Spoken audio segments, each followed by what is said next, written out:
Like, subscribe and share Light Fanfiction audiobook channel for next parts. Chapter 1. 60 Years of Konoha, Spring. Sunlight filtered through the leaves, dappling the field of the Konoha Ninja Academy. The air was filled with the restless energy of youth, and the faint smell of sweat emanating from someone's unwashed ninja tool bag. Makoto Uzumaki sat on the swing, clutching a crumpled report card in his hand, staring blankly at the sky. 12 years have passed since I transmigrated here. He sighed deeply, his voice weary like that of a retired old man. I've finally confirmed one thing, I'm a useless piece of trash. That's right, Makoto Uzumaki is a time traveler. In his past life, he was a diligent office worker who collapsed at his keyboard due to overwork. When he opened his eyes again, he had become an orphan in Konoha village. When he first arrived, upon hearing his name was Makoto Uzumaki, he almost got so excited that he performed a Rasengan for the nurse on the spot. Uzumaki. That's a powerful family name with an abundance of chakra, an insatiable vitality like a cockroach, and the ability to awaken various cheat codes later on. He once thought he was an orphan of the Uzumaki clan, a distant cousin of Naruto, and even fantasized about one day wielding sealing techniques with his left hand and the adamantine sealing technique with his right, stepping on Madara Uchiha and punching Kaguya Otsutsuki. However, reality gave him a resounding slap in the face. After years of physical examinations and chakra tests, the medical ninja responsibly told him, "Kid, you just happen to have the surname Uzumaki. It's like someone's surname is Wang, but they're not the neighbor's Wang, someone's surname is Long, but they can't breathe fire. Your chakra level, well, how to describe it? Extremely refined. Exquisite. What an euphemistic way of speaking. The translation is, pitifully small. His chakra reserves are probably only a fraction of Naruto's, and even less than those of his classmate Sakura Haruno. If Naruto's chakra is the ocean, and Kakashi's chakra is a well, then Makoto's chakra is a small cup of water that's been sitting out for too long. Chinjun, what are you daydreaming about? A gentle voice interrupted his thoughts. Makoto Uzumaki looked up and saw a man with a scar across his nose smiling at him. Irika Umino, Konoha's most responsible homeroom teacher, is also one of the few teachers who knows the truth about Makoto Uzumaki's name fraud but still treats him well. Irika-sensei. Makoto Uzumaki crumpled the report card into a ball and stuffed it into his pocket. I'm contemplating the ultimate philosophy of life. Oh? For example? Irika asked curiously. For example, why is it that tomorrow is graduation exam, and the clone I created with my clone technique still looks like an inflatable doll just pulled out of the water? Irika's lips twitched, and he scratched his head awkwardly. Ahem, well. Makoto, actually your theory score is perfect, and your shuriken throwing is excellent. As long as your clone technique is even slightly perfect, I can let you pass. Teacher, isn't this considered favoritism and abuse of power? Nonsense. This is called individualized instruction. Irika said seriously, besides, your name is too misleading. If you don't graduate, people will think that Konoha is mistreating the Uzumaki clan. Makoto Uzumaki rolled his eyes. This name is definitely a trap. Because of his name, Whirlpool, he was often pointed at and gossiped about by villagers when he was a child. But unlike Naruto, who was treated with dislike, people looked at him with more confusion. Villager A, is that Fox Demon Kid's relative? Villager B, he doesn't look like it. His hair is black, his face isn't round, and look at him, he gets out of breath after just a few steps. He doesn't look like a member of the Uzumaki clan at all. Villager A, then why is it called Whirlpool? Villager B, maybe his parents hope he'll be able to attract money like a whirlpool in the future. In short, it was a beautiful misunderstanding. All right, don't be discouraged. Irika patted Makoto Uzumaki on the shoulder, good luck tomorrow, I believe in you. Even if you're just a genin, you can still contribute to the village. After Iruka finished speaking, he turned and walked towards the classroom, muttering to himself, I still have to catch that brat Naruto, he's scribbled all over the Hokage rock again. Watching Iruka's departing figure, Makoto Uzumaki shook his head helplessly. Actually, he has a very zen-like attitude towards whether or not he can become a ninja. In this high-risk world, Jonin are cannon fodder, Chuunin are expendable resources, and Genin are babysitters responsible for finding cats and dogs. As long as you don't encounter a cataclysmic disaster like pain carrying rice or Madara dancing, living as an ordinary villager in Konoha is actually quite safe. Even if that day comes, Naruto and Sasuke will hold the sky up if it falls. Why should an ordinary person with a refined amount of chakra worry about that? Hey, isn't this a fake vortex? A slightly mocking voice rang out. Makoto Uzumaki didn't even need to turn around to know who it was. Ever since Kaiba Inyazuka learned that Makoto Uzumaki had no relation to the Uzumaki clan and that his taijutsu was terrible, he's been particularly fond of trying to get attention from him. Of course, it wasn't the kind of malicious bullying, it was more like the kind of boasting that elementary school students do to show off how great they are. With Akamaru on his head, Yato swaggered over, his face beaming with smugness, the exam's tomorrow. How's your clone technique coming along? Don't conjure up a lump of mud and scare the examiners. Woof. Akamaru barked back, seemingly in agreement. Makoto Uzumaki calmly pulled a piece of jerky from his pocket, it was his specially made pet treat. Akamaru's nose twitched instantly, and his previously fierce eyes immediately became clear and foolish. His tail wagged like a propeller, and he jumped off Kaiba's head, rubbing against Makoto Uzumaki's trouser leg. Akamaru! You traitor! Kaiba shouted angrily. Kaiba, keep a low profile. Makoto Uzumaki fed Akamaru some jerky, speaking slowly and deliberately. Although my ninjutsu isn't great, my theory is top-notch. Do you know what the sheen of Akamaru's fur signifies? What?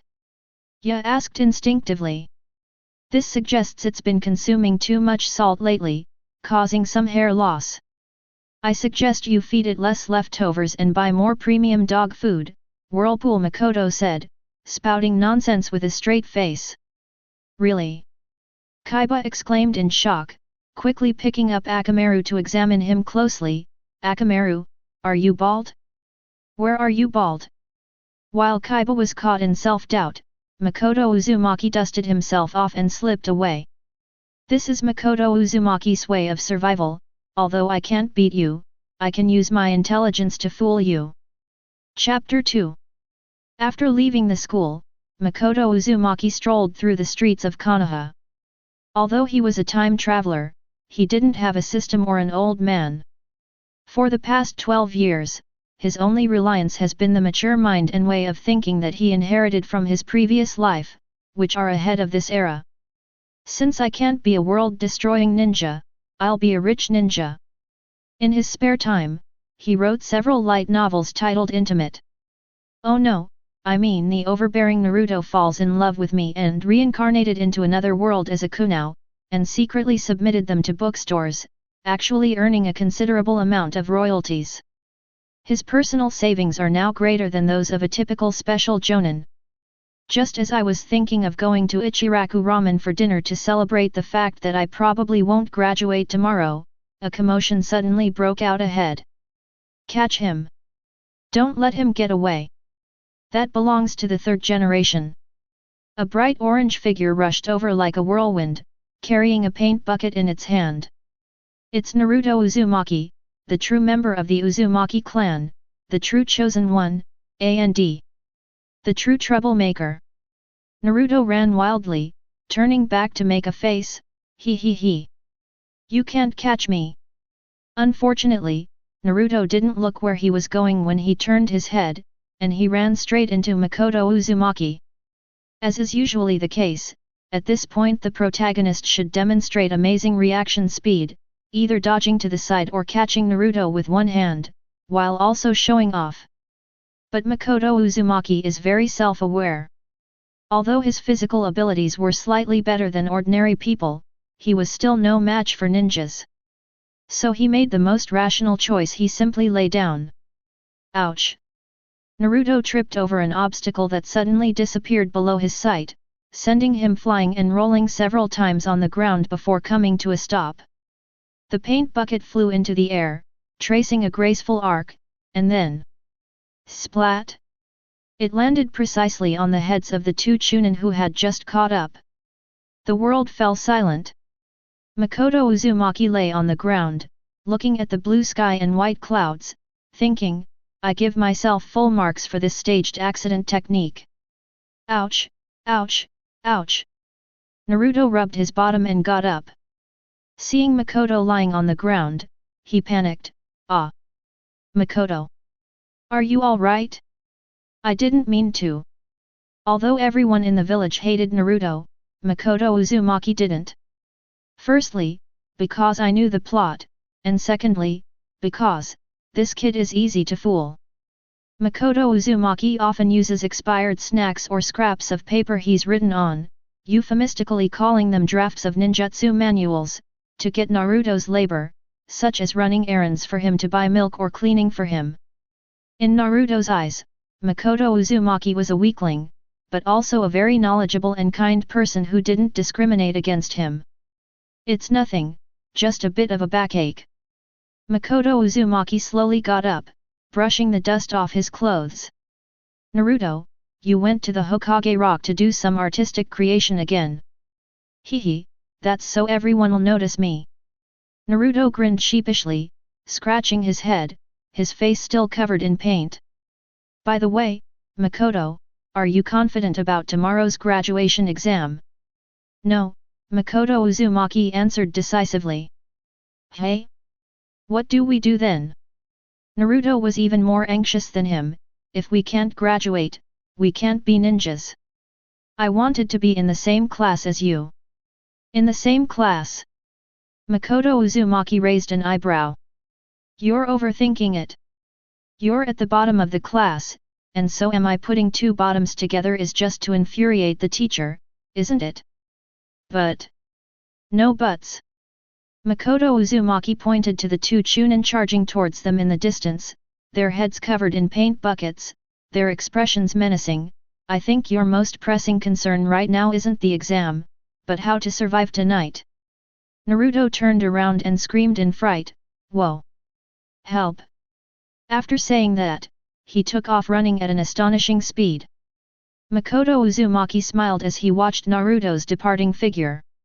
This is the protagonist, even though he's ostracized by the whole village, he's still full of energy. Makoto Uzumaki. The two Chuunin, unable to catch Naruto, stopped panting in front of Makoto Uzumaki. They removed the paint buckets from their heads and angrily demanded, Why did you suddenly lie down? Were you deliberately helping that kid? Makoto Uzumaki looked completely innocent, pointing to his shoelaces. Brothers, I swear, my shoelaces came undone. It's not unreasonable to bend down and tie them, is it? Who knew Naruto would run so fast?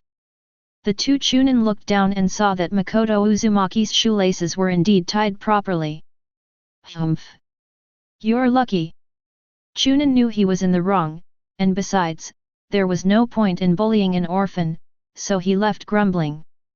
Actually, Makoto Uzumaki tied his shoelaces on the spur of the moment when he got up. It seems tomorrow's graduation exam is destined to be anything but peaceful. Makoto Uzumaki stretched and walked towards Ichiraku Ramen. Although he was a chakra failure and would most likely not graduate, he knew that a momentous event would occur tomorrow night that would change the entire ninja world's landscape: the theft of the Scroll of Seals. That was the starting point of Naruto's power-up. For Makoto Uzumaki, that was also an opportunity. He didn't need the chakra-intensive multiple shadow clone technique. He remembered that the Scroll of Seals contained more than just that one ninjutsu.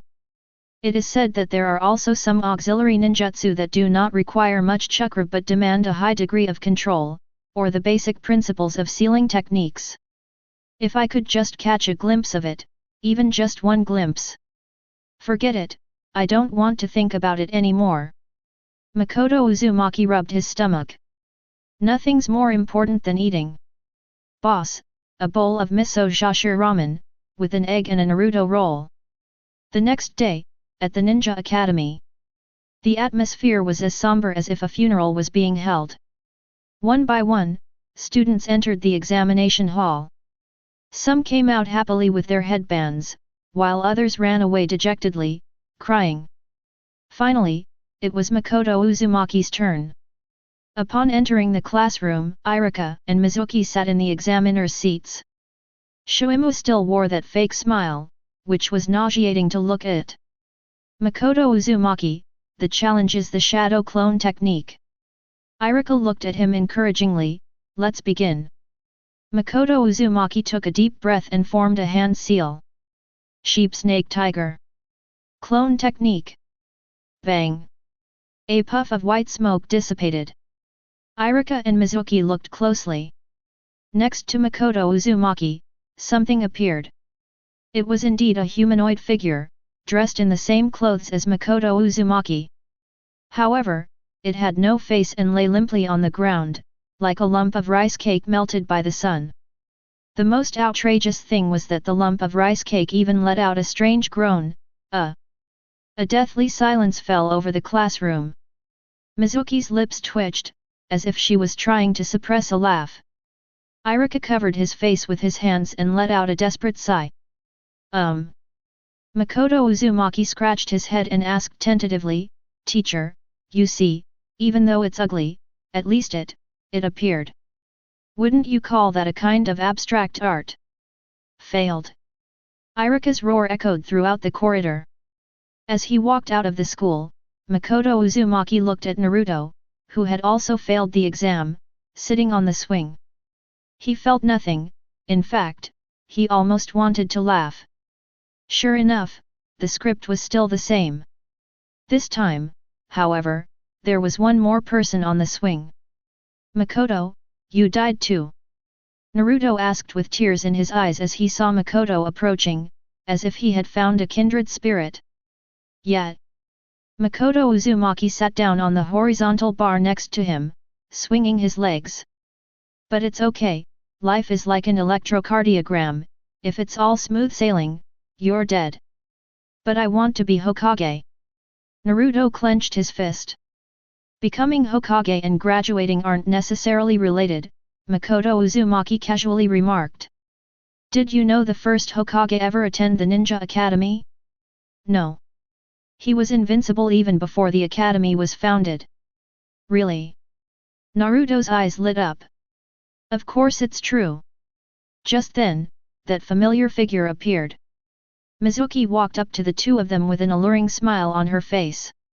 Naruto, Makoto, you two come with me for a moment. I have something to tell you.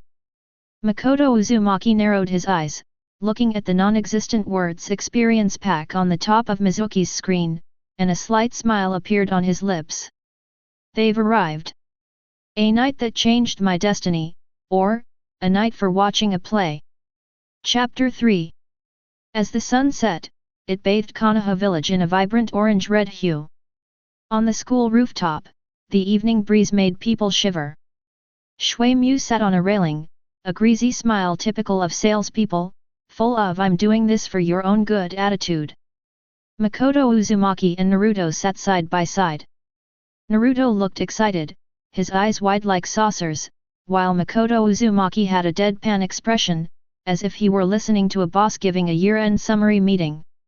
Actually, the school has a special makeup exam system, Shui Mu said in a low voice, sounding mysterious.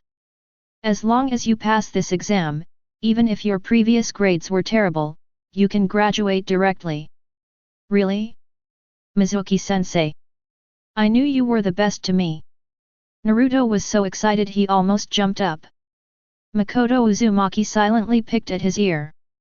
This is like someone telling you that even though you got 0 on the college entrance exam, you can still get into Tsinghua or Peking University if you just steal the safe from the exam setter's house.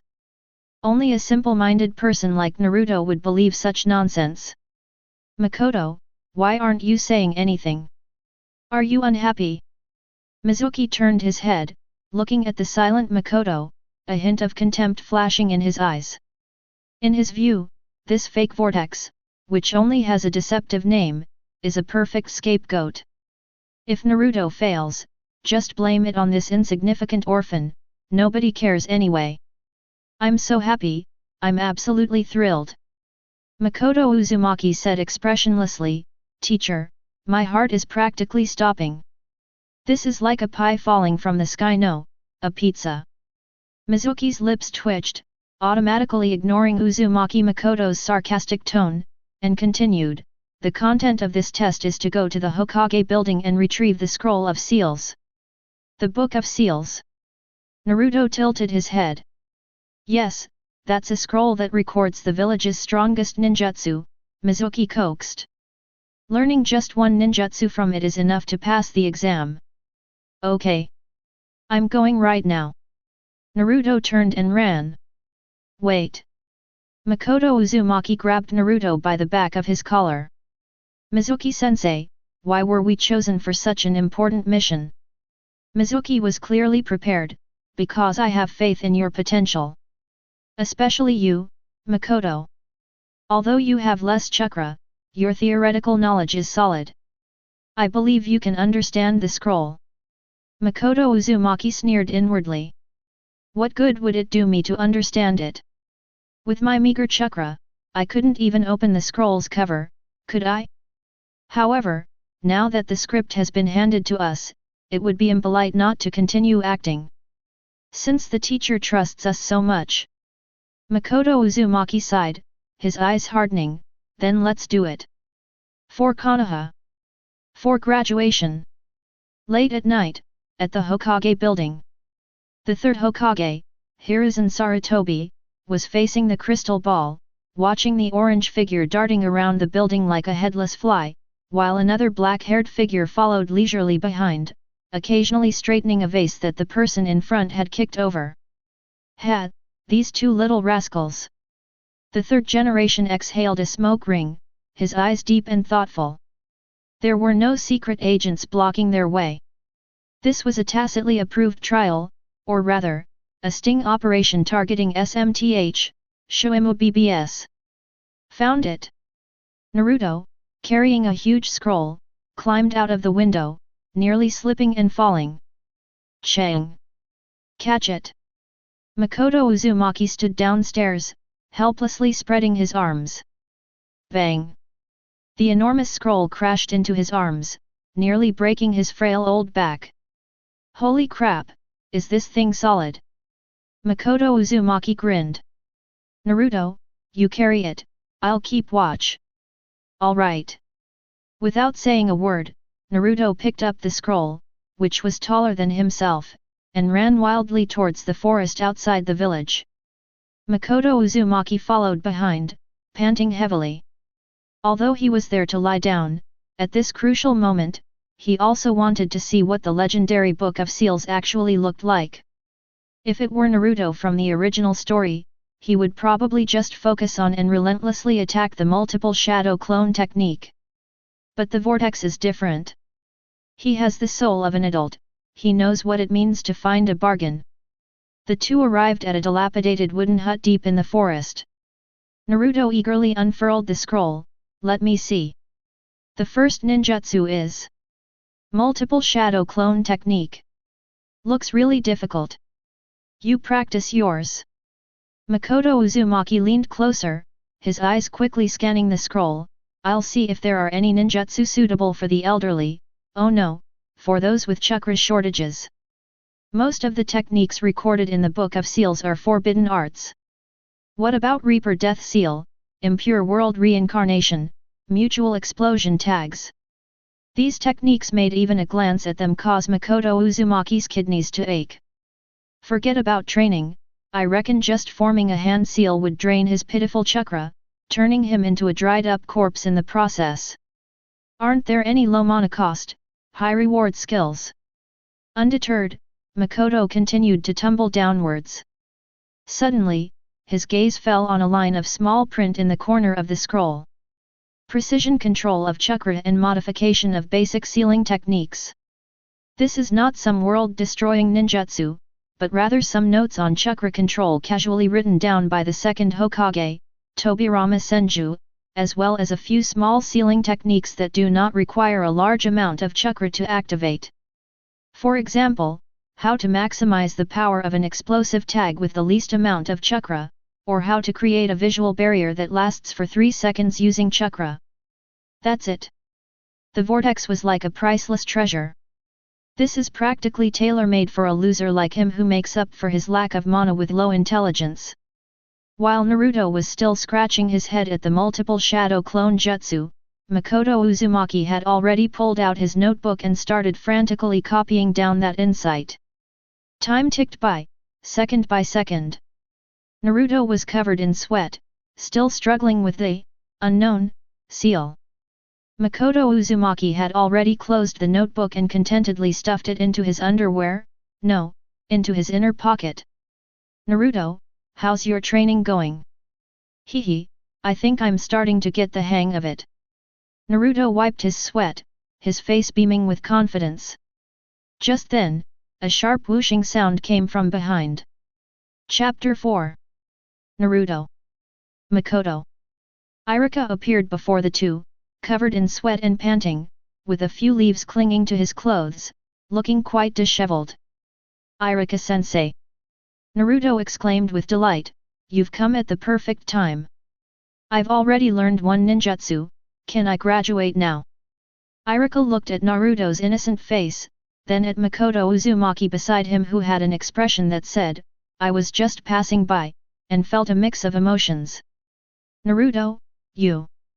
Before Iruka could finish speaking, several kunai, carrying a chilling killing intent, shot out from the dark forest. Careful! Iruka's pupils contracted, and he lunged at Naruto, shielding him with his body. Pfft! Pfft! The kunai pierced Iruka's back and thigh, and blood instantly stained his green vest. Teacher! Naruto cried out in terror. Although Makoto Uzumaki had expected it, his heart still skipped a beat when he saw it with his own eyes. Although he was a time traveler, he lived in a peaceful era, and the realistic bloodshed still made him feel physically uncomfortable. But instead of screaming, he quickly hid behind a large tree, clutching several smoke grenades tightly in his hand. He, Iruka, you really are in the way. Mizuki slowly emerged from behind the tree trunk, carrying 2 enormous Fuma shuriken on his back. The fake smile on his face had completely vanished, replaced by a ferocious killing intent. Naruto, give me the scroll. Mizuki commanded. No. We can't give it to him. Iruka cried out, enduring the excruciating pain. That's a dangerous thing. Mizuki wants to use it to gain power. Naruto. Mizuki sneered, deciding to drop the bombshell, do you know why everyone in the village hates you? Shut up! Mizuki! Iruka roared. But Mizuki didn't stop, because you are the 9-tailed fox. The monster who destroyed the village and killed Iruka's parents 12 years ago. Boom! This news was like a bolt from the blue, shattering Naruto's worldview. Chakra erupted, and the chaotic air currents swirled up the fallen leaves on the ground. Naruto trembled, his eyes filled with confusion and fear. Die, you demon fox! Mizuki took the Fuma shuriken from his back and hurled it at Naruto. Iruka once again blocked the attack with his body. Run! Naruto!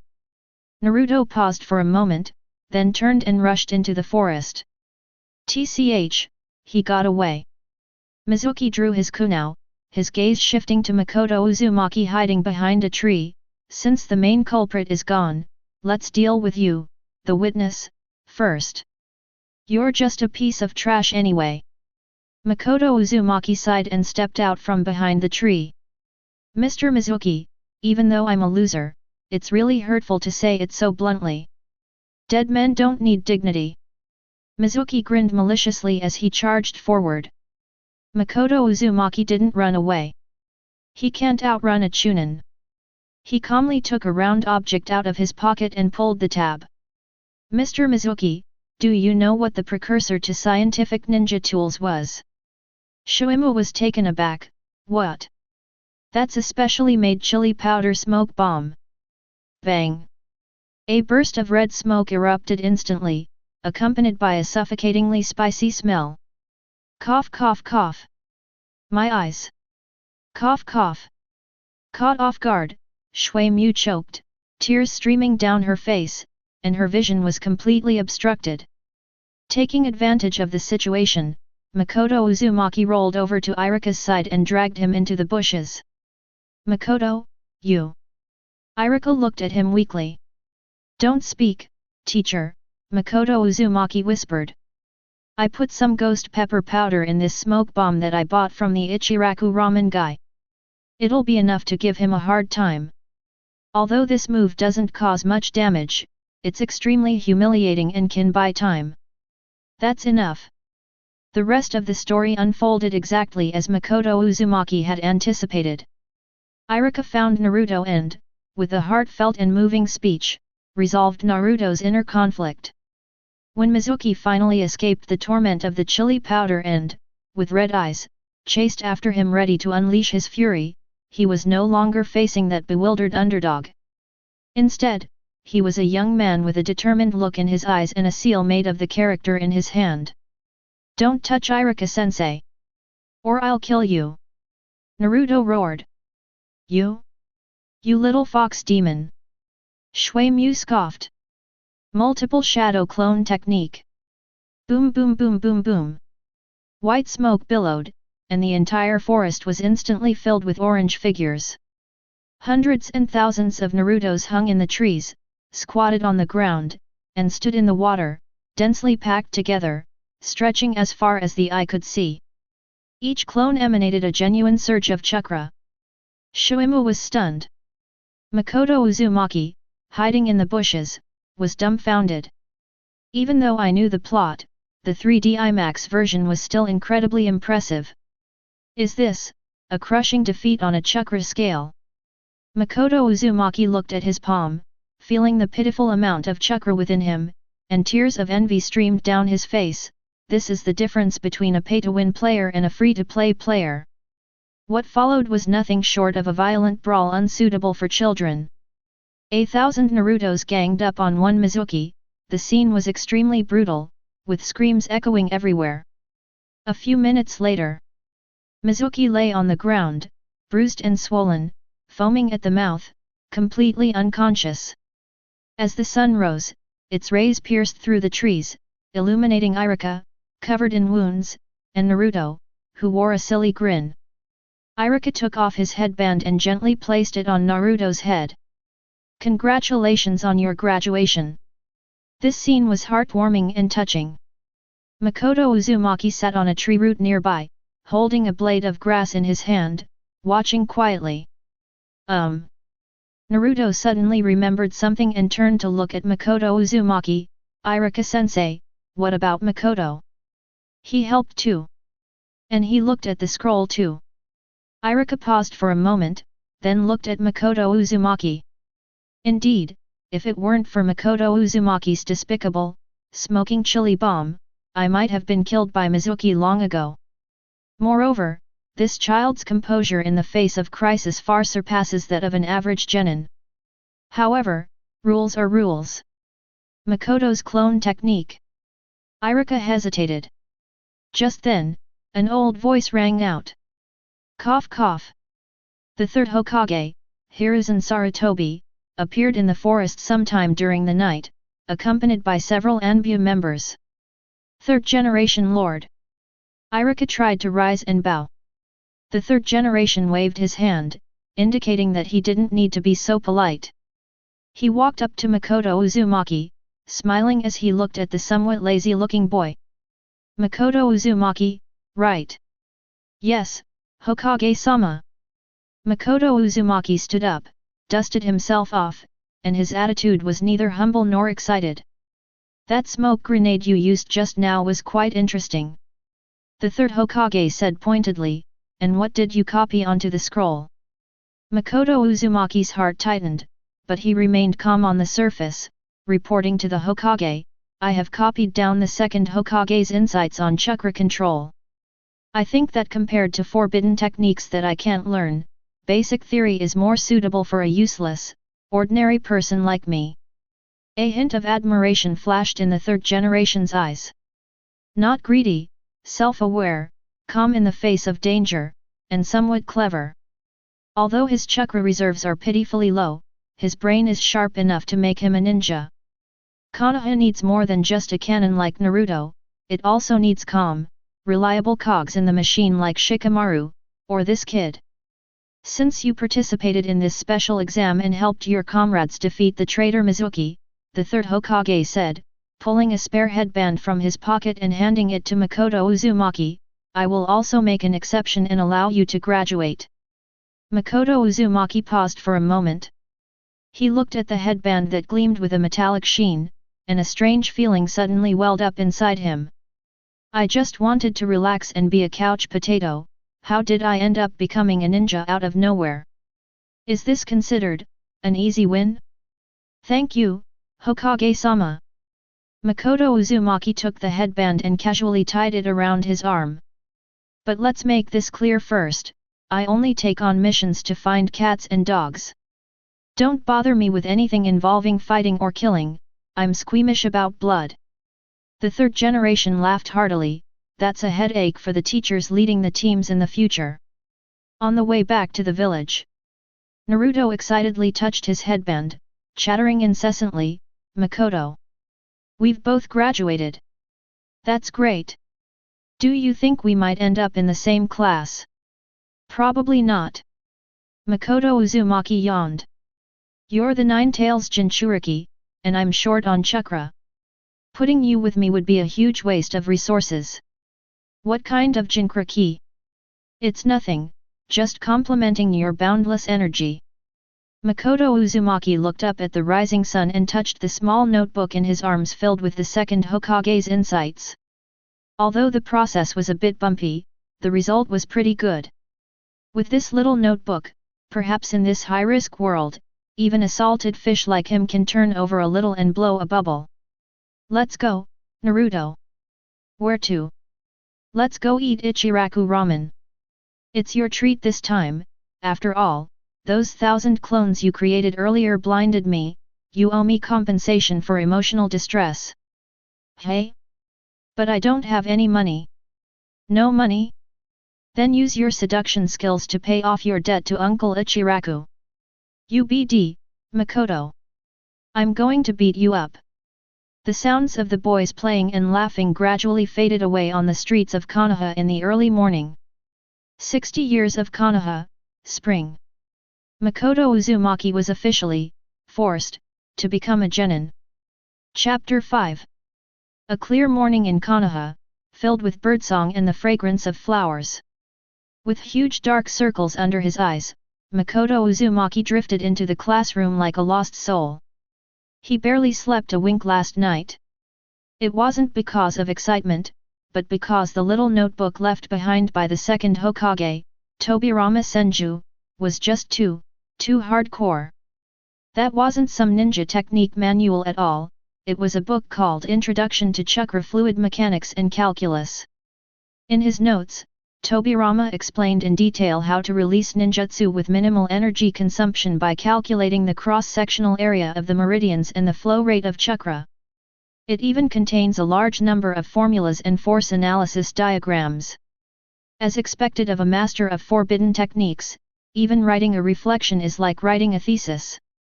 Makoto Uzumaki yawned and slumped onto the table. Looks like in this world, if you're good at math and science, you can roam the ninja world without fear. Although it was exhausting, the results were remarkable. After a night of experimentation, he discovered that as long as he strictly followed Tobirama's formula to control the flow of chakra, even with his limited chakra reserves, he could barely complete some basic operations. For example, he can now stick a leaf to his forehead and keep it there for 5 seconds without it falling off. For someone who couldn't even last a second before, this was an epic improvement. Good morning, Cheng. Naruto burst into the classroom full of energy, plopped down next to Makoto Uzumaki, and his headband was so shiny it almost blinded Makoto. "Good morning, Naruto." Makoto Uzumaki replied listlessly, "Your headband is too reflective, it easily reveals your position. I suggest getting a matte finish." "Hehe, this is proof of being a ninja." Naruto grinned foolishly, then his eyes sharpened as he looked at the aloof figure sitting in the front row. "Humph, Sasuke, what's with the cool act?" Sasuke Uchiha sat by the window, his hands crossed and resting on his chin, gazing intently out the window, exuding an aura of keep away, strangers, and even acquaintances. He was surrounded by a group of girls with hearts in their eyes. "Sasuke-kun is so handsome. That melancholic look in my eyes, I love it." Makoto Uzumaki shifted his position, silently thinking, "That's not depression, that's just low blood sugar from not sleeping well last night." Just then, the classic scene unfolded. Naruto couldn't stand Sasuke's arrogant attitude, so he jumped onto the table and stared at Sasuke. A student in the front row accidentally bumped into Naruto.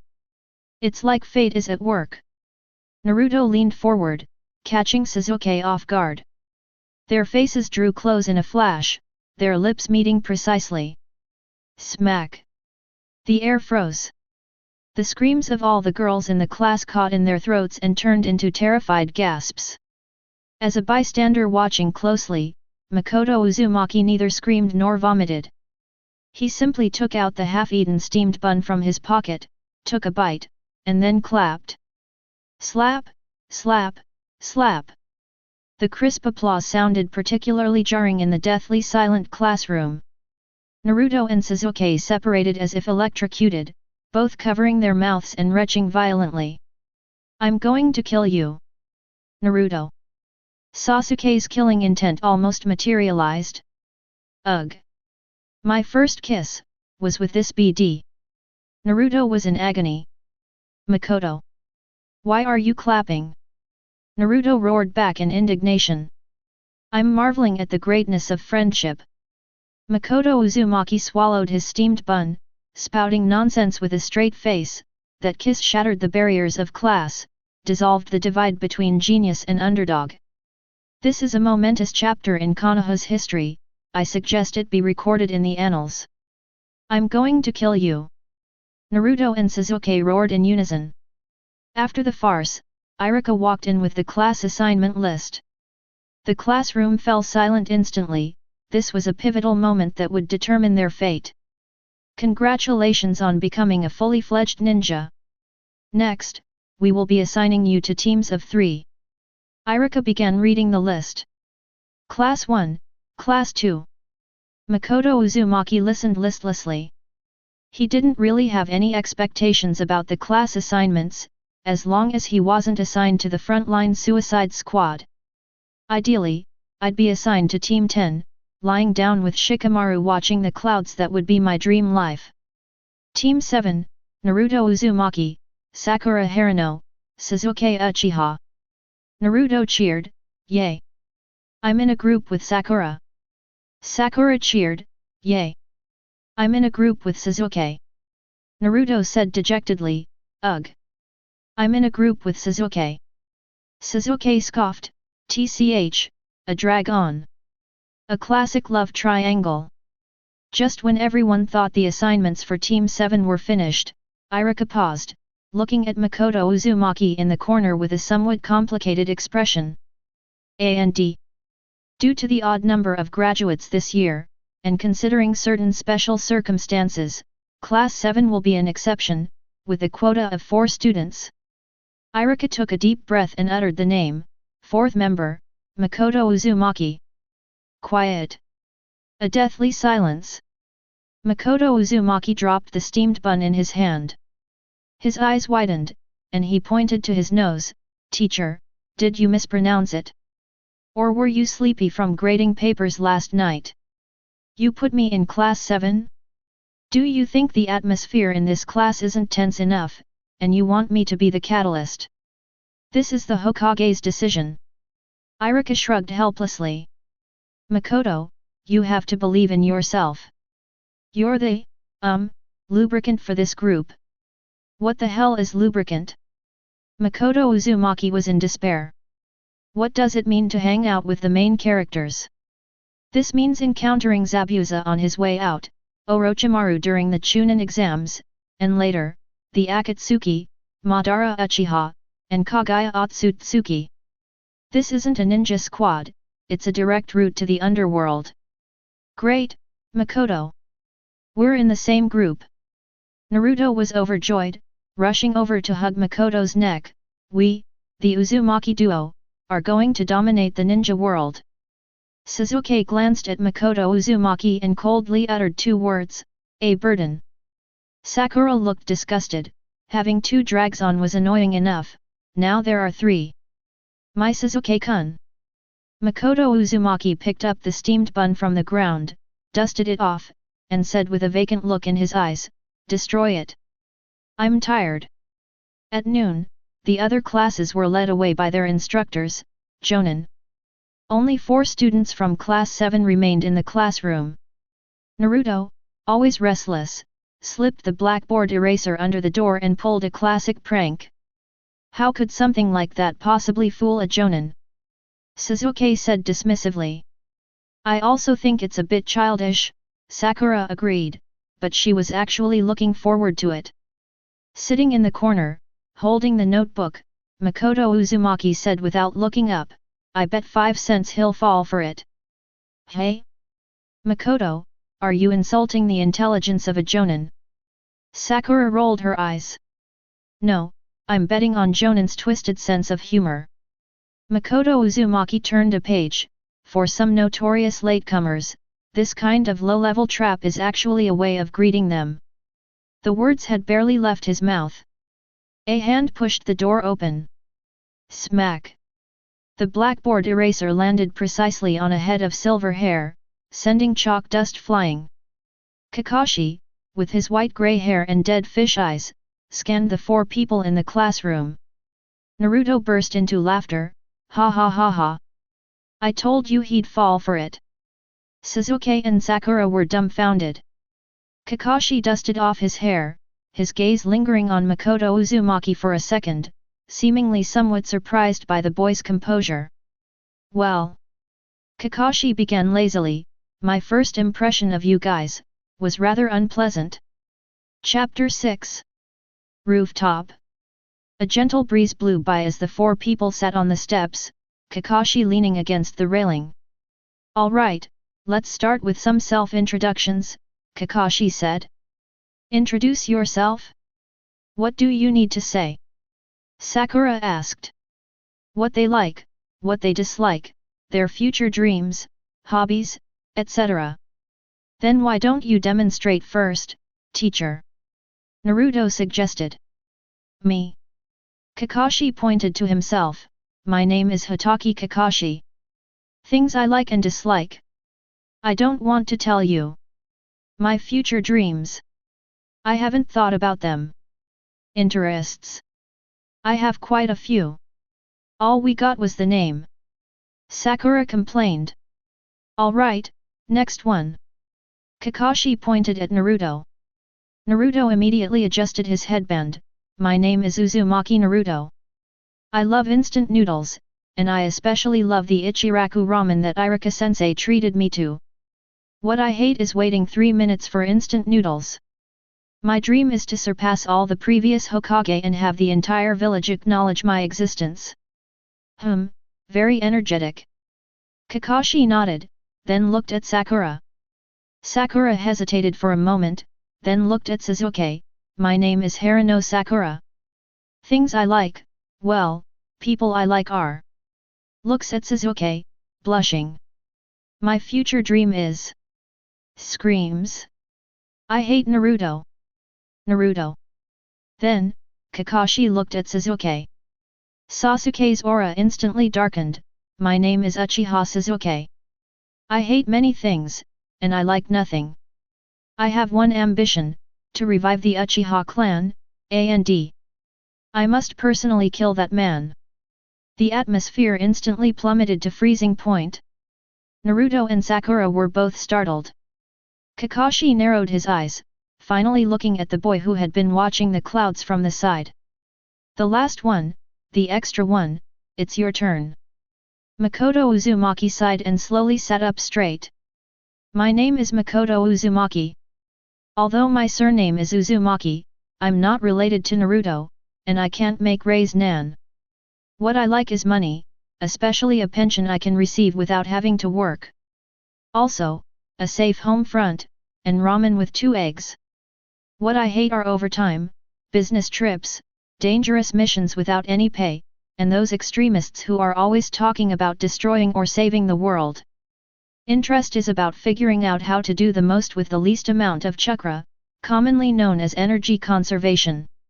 As for dreams, Makoto Uzumaki paused, looking at the Hokage rock in the distance, his tone as weathered as an old monk who had seen through the vanities of the world.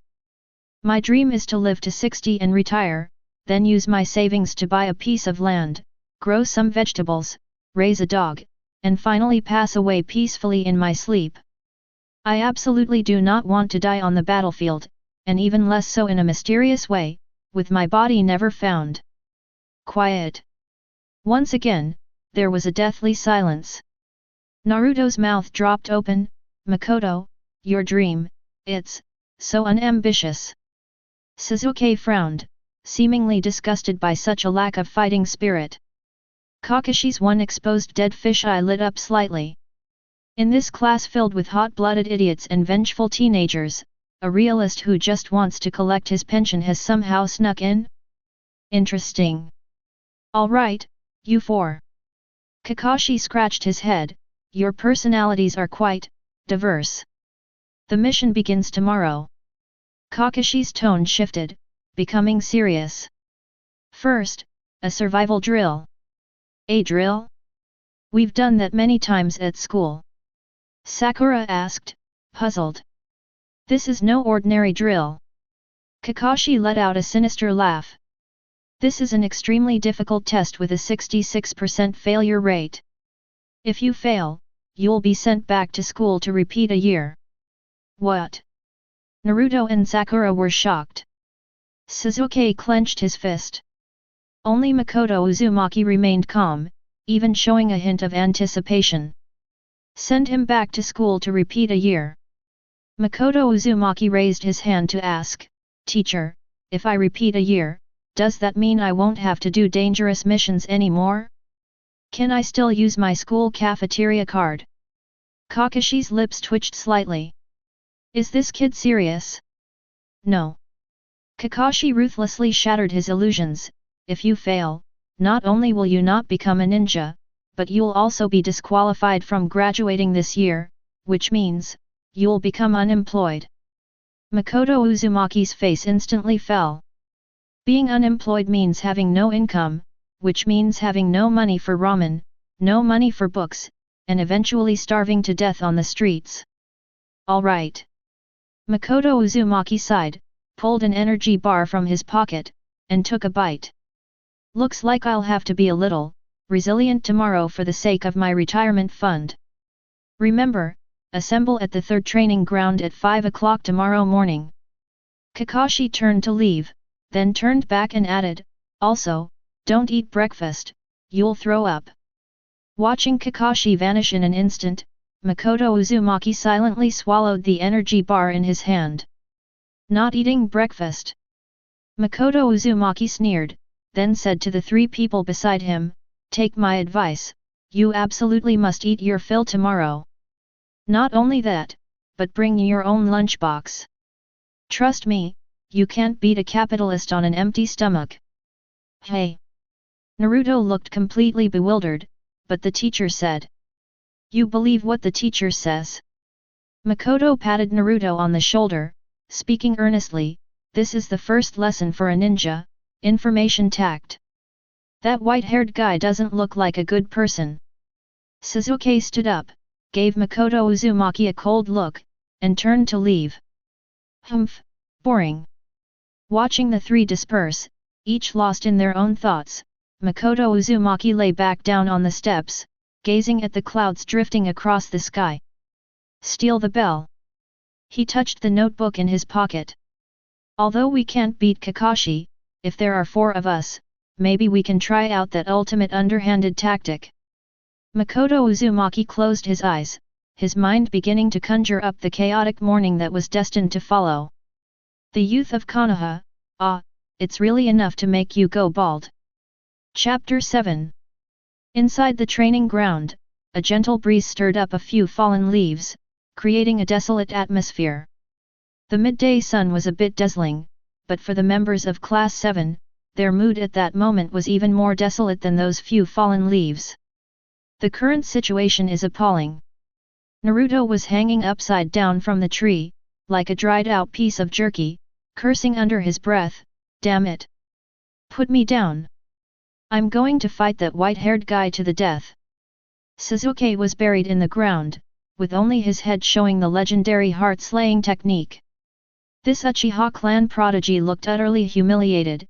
If looks could kill, Kakashi would have died tens of thousands of times over. Sakura lay unconscious to the side. She had just seen Sasuke with only his head left and thought he had been beheaded. Her eyes rolled back in her head and she fainted from fright. The only one still standing in the entire arena was Makoto Uzumaki. But he had no intention of fighting. He was squatting next to Sasuke's head, holding a twig, and writing and drawing on the ground in front of Sasuke. "Makoto! What are you doing? Get me out of here!" Sasuke growled through gritted teeth. "Don't rush, I'm doing the force analysis." Makoto Uzumaki pushed up his non-existent glasses and pointed to the formulas on the ground. "Pulling you out of the ground requires overcoming the friction of the soil and your own weight. Considering the compaction of the soil, if I pulled your head directly, there's a 30% chance of dislocating your cervical spine, and a 20% chance of leaving your pants in the ground." Sasuke. "Oh, still calculating." Kakashi leaned against a tree, still holding his copy of Ika Ika Paradise, lazily watching Makoto Uzumaki. 10 minutes until noon, are you sure you don't want to come and grab the bell? It's 4 against 1, oh wait, I mean 1 against 1. Makoto Uzumaki threw away the branch, dusted off his hands, and stood up. "Kakashi-sensei, although I really want to cooperate with your performance, according to my calculations, even if you unleash an ocean the size of the Pacific, my probability of successfully grabbing the bell in a one-on-one fight is infinitesimally close to 0. So?" Kakashi raised an eyebrow. "So I decided to seek help from outside the arena." Makoto Uzumaki walked to the unconscious Sakura and skillfully pinched her philtrum. "Ah! Sasuke-kun!" Sakura suddenly woke up, then saw Sasuke's head on the ground, and almost fainted again. "Don't faint! Sasuke isn't dead yet, he's practicing earth release." Makoto Uzumaki grabbed Sakura's shoulder, speaking rapidly, "Listen, if you want to save Sasuke, if you want to pass the test, listen to my instructions." Sakura was stunned. "Hey!" Makoto Uzumaki turned to look at Naruto in the tree, flicked his kunai, and precisely cut the rope. Whoa! Naruto fell face first to the ground, rubbing his butt as he jumped up. "Makoto! Should we all attack together?" "Yes, let's go together." Makoto Uzumaki loosened the soil around Sasuke and pulled the stern-faced Tsundere out. The 4 of them finally stood together again, though they were all covered in dust and looked utterly disheveled. "Listen carefully." Makoto Uzumaki lowered his voice, speaking rapidly, "The real purpose of this exam isn't the bells. If it's about grabbing bells, why divide us into groups of 3? Why set the difficulty level to be impossible for genin?" Sasuke's eyes flickered, as if he had grasped something. "You mean?" "That's right, the solution to this problem is teamwork." Uzumaki pointed at Kakashi, "Even if it's suicide, we have to go together in an orderly fashion. That's the only way to pass the level." "But there are only 2 bells." Naruto scratched his head. "That was bait to make us fight amongst ourselves," Makoto Uzumaki sneered. "It's a classic game theory trap. If we fight individually, the result will be that we're all sent back for retraining. If we cooperate, although we won't have enough bells to go around, at least we'll demonstrate the qualities a ninja should have." Sasuke paused for 2 seconds, then snorted coldly, "Although I hate to admit it, you're right. That Chuunin is ridiculously strong, he definitely has no chance in a one-on-one fight." "Then, what should we do?" Sakura asked nervously. Makoto Uzumaki pulled the Tobirama notebook from his pocket and revealed a kind smile. "Simple. Let's give Kakashi-sensei a physics lesson." 3 minutes later. Kakashi closed the book, looking at the 4 people standing guard in front of him, a hint of surprise flashing in his dead fish eyes. The aura has changed. Before, it was a disorganized mess, but now it's actually starting to resemble a formation. It's on. With a roar, Naruto activated his signature shadow clone technique, and dozens of Narutos charged toward Kakashi, yelling and screaming. The same old routine. Kakashi sighed, just about to make his move. Suddenly, all of Naruto's clones simultaneously pulled out. Flashbangs? No, those are specially made high-reflective aluminum foil balls by Makoto Uzumaki. The midday sun shone on dozens of aluminum foil balls, instantly creating an effect comparable to a sun punch. Kakashi subconsciously squinted his eyes. In that instant when visibility was obstructed, several shurikens came hurtling through the air. "It's Sasuke." The shuriken collided in mid-air, changing their trajectory for a blind spot attack. Uchiha-style shuriken technique. Kakashi used his hearing to pinpoint the location and dodged to the side.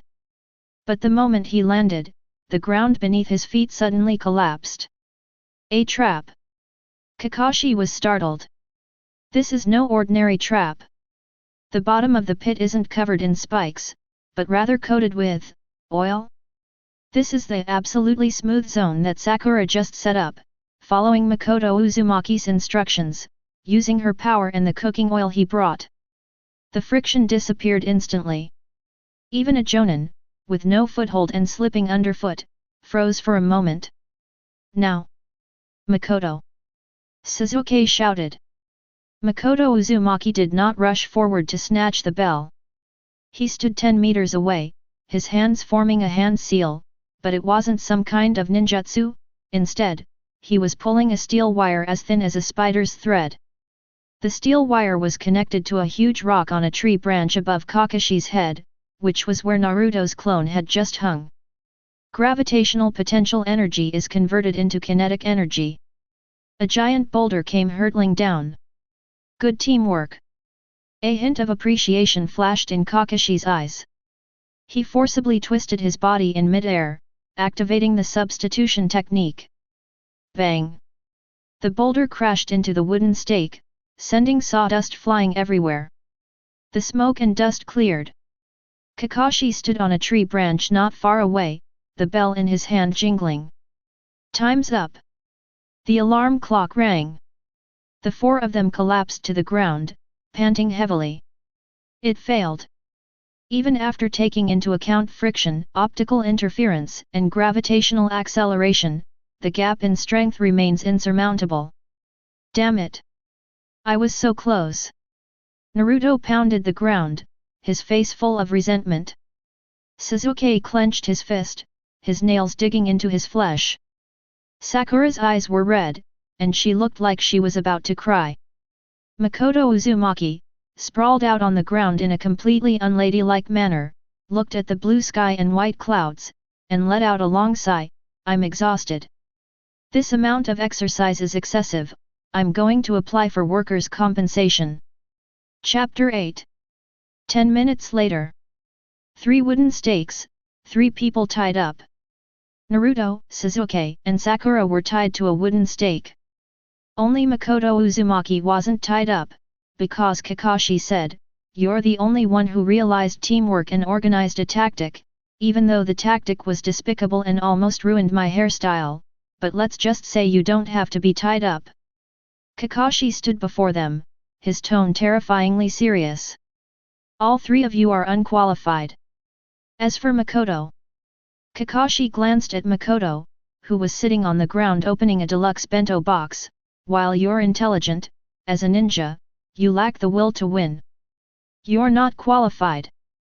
Everyone, go back to school and repeat your studies. This statement was like a bolt from the blue. Naruto began to struggle and scream, Sasuke's eyes dimmed, and Sakura had already started crying. However, Kakashi changed the subject. I'll give you one last chance. There's another drill this afternoon. If you can grab the bell, you pass.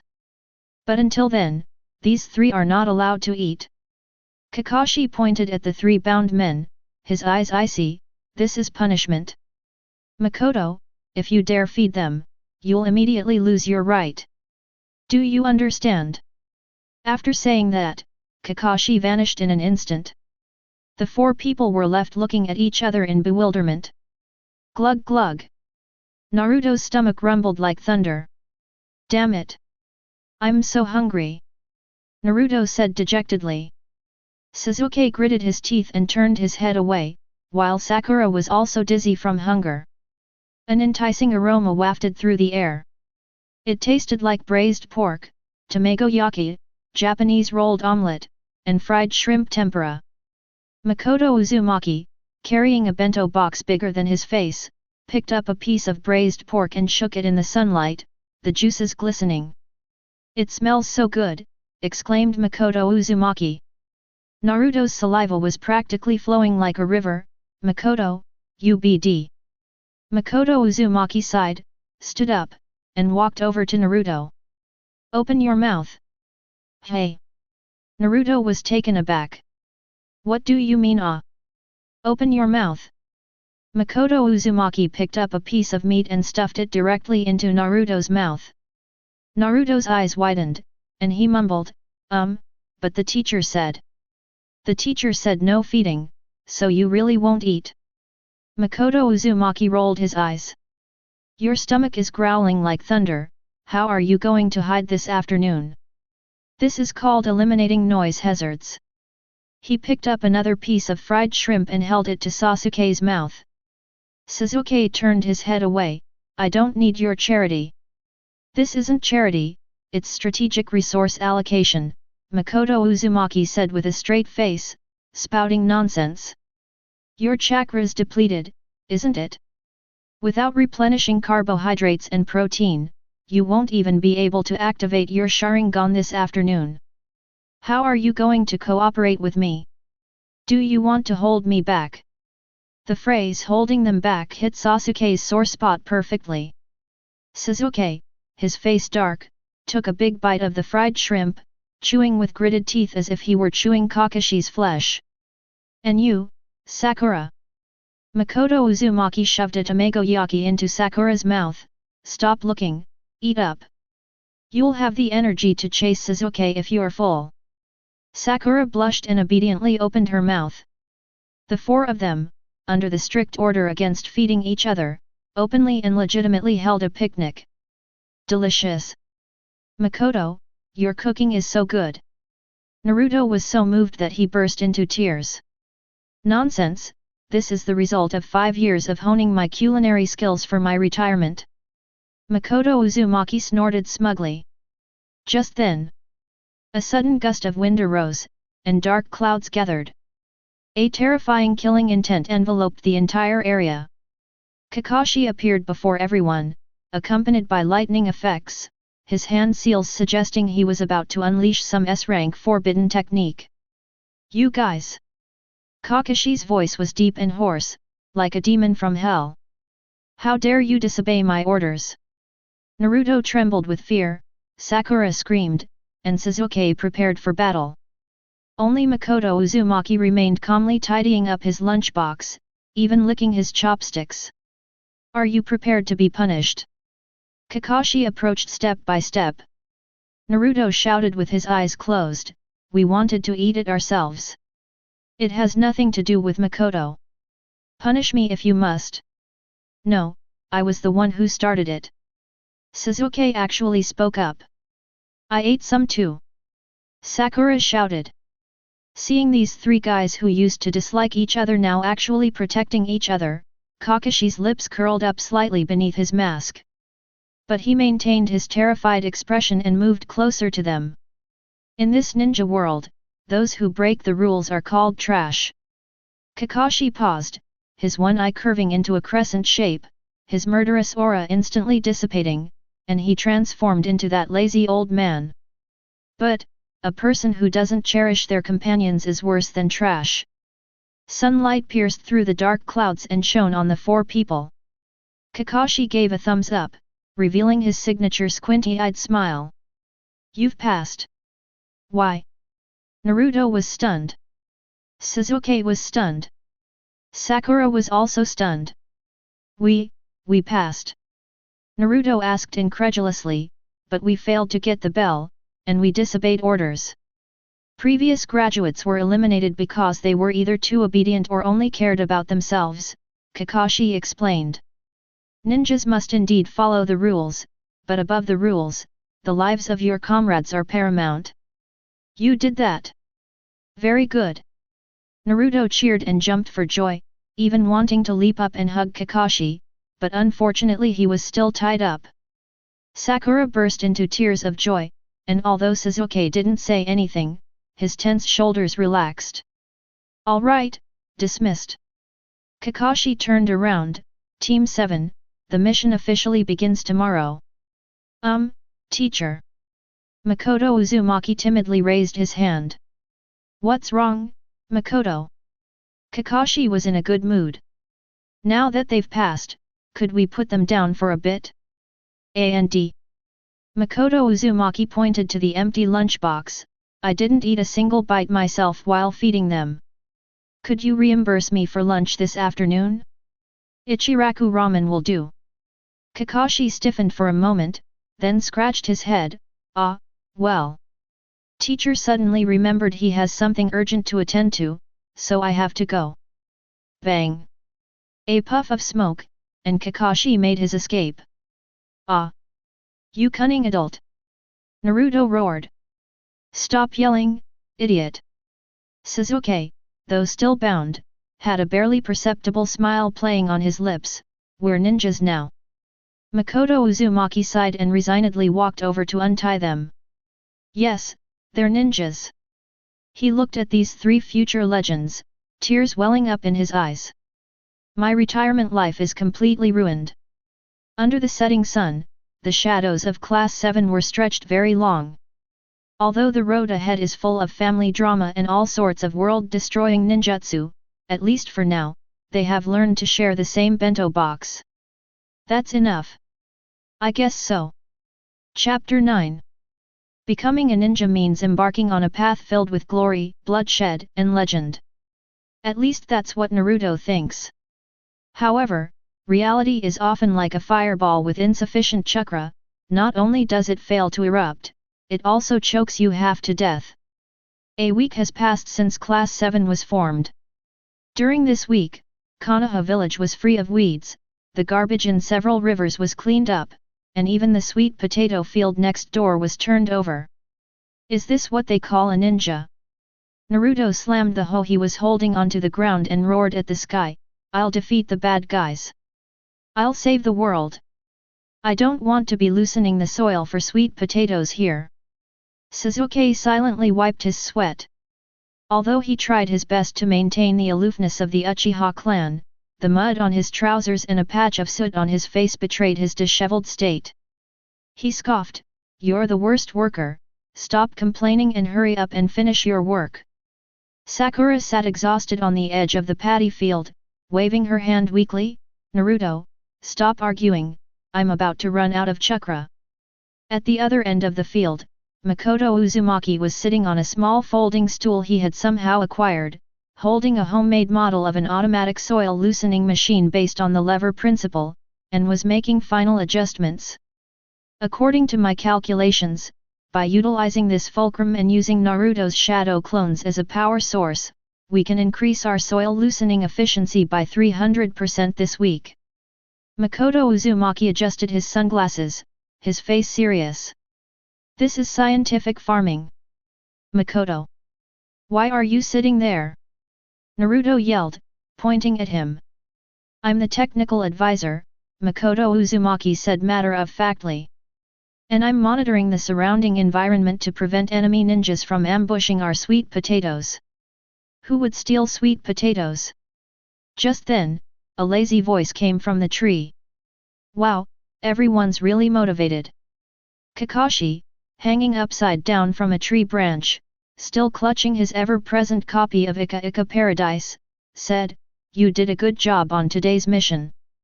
Next, a very difficult task awaits you." Naruto's eyes lit up instantly, like two searchlights. Is it an assassination attempt on an enemy daimyo? Or an escort of a princess? Kakashi closed the book, his one eye curving into a crescent. No, it was about capturing the cat codenamed Tiger. If there's any creature in the ninja world more troublesome than a tailed beast, it must be Tiger, the pet cat of the Lady of the Fire Country's daimyo. This cat possesses evasion stats comparable to a jonin, as well as claws that strike fear into the hearts of all genin. At that moment, Team 7 was lying in ambush in a small alley in Konoha. "Attention all units, target has entered Area A." Kakashi's lazy voice came over the radio, 5 meters from target. Naruto hid behind a pile of trash cans, his palms sweating with nervousness. "Roger that. I'm going to catch it this time." Sasuke crouched on the rooftop, his eyes sharp as an eagle's. "Humph, nothing more than a beast." Sakura hid behind a telephone pole. "Don't be careless. I heard that the senior from last year got scratched all over his face by it." Makoto Uzumaki was squatting at the alley's exit, holding a cardboard box in his hand. "Makoto, what are you doing?" Sasuke's puzzled voice came through the radio. "Your position is within the blockade. Take out your kunai." "Sasuke, you don't understand." Makoto Uzumaki's voice was filled with academic authority. "When dealing with felines, violence is the worst approach. What we need to utilize is cat fluid dynamics and the cardboard box black hole theory." "Hey!" Sasuke clearly didn't understand. Just then, a brown shadow darted past like lightning. "Now! Attack!" Naruto roared, activating his shadow clone technique, and 5 or 6 Narutos pounced on him. "Meow!" Ahu let out a shrill battle roar, his body twisting strangely in the air, not only avoiding all of Naruto's attacks, but also leaving 3 bloody marks on each of Naruto's faces. "Ouch! That hurts!" Naruto rolled around, clutching his face. "Idiot!" Sasuke leaped off the roof, a steel wire flying from his hand, attempting to bind Ahu. But Ahu seemed to have anticipated Sasuke's prediction, sliding under the wire and biting Sasuke's ankle in the process. Tisk! Sasuke winced in pain, slowing his movements by a beat. Ahu broke through the encirclement and headed straight for the alley entrance. "Oh no! It's going to get away!" Sakura exclaimed. At the alley entrance, Makoto Uzumaki remained calmly squatting, placing the ordinary cardboard box in the middle of the road, with the opening facing the direction from which Ahu had run. He didn't even form a hand seal, he simply patted the side of the cardboard box lightly. A miracle happened. Ahu, who was running for his life and treating the ninjas as nothing, changed his expression the moment he saw the cardboard box.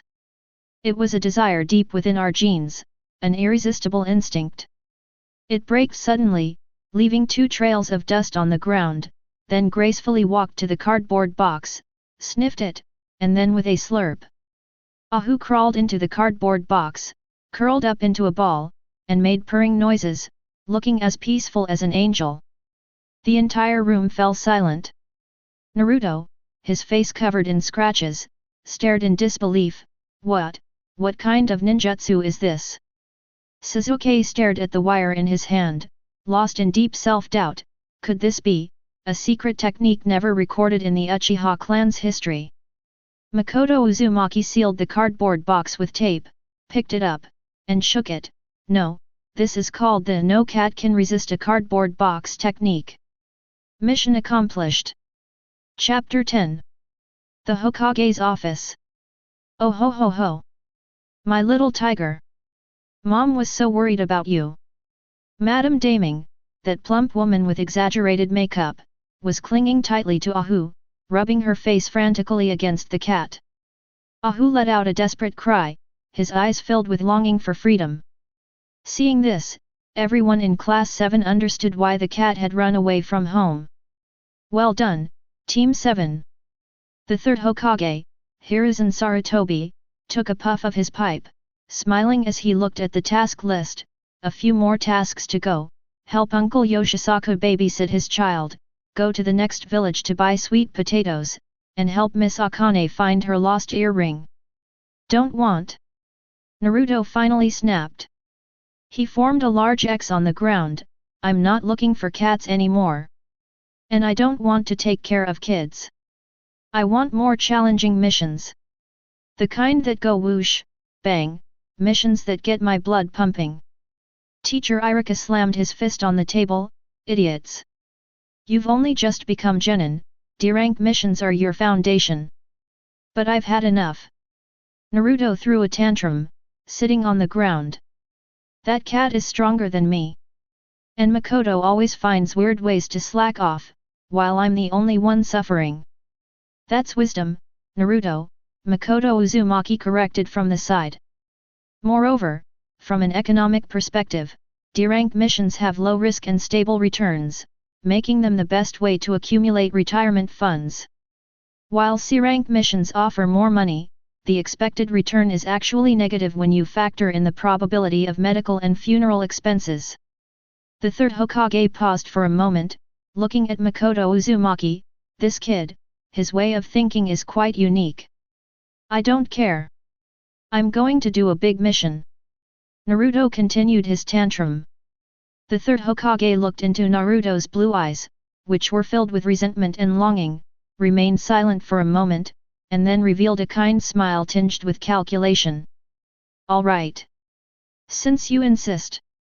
The third generation put down his pipe, then I'll give you a C-rank mission.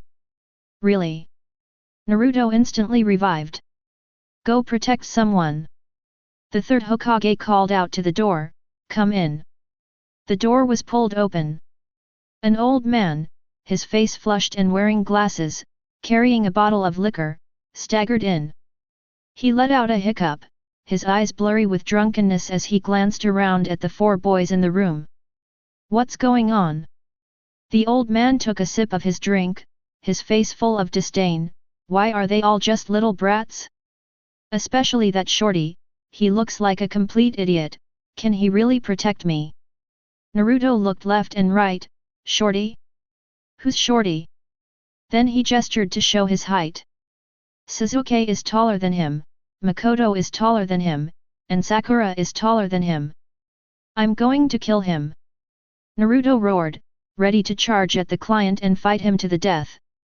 Kakashi grabbed Naruto by the collar. Idiot, that's someone we're supposed to protect. Makoto Uzumaki sighed and looked at the old man named Tajuna.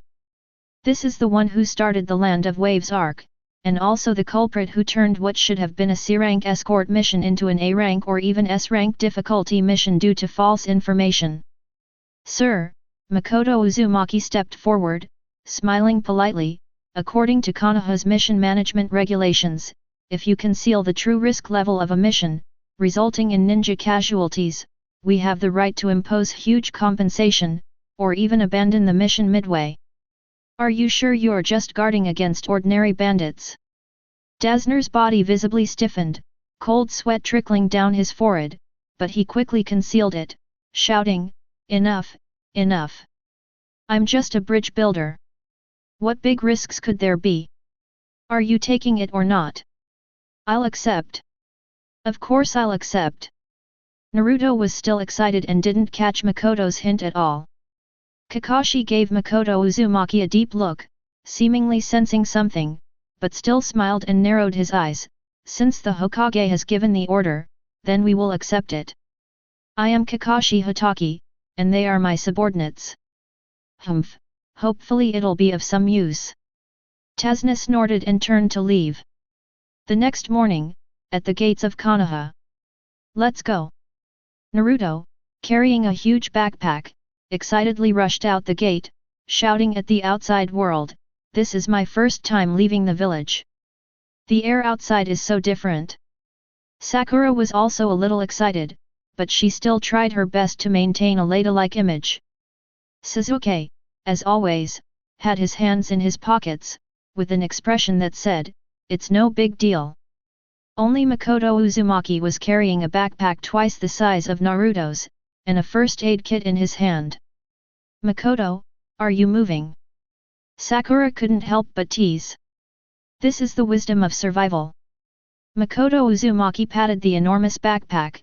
Inside are compressed biscuits, purified water, antidote, bandages, antibiotics, insect repellent powder, spare shurikens, smoke grenades, flashbangs, a folding stretcher, and many other things.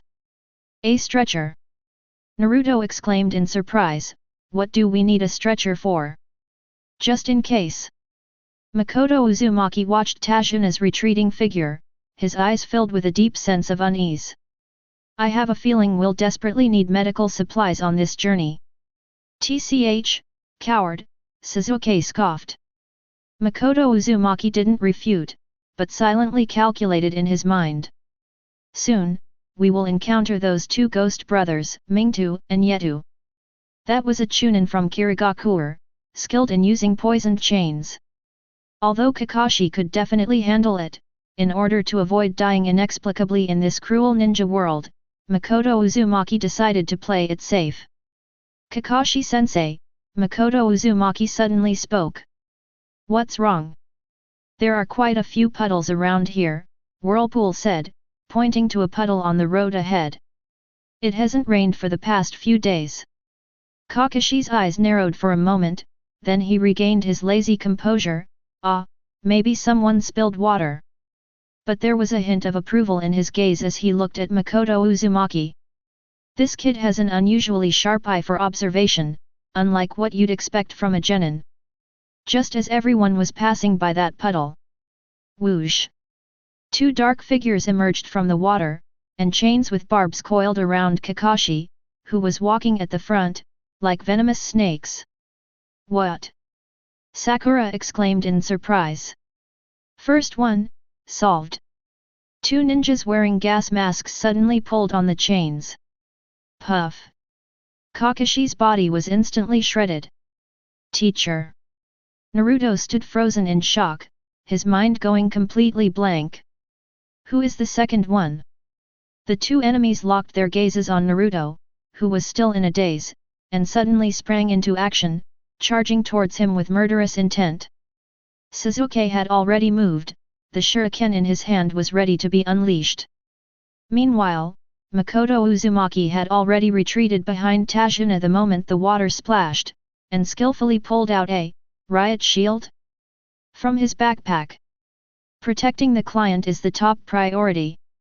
Makoto Uzumaki shouted from behind his shield, "Naruto! Stop spacing out! This is real combat!" Chapter 11. First one, solved. With the demon brothers' chilling announcement, Kakashi, shattered by chains, turned into a pile of wood scattered on the ground. "That's a substitution jutsu?" "No, it's not over yet." Sasuke reacted extremely quickly, almost the instant Kakashi sacrificed himself, he had already taken to the air. The Uchiha clan's reputation as geniuses is well deserved. The shuriken and kunao in their hands are like precisely guided missiles, drawing arcs in the air. Ding! Ding! With two sharp cracks, the shuriken precisely pierced the chained gauntlet of the demon brother, pinning the deadly weapon firmly to the tree trunk. "What?" The two ghost brothers were shocked and tried to pull on the chains, but found that they were stuck tightly. Since the chains are useless, the two exchanged a glance, decisively abandoned their weapons, unfastened the buckles on their gauntlets, and split up. The demon head, brandishing its venom-covered claws, charged towards Naruto, who was still in a dazed state. Meanwhile, the thug made a detour and went straight for the old man, Tsunade, who seemed the easiest target. "Oh no! Naruto!" Sakura cried out in alarm, her body instinctively shielding Tazuna. Humph!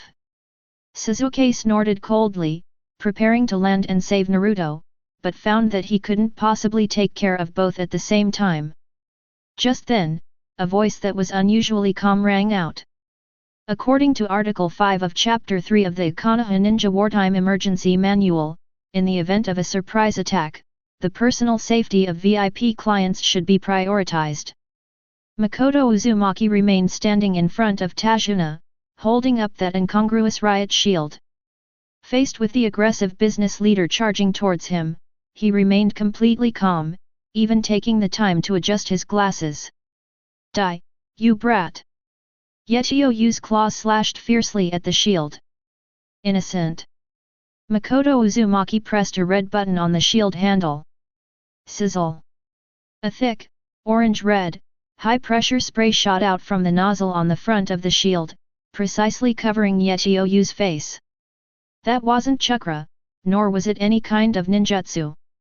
That's a specially formulated, high-concentration, enhanced version of death pepper water extract by Makoto Uzumaki. My eyes. My throat. Yetioyu let out a scream more pitiful than a pig being slaughtered, covered his face and rolled wildly on the ground. His fierce aura vanished instantly, leaving only a pathetic mess with snot and tears streaming down his face.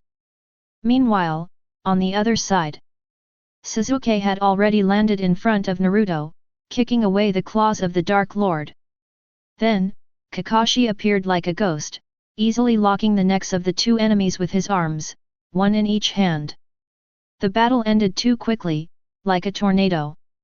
Yo! Kakashi still had that deadpan look in his eyes, as if he wasn't the one who had just been dismembered. Are you all right? Sasuke turned around coolly, glanced at the still trembling Naruto, and a mocking smile played on his lips. Hey, are you all right? Coward! Naruto's body stiffened. Shame, resentment, anger, a mix of emotions welled up inside me. For a fleeting moment, he was so terrified he couldn't move, forced to watch helplessly as the enemy charged. If it weren't for Sasuke, if it weren't for Kakashi-sensei. Naruto gritted his teeth. Well done, Sasuke, and Sakura too, Kakashi praised, then turned his gaze to Makoto Uzumaki and the convulsing enemy on the ground, emitting a pungent, spicy smell. And Makoto, what was that thing you were using? Even I find it a bit suffocating. This is the power of science, Kakashi-sensei.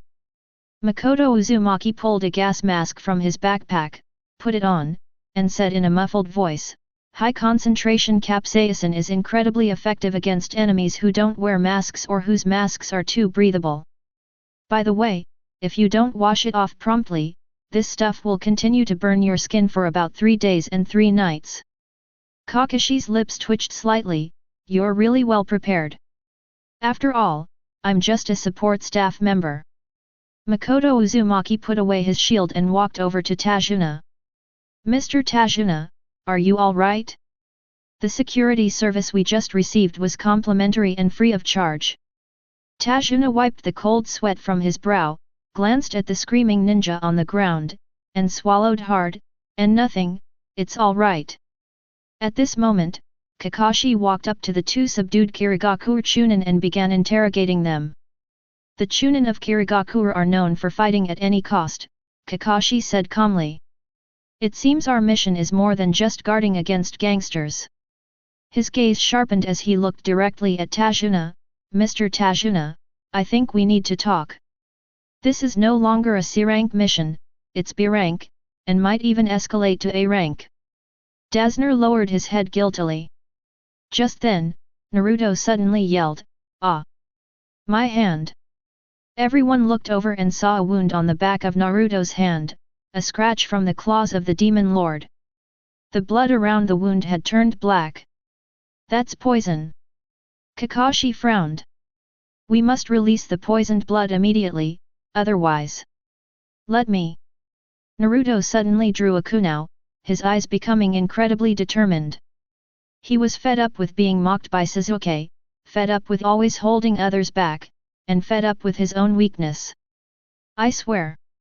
I will never let anyone save me again. I will never run away from fear again. I swear on this left hand. Pfft. The kunai pierced deep into the back of his hand, and blood splattered everywhere.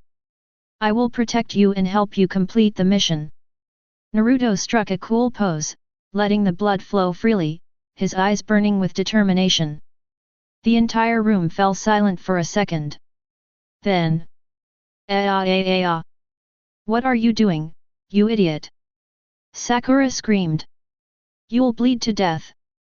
Don't move. Don't move. Kakashi panicked too. While bloodletting is the right thing to do, you've stabbed me way too deep. Amidst the chaos, Makoto Uzumaki silently walked over and opened his enormous hiking backpack. Make way, the professionals are here. Makoto Uzumaki pushed Sakura aside, quickly put on medical rubber gloves, and took out a bottle of hydrogen peroxide, a roll of sterile gauze, a bottle of antibiotic powder, and a tourniquet from his bag. Naruto, while your determination is admirable, from a medical perspective, self-harm is not the best way to demonstrate courage. As he spoke, Makoto Uzumaki skillfully cleaned Naruto's wounds. Ouch, that hurts. Makoto, be gentle. Naruto winced in pain. Bear with it, this is for disinfection. Makoto Uzumaki said expressionlessly, luckily, your recovery ability is extraordinary, and the wound isn't deep, so the toxin hasn't spread yet. But if you get tetanus, you can expect amputation. Amputation, amputation. Naruto's face turned pale with fright. I don't want to become a one-armed hero. Then shut up and don't move. Makoto Uzumaki quickly bandaged the wound and tied a neat bow. All right, remember not to get it wet, and avoid spicy food. Chapter 12. After dealing with Naruto, Makoto Uzumaki stood up, adjusted his glasses, and looked at Tazuna and Kakashi. Teacher, regarding the issue of changing the task level. Makoto Uzumaki pulled out a small notebook and calculator. According to Article 18 of the Konoha Mission Management Regulations, if the client conceals information, resulting in an increased mission difficulty, we have the right to immediately terminate the mission and demand full compensation for breach of contract. Alternatively, we can continue the mission, but the client will need to pay the difference between the current and B-rank mission fees, and bear all medical expenses, compensation for emotional distress, and the cost of my pepper spray materials. Tazner was stunned. This, so much? Of course. Makoto Uzumaki tapped his calculator. We're ninjas, not philanthropists. Our lives matter too. Especially now, we're facing the Hidden Mist Village's assassination squad, the risk has skyrocketed. Tazuna fell silent, slumped to the ground, and began to recount the devastation of the Land of Waves, how Kato controlled maritime trade, how he exploited the people, and how this bridge was the nation's last hope. I have no money, the old man said, tears streaming down his face. If you abandon the mission, I'll definitely be killed. It doesn't matter if I die, but my lovely grandson will cry his heart out, and my beautiful daughter will hate the ninjas of Konoha to death. This is clearly moral blackmail. But everyone present was a passionate young man, except for Makoto. So pitiful. Naruto's eyes welled up with tears. If that's the case. Sakura also wavered a little. Kakashi sighed and scratched his head, this is really a headache. He looked at the three students, what do you think? Naruto held up his bandaged hand, I'm going. The old man is so pitiful. And I just swore an oath. Sasuke scoffed, I don't care. I'm interested in seeing an even stronger opponent anyway. All eyes finally fell on Makoto Uzumaki. Makoto Uzumaki closed the calculator and sighed, from a rational perspective, this is a high-risk, low-return garbage project. But in the long run, abandoning the mission will affect Class 7's resume score. A&D. He glanced at the old man, if we leave, this old man is definitely going to die. Although I don't like doing business at a loss, leaving someone to die doesn't align with my aesthetics either. So? Naruto looked at him expectantly. So, let's continue. Makoto Uzumaki slung his enormous backpack over his shoulder again. But Mr. Tajuna, once the bridge is finished, remember to erect a monument at the bridgehead to thank Team 7 of Konoha. It's the best advertising spot. On the sea surface of the land of waves, fog was thick. A small boat moved slowly through the thick fog. The boatman didn't even dare to turn on the engine, and could only paddle, for fear of alerting Kato's men. The fog is so thick. Naruto leaned over the side of the boat, peering out curiously. "Shh. Be quiet," the boatman hissed nervously. Makoto Uzumaki sat at the stern, wearing an orange life jacket and holding a compass in his hand. "Makoto, why are you wearing that?" Sasuke couldn't help but ask, feeling that this guy was really disgracing the ninja profession. "These are basic operating procedures at sea," Makoto Uzumaki said matter-of-factly. "In case the ship capsizes or we're knocked overboard, this life jacket increases our survival rate by 30%. Sasuke, would you like one too? I have a spare." "No need." Sasuke turned his head to the side. The ship passed through the huge arches of the bridge and finally arrived at the dock of the land of waves. After seeing the boatman off, the group escorted Tsunade to his home. The surrounding environment grew increasingly desolate, with withered trees, weeds, and an oppressive silence. Sudden. Whoosh! A white shadow darted through the grass. Naruto reacted quickly, throwing a kunai at them. Squeak! The shadow stopped. It turned out to be a snow-white rabbit, trembling as it looked at the crowd. The kunai stuck in the ground next to it almost killed it. "Ah! It's a rabbit!" Naruto's maternal instincts immediately kicked in, and he rushed over to hug the rabbit. "I'm so sorry. I didn't mean to." Sakura breathed a sigh of relief. "Naruto, don't be so jumpy." Kakashi looked at the rabbit, his expression suddenly turning serious. Makoto Uzumaki stopped in his tracks, silently reached into his backpack, and grasped a flashbang. "Makoto, what's wrong?" Sasuke noticed the strangeness between the two. "Sasuke, some basic biology," Makoto Uzumaki said in a low voice, his tone unusually serious. "Snow rabbits change color with the seasons. They're white in winter and brown in summer.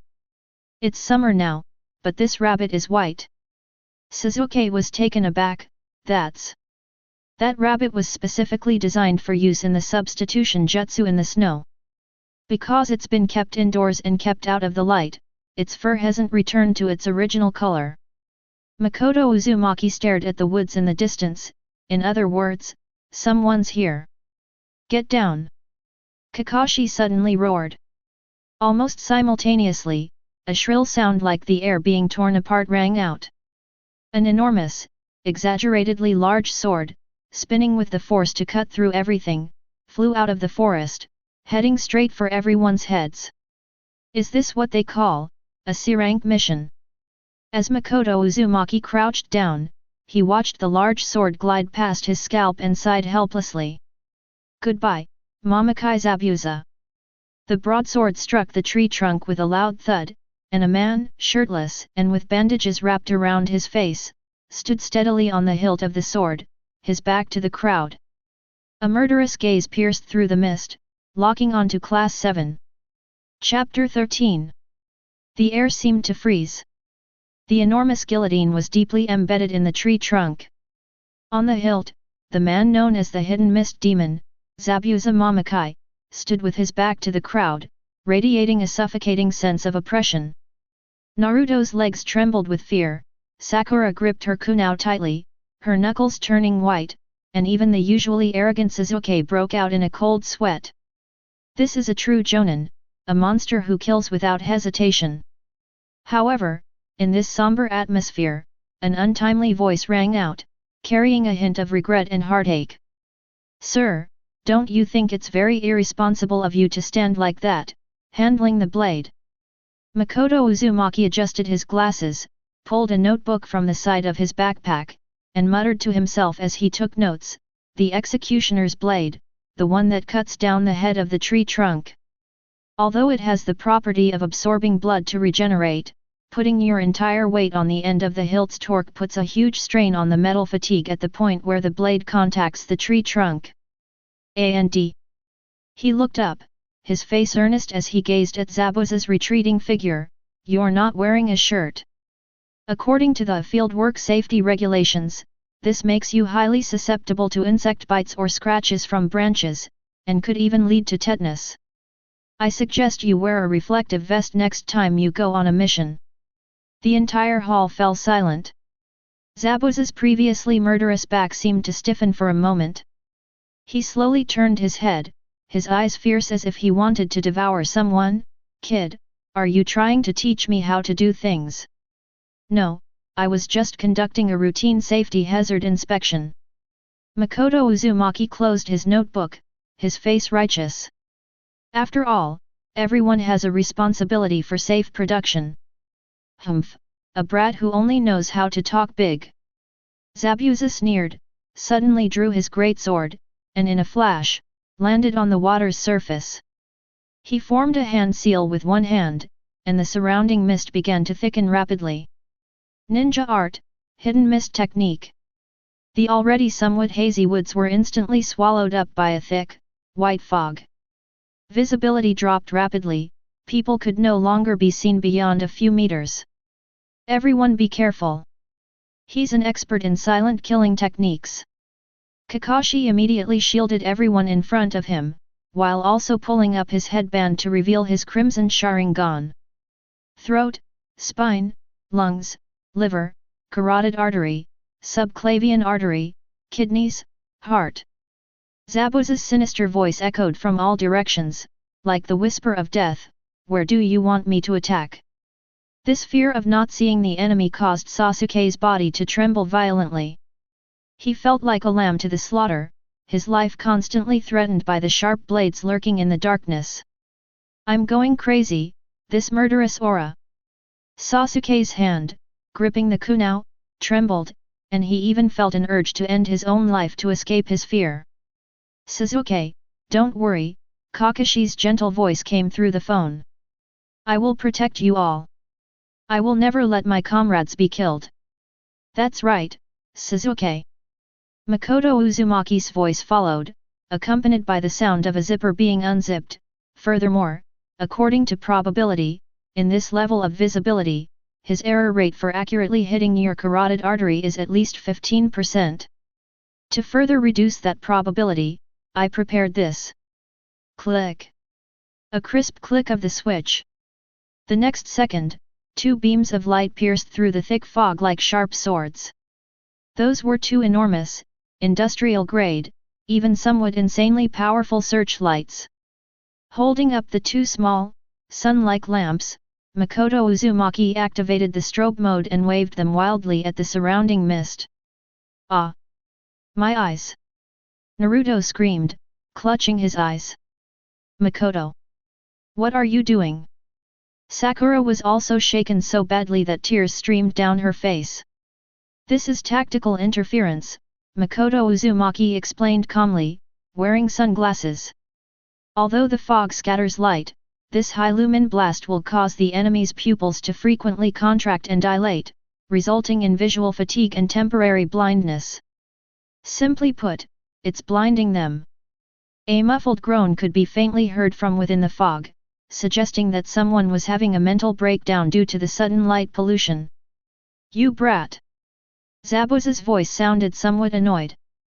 Although the light did not completely dispel the fog, the eerie atmosphere was completely destroyed by the disco-like flashing lights. Just then, Zabuza stopped moving.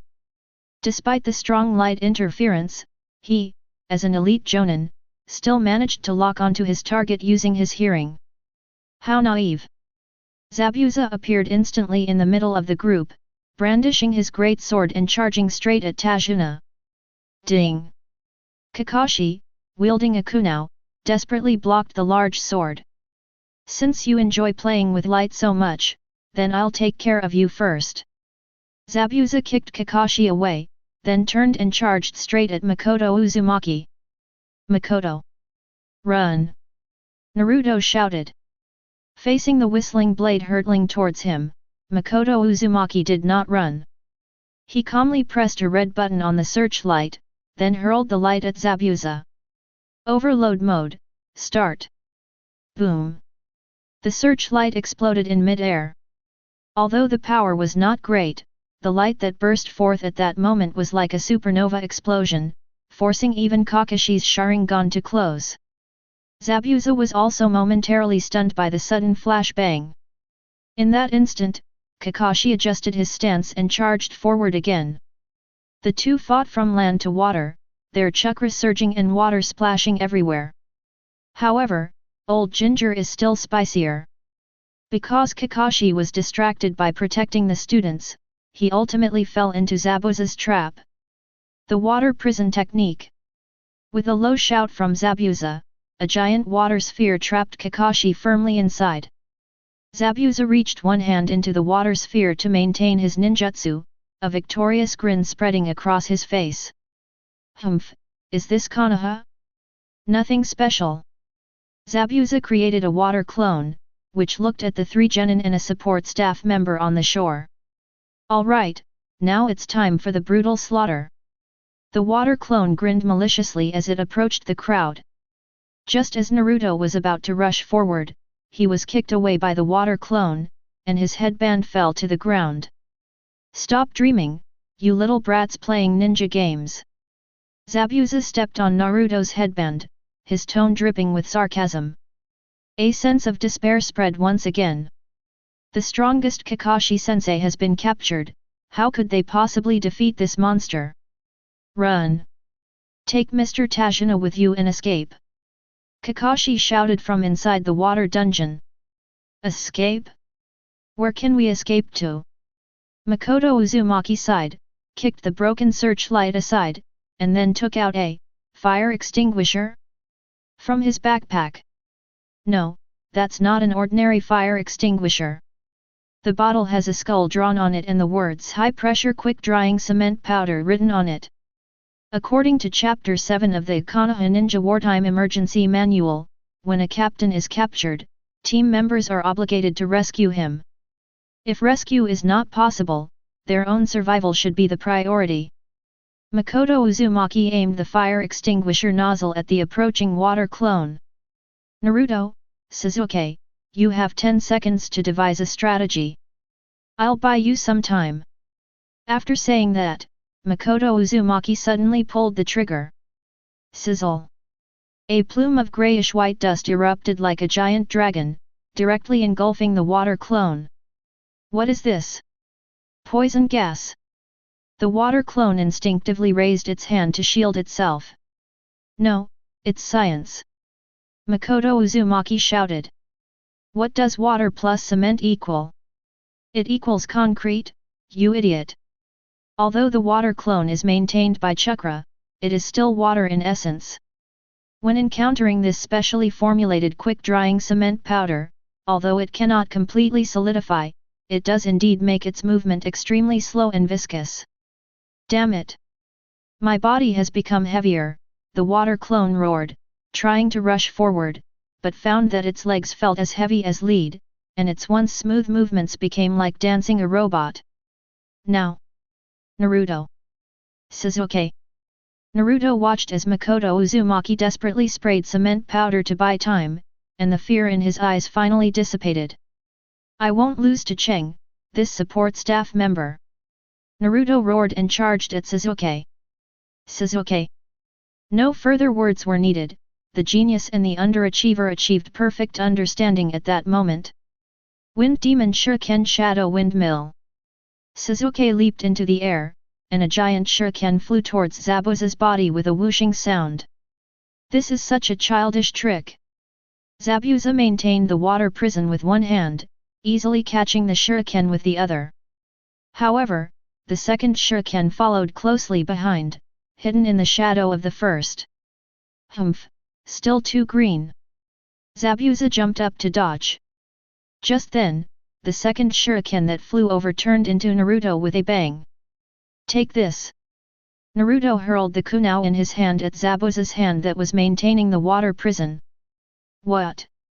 Zabuza exclaimed in shock. If you don't let go, your hand will be crippled. If you let go, the water prison will be released. In the blink of an eye, Zabuza was forced to withdraw his hand. Whoosh! The water prison ruptured. Well done, Naruto, Sasuke. Kakashi instantly appeared in front of Zabuza, blocking the flying kunai and also blocking Zabuza's killing intent towards Naruto. Now it's my turn. Kakashi's eyes sharpened, his Sharingan spun wildly, and his entire body emanated a chilling aura of chakra. Sure. Makoto Uzumaki tossed aside the empty cement can, looked at the water clone covered in cement dust who was struggling to clean himself, and pushed up his glasses. Phew, that was close. Inhaling this stuff could cause pneumoconiosis. He took a bottle of mineral water out of his bag and handed it to Tsunade, who was staring in disbelief. Sir, have some water to calm your nerves. By the way, if this bridge is completed, could you reserve a small advertising space for me at the bridgehead? I'd like to promote my ninja outdoor safety kit. Tsunade shakily took the water, looking at the boy in front of him who was still thinking about advertising even at the brink of death, and for a moment he didn't know what to say. Are all the ninjas of Konoha so special? No. Makoto Uzumaki looked at Kakashi, who was fiercely fighting Zabuza, and Naruto, who was shouting excitedly beside him, I'm the only normal one. They're the crazy ones.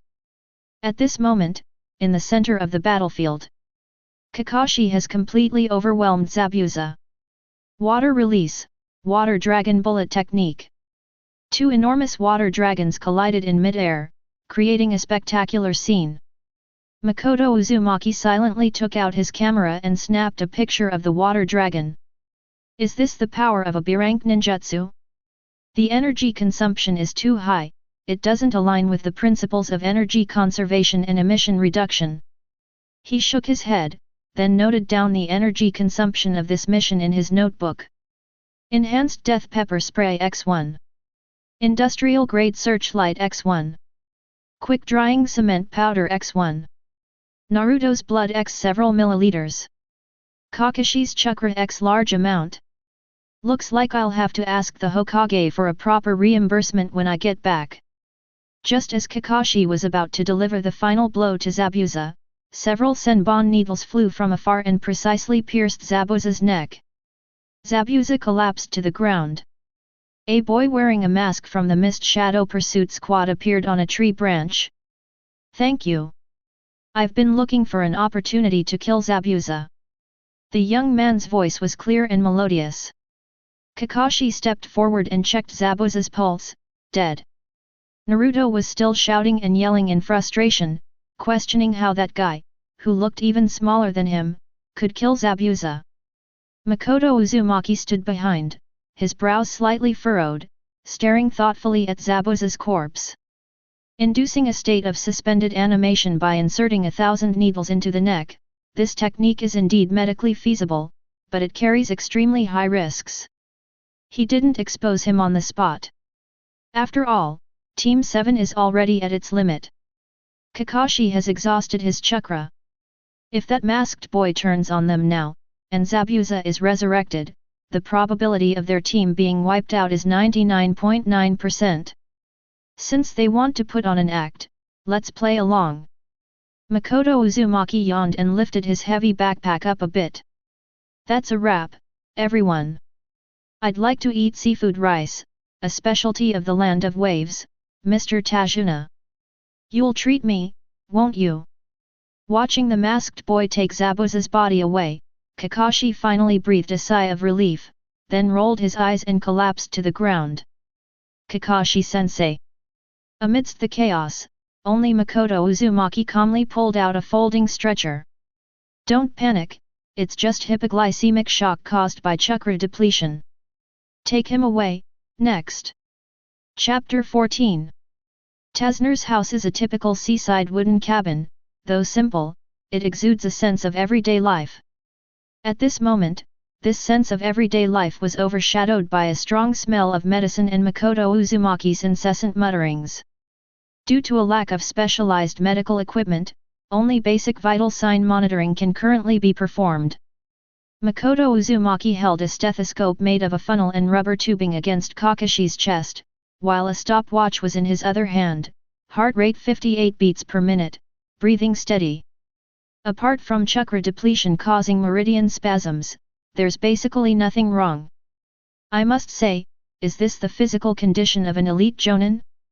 For an ordinary person, that level of exertion would have already led to multiple organ failure.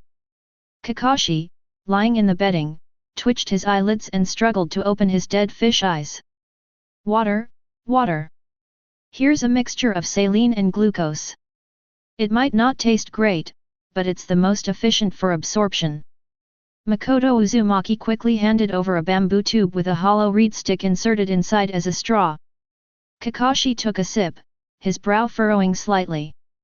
The taste was indeed indescribable, a mixture of salty and sweet, like drinking seawater mixed with syrup.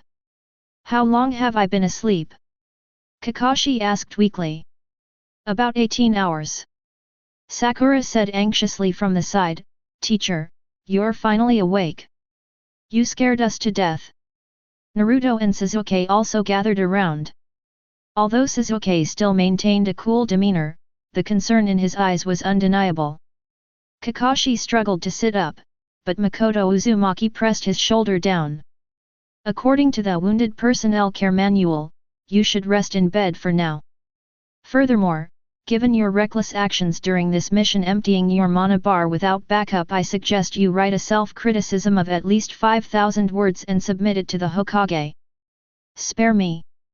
Kakashi gave a wry smile, then his expression turned serious. However, now is not the time to rest. There's something that's been bothering me. You mean the way that Masked Boy disposed of Zabuza's corpse, right? Makoto Uzumaki pushed up his glasses and spoke first.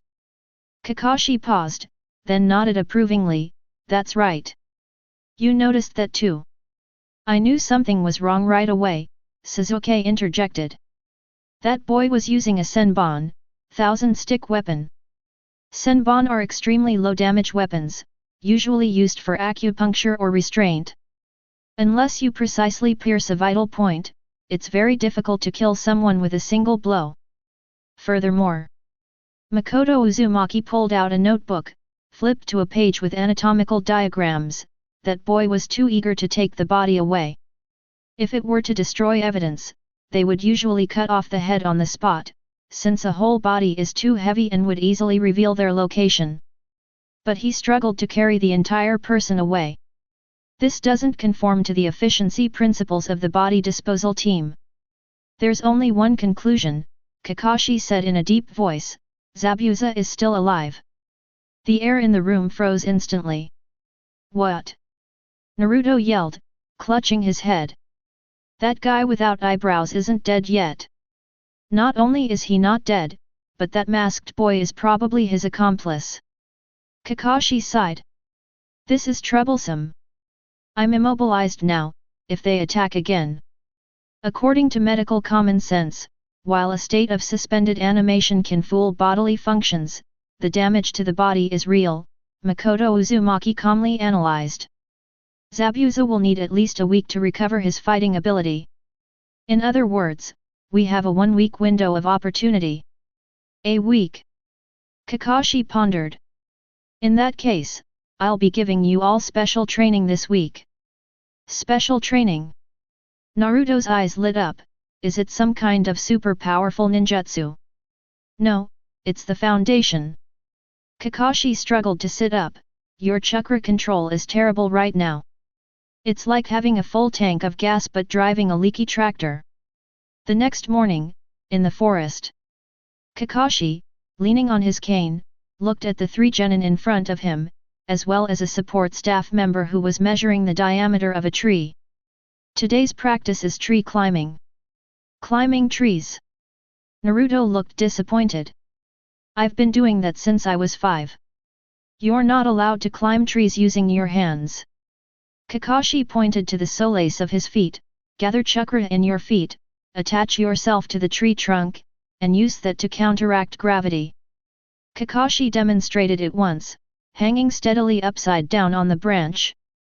The principle is simple, maintain just the right amount of chakra. Too little, and you can't absorb it, too much, and you'll crush the bark. Sounds interesting. Naruto exclaimed, eager to try it out. The next half hour was a complete disaster. Naruto always lacked chakra, and before he could run 2 steps, he would slip and fall on his butt. Sasuke, on the other hand, used too much chakra, leaving a deep crater in the tree trunk with every step, and eventually fell down. Only Sakura easily climbed to the top in one go. It seems Sakura has the best chakra control, Kakashi praised. Although Naruto and Sasuke were unwilling, they could only continue to bury themselves in their training. And Makoto Uzumaki? He was squatting in front of a tree, holding chalk in his hand, drawing complex force analysis diagrams on the bark. Gravity G downwards, friction F upwards, chakra attraction F perpendicular to the tree trunk. Assuming the bark's coefficient of friction mu is 0.6, my weight is 55 kilograms. He muttered to himself, occasionally pressing a few buttons on the calculator. Makoto, what are you doing? Kakashi couldn't help but ask. Theoretical calculations are useless, this requires the body to memorize it. No, Kakashi-sensei, this is science. Makoto Uzumaki adjusted his glasses, his face serious. Chakra is essentially a form of energy, and the conversion of energy into adsorption force must follow the laws of physics. As long as I calculate the precise chakra output power, I can perfectly. After saying that, he took a deep breath and, according to the calculated values, stepped onto the tree trunk. Get out of here! Bang! With a muffled thud, Makoto Uzumaki's foot blasted a piece of tree bark off, sending him flying 3 meters backward and landing face first in the dirt. It seems the variables in the formula also need to include the bark's moisture content and roughness. Uzumaki Makoto, lying on the ground, calmly jotted down a note in his notebook. Also, Newton's third law still applies in the ninja world, the reaction force made my legs go numb. Kakashi was exasperated, I already told you to use your body to feel it. Although he talked about science, Makoto Uzumaki did not give up. As an ordinary person without a bloodline limit or a tailed beast advantage, he knew very well what chakra control meant to him. That was the foundation upon which he was able to survive in this dangerous world. Since my intuition isn't as good as Naruto's, and my talent isn't as good as Sasuke's, then I'll just use data to build it up. Record the data if it fails. 2 failures, adjust parameters. As the sun set, Naruto and Sasuke were both panting heavily and covered in mud. Although Makoto Uzumaki wasn't climbing very high, the height of each of his attempts was steadily increasing, and the depth of the footprints he left on the tree trunk was becoming remarkably consistent. This guy. Sasuke looked at Makoto Uzumaki's tree trunk covered in calculations, his expression shifting slightly. His method is strange, but his progress is steady. Chapter 15.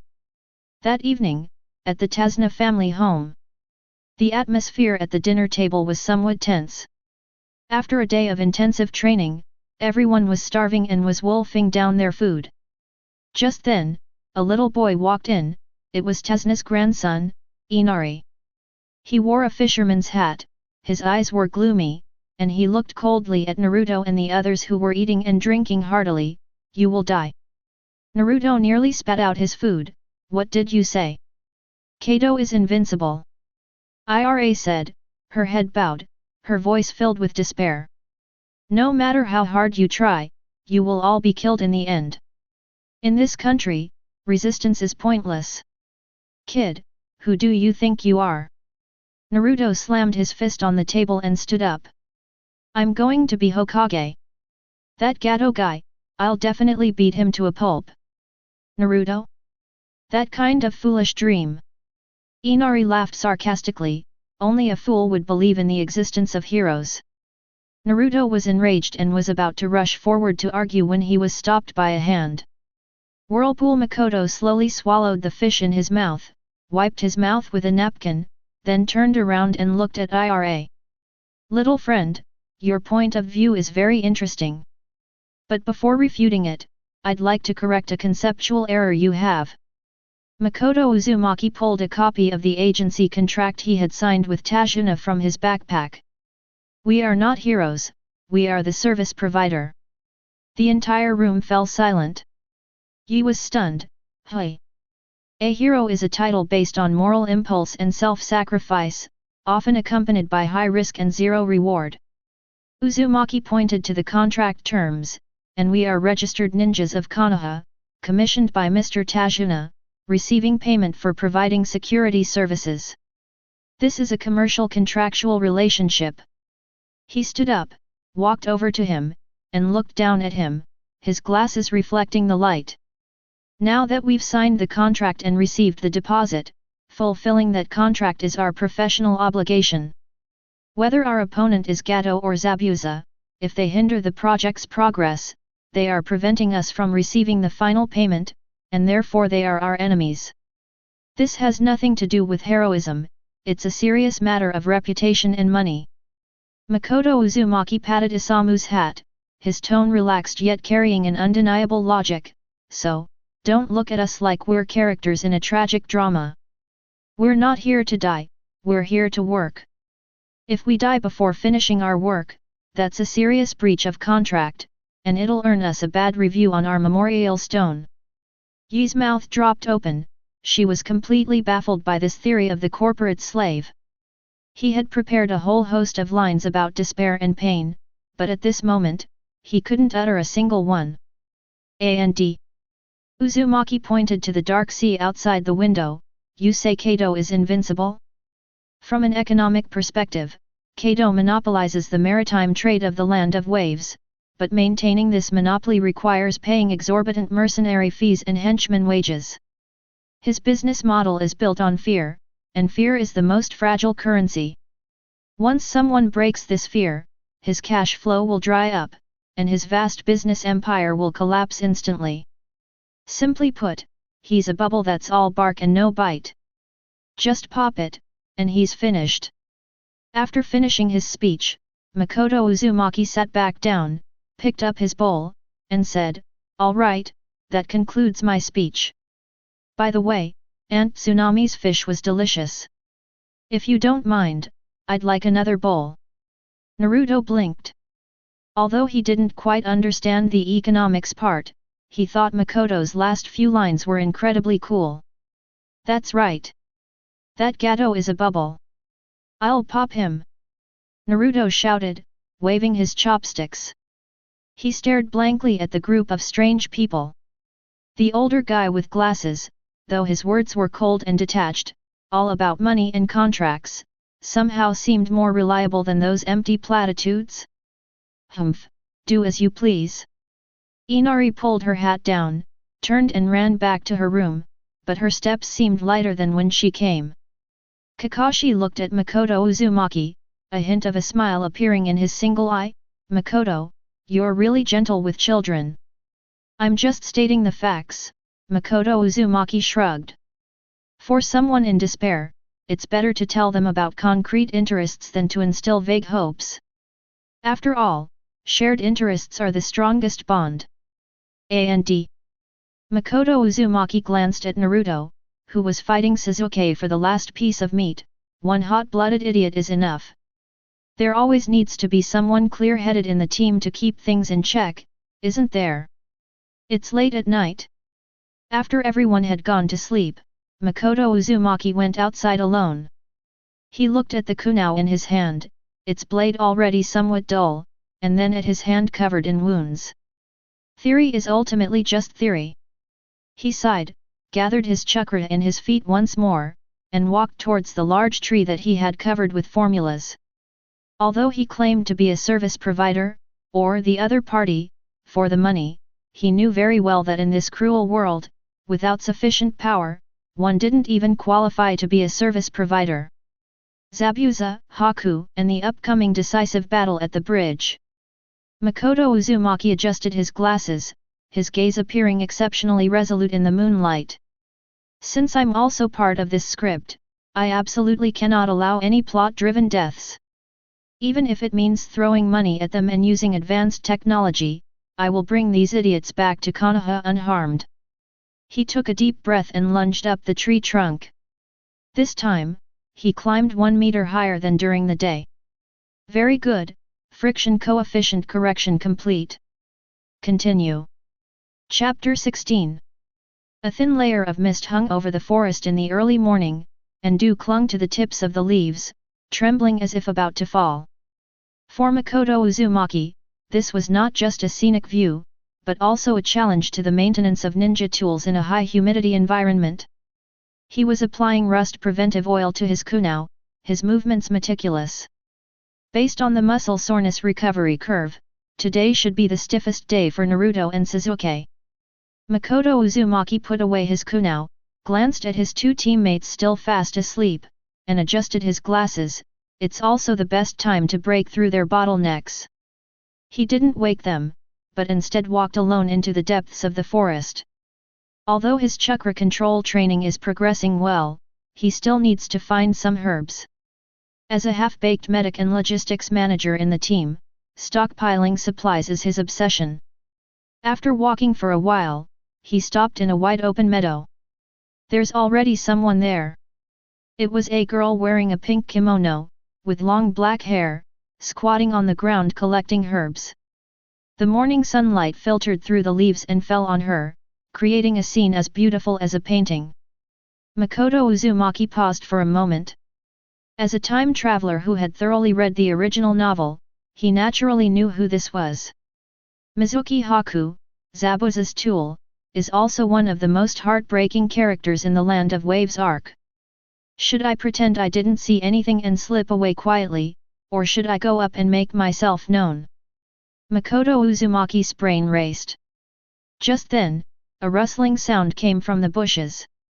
With dark circles under his eyes and his face covered in straw mat patterns, Naruto emerged groggily from the bushes, clearly having either sleepwalked in the middle of the night or gotten lost early in the morning.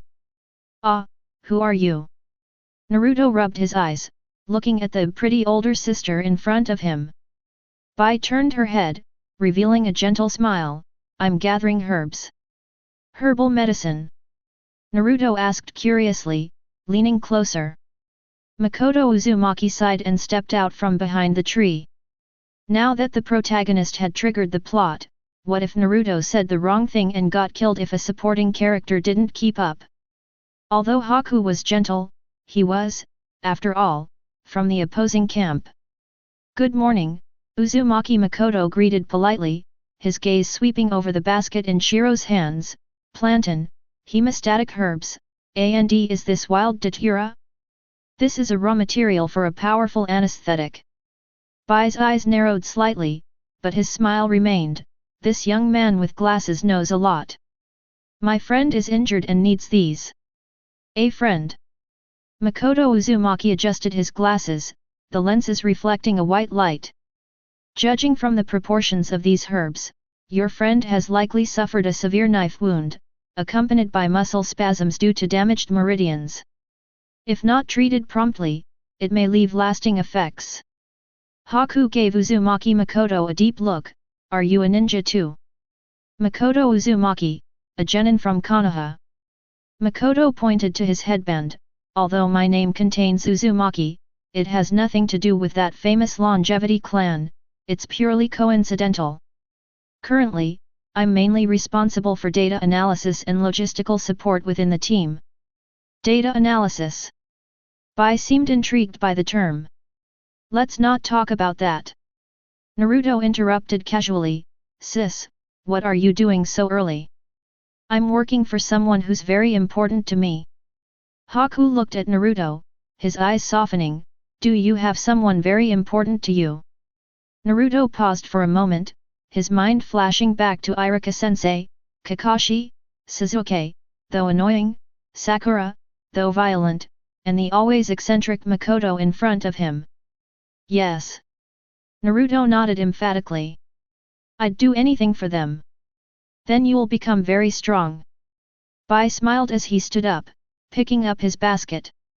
Only when protecting those who are important can a person unleash their true power. Makoto Uzumaki listened silently, and had to admit to himself that although this theory was very idealistic, in the world of Naruto, where idealism has the greatest output power, it was the truth. I'm leaving. Haku turned to leave, but stopped after a couple of steps, turning back to look at Naruto. By the way, I'm a guy. The air fell silent for 3 seconds. What? Naruto's jaw slammed to the ground, his eyes practically bulging out of their sockets. You're kidding, right? You're cuter than Sakura. Bai chuckled softly, then his figure disappeared into the mist. Naruto was still bewildered in the wind when he turned to look at Makoto Uzumaki, hoping to get an answer that he was joking. Makoto Uzumaki expressionlessly took out a notebook and wrote down the following. Observation subject, Mizuki Haku. Gender, male, questionable, chromosome testing recommended, but visual deception is also a type of ninjutsu in the ninja world. Danger level, extremely high, 90% chance of forming hand seals with one hand. Note, he's so cute, he's definitely a boy. Makoto. Didn't you hear me? He said he's a man. Naruto grabbed Makoto's shoulders and shook him. I heard you. Makoto Uzumaki calmly closed his notebook. Judging from his skeletal structure, his shoulders are indeed slightly wider than the average woman's, and although his Adam's apple isn't prominent, it's present. Naruto, don't be fooled by appearances, this is a required course for any ninja. But... Naruto's worldview is crumbling. Alright, stop worrying about gender. Makoto patted Naruto on the back. That boy is very strong. If we encounter him on the battlefield, remember not to go easy on him just because of his appearance. Although I know you definitely will. Chapter 17. Back on the training field. Sasuke was already there, straining against the big tree. Seeing Naruto and Makoto return, he scoffed, "You losers and bookworms, you're too slow. You damn Sasuke. Who are you calling a loser?" Naruto instantly revived and rushed over to start climbing the tree. The atmosphere during today's training session was exceptionally tense. Perhaps stimulated by Haku, Naruto's concentration improved significantly. Seeing Naruto's rapid progress, Sasuke gritted his teeth and squeezed out more of his chakra. As for Makoto Uzumaki, he stuck a measuring tape on the tree trunk. Current height 7.5 meters, 2.5 meters to the target. Makoto Uzumaki looked at the markings on his feet, calculator in hand. Based on the current chakra consumption rate, I need to optimize the output frequency of the pressure points on the soles of my feet. Assuming the chakra flow conforms to fluid dynamics. Hey, Makoto.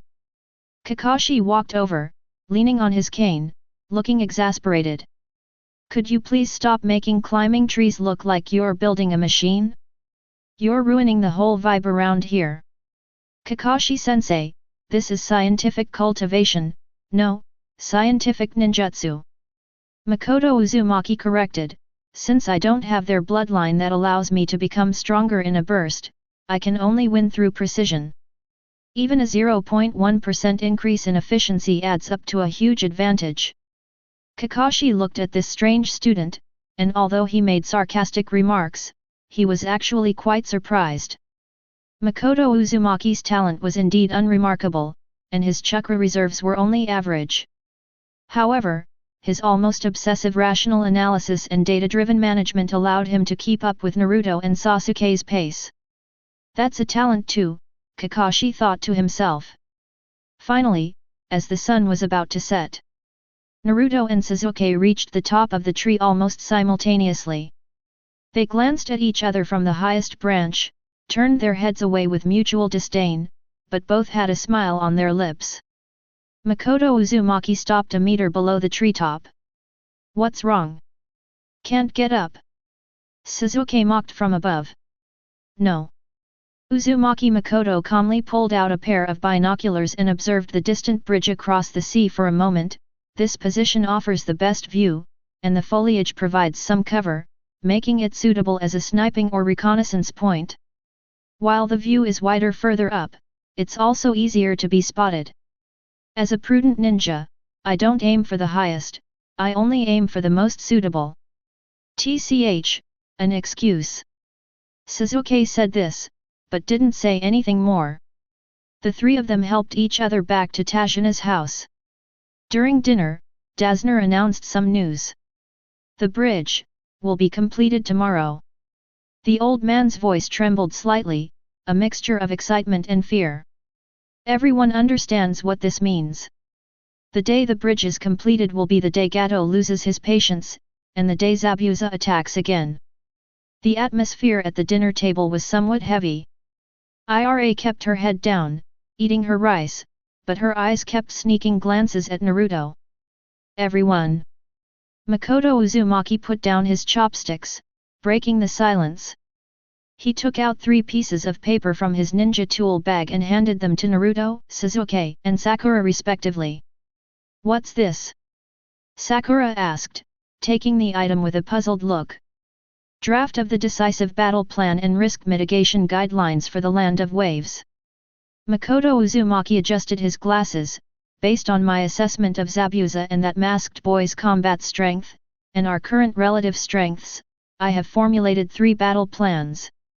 Option A, Kakashi-sensei fights Zabuza one-on-one, while the 3 of us gang up on the masked boy. 40% win rate.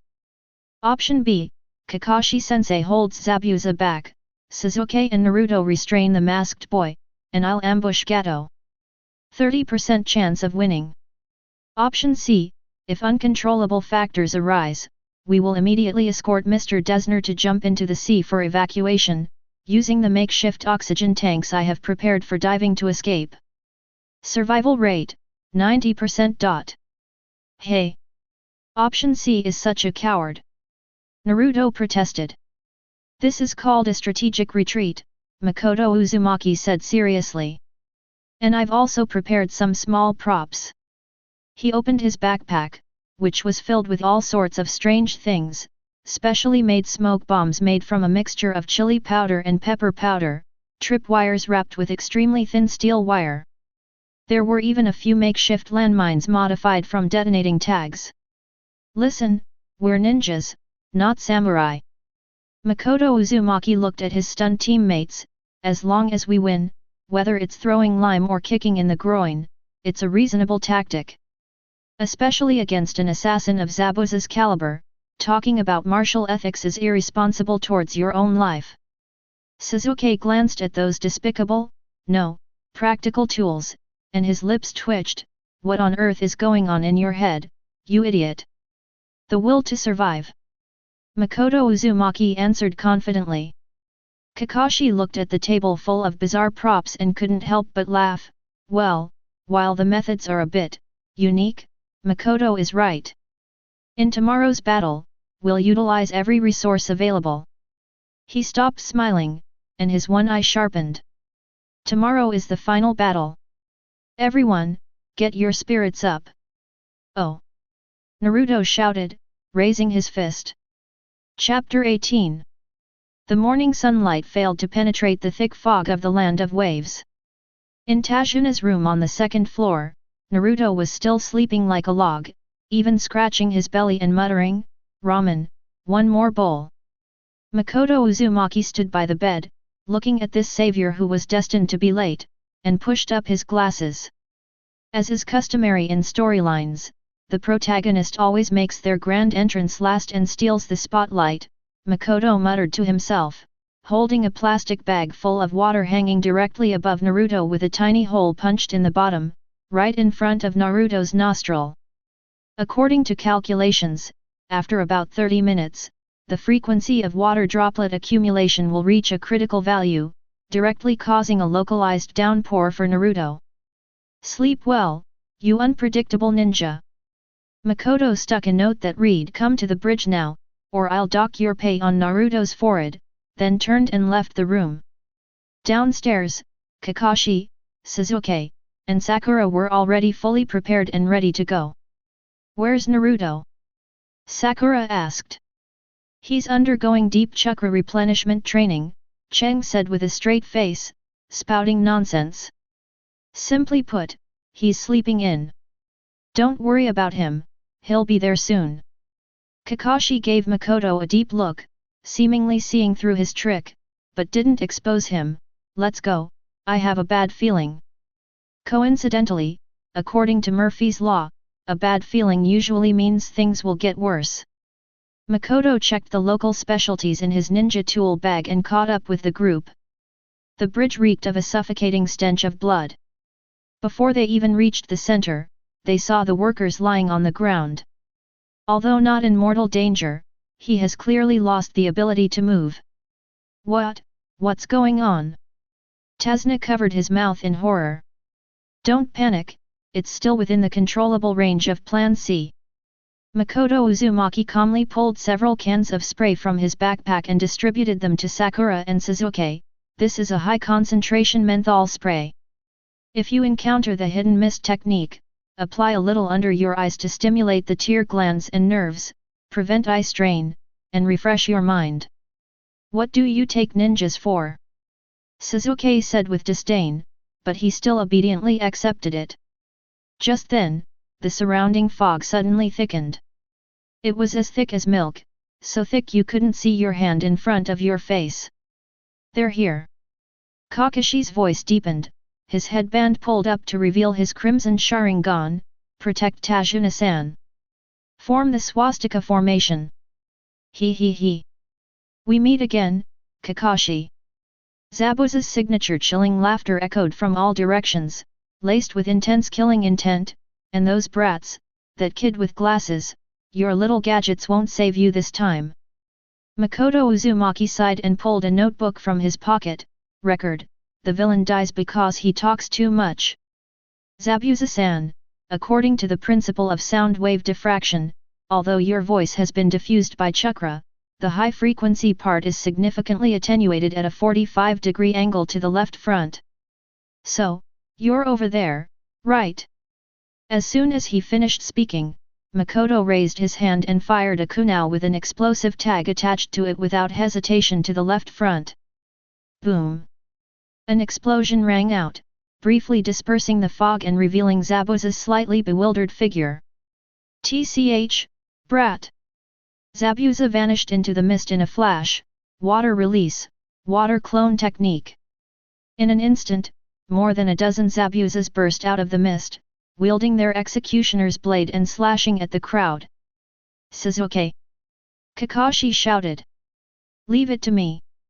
Sasuke snorted coldly, his figure flashing like lightning.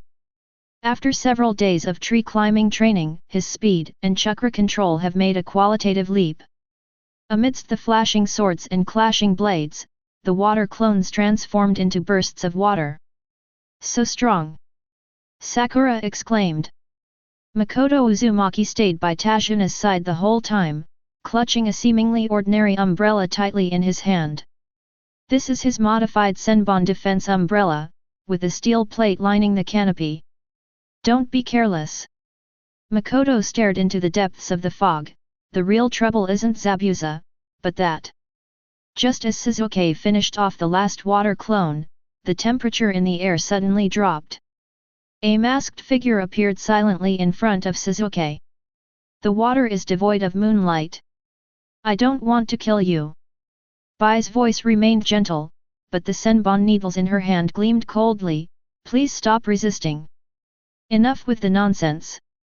Sasuke, brimming with confidence, immediately swung his kunai and attacked. Their figures clashed, and the sounds of metal colliding were as dense as rain. Chang watched closely from the sidelines. Although Bai's movements were fast, he was clearly holding back. Or rather, he was guiding Sasuke's attack rhythm. One-handed hand seal. Chang squinted, looking at Bai's free hand. Here it comes. Secret magic mirror ice crystal. With a soft shout from Bai, the surrounding water vapor instantly condensed. Huge ice mirrors rose from the ground, forming a hemispherical cage that trapped Sasuke inside. Bai's figure merged into the ice mirror.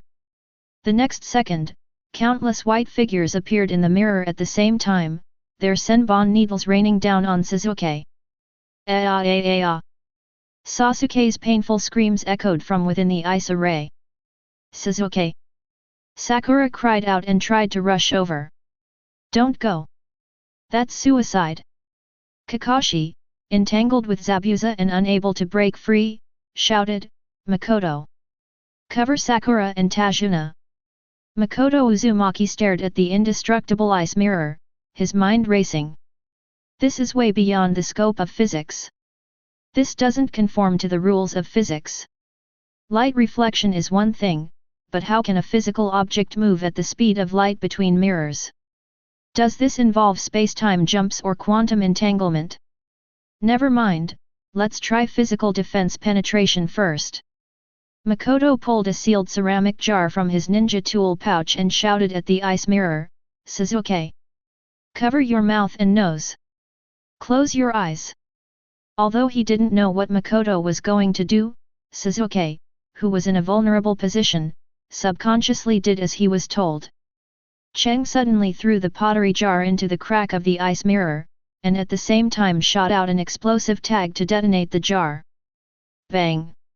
There was no violent explosion, but instead a cloud of red dust instantly spread out. This is a specially made mixture of hellish ghost pepper powder and mustard powder, commonly known as Respiratory Tract Destroyer 3000. Cough cough cough cough. Sasuke's violent coughing could be heard from inside the ice mirror, but he managed to cover his mouth and nose.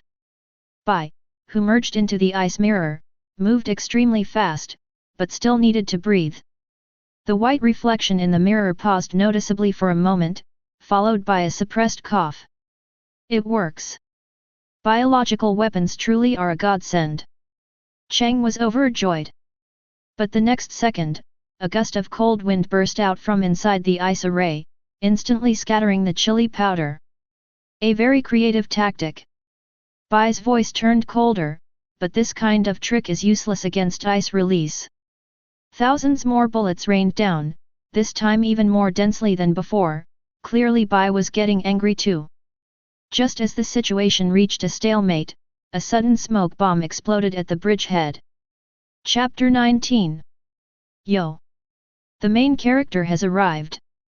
With a loud shout, the idiot in the orange clothes appeared before everyone, striking an extremely flamboyant pose. Naruto!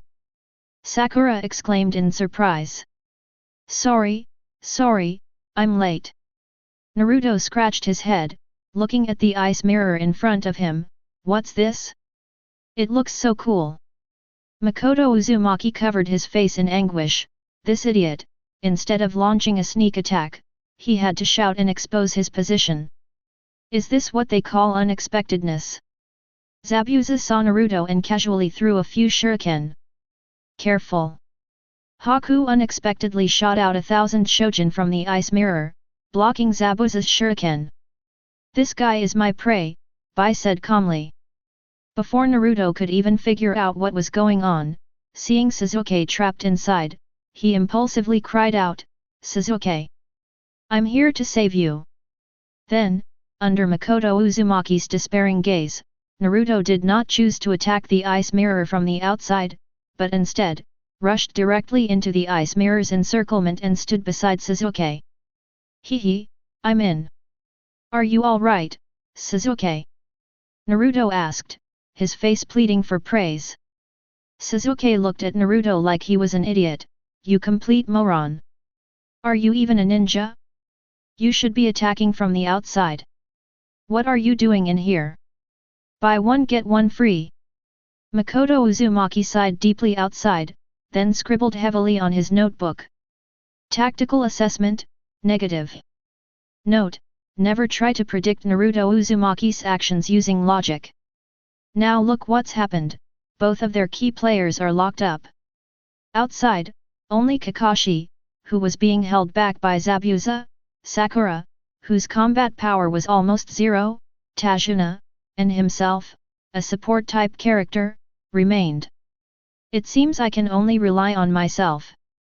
Chang put away his notebook, his eyes sharpening. He can't go in and die, but he can stir things up even more. Sakura, stand in front of Mr. Tsunade, grip your kunao tightly, and don't tremble, Makoto calmly instructed. No matter what happens, don't leave this position. After saying that, Chang took out his prepared weapon from his backpack.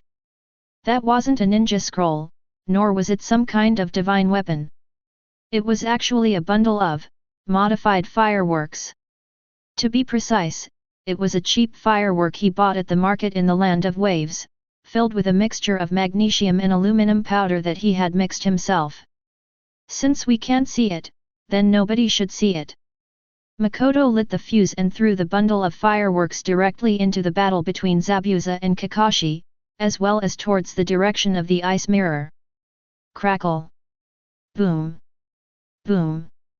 A blinding white light and a deafening explosion instantly reverberated across the bridge. This wasn't intended to kill, but rather to create bright light and noise to disrupt Zabuza's silent killing technique and Haku's visual lock-on. Now! Kakashi-sensei! Makoto shouted. Under the cover of the bright light, Kakashi finally seized an opening in Zabuza's defenses and slashed Zabuza's arm with a kunao.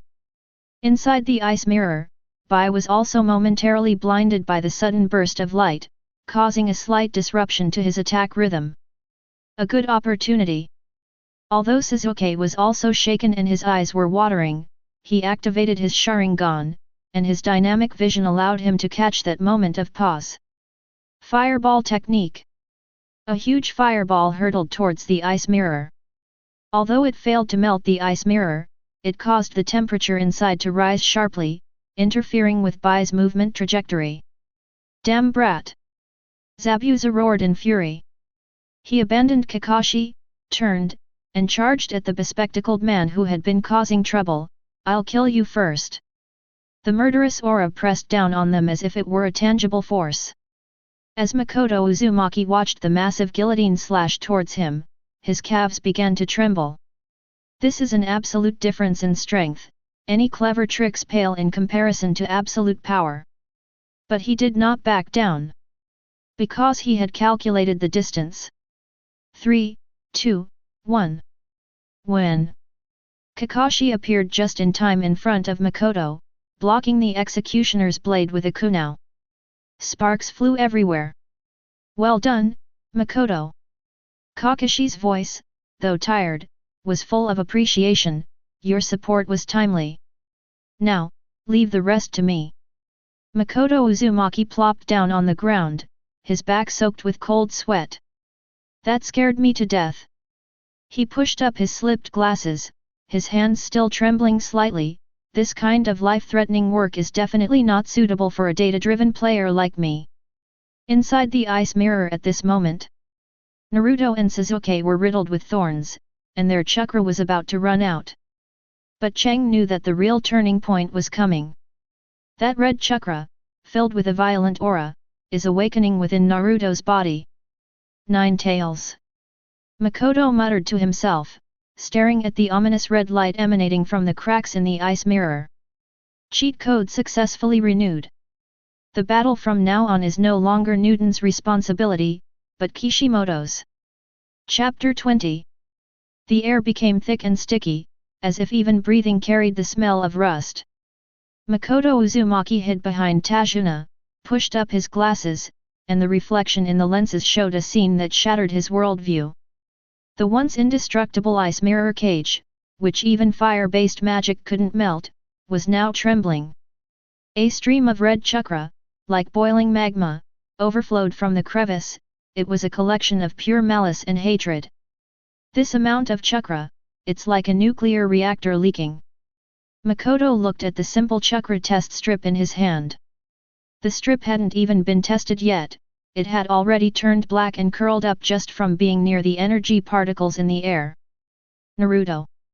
Sakura looked over there worriedly, her hands gripping the hem of her clothes tightly. Don't go over there. Kakashi's voice came, filled with unprecedented solemnity. Although he was still confronting Zabuza, his attention was completely drawn to the red chakra. That's a power you can't access right now. Boom! With a loud bang, the ice mirror shattered. Fragments flew everywhere like shrapnel. Makoto Uzumaki reacted quickly, grabbing Tajina and Sakura's heads and pressing them against the bridge, while simultaneously opening the already tattered Senbon barrier. Is this the Nine Tails? Makoto peeked out from the edge of the umbrella. At this moment, Naruto lay on the ground, his entire body wrapped in a red chakra cloak, a phantom tail swaying behind him, his features distorted, his fangs exposed, and his nails growing longer. He looked exactly like a wild beast. Roar! Naruto let out an inhuman roar, and the ground instantly cracked open. This is illogical! Makoto mentally screamed. According to the law of conservation of energy, with such a massive energy output, Naruto's body tissue should have been carbonized long ago. Are the Uzumaki clan's bodies made of titanium alloy? What followed was a completely one-sided massacre. Just moments ago, Mizuki Haku had cornered Sasuke, but now, in front of Naruto in his Nine Tails form, he was as vulnerable as a rag doll. Speed? Naruto is faster. Strength? Naruto can shatter the air with a single punch. Bai was sent flying by a punch, his mask shattered in mid-air, revealing a handsome face that would make even women jealous.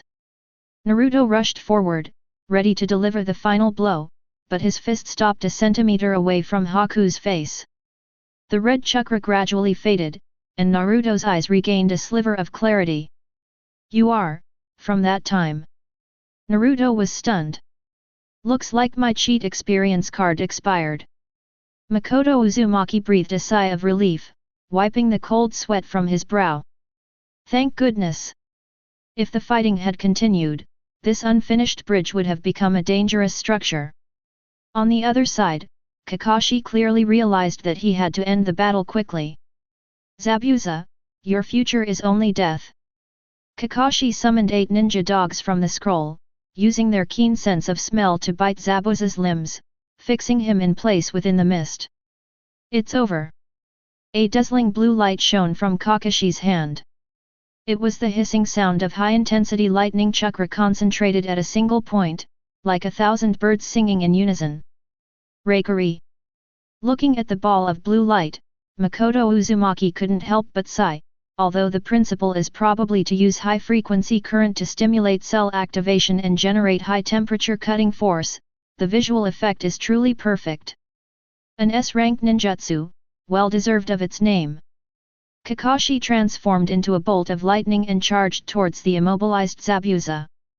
This strike will surely kill. However, just as the lightning was about to pierce Zabuza's heart, a sudden change occurred.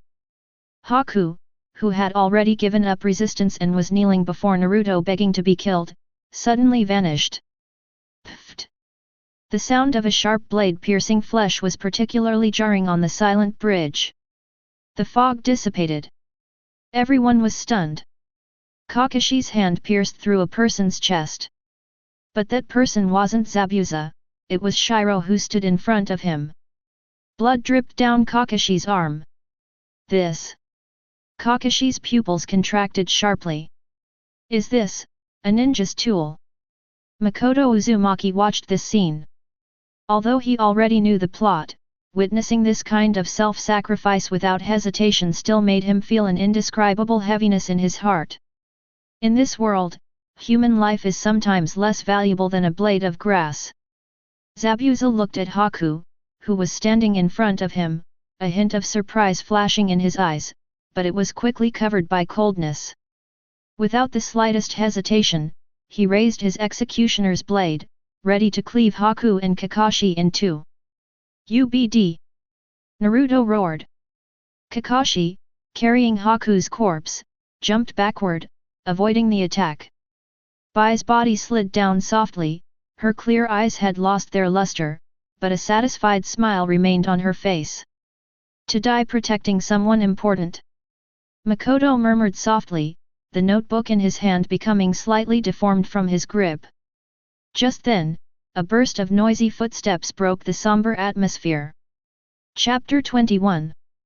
On the other side of the bridge, the short, sunglasses-wearing, shrewish-looking Kato walked over with a large group of thugs wielding clubs and knives. Tisk tisk tisk, what a sorry sight, Zabuza. Gato tapped the ground with his cane, a mocking smile on his face. The so-called demon of the mist, actually got wrecked like this by a few Konoha brats. But that's fine, saves me a lot of commission. Kato. Zabuza clutched his injured arm, his eyes cold. Stop glaring at me, you're fired. Gato waved his hand, and the hundreds of thugs behind him burst into laughter. I never intended to pay in the first place. Letting you ninjas kill each other, then I'll bring my men to clean up the mess. That's the most profitable deal. One of the thugs even stepped forward and kicked the cold, white corpse. This kid's actually quite pretty, too bad he's dead. Stop. Naruto tried to rush forward, but Kakashi stopped him. Don't be impulsive, Naruto. Kakashi was also furious, but he had to remain calm. There were simply too many of them. However, there was someone who made a move even earlier than Naruto. Call out. A kunai flew precisely past the thug's scalp, shaving off a tuft of hair and embedding it in the wooden board behind him. Who? The thug exclaimed, startled.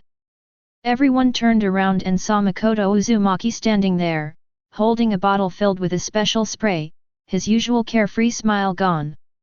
Sorry, it was a slip of the hand. Chang adjusted his glasses, his tone flat.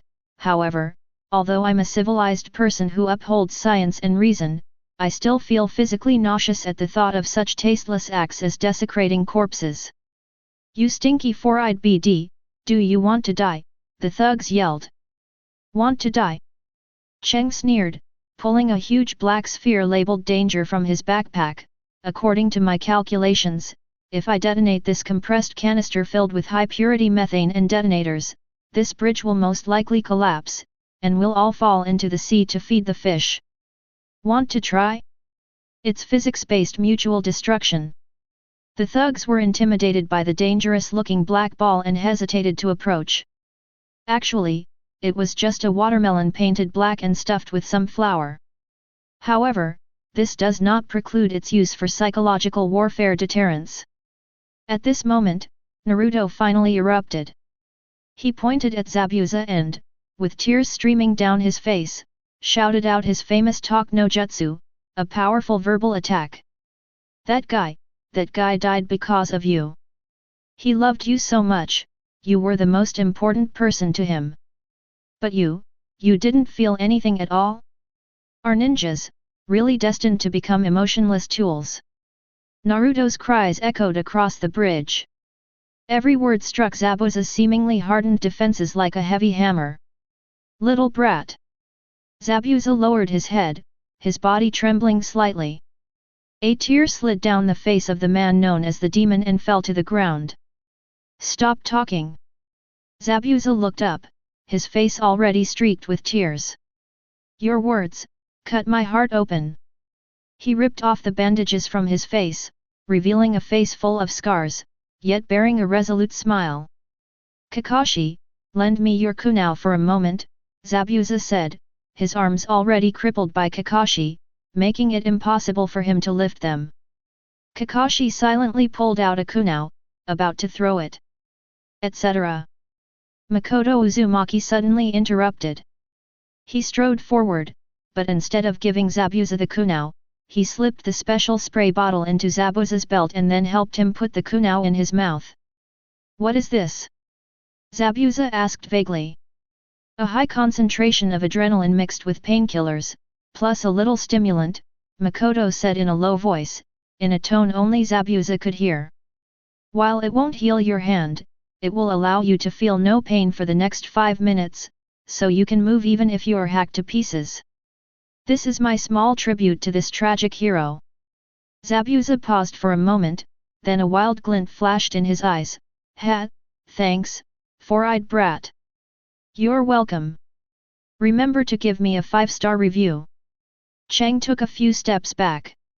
Zabuza turned around to face Gato and the hundreds of thugs. At this moment, he was no longer the rogue ninja who killed for money, but a beast seeking revenge for dignity and bonds. The demon has descended. Zabuza roared, a kunai clenched in his mouth, and charged into the crowd like a black whirlwind. Blood splattered. Screams echoed throughout the room. Zabuza was like a tireless demon, enduring swords and spears that pierced his body without ever faltering. As Cheng said, the medication blocked his sense of pain, causing him to exhaust his last bit of life force. Until he rushed up to Kato, slit the culprit's throat with a single stroke, and kicked him off the bridge. Zabuza staggered around, his body riddled with weapons, his blood staining the entire bridge. The thugs were terrified by this ghostly sight and retreated in all directions. Run! It's a monster! Just as the thugs were preparing to escape or retaliate, a unified shout came from the other end of the bridge. Inari led the entire village, armed with hoes, harpoons, and sticks, and came in a grand procession. If you dare touch our heroes again, we'll fight you to the death! Ira shouted. Seeing that the situation was hopeless, the thugs finally abandoned their armor and fled in disarray. The battle is over. Zabuza collapsed to the ground, his life force about to be extinguished. Kakashi! Zabuza pleaded weakly, I want to see that guy's face. Kakashi silently picked up Zabuza and placed him next to Haku. At that moment, snowflakes began to fall from the sky. In this season when it shouldn't snow. Haku, is that you? Are you crying? Zabuza reached out with difficulty, wanting to touch Haku's face.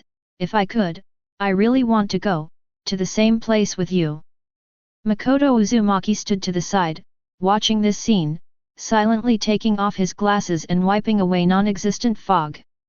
According to religious theological theory, you, who kill without hesitation, are definitely going to hell, while he, as pure as a blank sheet of paper, is definitely going to heaven.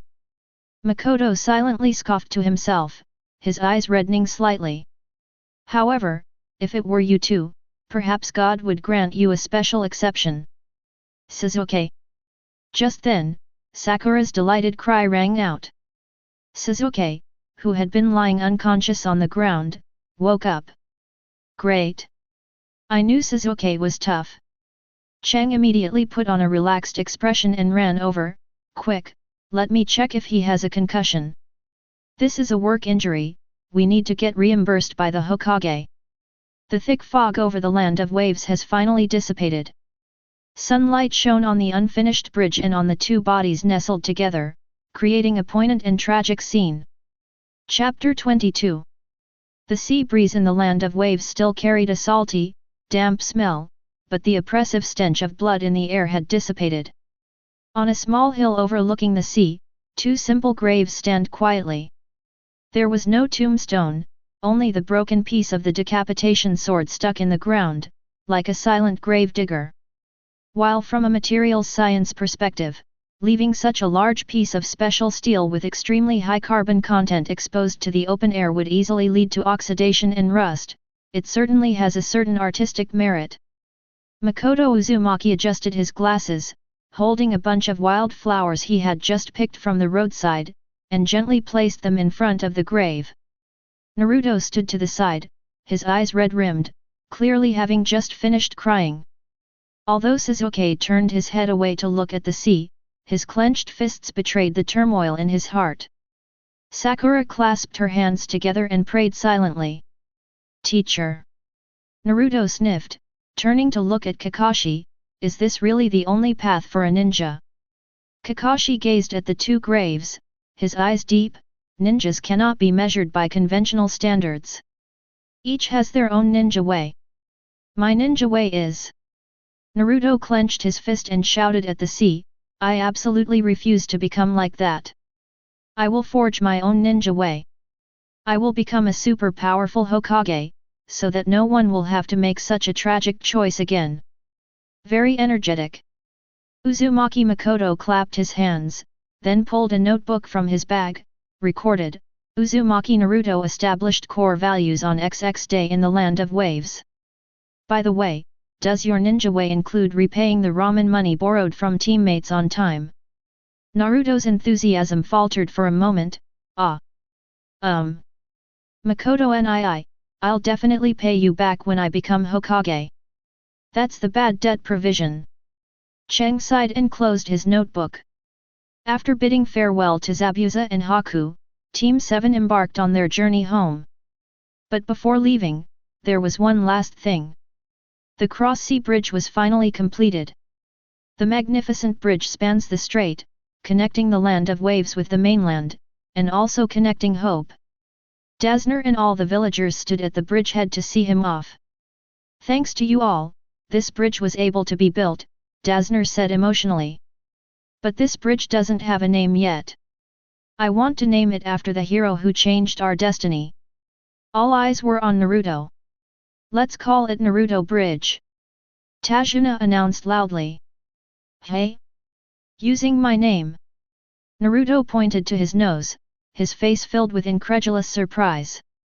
Although I think the Land of Waves' first cross-sea reinforced concrete suspension bridge is more in line with engineering characteristics and has a landmark feel. Makoto Uzumaki muttered under his breath, but seeing Naruto's expression as if he were about to fly away, he wisely shut his mouth. Never mind, Naruto Bridge does sound more like a shonen manga's hot-blooded theme. Inari squeezed through the crowd, looked at Naruto, tears welling in her eyes. Brother! I'll become strong. I'll protect everyone too. Of course. Naruto gave a thumbs up.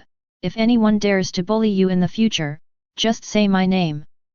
Amidst laughter and reluctance, Team 7 embarked on their journey back to Konoha. On the way back, the atmosphere was much more relaxed than on the way there. Although Sasuke still maintains his cool demeanor, he occasionally engages in a verbal sparring session with Naruto. Sakura, however, was still deeply moved by Sasuke's heroic rescue. Only Makoto Uzumaki was engrossed in writing and drawing the whole way, muttering to himself. Makoto, what are you doing? Kakashi asked lazily, glancing at Ika Ika Paradise. If you're writing a mission report, remember to make my part sound heroic. I'm doing the math, Kakashi-sensei. Makoto Uzumaki didn't even look up, his pen flying across the paper. Although this mission has been upgraded from C rank to A rank, and the commission will increase, our losses are also staggering. He looked up, adjusted his reflective glasses, his eyes sharp. First, Naruto used up a lot of chakra and needs high-calorie food to replenish it. That food expense should be charged to the company account. Second, Sasuke's clothes are badly damaged. The Uchiha clan's clothes seem to be all high-end custom-made, so repairs will be expensive. And then there's Sakura. Well, Sakura's compensation is mainly for emotional distress. What about me? Naruto asked, leaning closer. You. Chang pointed to a line on the list. You damaged 3 floorboards at Uncle Tazna's house. Although he didn't ask for compensation, I suggest you treat everyone to a barbecue when you get back as hush money. Ah! How could this happen? Naruto wailed. Most importantly, Makoto waved the densely written list in his hand. To deter Gato and his gang of thugs, I used a special tactical deterrence device and a bottle of potential bio-function activating spray. These are my personal inventions, high-tech consumables, and I must get the Hokage to reimburse me in full. Kakashi looked at Makoto's calculating expression and sighed helplessly. Makoto, are you really a ninja? Sometimes I think you're more like an accountant. Even ninjas need to eat, teacher, Makoto said matter-of-factly. Scientific research is even more expensive. Do you know how ridiculously high the price of explosive tags has become? Inflation is a tiger. After several days of trekking, the gates of Konoha finally came into view. Seeing the 2 familiar large green doors and the big, patience, character on them, everyone breathed a sigh of relief. Finally back. Naruto opened his arms wide, breathing in the fresh air of Konoha. Ichiraku ramen still smells the best. That's your misconception. Ichiraku ramen is 3 kilometers away from here, Chang bluntly exposed. After greeting and registering with the 2 gatekeepers at the entrance, Izumo and Katetsu, Team 7 headed straight for the Hokage building. Inside the Hokage's office, the 3rd Hokage, Hiruzen Sarutobi, listened to Kakashi's report while smoking his pipe. I see. I didn't expect a rank C mission to involve the 7 ninja swordsmen of the Mist and Gato. The 3rd Hokage exhaled a smoke ring, his expression grave. You did a great job, not only protecting the client but also upholding Konoha's reputation. It's all thanks to the Hokage, Kakashi said modestly. Then, I will upgrade the rating of this mission to A, and the commission will be adjusted accordingly. The 3rd generation nodded. Great! Naruto cheered. Ahem. Makoto Uzumaki stepped forward and handed over the long expense report with both hands. Hokage-sama, this is the list of special material losses and technical support costs for this mission. Please take a look. The 3rd Hokage took the list, glanced at it, and raised an eyebrow slightly. Special tactical deterrence device? Is this some kind of new ninja tool? And it costs 500 ryo. That's a comprehensive price that includes psychological deterrence, aerodynamic deployment, and artistic embellishment, Chang said, his face impassive as he fabricated the story. Under the circumstances, it played a crucial role in turning the tide of the battle and preventing large-scale casualties. By comparison, 500 taels is practically a steal. The 3rd generation looked into Makoto's eyes, which were filled with sincerity, and his lips twitched slightly. He knew, of course, that this kid liked to do weird and unusual things, but he never expected him to dare to swindle money like this. And this? The 3rd generation pointed to another item, emotional trauma compensation, 2,000 taels per person? What the hell is this? This is to ensure the physical and mental health of Konoha's future generations, Makoto explained earnestly. Naruto and Sasuke are still children. What if seeing such a bloody scene leaves them with psychological trauma? This money is for buying them snacks and toys, and for psychological support. The 3rd generation took a deep breath and felt his pipe getting a little clogged. All right, all right. The 3rd generation heir waved his hand and stamped the form. I'll reimburse you for half. Figure out the rest yourself. Half is fine too, thank you, Hokage-sama. He accepted the offer with a satisfied smile, putting away the order. Every little bit helps. This money was enough to buy him several sets of high-quality chakra test strips. After leaving the Hokage building, Team 7 officially disbanded. I'm going to eat ramen. Makoto, Sasuke, Sakura, let's go together. Naruto invited. Humph, I need to go back and train. Sasuke coldly refused and turned to leave. This mission made him acutely aware of the gap between himself and Naruto, and even Haku. Awakening the Sharingan was only the first step, he needed to become stronger. If Sasuke-kun isn't going, then I won't go either. Sakura looked at Sasuke's retreating figure with a hint of disappointment. I have an appointment. Makoto waved his hand. I'm going to the ninja tool shop to buy supplies. Naruto, you go eat by yourself, but remember not to overeat. TCH, how boring. Naruto scoffed and ran off alone toward Ichiraku Ramen. As Makoto Uzumaki watched the departing figures, the smile on his face gradually faded. He walked alone on the bustling streets of Konoha, the setting sun casting a long shadow over him. The Land of Waves arc is over. Makoto thought to himself, next up is the famous Chuunin exams. Orochimaru, Gaara of Tsunade, a spy from Otagakure. Beneath the surface of peace, undercurrents are surging. Right now, although I'm doing alright thanks to some small scientific inventions and my precognitive abilities regarding the plot, I'm still too weak against true masters. Makoto walked into a secluded ninja tool shop, a place he frequented. Boss, is the thing I ordered ready?" The owner behind the counter was a one-eyed old man. He slowly took a heavy box from under the counter. "I got the carrier for the high-compression chakra storage scroll you wanted, and those special metal wires. But kid, are you sure this thing will work? The principle sounds pretty mystical." "Don't worry, boss."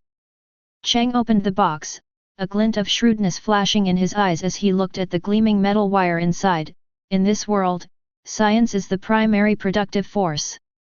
As long as the calculations are accurate, there's no ninjutsu that can't be analyzed." He picked up a roll of metal wire and gently rubbed it between his fingers. The upcoming Chuunin exams are a survival game called the Forest of Death. Makoto Uzumaki pushed up his glasses, and a cold light reflected off the lenses. "How can you survive in a world full of cheaters if you don't use some cheats?" At that moment, 3 figures were silently approaching from the woods outside Konoha village. The red-haired boy carrying a giant gourd had a bright red love etched on his face, and his eyes were as cold as a desert night. The wind started to pick up. Chapter 23. In the early morning in Konoha village, sunlight filters through the leaves and spills onto the streets, making everything appear peaceful and serene. However, for Class 7, this tranquility usually doesn't last more than 3 seconds. Ugh! Why is it this kind of mission again? Naruto's screams echoed throughout the mission posting area of the Hokage building. The third Hokage, Hiruzen Sarutobi, calmly puffed on his pipe, holding a D-rank mission scroll in his hand. "This is also to train your teamwork skills. Mission objective: find the daimyo's wife's lost pet cat, Coco." "That cat again?" Naruto crouched on the ground, clutching his head. "That cat is a monster. It scratched my face all over the place last time I tried to catch it." "Stop complaining, Naruto." Kakashi, his eyes still deadpan, said, "This is a required course for any ninja." Makoto Uzumaki stood to the side, adjusting his glasses, holding a copy of A Guide to Feline Behavior and Tactical Trapping. "Based on my data analysis, the cat named Little Tiger exhibits a highly random escape route and possesses rudimentary counter-surveillance awareness. Simply resorting to violent capture will only increase the difficulty of the mission and medical expenses." "Then what do you suggest we do?" Sasuke asked coldly, clearly impatient with the task of catching the cat. "It's very simple." Makoto pulled a seemingly ordinary foxtail grass from his ninja tool pouch, but the tip appeared to be coated with some strange liquid.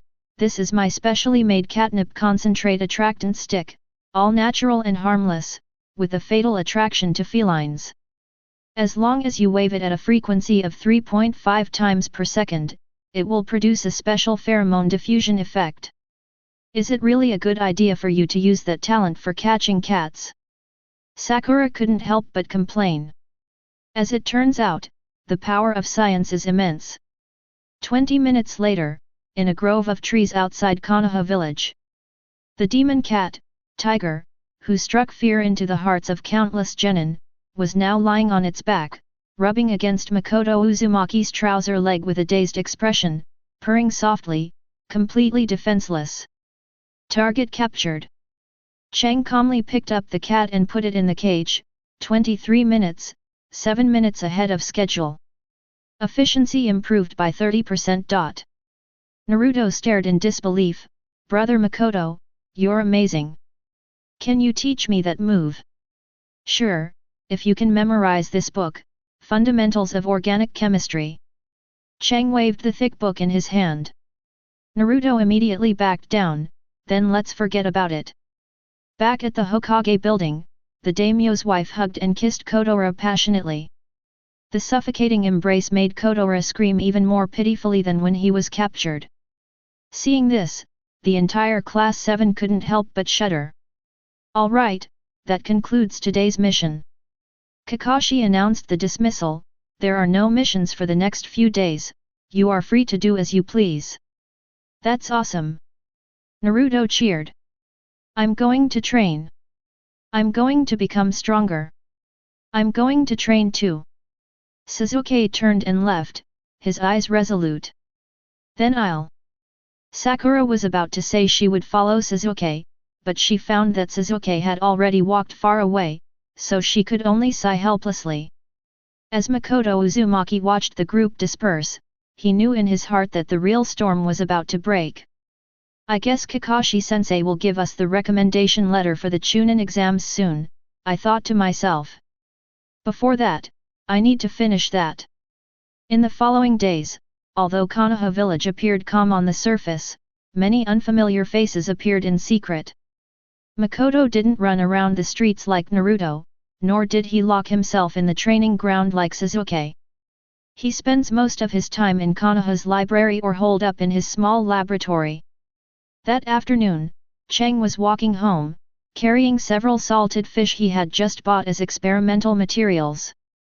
Suddenly, a commotion arose ahead. Ouch! What are you doing? That was Konohamaru's voice. Cheng frowned and quickly stepped forward. At the street corner, 3 oddly dressed people were surrounding Konohamaru. One of them, dressed in a black jumpsuit with purple facial markings, was grabbing Konohamaru by the collar, looking arrogant. So this is the brat from Konoha? Can't you watch where you're going?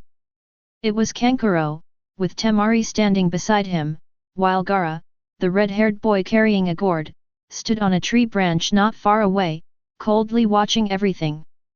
Let him go. Naruto rushed out from the other side, pointing at Kankuro and shouting. Oh? Another arrogant brat. Kankuro chuckled disdainfully, his fingers twitching slightly, as if preparing to make a move. Just then, a pebble flew through the air and struck Kankuro's wrist precisely. Who? Kankuro cried out in pain and let go, allowing Konohamaru to run behind Naruto. Sasuke sat on a tree branch, tossing another pebble in his hand, a cool expression on his face. Isn't it a bit too arrogant to run wild in someone else's village? Sasuke! Naruto and Sakura, who appeared out of nowhere, exclaimed in surprise. Humph! Another show-off! Kankuro was furious and embarrassed, and was about to undo the puppet crow on his back. Stop, Kankuro! A chilling voice came from above. Gaara hung upside down from a tree branch, his eyes like a stagnant pool, devoid of any emotion, yet exuding a suffocating fear. You will disgrace our village. Kankuro instantly broke out in a cold sweat. Gaara. Sorry, this guy caused you trouble, Gaara said calmly, then transformed into a cloud of sand and instantly appeared on the ground. He looked at Sasuke intently for a moment and asked, What's your name? Uchiha Sasuke. Sasuke sensed the dangerous aura emanating from the other person and cautiously replied, And you? Gaara of the Sandstorm. The two stared at each other, and sparks seemed to crackle in the air. That.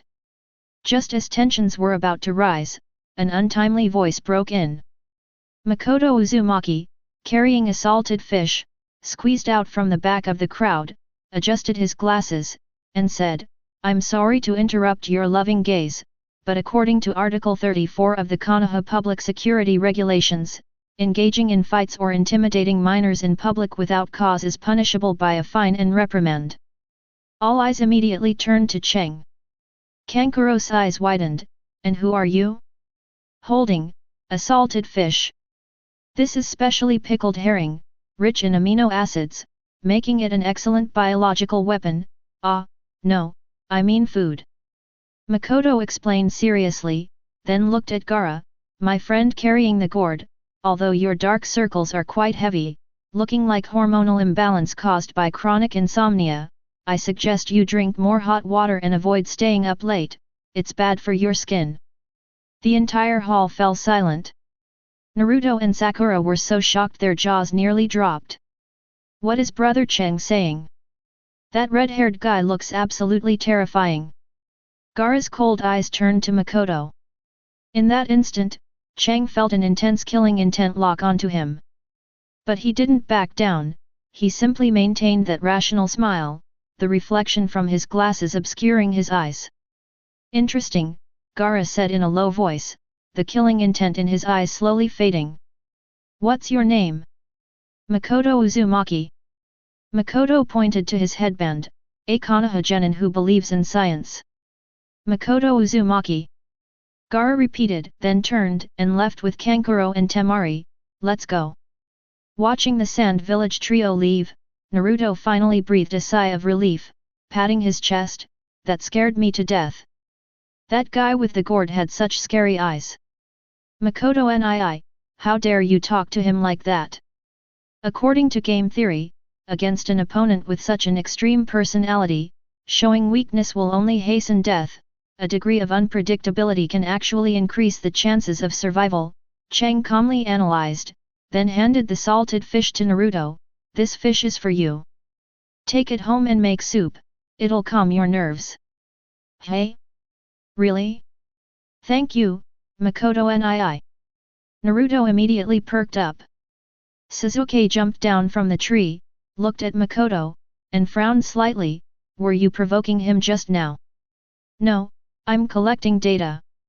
Makoto pulled out a small notebook and quickly jotted down notes. That guy named Gaara has unusual chakra fluctuations, and the sand in that gourd seems to have an automatic defense mechanism. He's a very dangerous opponent. Chapter 24. The next day, Kakashi indeed brought a letter of recommendation for the Chuunin exams. This is an opportunity for you to grow, Kakashi said, looking at the four of them. Of course, whether you participate or not is up to you. I'll participate. Of course I'll participate. Naruto snatched the application form without hesitation. Just what I wanted. Sasuke's lips curled into a confident smile. Since Sasuke is going, I'll go too. Sakura hesitated for a moment, but didn't want to fall behind. Chang took the application and carefully read the terms. The disclaimer is very detailed. Konoha will not be held responsible for any injuries or even death that may occur during the exam. A typical example of an unfair contract. Despite his complaints, he still signed his name. Since everyone has made their decision, let's meet in classroom 301 in 5 days. Kakashi finished speaking and then vanished in an instant. The next 5 days are the final sprint. Instead of engaging in physical training, Chang locked himself in the laboratory for final adjustments. On his desk were various precision parts test tubes and several drawings filled with complex formulas. Chakra conduction rate adjustment complete. The stability test of the microdetonating clay has been passed. The adhesion of the optical camouflage coating meets the standards. Makoto picked up a pair of somewhat bulky-looking goggles and put them on his head. These were no ordinary goggles, but rather the tactical auxiliary goggles VER 2.0, which integrated thermal imaging, chakra flow observation, and simplified ballistic calculation functions. Although I don't have a bloodline limit like the Byakugan or Sharingan, with enough budget and knowledge, I can create my own eyes. He picked up the small device that had just been completed on the table, a metal disc no bigger than the palm of his hand, covered with densely packed incantations. This is a gift for Orochimaru, Makoto said with a sly smile. It's called a high-frequency sound wave jammer, specifically designed to target the auditory systems of snakes. I hope it will surprise him. 5 days later. At the entrance of classroom 301, Konoha Ninja Academy. Genin from various villages have gathered here, and the atmosphere is so tense it's suffocating. All members of Class 7 are present. There are so many people. Sakura nervously clutched the hem of her clothes. Humph, they're all just small fry. Sasuke coldly surveyed the entire scene. Yo! Everyone's here! Naruto shouted nonchalantly, instantly attracting everyone's hatred. That idiot! Ino covered her face, unwilling to admit that she knew him. Just then, a silver-haired young man with round glasses and a kind face walked over. Hello, I'm Kabuto, the pharmacist. Kabuto greeted you with a smile. Since you're newcomers, let me give you some advice, don't be too flashy. The guys here are not to be trifled with. Thank you for your advice, senior. Chang adjusted his glasses, glanced at Do, and said meaningfully, however, sometimes being too low-key attracts more attention, doesn't it? Do paused for a moment, then his smile widened. You're right. By the way, I have these candidates' information cards. Would you like to see them? Information cards. Sasuke's interest was piqued. Are there any for Gaara and Rock Lee? Of course. Do pulled out a stack of cards and began to demonstrate his intelligence capabilities. Cheng stood to the side, secretly amused by Kabuto's enthusiastic manner. Kabuto Yakushi, a walking intelligence repository, Orochimaru's right-hand man. Makoto silently labeled Kabuto in his mind, perfect acting, too bad he met me who'd read the script. Just as Kabuto finished presenting the information and the atmosphere eased slightly, the classroom door was suddenly pushed open. A group of examiners walked in, led by a fierce-looking man with 2 scars on his face. Marino Ibiki. I am Ibiki Marino, the examiner for the first session of the Chuunin selection exams. His imposing gaze swept across the room, his voice low and hoarse. Now, hand in your applications, take your number plates, and then find your seats. The first exam was a written test. Upon hearing the words written test, Naruto's face instantly turned deathly pale, as if he had heard a death sentence. Makoto patted Naruto on the shoulder and handed him a pen. Don't panic, Naruto. Remember, a ninja's battle isn't just about ninjutsu, it's also about intelligence gathering. Of course, if you really can't write. He leaned close to Naruto's ear and whispered, then trust your gut feeling, or, trust your teammates. Naruto nodded, seemingly understanding but not quite. After all the candidates were seated, the exam papers were distributed. Cheng looked at the questions on the exam paper, a slight smile playing on his lips. Question 1, based on the principle of parabolic trajectory, calculate the landing point deviation of a shuriken under conditions of wind speed of 5 and an angle of 30 degrees, and write out the correction formula. Question 2, please decipher the following cipher based on the Cloud Hidden Village encryption algorithm. Are all these questions so difficult they require high intelligence or special methods to solve? Cheng twirled his pen. This isn't testing knowledge, it's testing cheating skills. He glanced around. Sasuke activated his Sharingan and copied the movements of the examinees in front of him. Gaara used sand to form eyeballs to peek. They manipulated the mirror's reflection every day using silk threads. The red ball on the top of its head was barking, trying to convey the answer. It's truly a case of the 8 immortals crossing the sea, each displaying their unique abilities. Makoto did not use any ninjutsu. He calmly pushed up his glasses, activated the macro magnification mode of his tactical goggles, and looked directly at the standard answer sheet in Ibiki's hand on the podium. Although it has a slight suspicion of cheating, it's called making good use of optical equipment. He picked up his pen and began writing rapidly on the exam paper. Chapter 25. The air in classroom 301 seemed to freeze. Ibiki Marino's scarred face, combined with the 10th rule he just announced, a wrong answer would forever reduce him to a genin, while not answering would eliminate the entire team, was practically a meticulously designed form of psychological torture. Most of the test takers' mental defenses were crumbling, and one after another, people raised their hands to give up and walked out of the classroom. What a boring game! Makoto Uzumaki sat down, adjusted his glasses, and a cold glint reflected from the lenses. It's a classic variant of the prisoner's dilemma, but under this kind of group pressure, it's more like a stress test of sunk costs and future expectations. He glanced at Naruto beside him. That blonde idiot was trembling as he raised his hand. Should I give up? He sincerely thought, based on my understanding of Naruto's personality, the probability is less than 0.01%. Sure enough, the next second, Naruto slammed his hand on the table, the loud noise startling the surrounding examinees. Don't underestimate me. I'm going to be the Hokage.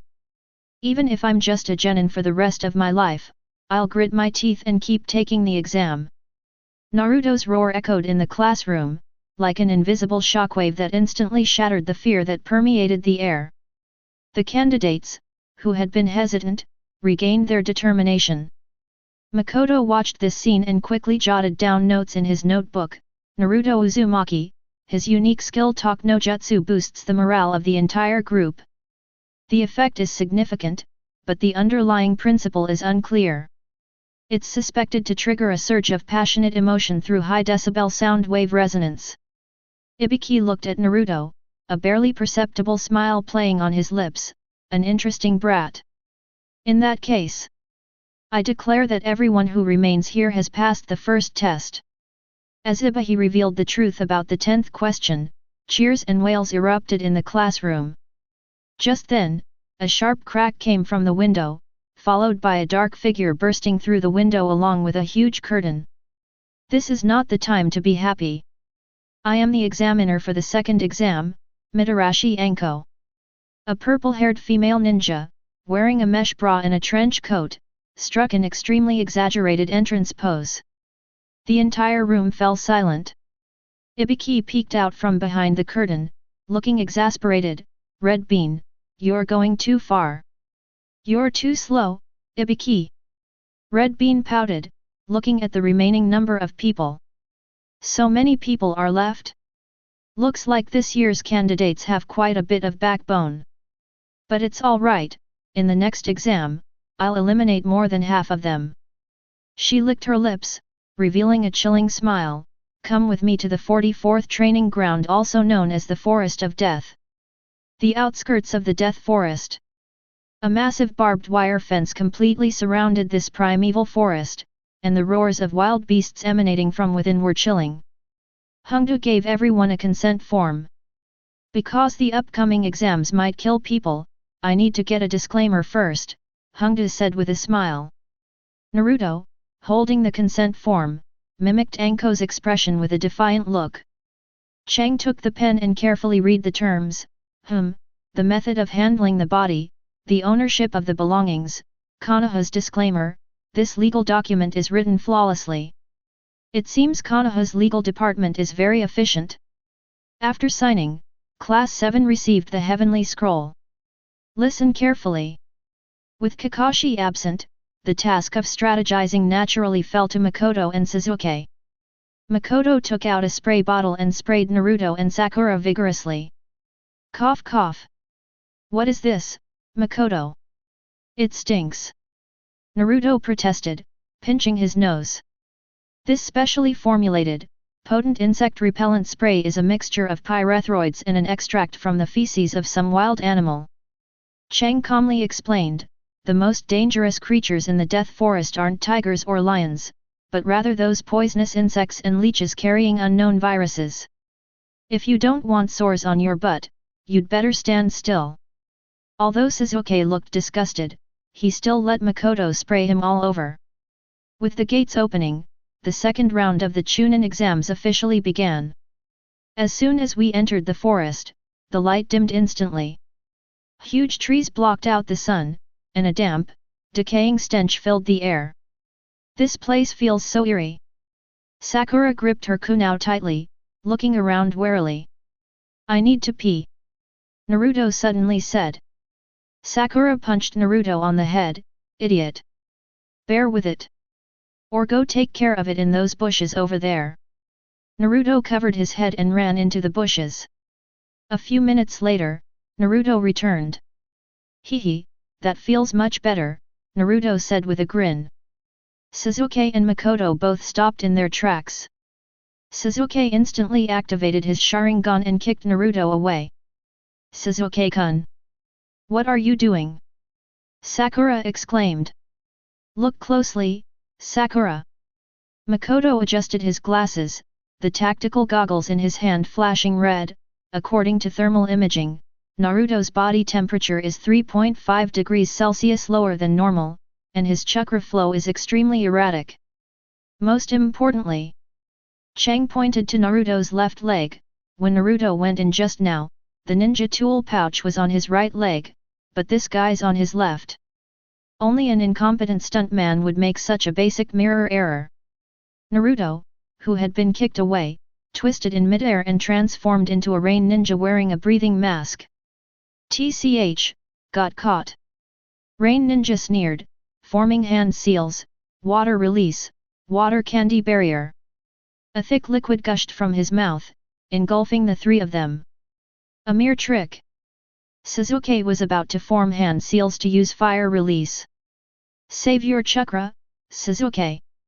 Makoto beat him to it, pulling a glass bottle filled with white powder from his ninja tool pouch and forcefully throwing it into the clump of slime. The glass bottle shattered, and a violent chemical reaction occurred the instant the white powder came into contact with the liquid. Sizzle sizzle sizzle. A large amount of high-temperature steam bursts forth instantly, and with the scalding heat, the originally viscous liquid boils and solidifies instantly. Ah! It's so hot! My eyes! Ren screamed in agony as the sudden steam burned her eyes, rolling on the ground and clutching them. Target incapacitated. Makoto walked over, stepping on the rain ninja's chest, and casually searched the man, finding his scroll. Luckily, it's an earth scroll. We've collected them all. The real Naruto then ran out, pulling up his pants. What happened? Wow! Such thick fog! Is someone cooking instant noodles? Seeing Naruto's bewildered expression, the three sighed helplessly. However, the relaxed atmosphere did not last long. As they ventured deeper into the forest, a sudden gust of wind scattered the four of them. When Makoto regained his footing, he found himself and Naruto blown to one side, while Sasuke and Sakura were on the other. But that's not the point.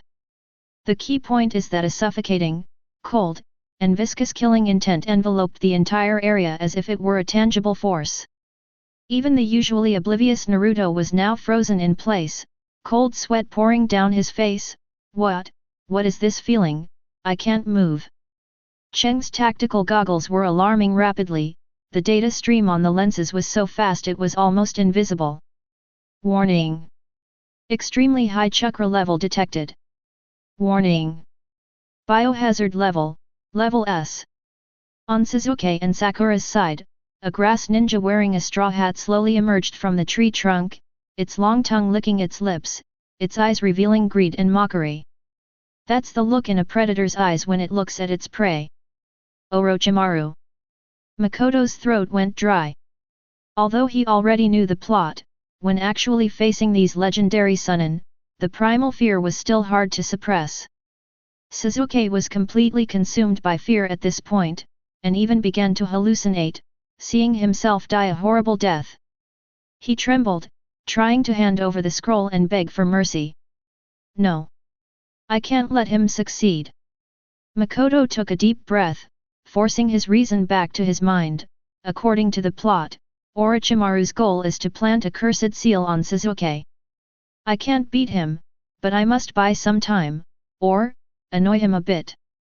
He pulled out the high-frequency sound wave jammer he had made from his pocket. Naruto! Cover your ears! Makoto shouted. Naruto did as he was told. Makoto suddenly pressed the switch and threw the disc towards Orochimaru. Buzz! A high-frequency sound wave, inaudible to humans but devastating to snakes as if their brains were exploding, suddenly erupted. Orochimaru, who was originally preparing to tease Sasuke, suddenly changed his expression. His pupils contracted sharply, and for the first time, a look of pain appeared in his snake-like vertical pupils. Having undergone extensive software modifications and possessing numerous snake-like characteristics, his auditory system is extremely sensitive to sound waves of specific frequencies. Hiss! Orochimaru let out a strange hiss, forced to stop his movements temporarily, covering his ears with his hands, and the murderous aura around his body dissipated for a moment due to the intense pain. Now! Sasuke! Move! Makoto shouted, while simultaneously throwing out several specially made smoke bombs. This is no ordinary smoke, it contains a high concentration of capsaicin and mustard powder. Cough cough cough. Even Orochimaru, caught off guard, couldn't help but cough after inhaling this biological weapon. Sasuke was awakened by Makoto's roar. His survival instinct kicked in instantly, and he grabbed Sakura and leaped backward. Orochimaru's figure appeared and disappeared in the smoke. He stuck out his long tongue, curled it back around the metal disc that was still making a piercing noise, and with a little force, crushed the disc into scrap metal. He he he. A chilling laugh echoed from the smoke. Orochimaru slowly emerged from the smoke. Although his eyes were slightly red from the capsaicin, it only made him look more eerie and terrifying. He didn't look at Sasuke, but instead turned his gaze to Makoto Uzumaki, who was not far away. Interesting toys, and those strange little gadgets. Orochimaru licked his lips, his eyes gleaming with a scientist's fervor. What's your name, kid?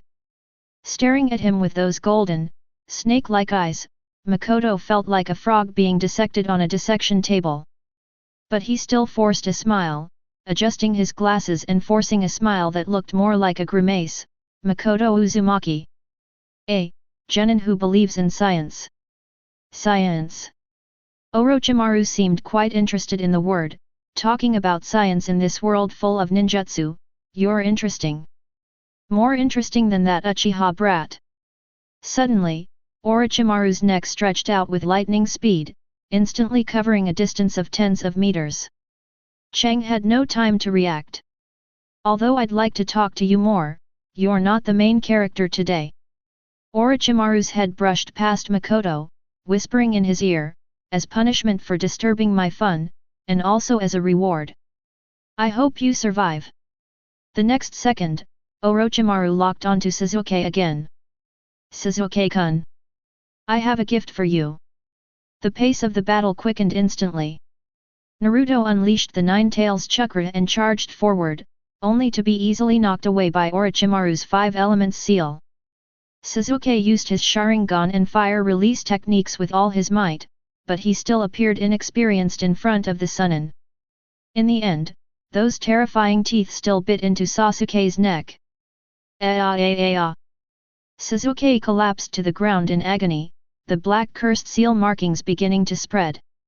Orochimaru slowly retracted his neck, his body disappearing into the tree trunk, leaving only his last words echoing through the forest. Makoto Uzumaki, we will meet again. I'm really looking forward to seeing how far your science will evolve. The forest returned to a deathly silence.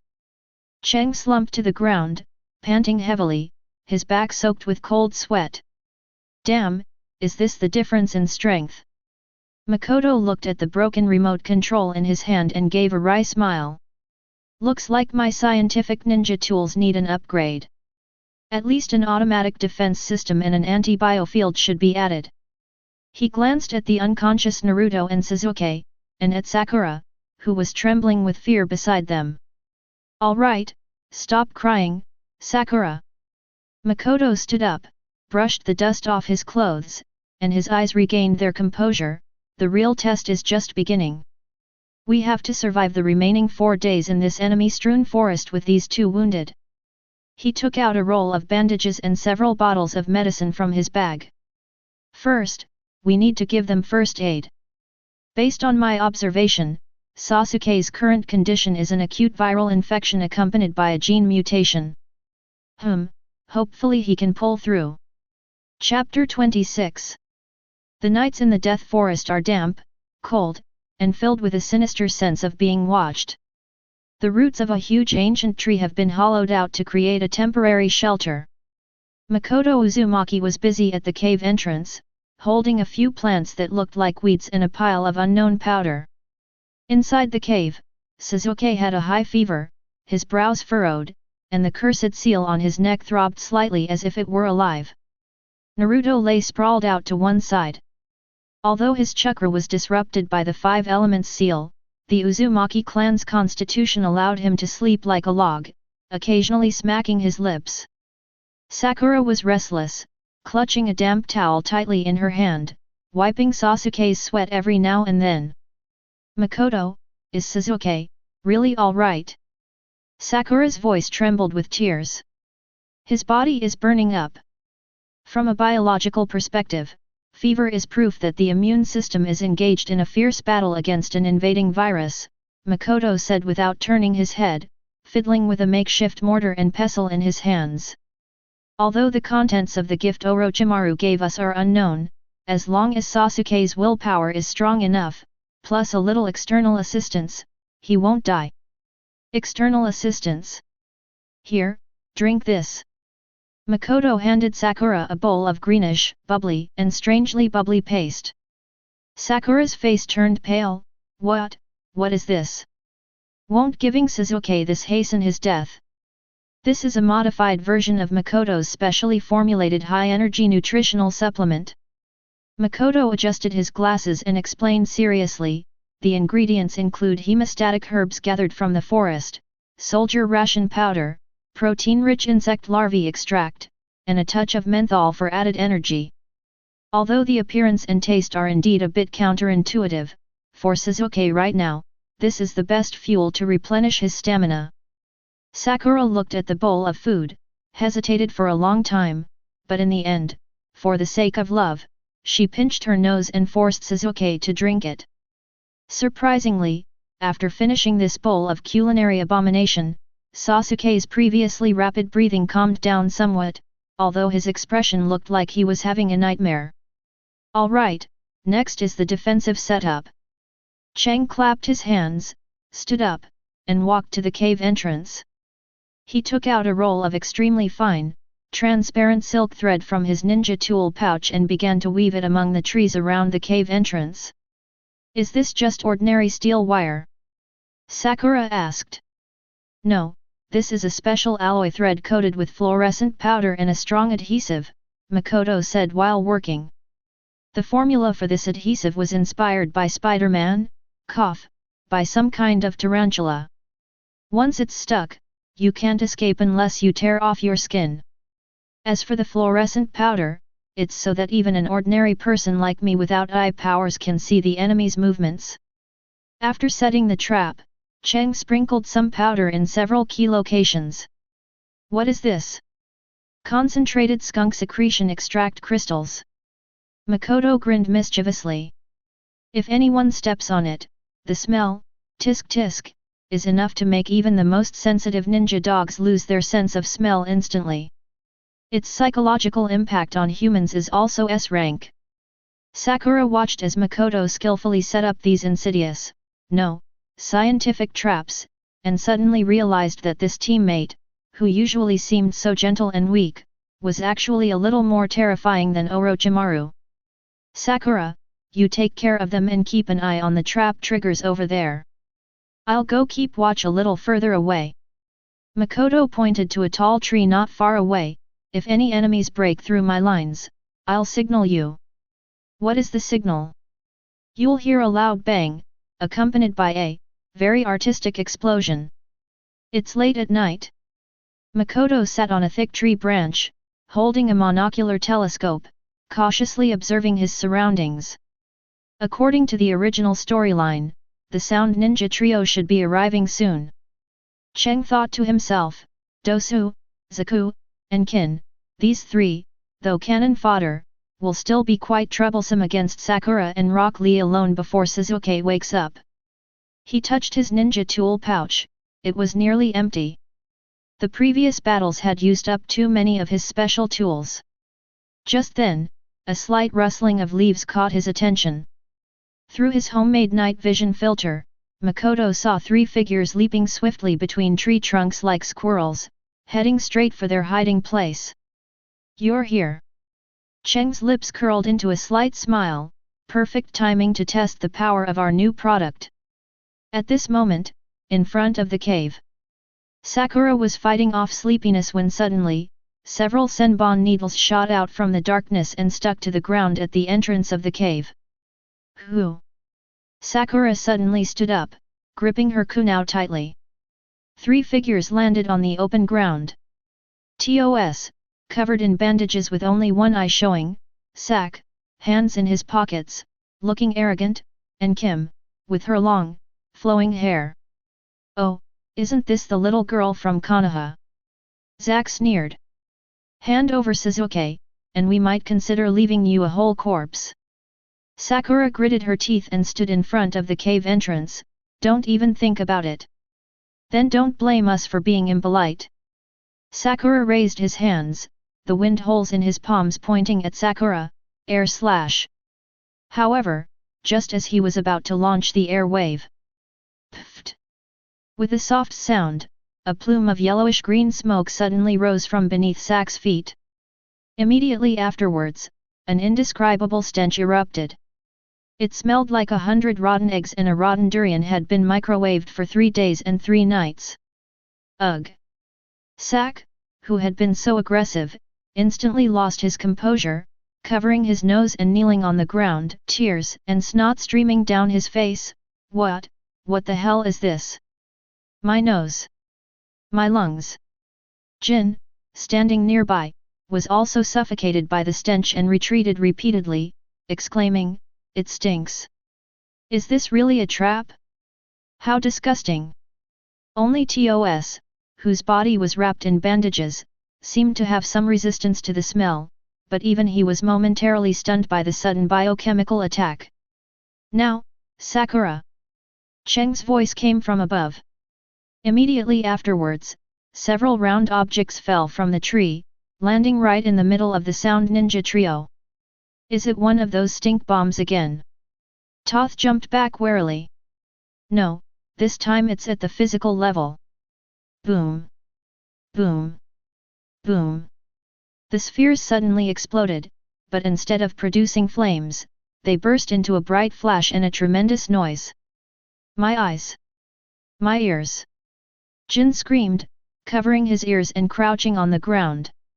As a ninja who uses sound illusion techniques, her hearing is more acute than that of ordinary people, which means that she suffers double the damage. This is a specially made flashbang grenade. Although it has no lethal force, it is a godsend for blinding and interfering with hearing in night battles. Makoto leaped down from the tree and landed next to Sakura, holding a strangely shaped slingshot. "Looks like it worked well." Chang adjusted his glasses, looking at the disheveled trio. "This is the power of science, called the sensory deprivation tactics. BD. I'll kill you." Sak, enduring the stench and ringing in his ears, angrily scrambled to his feet, his hands once again aimed at Makoto, sky-slicing extreme wave. A massive air pressure shockwave swept in, swirling up fallen leaves and soil from the ground. "Sakura, step back!" Makoto shouted, not dodging, but pulling a folded metal plate from his pocket, quickly unfolding it and sticking it into the ground. The surface of this metal plate has a strange curvature. Bang! The pressure wave struck the metal plate, but was strangely deflected to both sides by its arc, snapping nearby trees in half. Makoto and Sakura, who were hiding behind the plate, were unharmed. Fluid mechanics, the application of Bernoulli's principle. Chang calmly put away the slightly deformed metal plate. "Although your ninjutsu is very powerful, by changing the direction of the airflow, you can achieve great results with minimal effort." Sak's eyes widened. Who are you?" "I told you, I'm a genin who believes in science." Makoto pulled back the slingshot in his hand, a black pellet clipped to the rubber band. "Next, try this." A high-concentration capsaicin pellet, specially formulated to cure stubbornness. Just as Cheng was preparing to launch, a green figure suddenly descended from the sky and kicked Tos. Chapter 27. Leaf Whirlwind. Tos raised his arm guard to block the blow, but was still knocked back several steps by the immense force. Thick eyebrows, big eyes, watermelon-shaped haircut, and tight-fitting clothes. Rock Lee makes a dashing entrance, giving Sakura a thumbs up. "Sakura-san. Whenever you're in danger, I'll be there. I am Konoha's beautiful blue beast, Rock Lee." Makoto silently put down his slingshot. "While I'm very grateful for the support, this entrance line was really embarrassing, Lee." "Ah, Cheng-kun's here too." Rock Lee flashed a gleaming smile. "Perfect. Let's use the passion of our youth to defeat these enemies." With Rock Lee joining the fray, the battle instantly became intense. Rock Lee's physical skills are indeed formidable, but he cannot fully utilize his abilities in order to protect Sakura and the two unconscious individuals. Meanwhile, the sound ninja also came to their senses. TOS calmly analyzed the situation and, utilizing the principle that sound travels faster than physical movements, began to suppress Rock Lee. That bandaged man has a special sound-emitting device hidden in his arm guard, Chang analyzed quickly from behind cover. It vibrates the air, transmitting the sound inside the body, damaging the semicircular canals, and causing the person to lose their balance. Simple physical defense is ineffective. Seeing Rock Lee lose his balance and be knocked to the ground, Sakura finally couldn't hold back anymore. She looked at Rock Lee, who had collapsed while protecting her, at Makoto, who was still struggling to find an opportunity to fight, and then at Sasuke and Naruto, who were unconscious behind her. I want to fight too. Sakura took out a kunai and resolutely cut off the long hair that Kin had grabbed. This scene was just as breathtaking as the original story. Oh? Have you come to your senses? Makoto looked at Sakura's determined eyes and nodded inwardly. Although her combat power hasn't increased much yet, a change in mindset is the first step on the path to becoming a strong person. Just as Sakura was surrounded and about to be in dire straits by the sound ninja, Team 10's Ino Shikacho finally arrived. This is so troublesome. Shikamaru scratched his head as he walked out. Although I don't want to get involved, I can't just stand by and do nothing when I see a girl being bullied. Ino looked at Sakura's disheveled appearance and broken hair with a complicated expression, but ultimately rushed over, wide forehead. What happened to you? You look so disheveled. With the arrival of Class 10, the situation reversed once again. With their shadow imitation technique, mind transfer technique, and multiply technique working in perfect unison, the Ino Shikacho trio instantly took control of the situation. However, just when everyone thought victory was assured, a chilling burst of chakra suddenly erupted from the cave. Everyone stopped what they were doing and looked at the cave entrance in horror. Purple, evil chakra burned like flames as Sasuke slowly emerged. His skin was covered with black, flame-like patterns, and his eyes were so cold they lacked any human emotion. Sasuke-kun! Sakura called out, both surprised and frightened. Sasuke ignored everyone, his gaze was fixed on the sound ninja who had just injured Zaku. Was it you, who hurt this guy's hand? Sasuke pointed at Sakura. Zaku was intimidated by Sasuke's imposing manner and took a step back, but still forced himself to shout, "So what if I am? I think you're just bluffing." Before he finished speaking, Sasuke had already disappeared from the spot. The next second, he appeared behind Sak, grabbed Sak's arms with both hands, and stepped on his back. Snap! The crisp sound of bones cracking sends chills down your spine. Sak let out a heart-wrenching scream. Seeing this scene, everyone present felt a chill run straight to the top of their heads. This is no longer a battle, this is massacre. This power. Makoto looked at Sasuke, his brow furrowed, cursed seal 1 state. Adrenaline surges, dopamine secretion is abnormal, leading to extreme aggression and pleasure. If we don't stop him, he will completely lose himself. Just as Sasuke was about to kill another sound ninja, Sakura rushed forward and hugged him tightly from behind. Stop! Sasuke-kun! Please! Sakura's tears dripped onto Sasuke's back. A miracle occurred, the terrifying cursed marks began to fade slowly, the killing intent in Sasuke's eyes gradually dissipated, and his body went limp, collapsing to the ground. The crisis is over. Taking advantage of the situation, the sound ninja trio dropped the earth scroll and fled in a sorry state. Everyone breathed a sigh of relief. Makoto stepped forward, picked up the scroll from the ground, and checked Sasuke's condition, chakra depleted, plus the side effects of the cursed seal, he'll probably be asleep again. But the good news is, we got our ticket to clear the stage. He turned around, looked at the chaotic battlefield and his wounded comrades, and sighed helplessly. "All right, everyone." Makoto pulled out the last few bottles of special medicine from his bag. "Although I'd love to throw a victory celebration, let's switch to field hospital mode for now. Ino, could you please treat my wounds? I have some special medicine." Ino stared at the strangely colored bottles and jars in Makoto's hands, her lips twitching.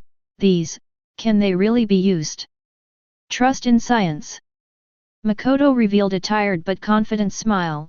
"This is a product of Makoto Pharmaceuticals, the kind that can even slightly suppress Orochimaru's cursed seal." The first rays of morning sunlight pierced through the leaves and fell upon this open space in the 44th training ground. Although the air was thick with the smells of blood and burning, it was the warmest sunshine for the surviving genin. Chapter 28. In the early morning, the death forest was shrouded in mist, and the air was filled with a mixture of earth and a faint smell of blood. Why? Why am I the only one who missed everything? A piercing scream startled the crows in the treetops. Naruto Uzumaki, clutching his head, rolled on the ground, utterly dejected. Sasuke was unleashing his full power. Sakura got a haircut, even her thick eyebrows looked cool, and me. I was sleeping. Makoto Uzumaki sat on a rock nearby, holding a beaker and heating a cup of instant coffee with an alcohol lamp. "From a scientific point of view, you weren't simply sleeping," Makoto said calmly, blowing on his breath. "You were under the 5 elements seal, which blocked your chakra flow, causing your brain to enter a forced hibernation protective state. In other words, you were a breathing corpse at the time." "Makoto, how could you say that too?" Naruto jumped up from the ground, pointing at Makoto. "And what's that thing in your hand that looks like laboratory waste? Are you drinking poison?" "This is Makoto's special caffeine concentrate, designed to refresh and invigorate you." Makoto took a small sip and adjusted his glasses. "After last night's intense mental work, I need to replenish my neurotransmitters. As for you, Naruto, now that you're awake, go and retrieve those traps over there. We need to get going." Sasuke leaned against the tree trunk, his face still pale, but the cursed seal had faded. He looked at Cheng, a hint of inquiry in his eyes.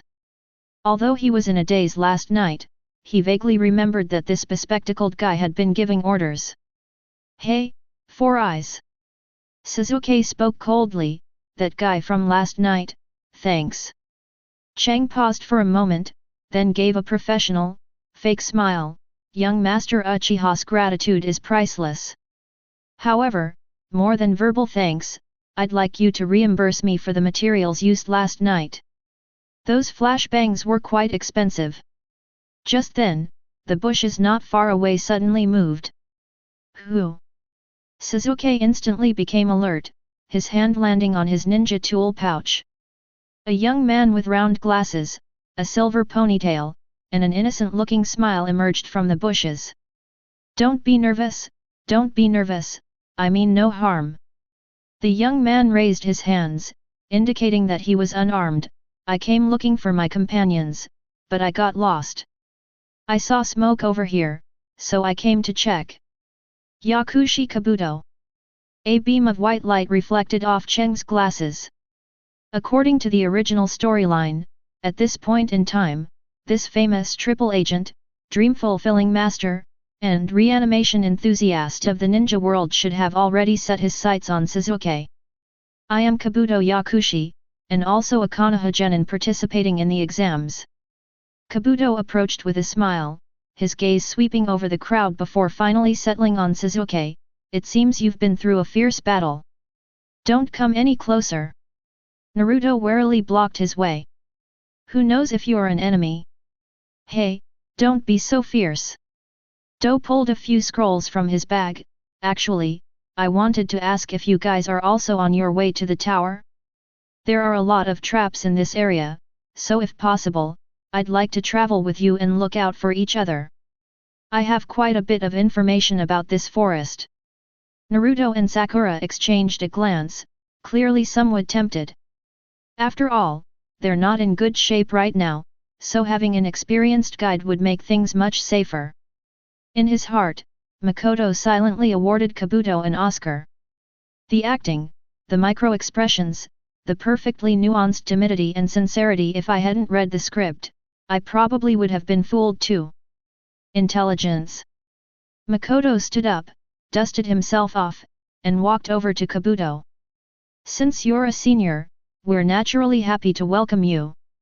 However, in this treacherous testing ground, trust is a scarce resource. To be fair, could you please have a cup of my special drink, Senior Kabuto, as a testament to our friendship? Chang handed over the beaker that was still bubbling strangely. Do's smile froze for a moment. As a medical ninja, his keen sense of smell told him that while the liquid wasn't highly poisonous, its composition was extremely complex, and it even had a insecticide smell? No need for that, I'm not thirsty, Kabuto said with a dry laugh, declining the offer. It seems the senior still doesn't trust us. Cheng sighed, regretfully taking back the beaker and taking a sip himself. What a pity, this is a supplement rich in vitamins and trace elements. Although he didn't manage to get the pocket, Cheng had already achieved his goal. He was telling Do that he was an unpredictable person and that it was best not to act rashly. With Kabuto joining the group, the team's progress increased significantly. Along the way, Do enthusiastically explained the ecology and potential dangers of the Death Forest, perfectly playing the role of a helpful older brother next door. The shortcut to the tower is just ahead, Kabuto said, pointing to a misty forest. But be careful, it's said that enemies skilled in illusion often lurk here. As soon as the words were spoken, everyone felt that something was wrong with the surrounding scenery. No matter which way I go, it seems like I'm going in circles. That tree that looks like a buttock, which I just passed, is the third time I've seen it. Is it an illusion? Sakura asked nervously. Undo. She formed hand seals in an attempt to break the illusion, but the surrounding scenery remained unchanged. This isn't just any visual illusion. Cheng stopped and crouched down to examine the ground. This is a maze created using environmental features and psychological suggestion. It's like running on a treadmill, you think you're moving forward, but you're actually just going in circles. What should we do then? Naruto asked anxiously, scratching his head in frustration. It's simple, just break the reference point. Cheng took out a uniquely shaped megaphone from his bag and pointed it forward. What is this? Do asked curiously, a glint of light flashing in his eyes. Infrasound generator modified. Makoto pressed the switch, although humans can't hear it, for enemies who rely on echolocation or precise chakra control to maintain their formations, it's like BG drums in their ears. Buzz. Although no sound could be heard, everyone felt a tightness in their chests, as if the surrounding air was vibrating. Immediately afterwards, several muffled groans came from the mist ahead, and 3 figures wearing raincoats and breathing masks appeared. Oboro, Yum, Kaguri of Omegakure. TCH, we've been discovered. The leader, Oboro, scoffed. To actually break through our fox mind technique, you've got some skill. It's those sneaky bastards again. Naruto rolled up his sleeves, ready to charge. Watch me beat you all to a pulp. Wait, Naruto. Kabuto stopped him. These guys are good at shadow clones and genjutsu, don't be impulsive.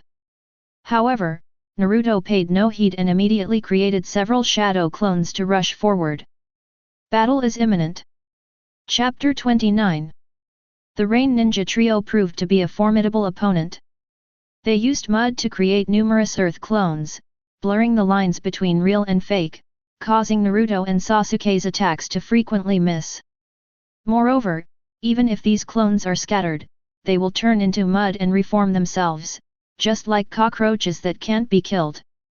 Damn it! Which one is the real body? Naruto gasped for breath.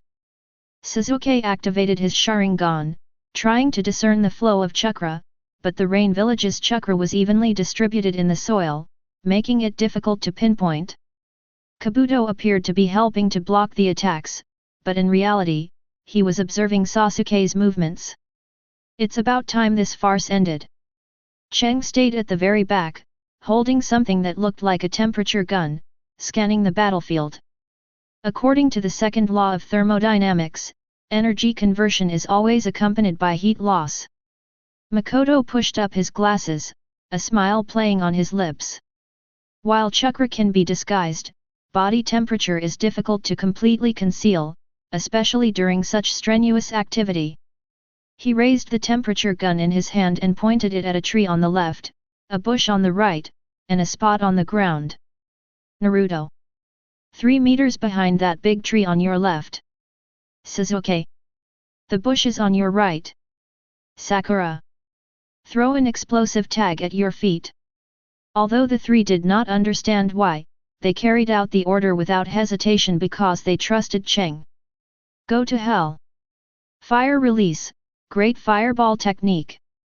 Explosive tag, explode. Boom. Boom. Boom. 3 screams rang out almost simultaneously. The 3 rain ninjas were blasted out of their hiding place in a disheveled state, their raincoats charred. How is that possible? How did you know where we were? Oboro looked at Makoto in horror. Science, Cheng said, blowing on the non-existent muzzle of the temperature gun, this is a portable infrared thermal imager. Your body temperatures are as bright in my field of vision as a light bulb in the dark. Actually, this was just a modified discarded sensor he found at the Konoha flea market. Its accuracy was very poor, but it was enough to deal with this kind of enemy who only knew how to play hide and seek. The battle ended instantly. Without the cover of genjutsu, the Rain Ninja Trio's direct combat strength was actually quite average, and they were quickly subdued by Naruto and Sasuke working together. That's awesome, Makoto. Naruto ran over excitedly. That thermal imaging camera is amazing. Can I borrow it to play with? No, this is a precision instrument. Cheng refused decisively, besides, you can't afford to pay for it if you break it. Kabuto stood to the side, his gaze towards Makoto becoming even more profound. It's neither a bloodline limit nor a secret technique, can he really achieve this level using only ninja tools? Kabuto thought to himself. This guy named Uzumaki Makoto wasn't mentioned at all in the intelligence reports. It seems Orochimaru-sama's plan has gained another variable. However, Kabuto quickly regained his harmless expression, that was amazing, Makoto. Thanks to you, we were able to finish the battle so quickly. Oh, not at all, just lucky. Makoto waved his hand modestly. But Kabuto-senpai, when that Rain Ninja clone attacked you just now, your dodging movements resembled some kind of advanced medical taijutsu.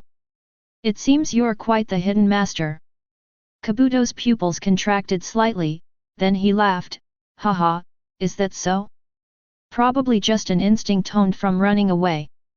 After these twists and turns, the group finally arrived at the tower in the center of the Death Forest.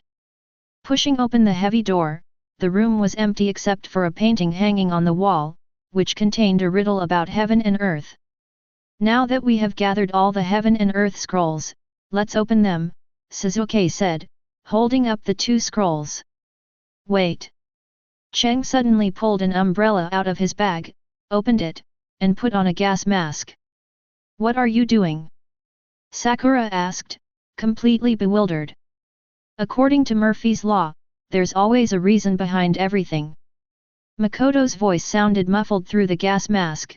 These ancient scrolls usually seal something inside, like smoke, poison gas, or a talkative middle-aged man. Naruto and Sakura. Sasuke ignored him and opened the scroll at the same time as Naruto. Bang! A burst of white smoke erupted instantly, filling the entire room. Cough cough cough. What is that? Naruto coughed, choked by the fumes. As the smoke cleared, a familiar figure appeared before everyone. Hey! Congratulations on passing the second exam. Teacher Iruka stood there with a pleased smile on his face. Iruka-sensei! Naruto and Sakura exclaimed in surprise. Only Chang calmly folded his umbrella and took off his mask. See? I told you I was just a talkative middle-aged man. Even though there's no poisonous gas, the PM 2.5 in this smoke is definitely above the limit. Iruka's forehead creased with a tic-tac-toe expression. Makoto. You're still as disrespectful as ever. Besides, I'm only in my 20s, not some middle-aged man. After a touching reunion between teacher and student, Iruka's expression turned serious. Alright, now that you've passed the exam, the next step is the preliminary round of the third exam. Because quite a few people passed this time. Before Iruka could finish speaking, Makoto raised his hand. Iruka-sensei, excuse me. What's wrong now? Now that we've passed, does that mean we can go to the cafeteria for lunch? Chang rubbed his stomach. To keep my brain functioning at full speed, my blood sugar level is already at the warning line. If I don't replenish my energy in time, I might faint from low blood sugar, which would be considered a workplace injury. Iruka looked at this troublesome student and sighed helplessly. Go ahead, go ahead. But don't eat too much, the qualifiers are about to begin. Alright. Makoto instantly perked up, turning to his teammates and saying, let's go, everyone. To celebrate surviving, it's my treat, for ramen. Of course, Naruto will pay for it first. Hey! Why me? Naruto protested. Because according to the law of conservation of luck, you avoided all danger while you were sleeping, and now it's time for you to pay the price. Watching Team 7 leave noisily, Iruka gave a complicated smile. So this is the new generation of Konoha ninja. Even though there's one oddball, they all seem reliable. In the corner, Do pushed up his glasses, and Cheng's departing figure was reflected in the lenses. Makoto Uzumaki. Interesting. Looks like I have another person to observe besides Sasuke-kun. Chapter 30. The tower's interior hall was spacious and cold, with a massive stone statue holding hand seals, looking down at the group of young ninjas who had just crawled out of the forest of death. The third Hokage, Hiruzen Sarutobi, stood on the second floor railing, a pipe dangling from his lips, with a row of imposing and powerful jonin behind him. However, at this moment, the focus of the entire audience was not on the Hokage, but on the examiner standing in the center of the arena, looking as if he was about to cough up his lungs. Cough cough, cough cough cough. Moonlight Gale, Konoha's infamous sickly special jonin, was currently supporting his knees, his face as pale as a sheet of paper, as if he were about to report to the Pure Land at any moment. Makoto Uzumaki raised his hand, breaking the awkward silence. Examiner, although it's not a good time to sell in this serious setting, I have a bottle of homemade, powerful loquat cough syrup here, made from pure natural herbal extracts. Would you like a sip? Judging from your symptoms, it sounds like late-stage bronchitis complicated by emphysema. The entire hall fell silent. Kakashi covered his face, seemingly regretting having such a subordinate. The third Hokage's lips twitched, and he almost dropped his pipe. Height Gecko weakly raised his head, his eyes, dark circled with pain, fixed on Makoto. Ahem, no need. I am Height Gecko, the examiner for the preliminary rounds of the third exam. Ahem, next, we will have a one-on-one individual battle. The preliminaries. Naruto's eyes widened. Didn't they say we already passed? Why do we still have to fight? Because too many people stayed this year, Height explained, his voice weak and listless. To reduce the number of participants in the third official match, and also to allow the daimyo and nobles to see a great match, cough cough, those who are feeling unwell or want to withdraw, please raise your hands now. As soon as the words were spoken, a figure with a silver ponytail raised her hand. I'm quitting. Kabuto smiled apologetically, I'm sorry everyone, my body has reached its limit. The injury to my left ear hasn't healed yet, and continuing would be life-threatening. Naruto looked shocked. Kabuto-senpai. You're so amazing.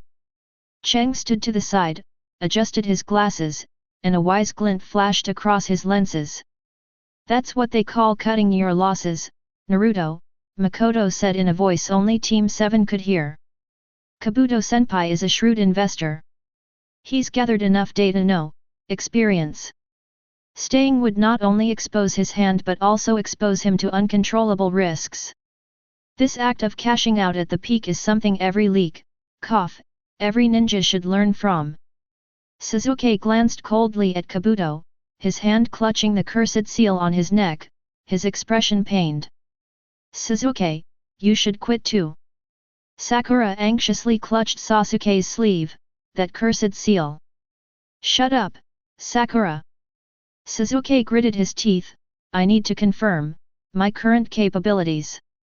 That's typical teenage rebellion. Chang pulled a band-aid from his bag, with a ridiculous cartoon duck drawn on it. It's not a cure, but it's coated with my special cooling menthol. Stick it next to the curse mark to distract you a little. After all, pain is transmitted through nerves, and using another stimulus to interfere with it is scientifically sound. Sasuke looked at the duck with disgust, but the sharp pain in his neck left him too weak to argue, and he let Makoto stick that ridiculous band-aid on his neck. Surprisingly, the excruciating pain seemed to be somewhat relieved by the cool sensation. All right, first match. Moonlight Gale looked at the electronic display screen on the wall. The names have started scrolling. Uchiha Sasuke vs Red Copper Armor. Oh? The first match is the main event. Chang retreated to the second floor viewing platform, leaning against the railing, a bucket of popcorn appearing in his hand at some point. The battle was just as thrilling as the original story. The Red Copper Armor's ability is to absorb chakra, which is a huge disadvantage for Sasuke, who cannot use ninjutsu. That's a chakra absorption technique, Kakashi explained from the side. From a thermodynamic point of view, this is simply a transfer of energy, Makoto added while munching on popcorn. The copper armor is like a large wireless charging pad, it draws power simply by making contact. Sasuke's current strategy should be to sever the physical connection, or just smash the charger. In the end, Sasuke imitated Rock Lee's taijutsu in a desperate situation, and a beautiful lion's barrage slammed the copper-armored man into the ground. The victor is Uchiha Sasuke. The crowd cheered. But then, Sasuke's cursed seal activated, and he collapsed to the ground in agony. Kakashi immediately jumped down and led Sasuke to the sealing chamber. I'll go take a look too, Sakura said worriedly as she followed after him. I'm not going. Chang shrugged. That level of sealing technique involves a complex array of spells. If I were there, I'd only be able to complain about how asymmetrical the talismans Kakashi drew. The following matches were uneventful. Shino Aberame defeated Zuko without bloodshed using insects, while Kankuro toyed with Misumi's teammates using puppets. Until the electronic screen scrolls again. Makoto Uzumaki vs Misumi Kenshin. Oh, is it finally my turn?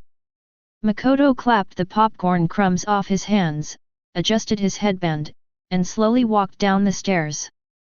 His opponent, Misumi Kenshin, is a bespectacled, seemingly refined sound ninja. Makoto Uzumaki. Kensuke Misumi pushed up her glasses, a chilling smile creeping across her face. The intelligence said you're just a guy who only knows how to use weird ninja tools. Looks like my luck's on the side. Same to you. Makoto stood in the center of the arena, took out a pair of rubber gloves from his ninja tool bag, and slowly put them on. I also think I was lucky. After all, I don't like fighting those muscular guys, it's not only tiring, but they also smell terrible. Begin. Moonlight Gale commanded. Without uttering a single word, Kenmiai's body instantly contorted like a snake, her arms extending incredibly as she coiled around Makoto. Softening. Naruto exclaimed. His hands are like noodles. This is a modified body, with dislocated joints and muscle contractions controlled by chakra. Makoto commented as he backed away, while it's a biological miracle, it's an aesthetic disaster. You'll have a hard time finding shirts that fit like this, won't you? Kenmei sneered, her soft arms instantly wrapping around Makoto's neck and limbs, her whole body pressing against him like a python, locking all of Makoto's joints tightly. Got you. Kenmei whispered in his ear, if I use my strength, your bones will crumble like cookies. Give up, brat. Naruto, watching from the stands, shouted anxiously, Makoto. Use your ninjutsu.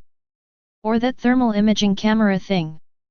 Despite being tightly entangled, Makoto remained completely calm, even having the leisure to adjust the position of his glasses. Mr. Misumi, have you ever heard of friction? What? Kenmei was taken aback. As long as the roughness of the contact surfaces is low enough, the coefficient of friction will approach zero. Cheng's voice carried a hint of mockery, in other words, the tighter you hold on, the faster you slide. Before he could finish speaking, a layer of clear, viscous liquid suddenly seeped from Cheng's body. Slurp! Just as Kenmei was about to exert force to snap Makoto's neck, he felt as if he had hugged a loach that had just been pulled out of an oil drum. No matter how hard he tried, Cheng's body always managed to slip out of his restraints. What the hell is this? Kenmei was horrified to discover that her hands couldn't grip anything at all. This is my specially made absolute lubricant 3.0. Makoto slid out of Kenmei's arms like a fish, standing 2 meters away, holding an empty bottle. The main ingredients are polysiloxane and some indescribable polymer materials. Don't even mention you, even a gecko would get a concussion if it landed on me. All the ninjas present. The third Hokage's pipe finally fell off. Damn it! Jian Michan, enraged and embarrassed, swung her limp arm and lashed out again. However, Makoto only turned slightly to the side, and that slippery arm slid down his clothes. Due to the inertia, Kenji almost tripped over herself. Physical attacks are ineffective against me unless you can change the law of friction. Cheng sighed and pulled something from his bag that looked like an electric mosquito swatter, except that it was crackling with blue arcs of electricity. Since you like making your body this long, it means your neural pathways have also become longer. Makoto pressed the switch, and the electric mosquito swatter crackled. According to Ohm's law, although the resistance has increased, as long as the voltage is high enough, you're an excellent conductor. Wait! Kenji looked at the racket-emitting blue light and instinctively felt fear. Goodbye, Mr. Mollusk. Remember, science and technology are the primary productive forces. With a smile, Makoto gently touched the high-voltage stun gun to Kenmei's long arm, which hadn't yet retracted. Sizzle sizzle sizzle sizzle. Screams echoed throughout the tower. As Kenmei's body was stretched, electric currents coursed merrily through her, making her glow like an electrified filament. She then convulsed, foaming at the mouth, and collapsed unconscious to the ground. A faint smell of burning filled the air. The entire hall fell silent once more. Hey-8 Gecko paused for several seconds before coughing and announcing, ahem. The winner is Makoto Uzumaki. Makoto took off his rubber gloves, threw them into the trash can with disdain, and then gave Naruto a V-sign in the stands. See, Naruto? That's the power of knowledge. Next time you encounter a pervert who likes to get physical, remember to make him slip and fall first, then give him an electric shock. In a corner on the second floor, Kankuro wiped the cold sweat from his brow and said to Temari beside him, Hey, that guy with glasses, absolutely don't mess with him. His fighting style, it's disgusting. Even Gaara's murderous eyes showed a hint of confusion. He had probably never seen such uncivilized ninjas. Makoto returned to the stands, where he was greeted by Naruto's admiring gaze and Kakashi's complicated look. Makoto. Kakashi sighed, while winning is good, can't you use some normal ninjutsu? The Hokage is watching. Kakashi-sensei, that's too narrow-minded.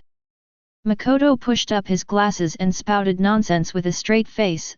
The essence of ninjutsu is the use of chakra, while my fighting style is the application of the laws of physics. In a sense, I am a porter of nature, closer to the truth than ninjutsu. Fine, you won, that's good enough. Kakashi decided to give up thinking. Just then, the electronic screen started scrolling again. Sakura Hara no vs Ino Yamanaka. Oh? A girls' night out, hey. Chang looked at the audience with interest. This is going to be interesting. According to female psychology, these kinds of battles are usually accompanied by a lot of verbal sparring and flashbacks. Looks like I have time to make myself a cup of instant coffee. Chapter 31. The atmosphere inside the tower had become somewhat eerie because of the high-tech and brutal electroconvulsive therapy that had just taken place. However, as the words Sakura Hara no vs Ino Yamanaka appeared on the electronic screen, the focus of the audience quickly shifted to the two girls who had grown up together. This is a fateful duel. Makoto Uzumaki held a cup of freshly made instant coffee in his hand, the hot water of which he had borrowed from the ANBU member next to him who knew fire release techniques. Standing by the railing, he sighed, former best friends turned against each other over the same man. This kind of plot could fill at least 30 episodes in a prime-time soap opera, but in the ninja world, it only takes 10 minutes. Naruto gripped the railing nervously. Sakura, can she win? Ino's mind transfer jutsu is really troublesome. Don't worry. Makoto blew on the hot air. Although Sakura doesn't have a clear advantage in chakra reserves or taijutsu, she has a trait that Ino doesn't, a dual personality. Or rather, an extremely strong mental resistance. In psychology, this is called the embodiment of a self-defense mechanism. Offstage, the battle between the two girls, just as Makoto had predicted, was filled with flashbacks and verbal sparring. Broad forehead. Ino bore. The two exchanged insults and punches, and although their martial arts skills weren't top-notch, their ferocity sent chills down the spines of many male ninjas. Finally, Ino unleashed her trump card, the mind transfer technique. Got it. Ino's body went limp, her spirit successfully invading Sakura's body. Koji, still eating potato chips in the stands, exclaimed, "We won." Ino's move is always accurate. However, just as Ino was controlling Sakura to raise her hand in preparation for surrender, Sakura's body suddenly froze. "Get out!" A roar seemed to erupt from the depths of his soul. Makoto adjusted his glasses and took a sip of coffee. See? This is the Sakura I was talking about. When a person's surface consciousness is suppressed, the violent tendencies in their subconscious awaken. Ino has really bitten off more than she can chew this time. After all, who would have thought that beneath Sakura's seemingly delicate exterior resides a soul capable of tearing apart Gundams with her bare hands? Ultimately, both of them collapsed due to exhaustion of chakra, resulting in a draw. Although there was no clear winner, it at least proved one thing. Makoto watched the two being carried away on stretchers and said quietly, "Never mess with a woman, especially one fighting for love." The pace of the following matches was very fast. I play against Temari every day. This was a one-sided victory with no suspense whatsoever. Tenten's ninja tool storm was like feeding a kite string in front of Temari's giant fan. Wind release, Kamaitachi. A gust of wind swept by, and Tian was blown away like a rag doll, crashing heavily onto the giant fan. That's what you call elemental advantage. Makoto shook his head, making notes in his notebook. Tenten's attack pattern is too simplistic, it's all physical projectiles. Against strong winds, the kinetic energy is completely negated. If she could attach a few miniature bombs to her kunao, or design some boomerangs using aerodynamics, she might have a fighting chance. Unfortunately, right now she's just a simple projectile carrier. Rock Lee was trembling with anger and wanted to jump down to save the person, but Kai stopped him. Next up is Shikamaru vs Kintoki. This match perfectly demonstrated what it means to completely outmaneuver someone intellectually. Using the properties of shadows and the reflection of light from the wall, along with a thin thread, Shikamaru successfully lured Kintoki into the trap, and finally ended the battle with a beautiful imitation of a technique that resulted in him slamming his head against the wall. Brilliant! Makoto couldn't help but applaud. Utilizing environmental factors, calculating the angle of light, and anticipating the opponent's psychology. If Shikamaru went to study physics, he'd definitely be a top student. Even though he complains about how troublesome it is, his mind works faster than anyone else's. Finally, the most nerve-wracking match arrived. Hinata Hyuga vs Niji Hyuga. Upon seeing these two names, the previously relaxed atmosphere instantly froze. Naruto clenched his fist. Hinata. This is troublesome. Makoto put down his coffee cup, his expression turning serious. This is an internal war within the Hyuga clan, a feud between the main family and the branch family. Such battles, involving family ethics, class oppression, and fatalism, are usually accompanied by significant bloodshed and psychological trauma. Off the field, Niji stared coldly at Hinata with his Byakugan eyes, his words as sharp as knives. People can't be changed. A bottom-of-the-class student will always be a bottom-of-the-class student. Your eyes tell me you want to run away. Hinata trembled, but with Naruto's encouraging shout, she miraculously regained her footing and assumed a gentle fist stance. Oh? Is this the power of love? Chang raised an eyebrow. The release of dopamine and adrenaline can indeed temporarily suppress fear. However, the gap in real strength cannot be bridged by shouting a few times. The battle has begun. A gentle fist meets a gentle fist, a white eye meets a white eye. Although Hinata tried her best, her movements appeared clumsy and slow in front of the genius Niji. Niji's fingers, like precise scalpels, repeatedly pressed Hinata's pressure points, blocking the flow of her chakra. Cough. Hinata coughed up a mouthful of blood and swayed precariously. Give up. Niji said coldly. This is fate. I won't give up. Hinata struggled to her feet, looking at Naruto in the stands, because this is my ninja way. Niji's eyes instantly turned ferocious, his killing intent surging. Since you want to die, then I'll grant your wish. He charged at Hinata with a sudden attack aimed at her heart. He was clearly serious. Stop! 4 Joningai, Kakashi, Kurane, and Hayate appeared almost simultaneously and stopped Niji. Humph! Niji withdrew his hand and snorted coldly. The main family members are really well protected. Hinata collapsed to the ground, unconscious. Naruto rushed down from the stands, glaring angrily at Niji. UBD! Aren't we all comrades? Why did you hit me so hard? Comrades! Niji looked at Naruto with a mocking expression. A loser like you wouldn't understand. A person's fate is predetermined from birth. Okay, stop arguing. A lazy voice interrupted. Makoto had also wandered down at some point, holding a spray bottle in his hand. He squatted down next to Hinata and sprayed it on her wounds a few times. What is this? Red asked warily. Yunnan Bio aerosol. Oh no, it's my specially made fast-acting hemostatic spray. Makoto stood up, adjusted his glasses, and looked at Niji.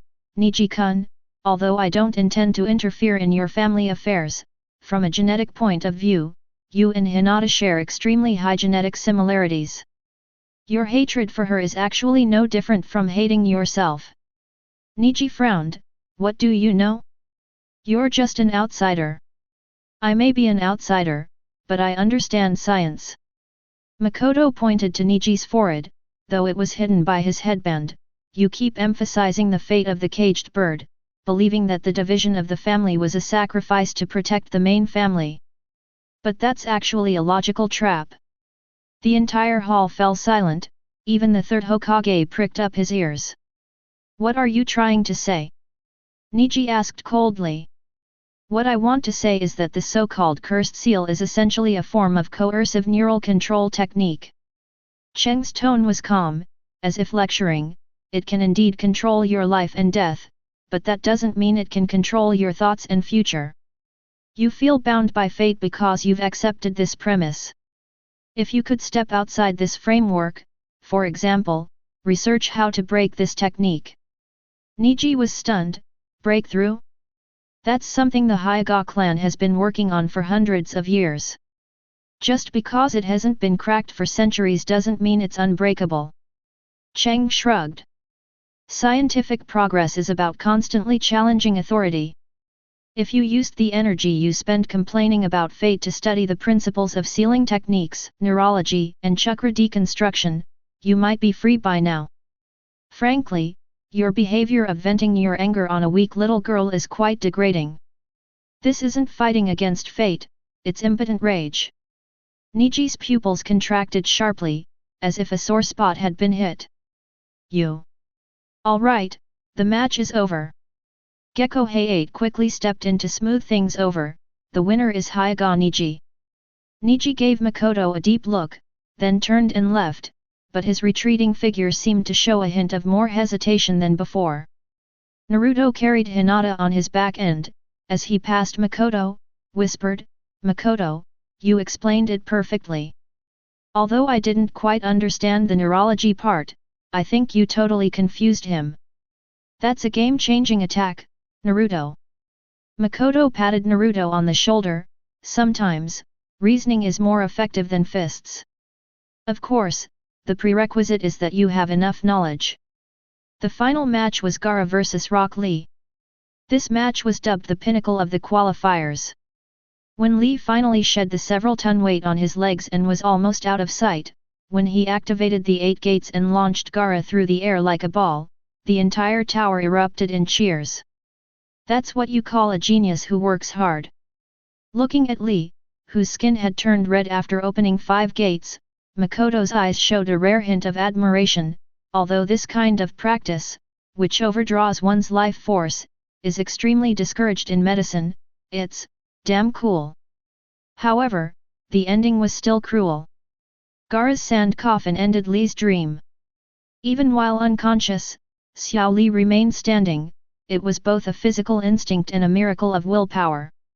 Teacher Kai hugged Xiao Li tightly, tears streaming down her face. Cheng sighed, took a bottle of green potion out of his bag, and handed it to Kai. Teacher Kai, this is a highly concentrated cell repair solution, Makoto said softly. While it can't cure a comminuted fracture, it can preserve his muscle activity and prevent atrophy. Let's buy some time for Tsunade's treatment.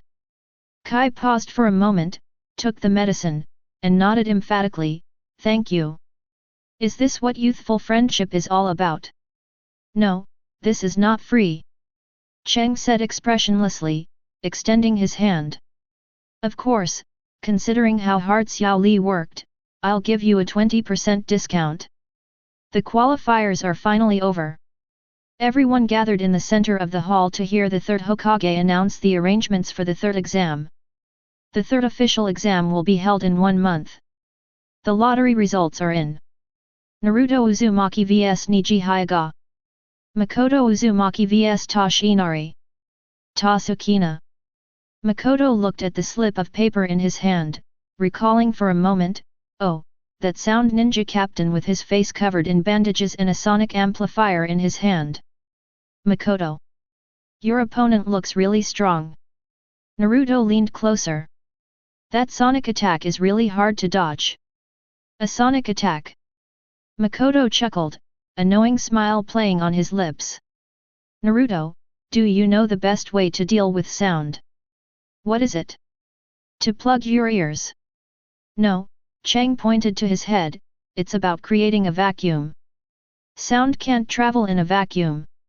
Of course, creating a vacuum is too difficult. So I plan to use another method, resonance. As long as I find the inherent frequency of his device, I can have his own weapon knock him out of his mind. Naruto looked bewildered. Even though I don't understand, I have a feeling that the bandaged guy is in for some trouble. Alright, dismissed. Stepping out of the tower, the long-awaited sunshine warmed my face. Ah, I'm finally alive. Naruto stretched. I'm going to eat Ichiraku ramen. Makoto, come with me. I'm going to treat Ebisu-sensei too. Oh wait, who was that perverted old man again? You mean Lord Jiraiya? Makoto straightened his clothes. I won't be going. I have a lot to do this month. Are you going for special training? I suppose so. Makoto pushed up his glasses, the lenses reflecting light. I need to go to the Konoha library and buy some special materials. After all, our next opponent uses sound, so I need to prepare some anti-acoustic weapons. And he glanced at Orochimaru in the shadows in the distance, a slight smile playing on his lips. I also need to prepare a gift for that mad scientist. After all, rivals are enemies. Chapter 32. In the early morning in Konoha village, the air was filled with the tranquility that followed the dissipation of gunpowder smoke, and the aroma of Ichiraku ramen. There is 1 month left until the third round of the Chuunin exams officially begins. This month was a hellish period of special training for most genin. Naruto was taken away by Ebisu, that brooding, bespectacled guy. Sasuke was taken away by Kakashi for some private lessons, and Makoto Uzumaki was standing in front of Konoha's largest hardware store, holding a long list in his hand. Boss, I need 500 meters of high-purity copper wire, 30 strong magnets, 2 insulating rubber mats, and these types of capacitors and resistors. The shop owner, a balding middle-aged man, twitched at the corner of his eye as he looked at the list. Young man, are you looking to fix a generator or make a bomb? This is a legitimate hardware store, we don't sell contraband. I'm conducting a scientific experiment, for the future of Konoha, Makoto said, spouting nonsense with a straight face. Also, do you have any soundproofing material? Preferably the high-end kind that can muffle the sound of a construction drill to the level of a mosquito's buzz. After buying the materials, Makoto didn't rush home. Instead, he carried a large bag of things and strolled over to a public hot spring in Konoha, near the famous women's bath. Don't get me wrong, he wasn't there to spy. As a scientific ninja who has transcended base desires, he has no interest in those bare, white bodies. Probably, what interests him is the person who is spying on him. A tall man with long white hair, carrying a huge scroll on his back, and wearing a red outer robe, was leaning against the wall, emitting a lewd laugh. He he he, this is really great, youth is wonderful. Old man, Makoto quietly walked up behind him and patted him on the shoulder. According to Article 34 of the Konoha Public Security Regulations, peeping into public bathhouses constitutes disturbing public order, and those with serious offenses can be detained for 15 days and fined. Wow! The man was startled, slipped, and nearly fell off the wall. He nimbly flipped himself onto the ground, striking what he thought was a cool kabuki pose. What old man? I am the Toad Sage of Mount Maiboku, known as the Perverted Sage. Oops, I mean, Lord Jiraiya. Oh, so you're Jiraiya-sama, one of the legendary Chuunin. Makoto pushed up his glasses and said without any respect, I've heard so much about you. I've heard your novel Make Out Paradise is selling well, Kakashi-sensei is a big fan. Jiraiya paused for a moment, then burst into laughter. Of course. You've seen it too? Want me to sign it for you? No need. I'm under 18 and don't read books unsuitable for children. He pointed to the woods not far away. There's a blonde brat being tortured by Ebisu-sensei over there. I think you should go check it out. After all, he's the orphan of the 4th Hokage, and trusting him to a special jonin who only teaches book knowledge is a waste of his talent. Jiraiya's eyes sharpened instantly, and although it was only for a moment, the aura of a powerful figure seemed to freeze the surrounding air. Kid, you know a lot. I'm an intelligence analyst.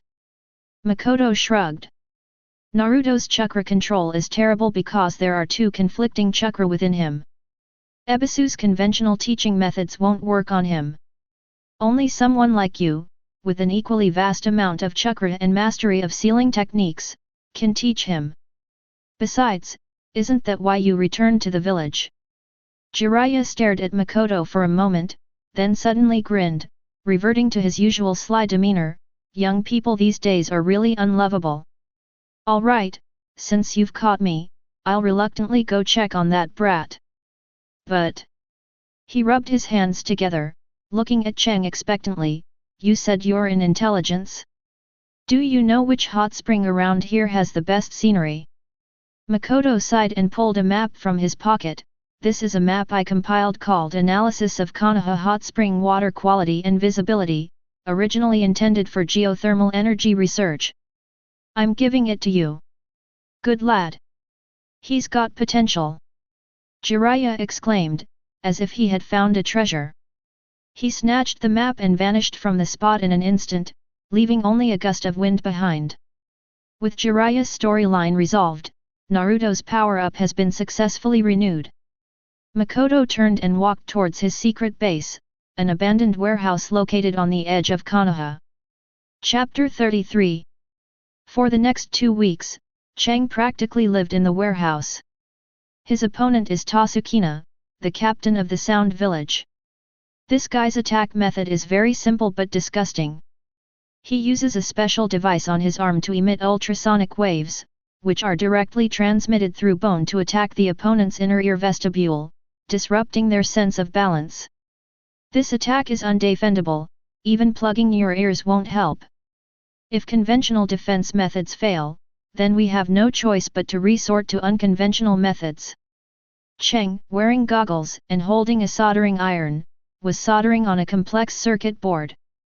Sound is a mechanical wave. The simplest way to cancel out a wave is to create a wave with the opposite phase. This is the well-known active noise cancellation technology. He is building a miniature sound acquisition and processing device. The principle is simple: the microphone collects external sounds, the chip instantly calculates the inverse waveform, and then plays it out through the speaker. When the two are combined, the sound disappears. But there's a problem: Tosu's attack wasn't just sound, it also included vibrations amplified by chakra. Simply noise-cancelling headphones aren't enough. Makoto looked at the pile of parts on the table and stroked his chin. We also need to add some physical defense. So he turned his attention to the pile of insulating rubber and high-density sponge. Days passed by. During this time, Naruto would occasionally come to Makoto to complain. Makoto. That perverted sage is awful. All he does is peep at women bathing all day, he never teaches me ninjutsu. Naruto, sporting dark circles under his eyes, was clearly exhausted. But he taught you psychic magic, right? Makoto asked, adjusting the strange helmet in his hand. Yeah. But all I can summon are tadpoles. Tadpoles that don't even have legs. Naruto exclaimed in frustration. That's a matter of chakra levels. Makoto placed the helmet on Naruto's head. Don't move, help me test the soundproofing. What is this? It's so ugly. This is a full coverage acoustic tactical helmet, also known as a deafness-proof helmet. Chang pressed a switch. Suddenly, Naruto found the world had become quiet. He opened his mouth wide and shouted, but he couldn't hear a sound of his own voice. Even the sound transmitted through his bones was cancelled out by some strange vibration. Can you hear me? Chang gestured from outside. Naruto shook his head blankly. Very good. Chang turned off the switch with satisfaction. It seems the active noise cancellation module is working properly. Next, we need to solve the vibration transmission problem. Besides equipment development, Chang also focused on his own training. Although he is a science-oriented ninja, physical health is the foundation of everything. He does basic physical training every day according to the training sheet left by Coach Kai. Although he can't reach the level of Xiao Li's abnormal training, it is enough for him to maintain agile movement in battle. Finally, a month passed in the blink of an eye. The day has arrived for the official start of the third round of the Chuunin exams. The large arena in Konoha was bustling with noise, with daimyo, nobles, and ordinary spectators from various countries filling the stands. Ladies and gentlemen, welcome to the third round of the Chuunin selection exams. Genma Shiranui, a senbon needle dangling from his mouth, stood lazily in the center of the arena. The first match, Naruto Uzumaki vs Niji Hyuga. Just like the original story, this match was full of excitement and unexpected twists. Although Naruto was initially overwhelmed by Niji and even had his pressure points sealed, he managed to teach Niji a lesson by unleashing the power of the Nine Tails chakra and delivering an uppercut that emerged from the ground. This is the number one ninja in terms of unpredictability. Makoto sat in the player's box, watching Niji being carried away on a stretcher, and thought to himself, although his talk no jutsu is strong, that punch was definitely satisfying. The following matches also have their own highlights. Sasuke was late, Kankuro forfeited, and Shikamaru once again demonstrated what it means to have high intelligence and control the situation. Although he eventually conceded defeat due to exhaustion of chakra, he won everyone's applause. Finally, it was Cheng's turn. Next match, Makoto Uzumaki vs Toshinari. Toss was already standing on the field, his massive metal arm guard gleaming coldly in the sunlight. He looked at Cheng as he slowly walked into the arena, a hint of disdain flashing in his eyes. "So you're that so-called science ninja?" Tos sneered. "I heard you relied on luck in the preliminaries. Today, I'll show you that your little toys are meaningless in the face of absolute power." Cheng is dressed very strangely today. Instead of wearing a regular ninja vest, he wore a thick-looking black jumpsuit, a strangely shaped helmet, and carried a large megaphone-like device. "Sorry to keep you waiting." Cheng's voice came through the helmet, with a slightly synthesized electronic tone. "I've been staying up for several nights in a row to deal with you." "Humph, playing tricks." Tos suddenly charged forward, raising his right arm, sound pierce. As he moved, the metal gauntlet emitted a piercing shriek, and visible ripples appeared in the air, heading straight for Cheng's face. The spectators in the stands covered their ears, their faces showing pain. However, Cheng, who was at the center of the attack, remained completely unmoved. "How is this possible?" Toth exclaimed in shock. "My sonic attack could directly destroy your semicircular canals, how can you still stand?" "Because there are no miracles in physics, only interactions." Cheng calmly pressed a button on his waist. Suddenly, his thick bodysuit inflated and swelled into a round, spherical shape, just like the Michelin Man. "This garment is filled with non-Newtonian fluids and high-density sound-absorbing foam," Cheng explained. "When your sound waves hit the surface of the garment, most of the energy is absorbed and hardened by the non-Newtonian fluids, and the remaining vibrations are filtered by the foam layer. As for my ears," he pointed to the helmet, "there's an active noise cancellation system in here. Your attack frequency has been completely analyzed and cancelled out.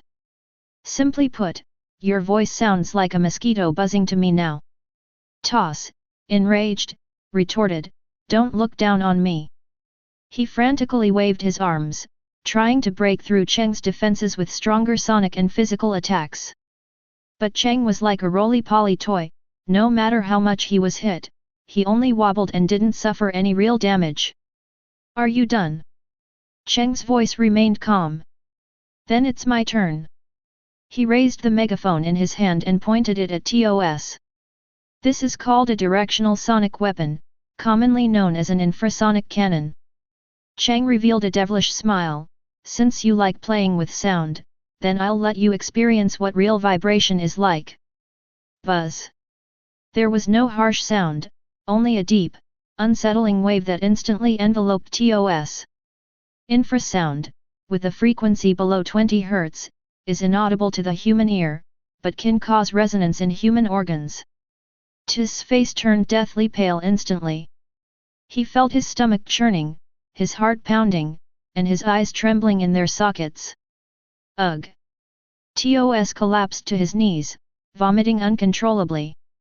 His sonic attacks, which he was so proud of, were completely ineffective against infrasound, because his body had already lost control. Stop, stop! TOS pleaded desperately. It seems the battle is over. Genma Shiranui looked at TOS, who was vomiting uncontrollably, and announced with a twitch of his lips, "The winner is Makoto Uzumaki."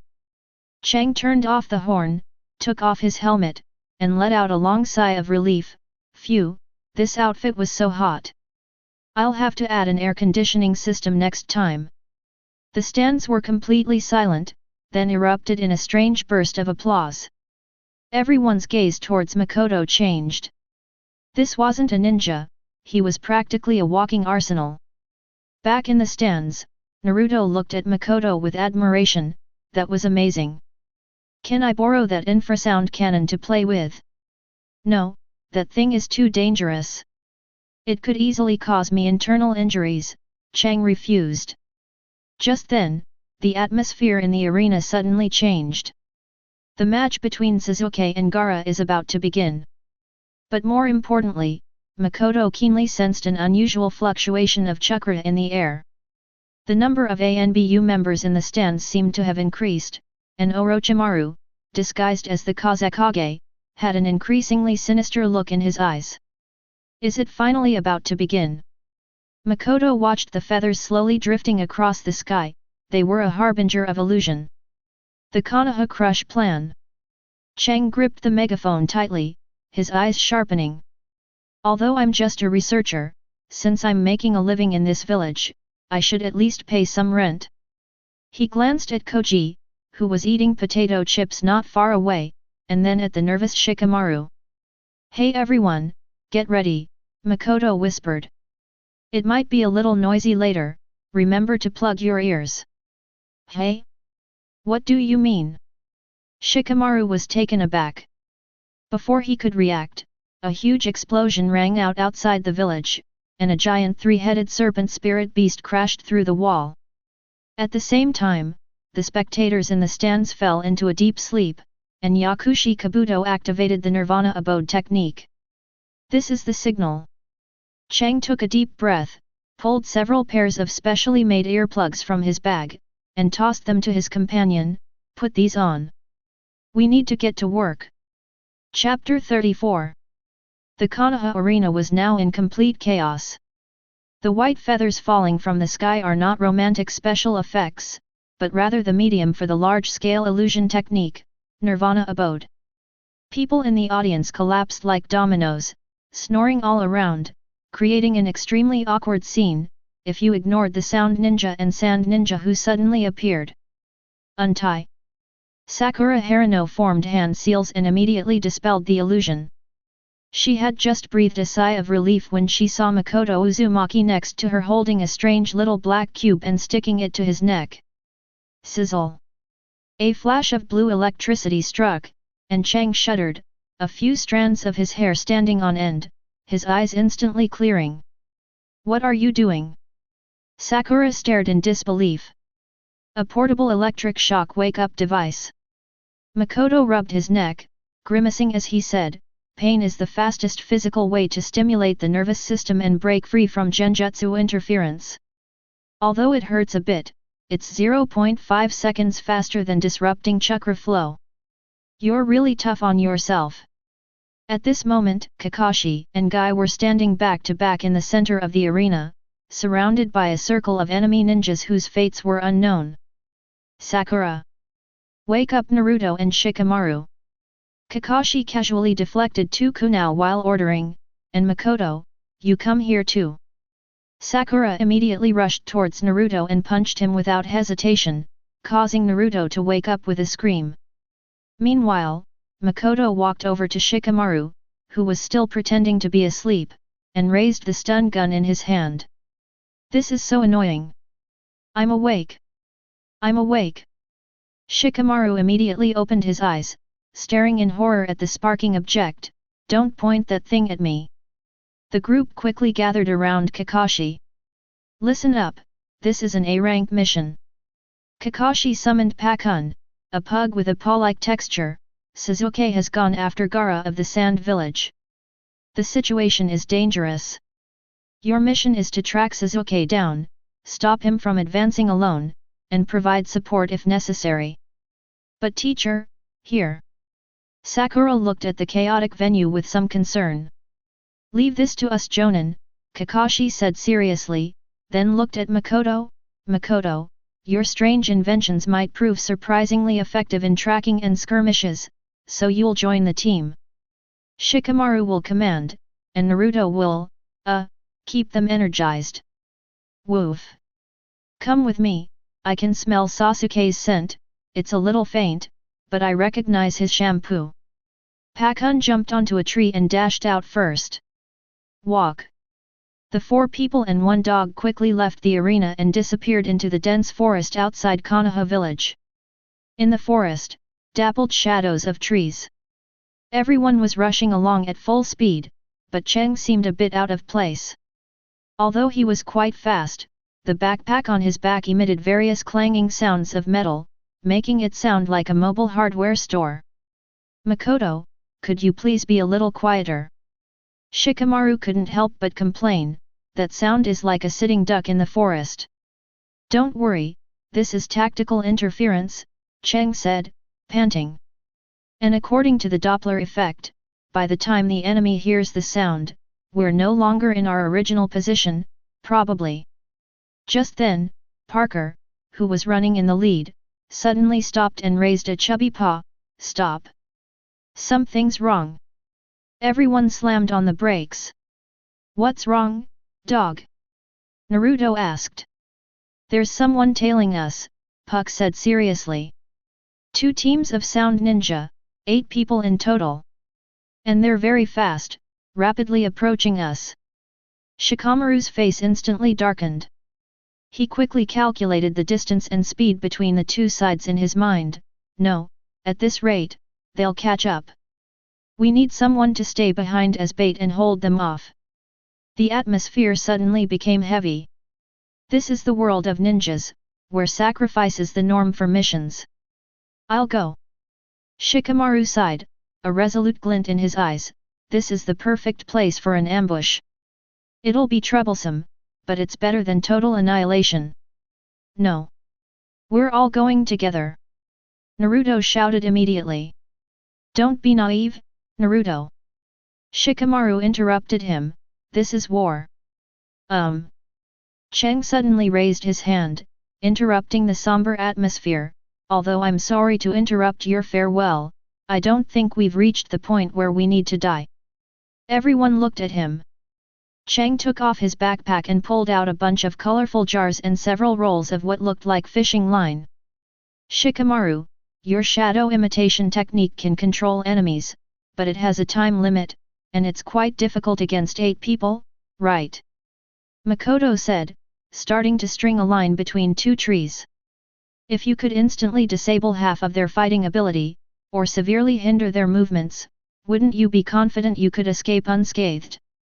Shikamaru's eyes lit up, you have a way. Science changes lives, and it can change battlefields too. Cheng pushed up his glasses, revealing his signature shrewd businessman's smile. Let me introduce you to my new products, Super Strong, Quick Drying Cement Foam and the Sparkling Shock Family Bucket. What a terrible name, Sakura complained. Stop talking nonsense and get help. Under Cheng's command, the group quickly set up a simple but insidious trap. Less than 2 minutes later, hurried footsteps came from the woods behind them. 8 sound ninjas moved like ghosts among the tree branches, exuding a murderous aura. They're just ahead. Don't let them get away, shouted the leader of the sound ninja. The moment they stepped into a certain area. Bang! A very thin tripwire was kicked off. There was no violent explosion, instead, large amounts of white foam suddenly sprayed out from the tree trunks on both sides. These bubbles expand and harden rapidly upon contact with air, sealing off the entire space in the blink of an eye. What the hell is this thing? The 3 sound ninjas charging at the front were caught off guard and their faces were covered in foam. One of them even had his leg stuck to a tree trunk, unable to move. Now! Close your eyes! Chang shouted. Immediately afterwards, several spheres burst open in the foam. Buzz! A blinding flash of light was accompanied by a high-frequency noise powerful enough to rupture eardrums, which erupted instantly. This is a flashbang bomb. For the sound ninja with their keen hearing, it's like a game changer. Ah! My eyes! My ears! Screams echoed throughout the room. Of the 8 pursuers, 4 were instantly rendered incapable of fighting, and the remaining 4 were temporarily disoriented. Shadow imitation technique, success. Shikamaru seized the opportunity, his shadow instantly lengthening and forking, precisely controlling the 4 struggling sound ninja. Well done! Naruto excitedly pumped his fist. Don't be too happy yet. Shikamaru, though he had the situation under control, was already sweating profusely. While we've dealt with most of them, maintaining control and eliminating them will take time. And that bubble won't hold them for long. He turned to the group, you guys go first. The situation is much better than before. I'm confident I can take care of them and catch up with you. This time, no one hesitated. Shikamaru, don't die! Naruto shouted. Take this! Makoto casually tossed a small bottle to Shikamaru, this is high-concentration capsaicin spray. If you run out of chakra, spray it in their eyes. Trust me, it'll feel worse than death. Shikamaru caught the bottle, a helpless smile playing on his lips. You're a devil. Let's go. The 3 people and 1 dog embarked on their journey once again. Having shaken off their pursuers, everyone's speed increased significantly. Makoto, what's the principle behind that bubble you just made? Sakura asked curiously as she ran. It can solidify instantly.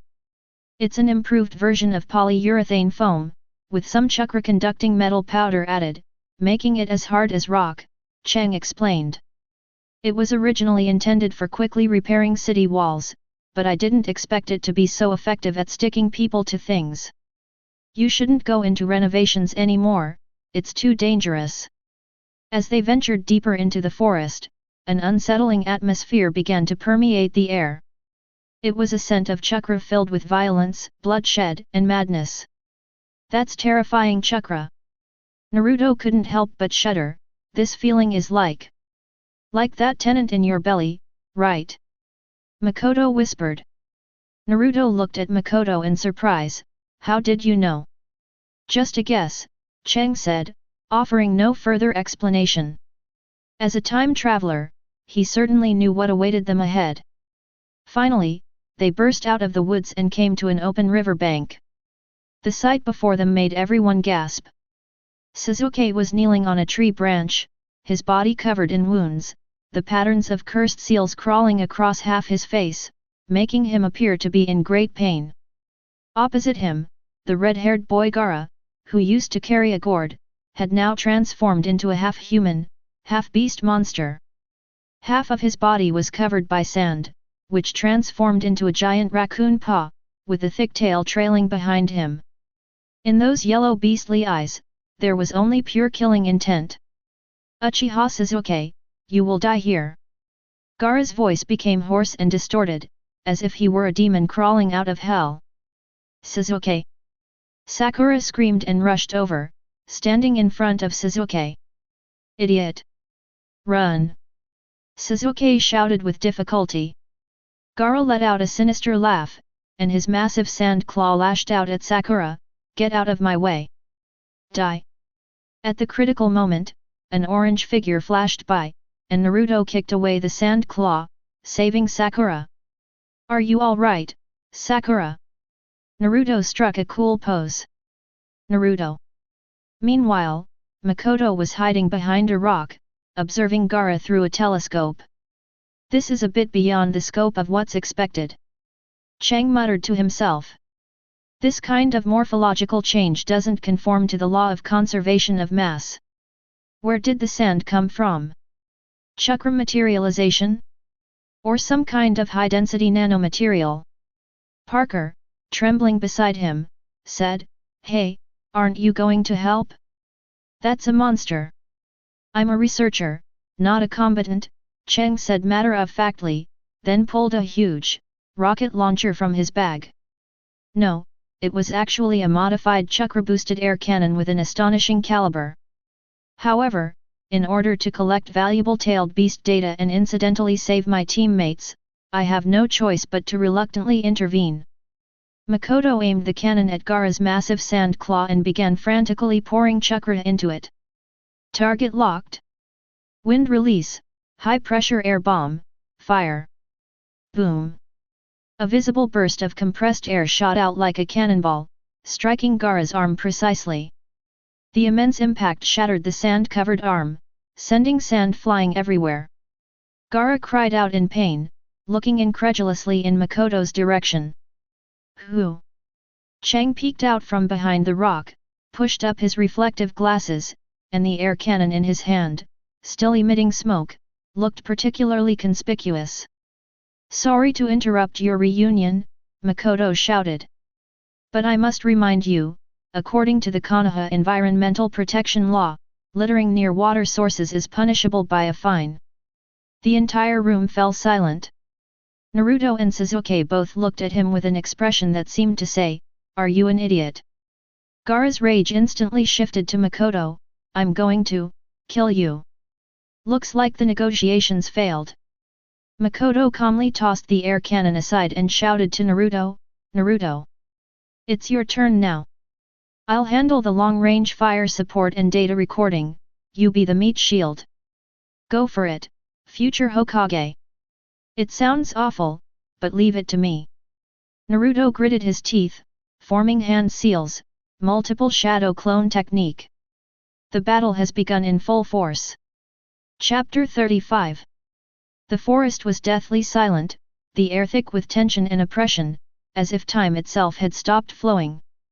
Suddenly, a violent and powerful surge of chakra swept in like a whirlwind, tearing a rift in the previously silent space. Multiple shadow clone technique. As Naruto's deafening roar rang out, hundreds of figures identical to him suddenly appeared. These Narutos, like a swarm of orange locusts, swept towards Gaara, who was in his half-tailed beast form. If it weren't for the strange shouts coming from those shadow clones, such as "Take this! Take this kick! Give me my money back," one might mistake them for witnessing a thrilling war. Facing so many opponents, Gaara showed no fear. His eyes widened in fury, and he let out a deafening roar, "A bunch of insolent ants!" Before he could finish speaking, the enormous sand tail behind him swept down with tremendous force. A series of muffled explosions rang out, bang bang bang bang. Those shadow clones burst one after another, like fragile balloons. In an instant, billowing white smoke rose into the air, quickly spreading across the entire riverbank and forming a thick, heavy barrier of smoke. This clearing efficiency is faster than antivirus software. Uzumaki Makoto, hiding behind a massive ancient tree, was rapidly jotting down notes in a small notebook. Note: Shikaku's physical attack range is approximately 15 meters, possessing extremely high kinetic energy. It is not recommended to try and withstand it head-on. Note: Naruto's chakra reserves are truly unreasonable. What are you doing? Help me! Parker, perched on his head, gripped his headband tightly with his paws, his face contorted with fear. "I'm looking for a tactical entry point," Cheng said without looking up. "Besides, my air cannon is cooling down and recharging. Right now, I'm just a scientist with no fighting skills." In the center of the battlefield, Naruto's main body was knocked away and crashed heavily into a tree trunk.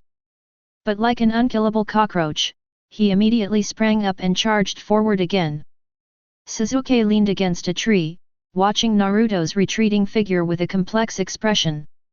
That former underachiever is now able to go toe-to-toe with this monster. Naruto. Sakura gripped her kunai tightly with worry, only to find that she couldn't help at all. In a battle of this level, an ordinary genin would simply be throwing their life away.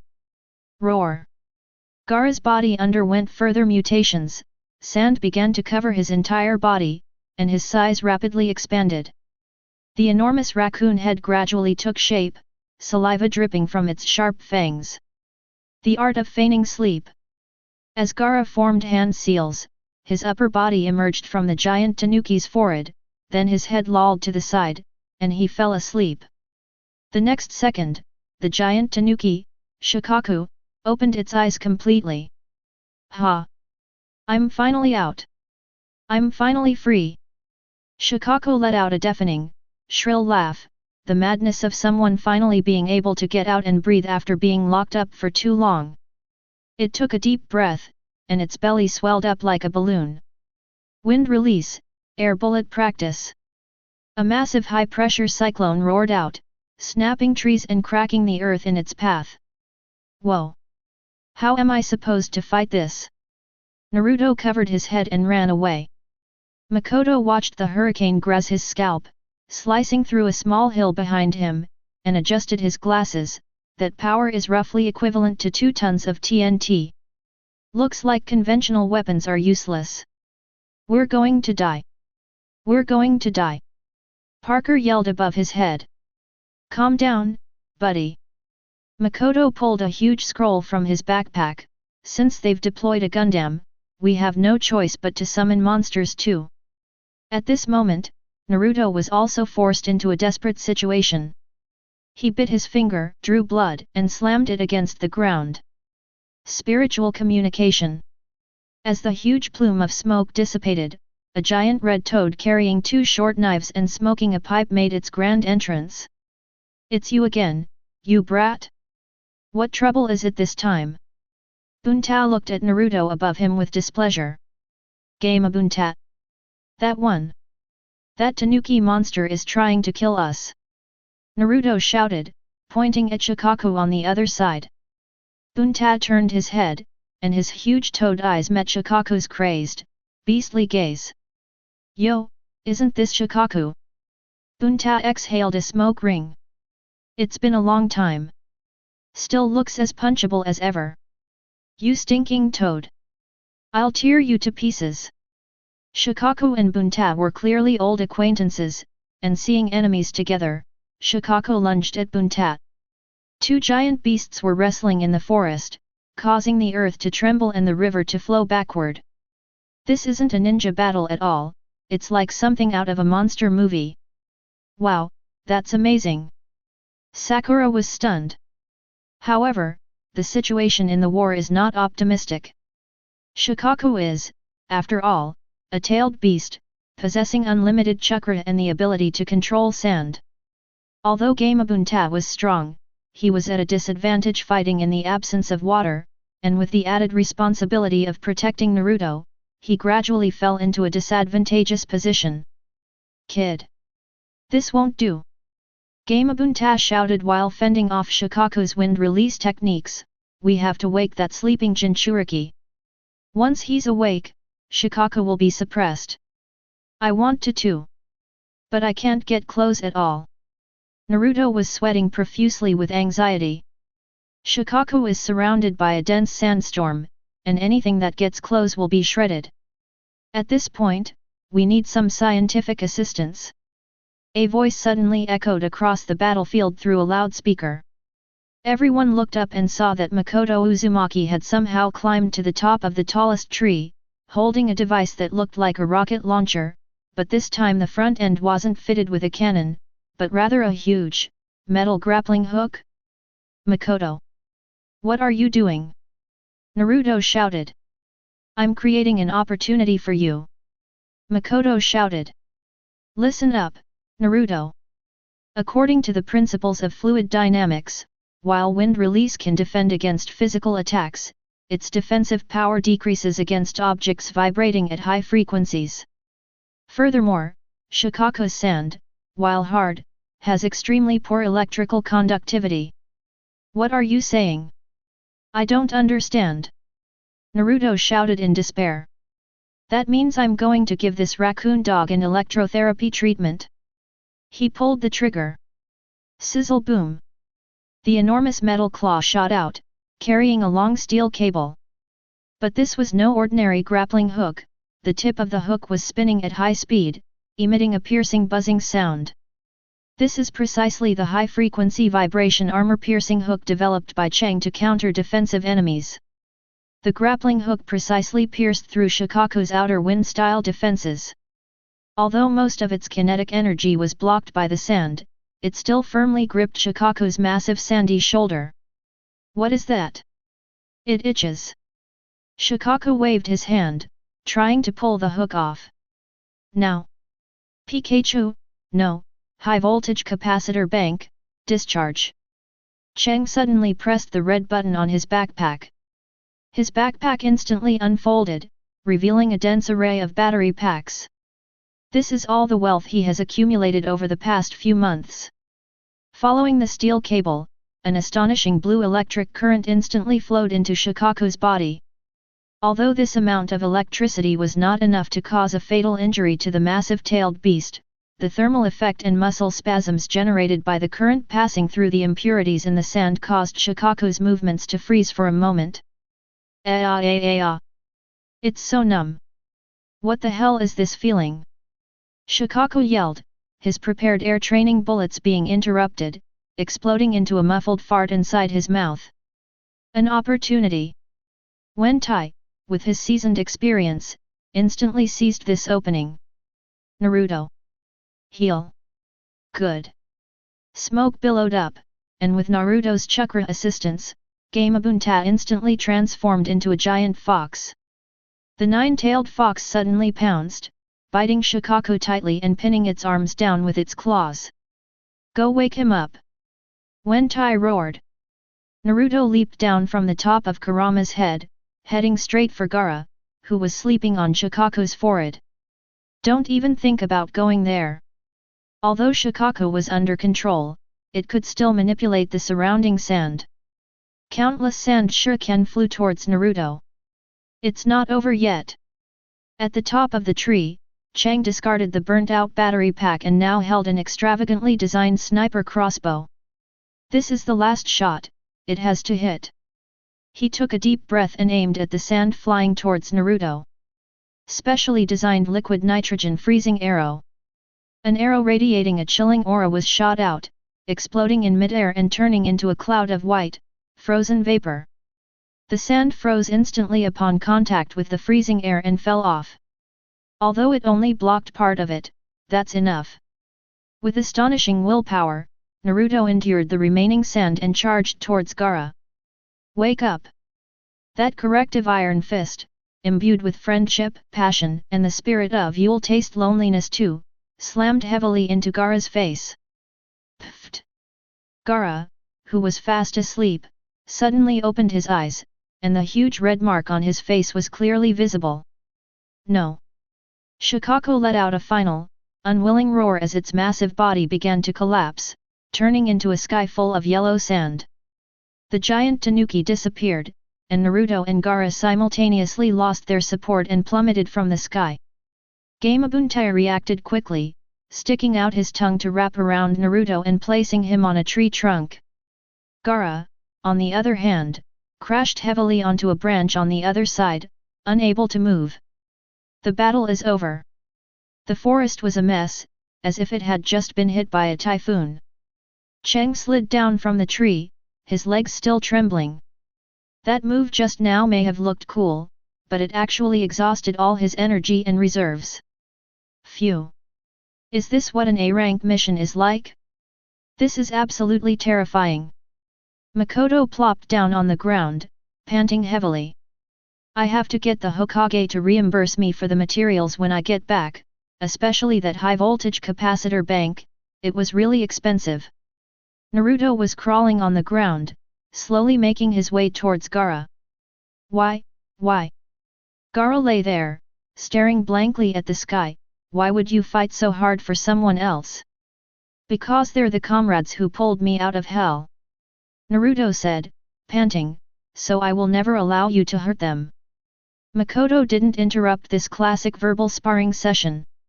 He knew that this was Naruto's moment of glory, and also a crucial turning point that would change Gaara's fate.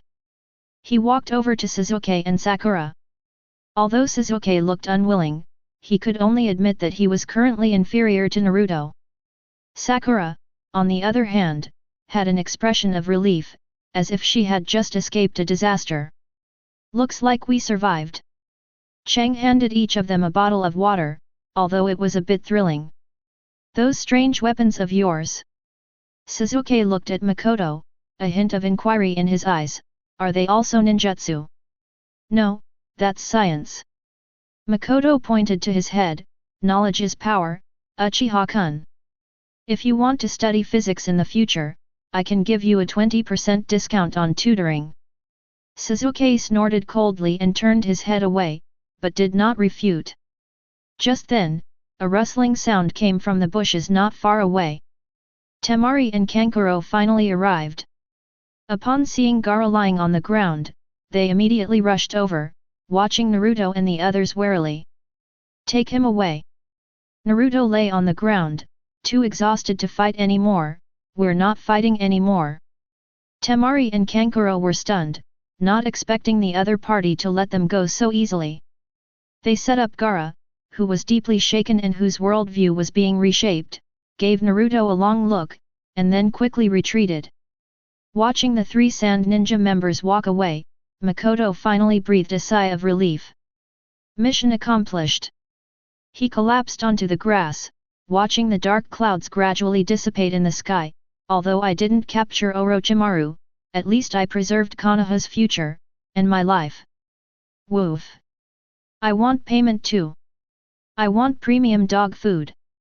Parker jumped onto Cheng's belly and bounced around. Okay, I'll buy it for you when we get back. Cheng sighed and ruffled Parker's hair. At that moment, sunlight pierced through the clouds and shone on the ravaged forest. The Konoha Crush plan has finally come to an end. Although the village was severely damaged, the third Hokage also. Thinking of this, Cheng's eyes dimmed slightly. Even though I knew the plot beforehand, the feeling of powerlessness still lingered when I was actually in it. Looks like these little inventions alone aren't enough. Cheng clenched his fist, secretly vowing, in this world full of overpowered characters, to live comfortably, I need to level up my technology tree even higher. For example, Gundam. His glasses gleamed eerily in the sunlight. Chapter 36. The ceiling of Konoha Hospital was white, and it carried a reassuring yet unpleasant smell of disinfectant. When Makoto Uzumaki woke up, he felt as if all the bones in his body had been taken apart and then haphazardly put back together. Especially the right arm, which was treated with a high-frequency vibration armor-piercing hook, was so sore it felt like it wasn't even mine. Awake? If you're awake, hurry up and sign this. A crumpled sheet was shoved in his face. Cheng strained to focus his gaze and saw a masked member of the Dark Guard standing by the bed, holding a battle damage material declaration form in his hand. Hey buddy! Cheng weakly pushed the form away. I'm a hero who just fought the tailed beasts for the village, can't you let me have a drink of water first? Hokage-sama, the third Hokage has sacrificed himself. The Anbu's voice was emotionless, but the obvious pause betrayed his grief. The village is now in a state of emergency, all supplies need to be inventoried. Your capacitor bank destroyed half the river bank, even though it was to subdue the enemy, but the administration is still arguing about who should pay for it. Cheng was stunned. Although he already knew the plot, his heart still skipped a beat when he heard that the kind old man was really gone. Okay.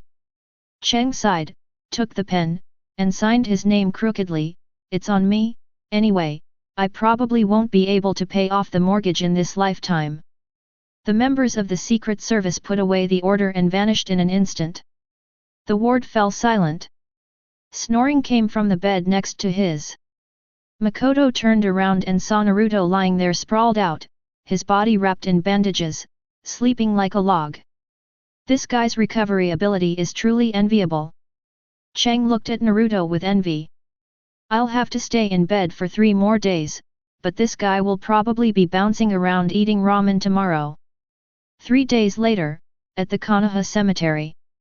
The sky was overcast, and a fine drizzle fell, as if even the heavens were bidding farewell to this stoic hero. The black umbrellas formed a solemn sea. Almost all the ninjas in the village came, all dressed in black mourning clothes with white flowers pinned to their chests.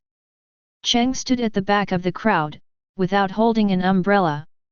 Rainwater slid down his glasses, blurring his vision. He looked at the small figure at the front. Konohamaru was crying his heart out, and Irika was comforting him beside him. When a person dies, it's like a lamp going out, bioelectricity stops, brain waves return to zero. Cheng silently recited the materialist theory in his heart, trying to suppress the bitterness in his heart with the detachment of science. This is just the end of the entropy increase process, an inevitable consequence of thermodynamics. What are you muttering about? Shikamaru glanced at him. Don't recite your physics formulas at a time like this, it's creepy. I'm trying to analyze death rationally. Cheng adjusted his glasses. This is to avoid excessive tearing. Shikamaru sighed, looking up at the gloomy sky. What a troublesome fellow. But this rain is really annoying. Yes. Makoto looked at the photo of Hiruzen Sarutobi on the tombstone. The old man's gone. It'll probably be even harder for me to get research funding now. Those two stubborn old advisors will definitely cut my chakra-powered exoskeleton project. After the funeral, the crowd gradually dispersed. Cheng didn't rush to leave, he went to the memorial stone. Kakashi was standing there, staring blankly at the monument. Yo, Kakashi-sensei. Makoto greeted him. Kakashi didn't turn around. Makoto, I heard you did quite well this time, using that strange gadget to help a lot. That's science, not some strange gadget, Makoto corrected. But the price was heavy, I've lost everything. Kakashi-sensei, could you lend me some money to tide me over? I heard Make Out Paradise is selling well lately. Kakashi finally turned his head, a hint of helplessness flashing in his deadpan eyes. Talking about money at a sad moment, you really are a master at ruining the mood. Grief is sorrow, but the living still need to eat, Cheng shrugged. Besides, rebuilding the village requires a lot of resources. I plan to develop an automatic earth. Earth is a type of technology that allows one to build wall automatically, it's sure to make a fortune. Kakashi stared at him for a moment, then suddenly smiled, his eyes crinkling. You rascal, even though you talk a big game, you're actually worried about the village in your own way, aren't you? No, I'm just simply poor. The reconstruction of Konoha began swiftly after the funeral. Although Orochimaru's invasion caused considerable damage, Konoha still possessed a deep and well-established foundation. Busy figures could be seen everywhere in the streets and alleys, moving timber and repairing walls. Cheng didn't do manual labor. He's a skilled technician. At this moment, he was standing in front of a collapsed section of wall, directing several lower-ranking ninja. Stop! Stop! The angle is wrong! Cheng shouted, holding the blueprints in his hand. According to the lever principle, applying force at this fulcrum is inefficient. Attach that pulley system. Yes, right there. Senior Cheng, is this really going to work? A genin looked at the simple pulley device with suspicion. Stop talking nonsense, pull. The genin pulled the rope with some skepticism. The massive boulder, weighing several hundred kilograms, was effortlessly lifted and placed precisely at the gap. Wow! That's amazing, the genin exclaimed. Humph, that's the charm of physics. Cheng smugly put his hands on his hips. Master math, physics, and chemistry, and you'll be invincible throughout the ninja world. Don't just stupidly rely on chakra to tough it out, a brain is a valuable asset. Just then, a figure wearing a green bodysuit passed by in a wheelchair. Oh! Is this the power of youth? What an ingenious mechanical structure! Kai, tears welling in his eyes, gave a thumbs up. Although Li can't move yet, I can feel your burning passion. Looking at Xiao Li, who was wrapped in bandages and sitting in a wheelchair with a determined expression, Chang felt a great deal of relief vanish instantly. Xiao Li's injury was a comminuted fracture, and there was even a risk of bone fragments embedding in his spine. In a world where medical ninjutsu is advanced but still limited, this is practically a death sentence for a ninja's career. Teacher Kai, Li. Chang walked over. Cheng-kun, Li said, his face pale but his eyes still bright, I heard you and Naruto defeated the tailed beasts, that's amazing. I need to recover quickly, I can't lose to you. Looking at this hard-working genius, Chang felt a mix of emotions.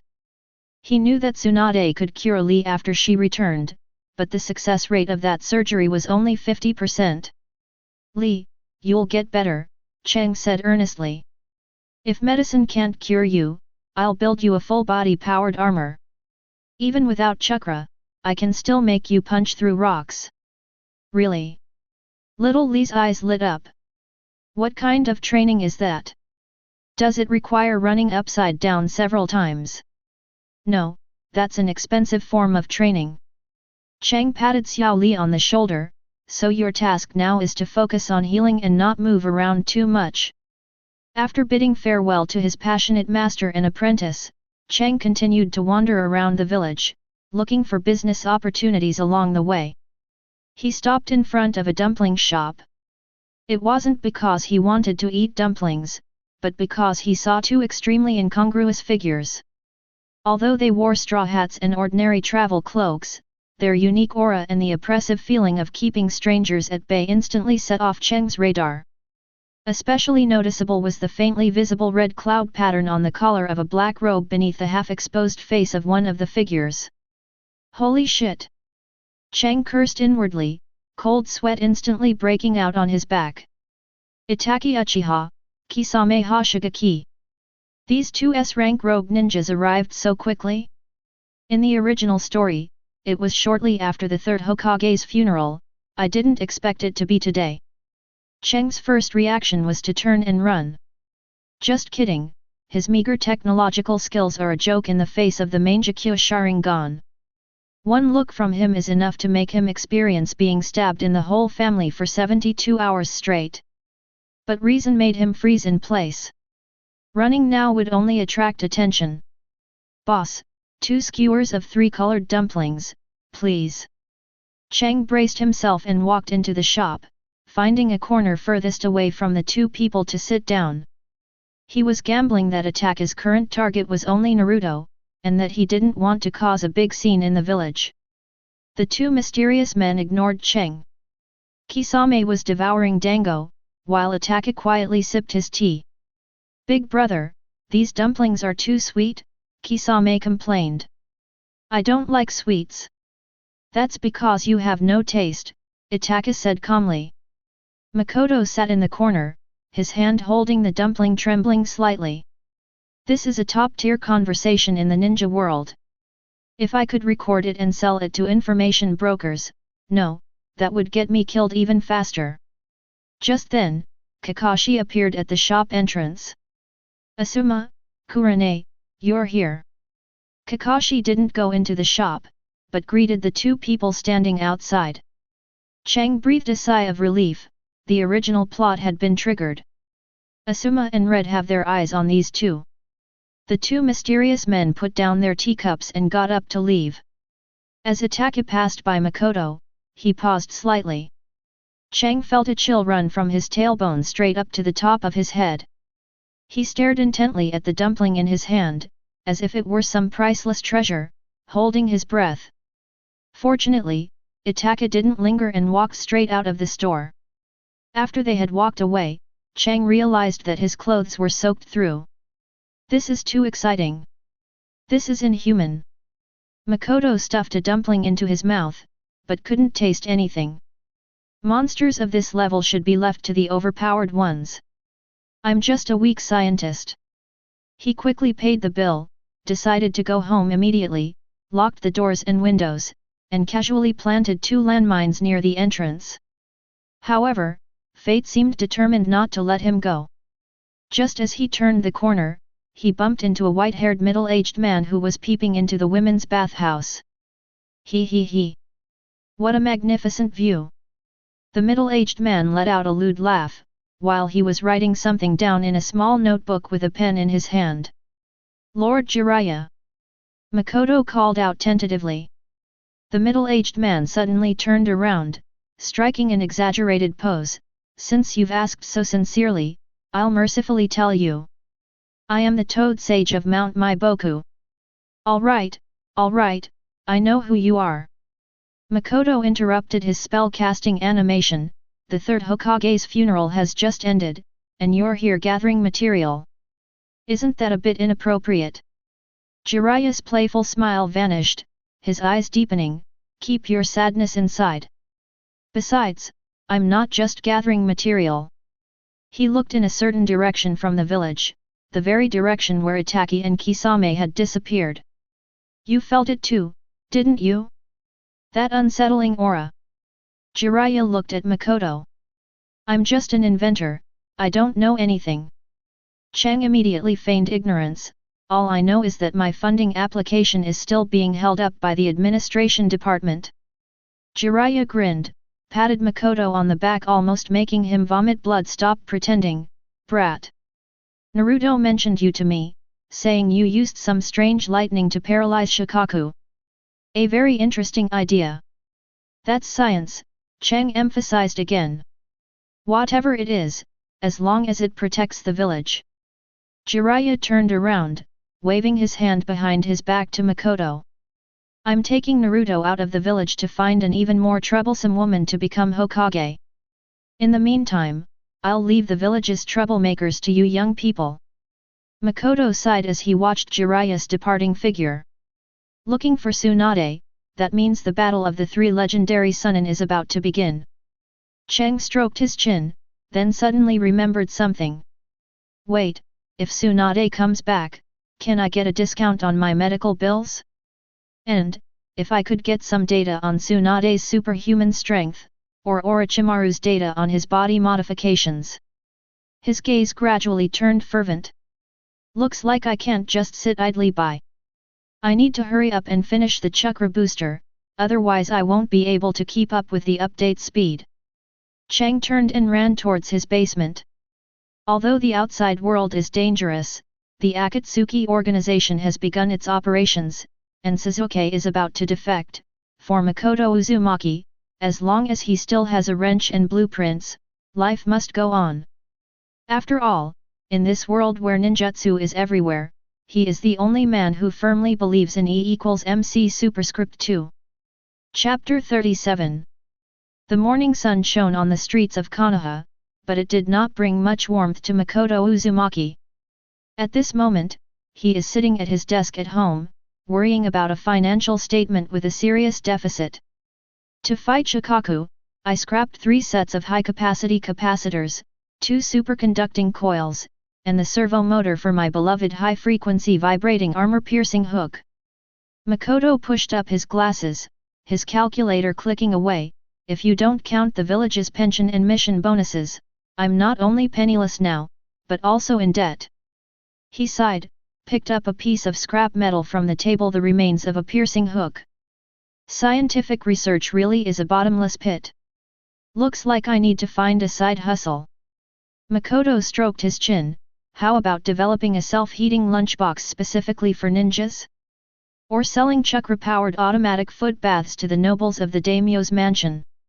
Just as he was strategizing how to use technology to exploit the ninja world, a rapid knocking on the door interrupted his thoughts. The door opened, and there stood Sakura Harino, looking flustered. Senior Cheng. Something terrible has happened. Kakashi-sensei. Sakura's eyes were red, clearly she had just been crying. What's wrong with Kakashi? Did he get too excited watching Make Out Paradise and suffer a nosebleed that caused hemorrhagic shock? Makoto joked, but he already knew what was going on. It seems those 2 uninvited guests from last night have already clashed with Kakashi. Tsukuyomi, that's a mental attack, that's like a dimensional reduction. No. Kakashi-sensei is unconscious and is currently in the hospital receiving emergency treatment. Sasuke-kun is there too. Let's go take a look. Chang immediately dropped his joking expression, grabbed a white coat and draped it over his shoulders. This would make him look more like a professional, making it easier for him to mingle in the hospital. Outside the intensive care unit of Konoha Hospital, the atmosphere was so heavy it was suffocating. Kai was leaning against the wall, his brow furrowed. Sasuke stood to the side with a gloomy face, radiating a low-pressure aura that kept strangers at bay. When Makoto and Sakura arrived, several medical ninjas were rushing in and out as if facing a formidable enemy. "Yo, Senior Kai!" Chang greeted him, his gaze sweeping over the medical equipment in the ward: tachycardia, disordered brain waves, typical post-traumatic stress disorder, and a severe one at that. "Makoto, you're here too." Guy sighed. Kakashi's opponent this time is too strong. "It's Itachi Uchiha, isn't it?" Makoto said in a low voice. Upon hearing this name, Sasuke, who had been as still as an ice sculpture, suddenly raised his head, his black eyes instantly filled with bloodshot veins and killing intent. "Do you know where he is?" Sasuke's voice was terribly hoarse. "Calm down, Sasuke, cough, Sasuke." Makoto pushed up his glasses. "I'm just inferring from the data. Besides that man, I can't think of anyone else who could turn Kakashi, who has the Sharingan, into a vegetative state in such a short time. Where is he?" Sasuke grabbed Makoto's collar, his emotions running high. "Let go. This is made of polyester fabric, it wrinkles easily." Makoto gently patted Sasuke's hand, speaking in a rational tone. "Based on my analysis of residual chakra, the enemy has already left the combat zone. Furthermore, Sasuke, if I may be frank, with your current combat strength, going to find him is suicide. It doesn't conform to the optimal solution in game theory." Sasuke gritted his teeth and reluctantly let go. He knew, of course, that he was not strong enough, but the flames of hatred had consumed his reason. Just then, a series of hurried and reckless footsteps came from the end of the corridor. A special jonin wearing sunglasses and sporting a spiky hairstyle rushed over in a flurry of activity. "Mountain City Green Leaves." The moment Makoto saw this person, he silently mourned for Sasuke for 3 seconds. In the original story, this guy was a key figure who single-handedly accelerated Sasuke's defection. "Hey! I heard Itachi Uchiha went back to the village? Is it true?" Aoba's loud voice echoed in the quiet hospital corridor, as if it had a built-in megaphone effect. That shout literally overheated everyone's CPU. Kai's eyes widened instantly, and he frantically tried to signal to King Yi with his eyes, his eyelids almost twitching. Sakura covered her mouth and looked at Sasuke in horror. Cheng sighed and rubbed his forehead in exasperation. "That's it, this is called Murphy's Law, if something can go wrong, it will, no matter how small the chance." Itachi went back to the village. Sasuke froze, and then a terrifying burst of chakra erupted from his body. Aoba then realized the atmosphere was tense. Seeing Sasuke's murderous aura beside him, he blinked behind his sunglasses. Did I say something wrong?" "You didn't just say something wrong, you leaked state secrets." Makoto sighed, walked over, and patted Aoba on the shoulder.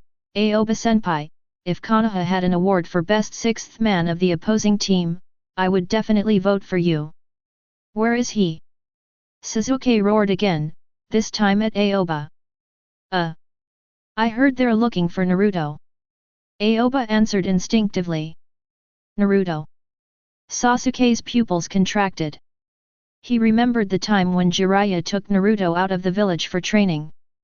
Without any hesitation, Sasuke turned and ran, his speed like a black lightning bolt, disappearing instantly at the end of the corridor. "Sasuke-kun!" Sakura tried to chase after him, but Guy stopped her. "Let him go." Kai shook his head, he's not going to listen to any advice right now. Watching Sasuke's disappearing figure, Makoto silently calculated the plot's direction in his mind. Sasuke went to find Itachi, but Itachi pinned him against the wall and beat him senseless. He was then hit by Tsukuyomi, his mental state collapsed, and he was eventually kidnapped by Orochimaru's Sound 4. This is a road of no return. Did I get into trouble? Aoba scratched his head, looking embarrassed. Be confident, drop the is it or isn't. Chang rolled her eyes at him. You've just successfully pointed an Avenger in the direction of his death. The administration department should deduct 6 months' worth of your performance bonus. Since Sasuke had already run away, Makoto didn't plan to chase after him. He can't fly like Thor, so chasing after him would only make him a spectator. He entered the ward and looked at Kakashi, who was lying unconscious on the bed. Spiritual energy was forcibly extracted, causing the neural synaptic connections to be severed. Makoto took out his notebook and wrote, "Is this the power of the Mangekyo Sharingan? Truly a fascinating bioelectric phenomenon. Makoto, do you have a way to cure Kakashi?" Guy asked worriedly. "I'm a mechanical engineer, not a neurosurgeon." Makoto shrugged. This level of psychological trauma, unless you have the legendary medical genius Tsunade by your side, can only heal slowly with time. Or what? Or I could make him a brainwave reset helmet, stimulating his cerebral cortex with high-voltage electricity, like restarting a computer, Cheng said, spouting nonsense with a straight face. However, the side effects might be that he forgets how to perform hand seals, or that he'll only ever want to look at illustrated versions of Make Out Paradise from now on. Kai's lips twitched slightly. Then let's forget about it, let's wait for Lady Tsunade to return. Just then, a shadowy figure appeared on the windowsill. Makoto Uzumaki, the acting Hokage advisors Koharu Udaten and Homura Mitokado are summoning you. Chang closed his notebook and sighed, they're here. I knew those two old fogies would cause me trouble. Hokage building, conference room. The two advisors sat in the main seats, their faces as serious as 2 pieces of dried orange peel. Makoto Uzumaki, Koharu Udaten spoke first, regarding the large capacitor discharge device you used in the fight against Shikaku the one-tailed beast. It caused damage to the downstream embankment of the Naka River and the scorching of 3 acres of farmland. The administration believes that you should personally bear the compensation for this. Cheng stood below, inwardly rolling his eyes. The 3rd generation had barely passed away when this group began to settle scores with the meritorious officials. Advisor, Makoto said neither humbly nor arrogantly, according to Article 32 of the Konoha Wartime Emergency Evasion Regulations, any incidental property damage caused by ninjas performing S-rank or higher emergency missions is borne by the village's finances. At that time, Shikaku, the one-tailed beast, was preparing to release its training bullets. If it hadn't been stopped, the damage wouldn't have been just 3 acres of farmland, but half of Konoha. That's just sophistry. Mitokado Homura slammed his fist on the table. Those weird inventions of yours haven't even been approved by the village for safety. We haven't even held you accountable for illegally modifying ninja tools. That's science, not some strange invention. Makoto adjusted his glasses, the lenses reflecting a ray of light. Besides, without my electromagnetic interference, there would be at least twice as many wounded lying in Konoha Hospital right now. Are you two advisors questioning the power of science? You. All right. Nara Shikaku, who had been silent until now, entered, holding a document in his hand. Advisors, I have recalculated the battle damage assessment for Uzumaki Makoto. Although his device caused damage, it also successfully paralyzed the tailed beast's actions for 3 minutes, buying crucial time for the sealing. His merits and demerits cancel each other out, and the compensation is waived. The two advisors looked at Shikaku, and although they were dissatisfied, they knew that these were critical times and they could not offend the Inoshikacho family, so they could only snort and let it go. However, Shikaku turned to look at Makoto, a sly glint in his eyes. In exchange, your chakra boosting technology must be handed over to the village's development department. Chang cursed the old fox in his heart. No problem, Chang readily agreed. However, that's first-generation technology, it's very unstable and prone to explosion. I'm currently developing the second generation, which requires 5 million taels of silver. 5 million. Xiao Chun, who was switching dorm rooms, almost jumped up from her chair. Why don't you just rob someone? Science is expensive, advisor. Makoto spread his hands. Besides, if I can develop an exoskeleton armor for individual soldiers, giving a Chuunin the strength of a Jonin, wouldn't 5 million be worth it? Silence fell over the meeting room. After a long silence, Liu Ju smiled and said, approve 2 million for him. Cheng, don't let us down. Stepping out of the Hokage building, Makoto looked at the funding approval slip in his hand, and his mood finally improved. Although his fortune was cut by more than half, 2 million taels was still enough for him to squander for a while. Next, it's just a matter of waiting. He gazed intently at the sky.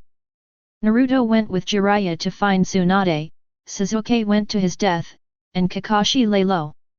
The coming week will be the emptier and calmest week for Konoha. Perfect timing, I'll use this time to make my secret weapon. Makoto turned and walked towards the ninja tool shop. He wanted to buy a lot of things, chakra-conducting metal, high-purity explosive clay, and a set of the best earplugs. Because he knew that when Tsunade returned, Naruto, who was always shouting, would also return. Moreover, with Sasuke's defection, the real storm has only just begun. But before that, Chang passed a barbecue restaurant, patted his stomach, and said, let's eat something good first. To celebrate going from being in debt to, well, being in debt with a little money. He pushed open the door of the barbecue restaurant and saw Koji and Shikamaru sitting inside. Hey, Makoto! Come eat with us. Koji greeted him warmly. Shikamaru's treating. This is such a hassle. Shikamaru complained, slumped over the table. Why do I have to treat everyone? Because you've been promoted to Chuunin.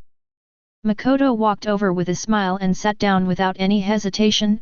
Boss, 5 more plates of premium beef brisket. Put it on Shikamaru's tab. Seeing Shikamaru's face instantly crumble, Makoto thought that although the ninja world was full of killing and intrigue, it was also quite interesting at times. At least, the barbecue smelled really good. Chapter 38. The twilight in Konoha always carries a serene illusion. In an abandoned warehouse on the edge of the village, now a temporary laboratory for Chinchi Heavy Industries, a muffled explosion shattered the tranquility. Cough cough cough. Makoto Uzumaki emerged from the thick smoke, his face covered in soot, the goggles in his hand now resembling sunglasses. He was holding a metal glove that was still sparking with electricity. According to the law of conservation of energy, the power output just now should have been enough to penetrate a 5 cm thick steel plate. Makoto muttered to himself, casually jotting down a series of data on the blackboard beside him, but in reality, it only shattered my coffee cup and almost broke my wrist. Conclusion: the impedance of the chakra conduction circuit is still too high, a higher purity conductive metal is needed. This is the result of the 2 million taels of funding he tricked into obtaining from 2 advisors Prototype 1 of individual tactical exoskeleton. Although its current function is limited to shattering coffee cups and creating noise, I firmly believe that this is the first step towards the pinnacle of scientific ninja tools. Looks like I'll have to go to the ninja tool shop and see if Tenten has any good stuff. Chang took off his greasy white lab coat, changed into clean casual clothes, and walked out of the laboratory. The atmosphere on the streets of Konoha was somewhat oppressive at this moment. Although the ordinary villagers were unaware of what had happened, the atmosphere among the ninjas had become tense. Itachi Uchiha's infiltration, Kakashi's collapse, and Sasuke's disappearance weighed heavily on the hearts of everyone who knew the truth. As Makoto passed by Konoha Hospital, he happened to see Guy carrying Sasuke as they rushed in through the main gate. "Doctor! Doctor, come quick! Youth can't wait!" Kana's signature loud voice was now filled with barely concealed anxiety. Cheng sighed and followed him inside. Outside the emergency room, Sakura sat on a bench, her hands tightly clasped together, her face pale. Seeing Cheng approaching, she stood up as if she had found a lifeline. "Senior Cheng, Sasuke-kun, he... I know." Cheng gestured for her to sit down, his tone calm. "Senior Kai brought him back, which means the worst didn't happen. As long as he's alive, the rest is just a technical matter. But Kakashi-sensei hasn't woken up yet, and now Sasuke-kun is also." Sakura's tears welled up in her eyes. "This is the world of ninjas, Sakura." Makoto pushed up his glasses. Although he usually liked to joke around, in situations like this, rational analysis was often more effective than empty words of comfort. The Uchiha clan's spiritual power is a double-edged sword. They gain power from it, and they also suffer from it. Sasuke right now is simply in a state of self-protection, his cerebral cortex having suffered a severe mental shock. Just then, Kai walked out with a solemn expression. "How is it?" Cheng asked. "Just like Kakashi." Guy shook his head, his usually thick, energetic eyebrows drooping. "The medical team said they're helpless against this kind of psychological trauma. We can only wait for Lady Tsunade to return." "It's Tsunade again." Makoto leaned against the wall. "It seems this legendary fat sheep, the legendary Chuunin, is now the hope of the entire village." "Makoto, you mustn't be disrespectful to Lady Tsunade." Although Guy's heart was heavy, he still instinctively upheld his senior's dignity. "That's the pinnacle of medical ninjutsu." Yes, Peek." Cheng replied perfunctorily, "Since I can't help here, I'll go check on Li. I heard he's been a bit emotionally unstable lately." Mentioning Rock Lee made Kai's expression even more pained. "Li? That kid?" Kai clenched his fist. Even after being told there was only a 50% chance of the surgery succeeding, even after he might never be a ninja again, he still persisted in training. "Then I'll go and give him some psychological counseling." Cheng waved his hand, "Or I can bring him some of my new inventions to distract him." A strange rubbing sound came from Li Lok's hospital room. Cheng pushed open the door and saw Li Zhang doing push-ups with difficulty, upside down on the hospital bed.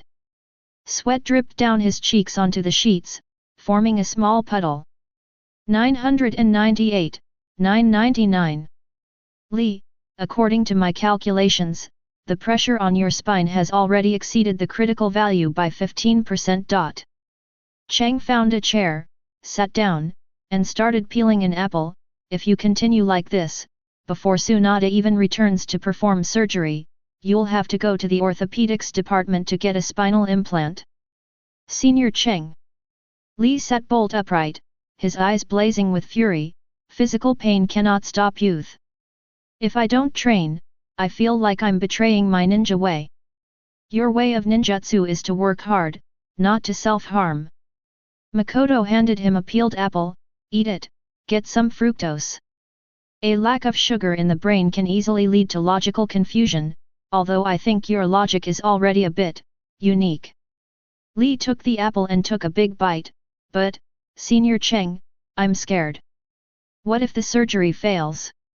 What if I really can't be a ninja anymore?"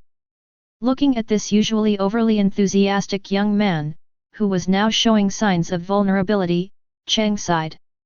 "Li, do you know what science is?" "Science?" Li paused, then asked, "Is it like creating strange explosions like your predecessors?" "That's called an experimental accident," Makoto corrected. "Science is about finding solutions to problems. Ninjutsu uses chakra to change the world, while science uses laws to change the world. If your body can no longer refine chakra, or your meridians are broken, then we'll try a different approach." Cheng took a drawing out of his pocket and unfolded it in front of Li. "What is this?" Li's eyes widened. Conceptual diagram of a fully automated chakra-assisted prosthetic limb. Pointing to the complex lines on the drawing, Chang explained, since your body's hardware is broken, we'll add external hardware. Using miniature chakra motors to drive the joints, combined with a high-strength alloy frame, theoretically, as long as you have even a sliver of chakra left, this equipment will allow you to run faster and kick harder than before. Li stared at the blueprint, his eyes growing brighter and brighter. Really? Senior Cheng. Can this really work? Theoretically feasible, Cheng added rigorously. Of course, it's currently in the PPT car manufacturing stage, which is basically just wishful thinking. But I need you to understand one thing, Li, there's more than one path for a ninja. As long as you don't give up, there's always a solution. I understand. Li was moved to tears, grabbing Cheng's hand tightly. Cheng senpai. Is this the science of youth? Please let me be your test subject. Well, there's no need to be so radical. Cheng tried to pull his hand back, but Li's grip was surprisingly strong. Besides, this project is very expensive.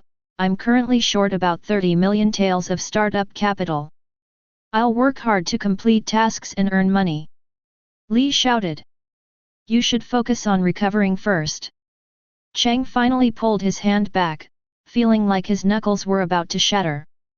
Oh, by the way, to keep you from causing trouble in the hospital room, I brought you something to keep you entertained. Makoto pulled a bulky helmet from his backpack. It was covered in wires and connected to a box that looked like a radio. What's this? An immersive tactical simulation training device, or VR headset for short. Cheng placed the headset on Li's head. I've inputted data from 100 of Senior Kai's martial arts moves into it. Through visual nerve stimulation, it allows you to simulate combat in your mind.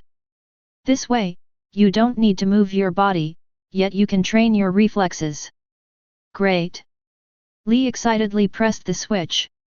The next second, Li began to convulse violently on the hospital bed, shouting, Teacher Kai! So fast! Is that a morning peacock? Audididida! Cheng watched as Li danced around as if he'd been electrocuted, and silently turned down the voltage knob. Looks like the stimulation was a bit too intense, but it's okay. At least he won't be doing one-handed push-ups anymore.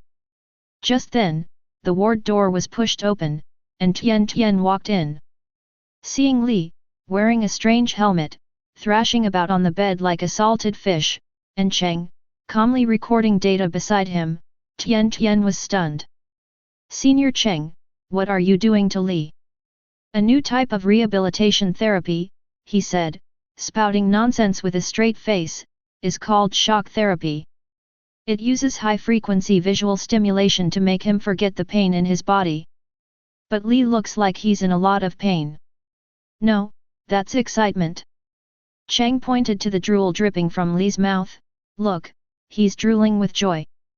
Tian looked suspicious, but seeing that Li's movements, though exaggerated, were not actually engaging in any further exercises that could harm his body, she breathed a sigh of relief. Oh, right, Makoto-senpai, Tenten said, putting down the gifts she was carrying. Shikamaru just asked me to tell you that Naruto and the others sent back a message. Cheng paused for a moment and turned off the power to Li's helmet. Li collapsed onto the bed, panting heavily, a look of satisfaction on his face. That was amazing. I feel like I fought Teacher Kai for 300 rounds. Cheng ignored Li's ramblings and turned to Tian. What news? They've found Lady Tsunade. A glimmer of hope flashed in Tenten's eyes. And, I heard that Lady Tsunade has agreed to return to the village and become the 5th Hokage. Cheng pushed up his glasses, a slight smile playing on his lips. Has it finally arrived? The gears of the story begin to turn once again. The strongest medical ninja is about to return. This means Kakashi and Sasuke will wake up, Li's surgery will proceed, and the woman who always talks about gambling will become the new leader of Konoha. Looks like my brainwave reset helmet won't be needed. Makoto packed his things, slung his bag over his shoulder, and said, "Let's go, Tenten. Let's go have some barbecue to celebrate. By the way, I wanted to talk to you about the wholesale price of high-purity chakra-conducting metal." We need to buy materials again? Senior Cheng, you haven't settled your accounts from last month yet. This time is different. This time I have the funds. Cheng patted his pocket. Although it's only 2 million, it's enough to buy out all the scrap metal in your shop. Who's selling scrap metal? Those are top-quality ninja tools. The two left the ward bickering, leaving Rock Lee still immersed in the afterglow of their virtual battle. Outside the window, the sun finally set, and night fell. But at the entrance to Konoha village, a gentle breeze blew by, seemingly heralding the approaching dawn. Makoto walked down the street, gazing at the statue of the third Hokage on the Hokage rock in the distance, silently making plans in his mind. Tsunade's return means the battle to reclaim Sasuke is not far off. That was the true battle that made the Konoha 12 famous, and also their most dangerous battle. Cheng touched the design drawings in his backpack. Looks like I need to speed things up. Otherwise, I'll just have to watch these hot-blooded idiots go to their deaths. Science exists to change destiny. Chapter 39. The smell of disinfectant was stronger than usual in the corridors of Konoha Hospital. But mixed within this pungent smell was a restless energy called hope. Because that woman has returned, Tsunade, one of the legendary Chuunin. Makoto Uzumaki leaned against the wall of the corridor, holding a notebook filled with scribbles and data, rapidly calculating something. According to the law of conservation of energy, instantly repairing damaged neural synapses requires a massive amount of bioenergy. To prevent the patient's cells from prematurely aging due to excessive cell division, the practitioner must provide an extremely large amount of yang attribute chakra as fuel. Cheng adjusted his glasses, looking at the tightly closed intensive care unit door. This level of chakra control is practically a humanoid precision bioprinter. Sakura, standing next to him, was so nervous her palms were sweating. Hearing Makoto's mutterings, she couldn't help but turn around. "Makoto-senpai, could you please stop making Tsunade-sama's medical ninjutsu sound like you're fixing a machine?" "Essentially, there's no difference, Sakura," Makoto said without looking up. "The human body is a sophisticated machine, except its parts are cells, its lubricant is blood, and its power source is chakra. The current situation is that Sasuke's motherboard, his cerebral cortex, is burnt out, and we need a senior engineer to rewrite the BIOS. Although I don't understand it, it sounds really impressive." Sakura nodded, seemingly understanding but not quite. Just then, the door to the intensive care unit opened. Shizuan, carrying the pink toy, came out first, followed by Tsunade, who looked tired but still exuded a powerful aura. "How is it, Lady Tsunade?" Naruto, who had been waiting at the door, rushed forward. "Shut up, brat!" Tsunade rubbed her temples, her tone impatient, but a hint of relief played on her lips. "That Uchiha brat is fine now. He just needs a few days of rest, and he'll be bouncing around looking for a fight again." "That's wonderful!" Sakura cried tears of joy, almost collapsing to the ground. Makoto closed his notebook, stepped forward, and politely bowed slightly, as expected of the legendary medical genius. "I am Makoto Uzumaki, from the Konoha Technology Development Bureau, currently the head of Makoto Heavy Industries. Nice to meet you." Tsunade sized up the bespectacled young man, who looked refined but also had a bookish air about him. "Uzumaki? You're from the Uzumaki clan?" Tsunade raised an eyebrow, her gaze lingering for a second on his not-so-red hair. "The hair color is off. It's just that we share the same surname. I have no blood relation to that energetic Naruto." Makoto skillfully distanced himself. "If we have to say what we have in common, it's probably that we're both relatively poor." "Humph, glib tongue." Tsunade crossed her arms. "What are you doing, sneaking around the door taking notes?" I'm recording the frequency of your chakra fluctuations when you cast your spell. Cheng Yang waved the notebook in his hand, to improve my portable field first aid device. Although I can't replicate your technique, if I can simulate 1% of your chakra fluctuations, it could reduce the frontline mortality rate by 5 percentage points. Tsunade paused for a moment, then showed a hint of interest. Oh? That's interesting. These days, young people rarely have this kind of dedication, most are only thinking about how to make their ninjutsu more powerful. Destruction is always easier than construction, that's determined by the second law of thermodynamics. Cheng shrugged. Alright, stop with the fancy terminology. Tsunade waved her hand. There's another kid named Rock Lee. Take me to see him. The moment Lee was mentioned, the previously relaxed atmosphere instantly turned serious. Kai stood at the end of the corridor, his face, which usually wore a confident smile, now filled with apprehension. Inside Lee Lok's hospital room, Tsunade's palm emitted a soft green light as it slowly swept over Lee's spine and limbs.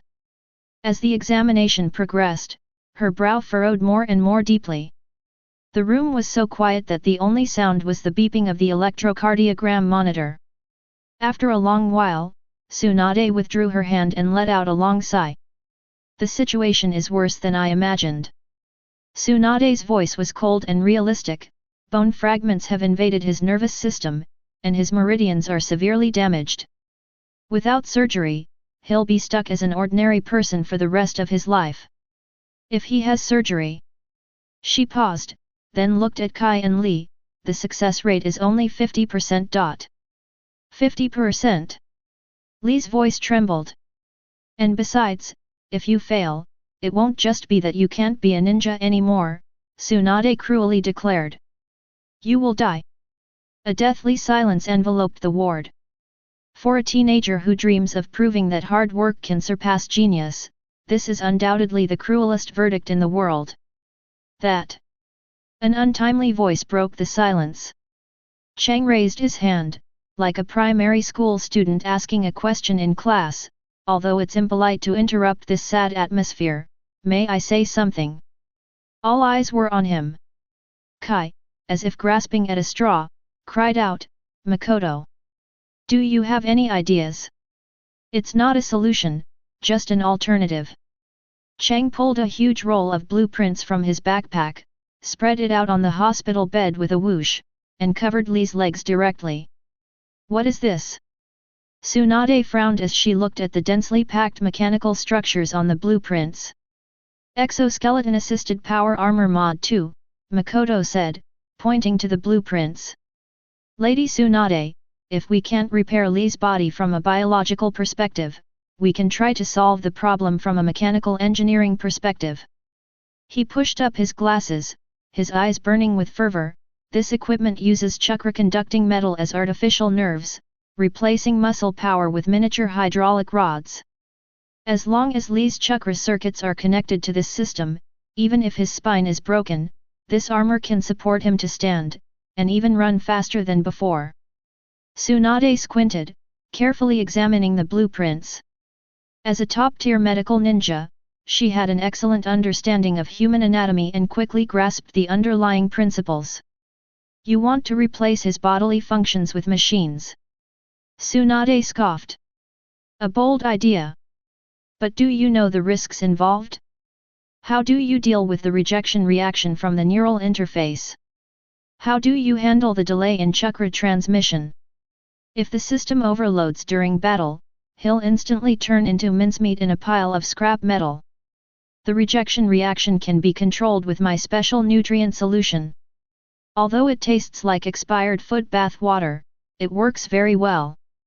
Cheng pulled a bottle of green liquid from his pocket and shook it. As for the delay, I've already written a prediction algorithm. Although it's still in the testing phase, theoretically it can control the delay to within 0.05 seconds. Theoretically. Tsunade raised an eyebrow. Science progresses through constant explosions and failures, Cheng chuckled dryly. Looking at the blueprints, then at Tsunade, the despair in Li's eyes seemed to lessen somewhat. Senior Cheng, is this the one you mentioned before? That's right, this is Plan B. Makoto looked at Li. Tsunade-sama's surgery is to restore you to your original state, it's the best choice. But I want to tell you that even if that 50% chance of misfortune comes, you're not finished. As long as you're alive, I can use screws and steel plates to piece you back together, so you can continue to burn with youth. Although Cheng's words sounded a bit scary, they gave Li a strange sense of security. This is what's known as a safety net. Tsunade looked at Makoto, a hint of admiration in her eyes. She understood Cheng's intention, he was using this method to alleviate Li's psychological pressure. Knowing that there are alternatives even if the surgery fails will strengthen a patient's will to live. An interesting brat. Tsunade's lips curled into a slight smile. Although your design has several obvious structural flaws, such as the completely wrong stress analysis of the waste drive shaft, it's barely acceptable as an alternative. Hey? Did I make a mistake? Makoto immediately pulled out a pen. No. Please enlighten me. Here, and here too. Tsunade pointed to the drawing. A ninja's fighting isn't linear movement, this rigid connection will limit their torsional explosive power. You need to add a flexible buffer layer here. The old man and the young man actually started discussing the blueprints in the ward, completely ignoring Kai and Li who were standing next to them. Watching this scene, Kai burst into tears. Is this the clash of youth? It's so touching. After a while, Tsunade straightened up, patted Makoto's shoulder with such force that it almost knocked him into the ground. Not bad, although he's a freak, he's got a good brain. Tsunade turned to Li. Did you hear that, brat? Someone's willing to put so much effort into researching this junk for your future. If you don't even have the courage to face surgery, then you truly don't deserve to be a ninja. Li clenched his fist, the confusion in his eyes completely disappearing, replaced by a determined light. I understand. Lady Tsunade. Please perform the surgery. Li roared. Even if there's only a 1% chance, I'll seize it. Besides, I have Makoto-senpai's mecha as my backup. That's right. Tsunade nodded in satisfaction. However, the surgery is very expensive. I'll pay. Kai immediately raised his hand. Even if I have to sell my bodysuit, I'll. No need for that trouble. Cheng rubbed his sore shoulder, wincing as he said, if the surgery is successful, Li will be the best test subject for my exoskeleton, during his recovery period, of course. I can sponsor part of the surgery fee as an advance payment for his testing. Deal. Tsunade readily agreed, as if the serious doctor from just moments ago was merely an illusion, she now resembled a shrewd gambler. By the time I left the ward, it was completely dark. Cheng felt like he had fought a battle. Cold sweat soaked his clothes. Facing a powerhouse of Tsunade's caliber, her mere presence is enough to make it hard to breathe. Hey, brother Cheng! As soon as I stepped out of the hospital, a golden head approached me. Naruto held a water balloon with an excited expression. Look! I've already mastered the first stage. Naruto proudly displayed the water ball he was shaking. I haven't broken it yet, but I feel like I'm almost there. Rasengan. Makoto looked at the water sphere, and formulas from fluid mechanics came to mind. Naruto, do you know why the water balloon can't be broken? Makoto couldn't help but start explaining again. Because you don't have enough chakra. No, it's because your rotation only has one dimension. Cheng extended a finger and poked the water sphere. Imagine if you created two vortices in different directions inside the water sphere and let them collide, the resulting turbulence would tear apart the rubber walls. That's called turbulence. Naruto's eyes widened in shock. Turbulent flow? Is that delicious ramen? Never mind. Makoto sighed, took a needle from his bag, and, taking advantage of Naruto's inattention, poked a tiny hole in the water sphere. Sometimes, science needs a little cheating. When you feel your chakra surging wildly, just focus your attention on that point. Wow! Brother Cheng, what are you doing? The water is leaking. That's called the pressure relief valve principle. Idiot! As Makoto frantically carried the leaky balloon away, a slight smile appeared on his face. Everything is moving in a positive direction. Sasuke is alright, Lee has hope, and Tsunade becoming Hokage is a done deal. But he knew this was just the calm before the storm. Orochimaru's shadow still looms over Sasuke, the seed of his thirst for power has already been planted. Meanwhile, the Akatsuki organization is lurking in the shadows, watching the tailed beasts. Looks like I'll have to go back and work overtime too. Makoto glanced at the drawing in his hand that Tsunade had corrected. Several key improvements were circled in red. As expected of Tsunade, she saw through the biomechanical flaws of the mechanical structure at a glance. Cheng carefully put away the blueprints and turned to walk towards his laboratory, located in an abandoned warehouse. With expert guidance, the development of the Mod 3 version of the individual soldier tactical exoskeleton can be accelerated. Just you wait, Sasuke recapture battle. This time, I'll let the brilliance of science blind those Sound 4's lousy eyes. The night wind blew through the leaf-lined streets, swirling up a few fallen leaves. Under the streetlights, the figure in the white coat appeared somewhat thin, but his steps were exceptionally firm. Chapter 40. Inside the underground laboratory of Jinshi Heavy Industries, the air was filled with a strange odor that mixed with machine oil, solder, and some indescribable herbal scent. Rejection inhibitor formulation failed on the 34th attempt. Makoto Uzumaki stared expressionlessly at the viscous, bubbling substance in the beaker, which was emitting purple smoke and making strange gurgling sounds. He then adjusted his glasses. It seems adding the soldier's ration extract was a mistake. Its corrosiveness is probably enough to burn through Li Locke's stomach. Cheng sighed, pouring the purple blob of failed product into a specially designed waste disposal tank. Let's stick to extracting ordinary herbs. It's less efficient, but at least we won't turn the patient into a biological weapon. He glanced at the wall clock. It was 2 in the afternoon. It's about time to go to the hospital to collect data. Li's preoperative vital signs fluctuated, and there's that problem child from the Uchiha clan. Cheng took off his oil-stained white coat and put on a clean dark blue trench coat. He had a few specially made smoke grenades and a roll of miniature steel wire tucked into his tool bag at his waist. This was his bottom line for survival in this high-risk world, and it was perfectly logical for him to carry a few self-defense tools with him. The atmosphere on the rooftop of Konoha Hospital was tense. As soon as Cheng pushed open the rusty iron door to the rooftop, a wave of chakra rushed towards him, making his hair disheveled.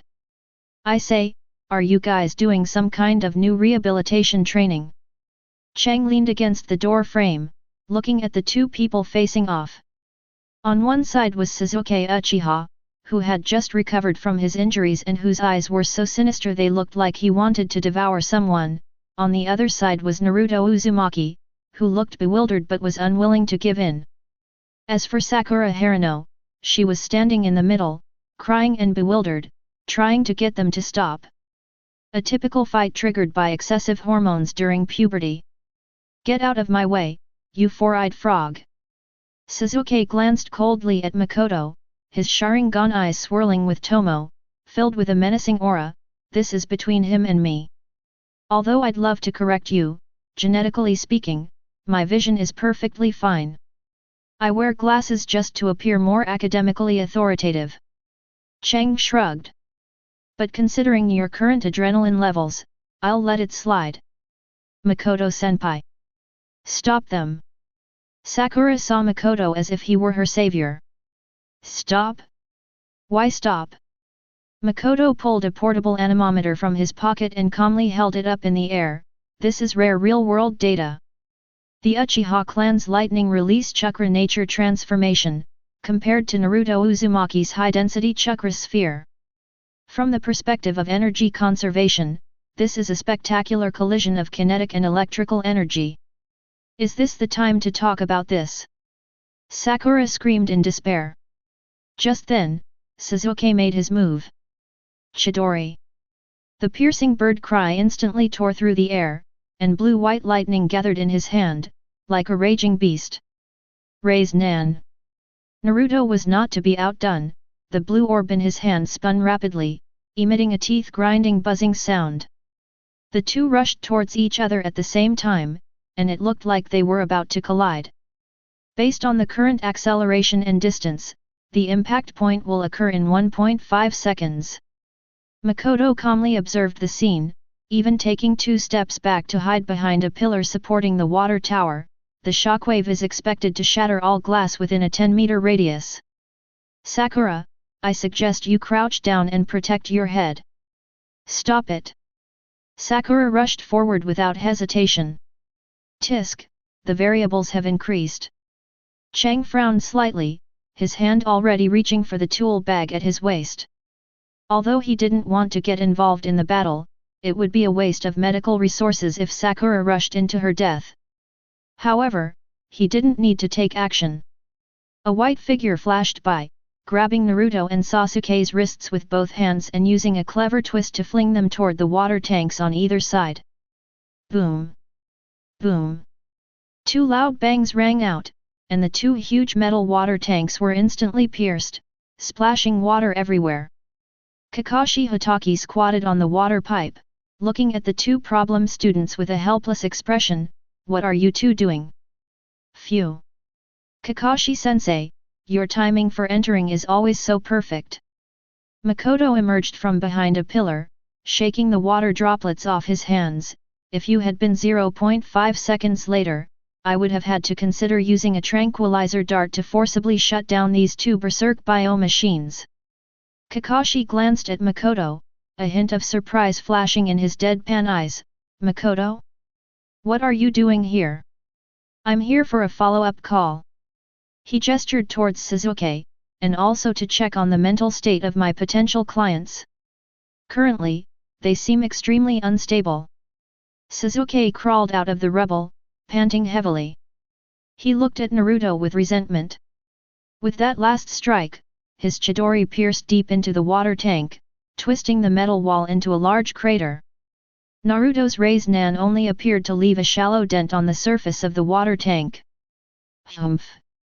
Sasuke's lips curled into a cold smile, seemingly regaining a sense of superiority, that level of technique.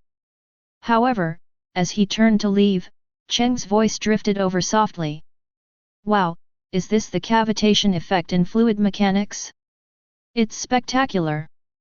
Makoto stood behind the water tank that Naruto had hit, holding a measuring tape and measuring something, his tone full of admiration. Sasuke instinctively turned around to look. His pupils contracted sharply. The back of Naruto's water tank had been completely blasted open, leaving a huge hole, and water was pouring down like a waterfall. In comparison, the damage I caused, though sharp, was insignificant in terms of its scope. How is this possible? Sasuke's body stiffened.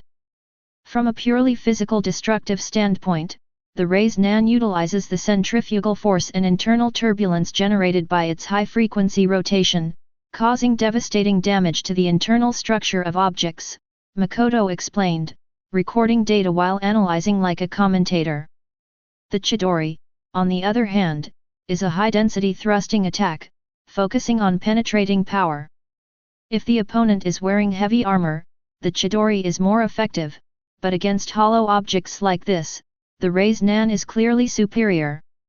He adjusted his glasses and looked at the pale-faced Sasuke.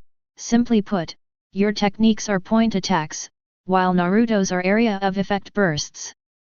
In terms of demolition efficiency, Naruto is the clear winner. Shut up! Sasuke roared, his composure completely shattered. He couldn't accept that this bottom-of-the-barrel student possessed greater destructive power than himself. He leaped over the fence and disappeared onto the hospital roof. Sasuke! Naruto tried to chase after him. Don't chase him! Kakashi stopped Naruto, his expression grave. Let him calm down. Then, Kakashi looked at Makoto, who was putting away the measuring tape. What you just said, you did it on purpose, didn't you? I'm just stating objective facts. Chang looked completely innocent. Science doesn't tolerate any falsehoods. Besides, it's better for him to recognize the gap sooner rather than later losing his life on the battlefield due to misjudging the situation. You. Kakashi sighed, sometimes I really don't know if you genuinely don't understand people, or if you understand them too well. Human hearts are too complex, with too many variables, making it impossible to build a mathematical model. Chang closed his notebook. I only believe in data. Kakashi-senpai, that Uchiha boy's psychological defenses are already on the verge of collapse. The cursed seal Orochimaru left behind is essentially a biological virus that gains power by eroding the mind. Sasuke is currently at his weakest point. Kakashi's eyes sharpened instantly. You know quite a lot. I'm a tech guy, and Orochimaru, though a psychopath, is also a tech guy. We can always see things in the same vein. He pointed to his head. That cursed seal amplifies the dark side of the host's heart. If left unchecked, he'll eventually embrace the darkness in his pursuit of power. After all, for someone desperate for revenge, power is the best drug. I'll go and talk to him, Kakashi said. Talk therapy? Good luck. He remained noncommittal, however. As plan B, I suggest you strengthen the village's barrier surveillance. Recently, my sonar detectors have picked up some strange low-frequency vibrations around the village. The frequency doesn't seem to belong to a wild animal, but rather like some kind of sonic ninjutsu. Sound waves. Kakashi frowned. Yes, it's like four mice whispering among themselves, Makoto said meaningfully. If we don't prepare mousetraps beforehand, the cheese in the house might get stolen. Kakashi was silent for a moment, then nodded, I will report to the Hokage. Thank you, Makoto. You're welcome. Just remember to approve some funding for my lab. I've blown up several pressure cookers lately, and my budget is almost at a deficit. Chang waved his hand and turned to walk towards the stairwell. As he reached the door, he stopped and glanced back at Naruto and Sakura, who were still in a daze. Oh, right, Naruto. Hey? What is it, brother Cheng? Naruto snapped out of his daze. Next time you use the Rasengan, try adding a little reverse spinning chakra at the moment of contact with the target. Makoto gestured. Although it will triple the difficulty of control, it will create a secondary explosion effect. If you don't want to blow up the water tank again and get the head nurse yelling at you, you'd better learn to control its power. Oh. I understand. Naruto nodded, seemingly understanding but not quite. As Makoto walked down the stairs, a slight smile appeared on his lips as he listened to Naruto's energetic voice behind him. What an energetic idiot! Back in the lab, Chang didn't rest. He opened the huge safe and took out 4 strange metal devices. They were 4 things that looked like earpieces, but they were covered with complex antennas and runes. The sound 4. Chang picked up one of the devices and gently adjusted the knob on it with a screwdriver. Teiwa's magic flute, Kidomura's spider silk, Sakon and Yukon's cell fusion, Jirobo's earth escape brute force. Each one is a decent biological specimen. His glasses reflected a cold light. Since you're trying to abduct my observation subjects, don't blame me for using you as stress testers for new equipment. Modified active noise-cancelling headphones, optimized for illusion frequencies. Also, a high-frequency sound wave jammer. Chang gently pressed the switch, and the device emitted an extremely faint hum, so faint that even the dust in the air seemed to freeze for a moment. Science is very noisy. Chapter 41. The night was dark and windy, and the silence in Konoha village was almost excessive. In front of the monitoring screen in the underground laboratory of Seishi Heavy Industries, Makoto Uzumaki was slurping instant noodles while staring at the waveform graph on the screen. An unusual disturbance has appeared between 15,000 and 20,000 Hz. Makoto swallowed a mouthful of noodle soup and adjusted his glasses. This high-frequency signal could be either the village's bats having a party, or those rats from the hidden sound village finally deciding to stock up. He picked up the slightly bulky, over-ear headphones that had just been adjusted and put on his head. Test subject, the Sound 4. Test item, the combat performance of the SEI-style active noise cancellation system v2.0. Bonus mission, annoy your opponent without being killed. Cheng grabbed a handful of specially made, enhanced flashbang grenades, stuffed them into his trench coat pocket, and turned to walk into the night. On the west side of Konoha village, beside a secluded river. Having just been tied to a tree after receiving Kakashi's loving education, Sasuke now sat on the riverbank railing, his mood darker than the bottom of a pot. His thirst for power, his hatred for Itachi, and his jealousy of Naruto's growth gnawed at his heart like venomous snakes. Just then, 4 dark figures silently appeared behind him.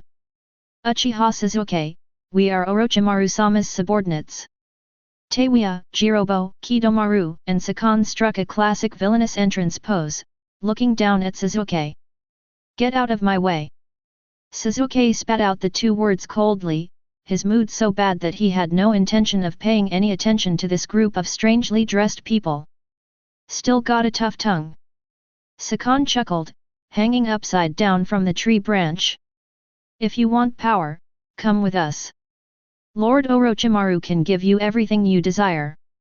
Just as the atmosphere between the 2 sides was tense, and they were about to start a lesson in how to beat Sasuke up and make him face reality. Sizzle. A piercing electrical microphone whistle suddenly shattered the silence, followed by a languid voice amplified by a loudspeaker. Hello? Sound check, 1, 2, 3. Hey there, you 4-member alternative band, please note, it's 2:15 AM Konoha time. According to Article 45 of the Konoha Village Security Regulations, unauthorized street performances near residential areas are strictly prohibited, especially those that clearly don't have a business license. Everyone was stunned. Sasuke turned his head and saw Makoto Uzumaki standing on top of a street lamp not far away, holding a large megaphone, wearing huge headphones, and with a writing tablet hanging around his neck. It's you. Sasuke frowned. It's that 4-eyed idiot again. Teiwa, with her notoriously short temper, immediately retorted, who do you think you are? Daring to meddle in our business? Believe me, I'll kill you. Tisk tisk tisk, this red-haired lady, as a minor, your vocabulary is far too advanced. Cheng made a note on the whiteboard, I suggest you read more books, like The Will of Fire and Civility. Damn it! Teiwa roared, drawing her magic flute. I'll make you suffer a agonizing death within my illusion. She brought the flute to her lips and began to play that deadly melody. A strange sound wave, mixed with chakra, swept towards Makoto. This is an auditory illusion, as long as a sound is heard, the mind will be bound. Sasuke instinctively covered his ears, his expression pained. However, Cheng on the street lamp did not react at all. He was even looking down at the microphone, adjusting the volume knob, then looked up at Teiwa with a puzzled expression. Has it started yet? Cheng pointed to his large headphones. Sorry, my Cheng-style noise-cancelling v2.0 has activated the music only idiots can hear filter mode. Were you just playing the flute, or were you simply doing facial muscle rehabilitation exercises? Teiwa's face instantly turned a deep shade of liver. You. How could you not hear me? Sound waves are also a type of physical vibration, Cheng explained earnestly. If I generate a sound wave with the exact opposite frequency but the same amplitude to cancel you out, theoretically I'll be in a state of absolute silence. Of course, just to be on the safe side, I also stuffed in 2 wads of cotton. Stop wasting time talking to him, Teiwa. Kidomaru said impatiently, just kill him. Kidomaru opened his mouth and spat out a giant spider web, which enveloped Makoto. Oh! Biopolymer material spraying. Cheng's eyes lit up, this is great stuff. It's even tougher than steel wire. My lab just happens to need this kind of high-strength adhesive. Instead of dodging, he pulled out a device resembling a vacuum cleaner from his pocket and pressed the switch on the incoming spider web. Whew! The device generated a powerful suction force, but instead of drawing in, it ejected a stream of white powder. The moment the spider web came into contact with the powder, its originally sticky surface instantly became completely dry, sliding off as lightly as a piece of waste paper. Talc powder plus Teflon-coated microparticles, Cheng explained. It's specifically designed for sticky substances. Your net is now slipperier than a non-stick pan, even a gecko would do the splits if it climbed on it. Kidomaru was stunned, my internet. Looks like your physics and chemistry grades aren't too great. Makoto sighed, jumping down from the lamppost and landing between Sasuke and the Sound 4, I'd love to tutor you, but it's too late now, and overtime pays triple. Zojin narrowed his eyes, his expression menacing, just who are you? A researcher passing by. Cheng dusted himself off, just dropping by to remind my subject of observation. He turned around, his back to the Sound 4, and looked at Sasuke. Sasuke, watching Makoto effortlessly deflect 2 rounds of attacks, had a complex expression on his face. Sasuke-kun, Makoto's voice was unusually serious, although I usually only trust data, based on my research on Orochimaru, the power he grants comes at a price. It's like a loan shark, borrowing is great, but repaying it means losing your body along with the principal and interest. What do you know? Sasuke gritted his teeth, as long as I can get revenge, I'm willing to give my body to the devil. Typical adolescent Chuunin, middle school syndrome, talk. Makoto shook his head, giving your body to a demon is just giving it away as a vessel. You think you're going to be a boss, but actually you're going to be a spare battery. Enough nonsense! Jirobo roared, slamming his fist into the ground, Earth release, Earth Mound Dumpling. He lifted a huge rock and hurled it towards Makoto and Sasuke. A physical attack? That's a bit troublesome. Cheng didn't take the hit head-on, but instead quickly jumped backward, throwing 2 smoke grenades at the same time. Bang! Bang! Purple smoke instantly spread out. Cough cough! This smoke is poisonous. Teiwia covered her mouth and nose. It's not poison, it's a high concentration of capsaicin extract, Cheng's voice came through the smoke. I also added a little mustard powder. It's extremely irritating to the respiratory tract and eyes. I suggest you rinse them with water immediately, otherwise your eyes will be swollen like peaches tomorrow morning. Taking advantage of the moment when the 4 were crying from the spiciness, Makoto grabbed Sasuke by the collar and dragged him to a safe distance. Let me go. Sasuke struggled. Calm down, Avenger. Cheng released his grip, I didn't intend to stop you. Based on my psychological analysis, your chances of leaving the village are currently 98.5%. I can stop your body, but I can't stop your desire to die. Sasuke was stunned, then you. I just came to confirm if you're really sure you've decided to be Orochimaru's guinea pig. Makoto adjusted his glasses, the lenses reflecting the moonlight. If you leave, Konoha will label you a rogue ninja.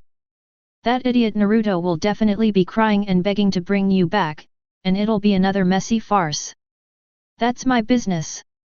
Sasuke clenched his fist, the wavering in his eyes gradually disappearing, replaced by determination, tell Naruto to leave me alone. At this moment, the 4 sound ninja had emerged from the smoke, their eyes bloodshot, their killing intent even stronger than before. Kill that 4-eyed frog! Teiwia screamed. Looks like my biological weapon worked well, but it also thoroughly enraged them. Cheng glanced at his watch, my equipment's durability is almost gone. After all, I'm just a logistics guy, it's not cost-effective to go head-to-head with 4 lunatics in their cursed state. He stepped back, making way for them. The path is there, Sasuke. He pointed in the direction of the Sound 4, it's a shortcut to power, and also an express train to hell. Your ticket is your humanity. Sasuke gave Makoto a deep look, said nothing, and turned to walk towards the Sound 4. You're smart to know what's good for you. Zojin sneered, his eyes still red and swollen, but he still forced a defiant air. If you dare to obstruct me again, it won't be so simple next time. No need to see me out. Makoto waved his hand. By the way, while Orochimaru's experimental equipment is advanced, the hygiene conditions are questionable. Remember to wash your hands frequently. The Sound 4, carrying Sasuke, disappeared into the night in a few leaps. They were in a hurry to leave, partly because their mission was complete, and partly because they really didn't want to get entangled with this bespectacled man who spouted nonsense and used underhanded tactics any longer. As he watched them walk away, the relaxed expression on Cheng's face gradually disappeared. He took off the huge noise-cancelling headphones and rubbed his ears, which were a little sore from being pressed so hard. Phew, the chakra reactions of 4 Jonin-level ninjas.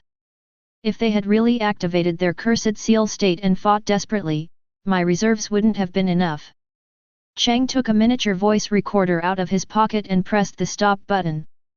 Battle data collection on the Sound 4 is complete. Teiwa's flute frequency, Kidomura's sticky spider silk, Jirobo's power coefficient, this data is enough for me to improve the next generation of defensive equipment. Just then, hurried footsteps came from the woods. Sasuke. Sakura ran out breathlessly, only to find the streets empty and Makoto standing under a street lamp. Makoto-senpai. Sakura looked at Makoto, her eyes filled with tears. Sasuke-kun. He's gone. Cheng put away the recorder, his tone calm. That was his own choice. Sakura collapsed to her knees, sobbing uncontrollably. Makoto looked at Sakura crying, sighed, and walked over to hand her a tissue. Don't cry. Tears are a type of bodily fluid, and excessive loss can lead to electrolyte imbalance. Senior Cheng, why didn't you stop him? Sakura asked, crying. Because some walls, you have to smash your head against them until you're bleeding before you know the pain. Makoto looked up at the cold, clear moon. Besides, if we don't let him leave, how will the gears of fate turn? He turned around and walked towards the Hokage building. Let's go, Sakura. Go inform the Hokage. Next up, it's time for those hot-blooded idiots to make their appearance. Cheng touched the few remaining special smoke grenades in his pocket, a slight smile playing on his lips. And I need to go back and prepare some farewell gifts for Shikamaru and the others. After all, chasing after those 4 freaks without some advanced technology for self-defense would be a death sentence. Chapter 42. In the early morning in Konoha, the air was filled with dew and a sense of tension, as if something big was about to happen. At this moment, Makoto Uzumaki, sporting 2 huge dark circles under his eyes, was frantically packing things up in front of the Makoto Heavy Industries counter. The table was piled high with various bottles and jars, strange metal balls, and several newly printed instruction manuals. Damn Uchiha Sasuke, damn Orochimaru, damn Teenage Rebellion. Makoto muttered to himself as he stuffed things into a tactical backpack.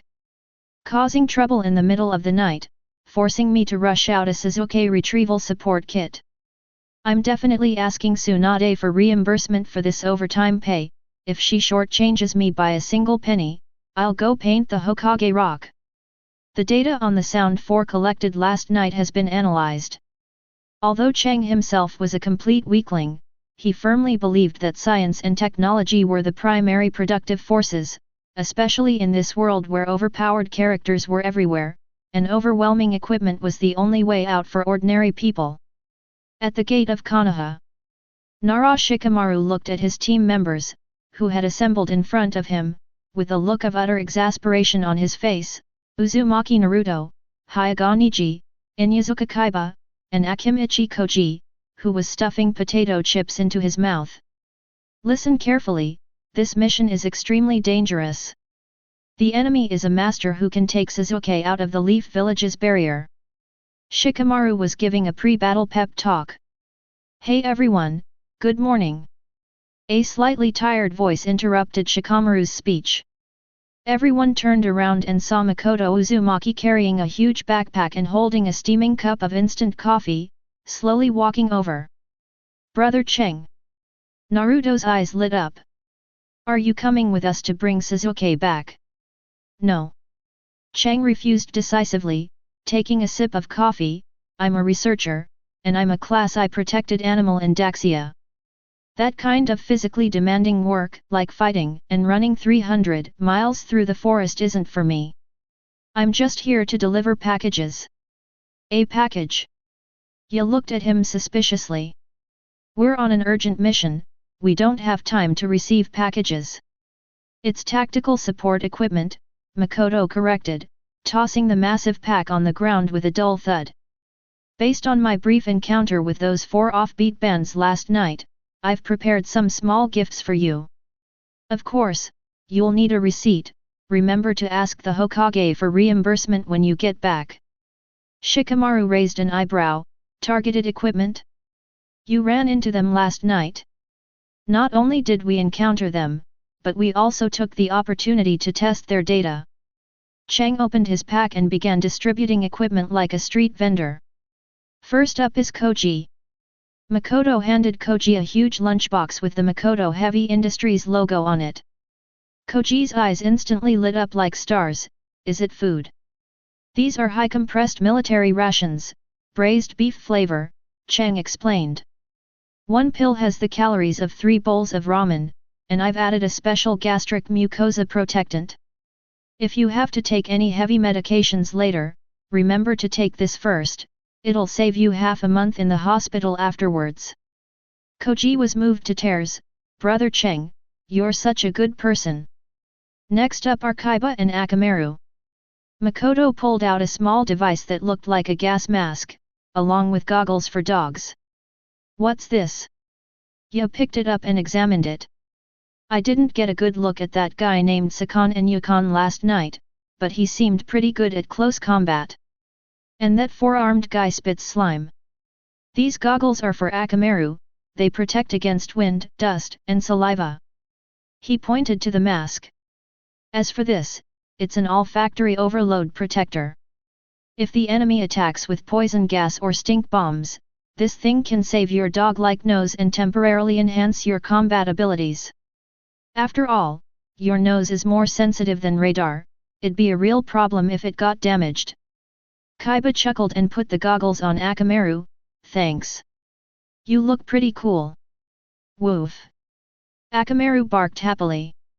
Then it's Niji. Makoto's expression turned serious as he handed Niji a bottle of spray and a blackboard. Niji frowned as he took it. What is this? Industrial-grade Teflon high-strength mold release agent, and non-Newtonian fluid chakra reactive armor plating, Cheng said seriously. Last night, that 6-armed Spider-Man's webs were incredibly sticky, ordinary kunai couldn't cut them. But this spray can instantly destroy the molecular structure of organic adhesives. If you get caught in a web, a spray is much less strenuous than trying to cut it with your fists. Just place the armor plating in your blind spot. Niji hesitated for a moment. Although he was very confident in his gentle fist, as a meticulous genius, he silently accepted it. I will use it as a reference. Lastly, it's Naruto's turn. Makoto sighed, looking at Naruto's expectant face, and pulled a megaphone from his bag. Hey? That's it. Naruto looked disappointed. Won't you have those super kunai that explode with a single press?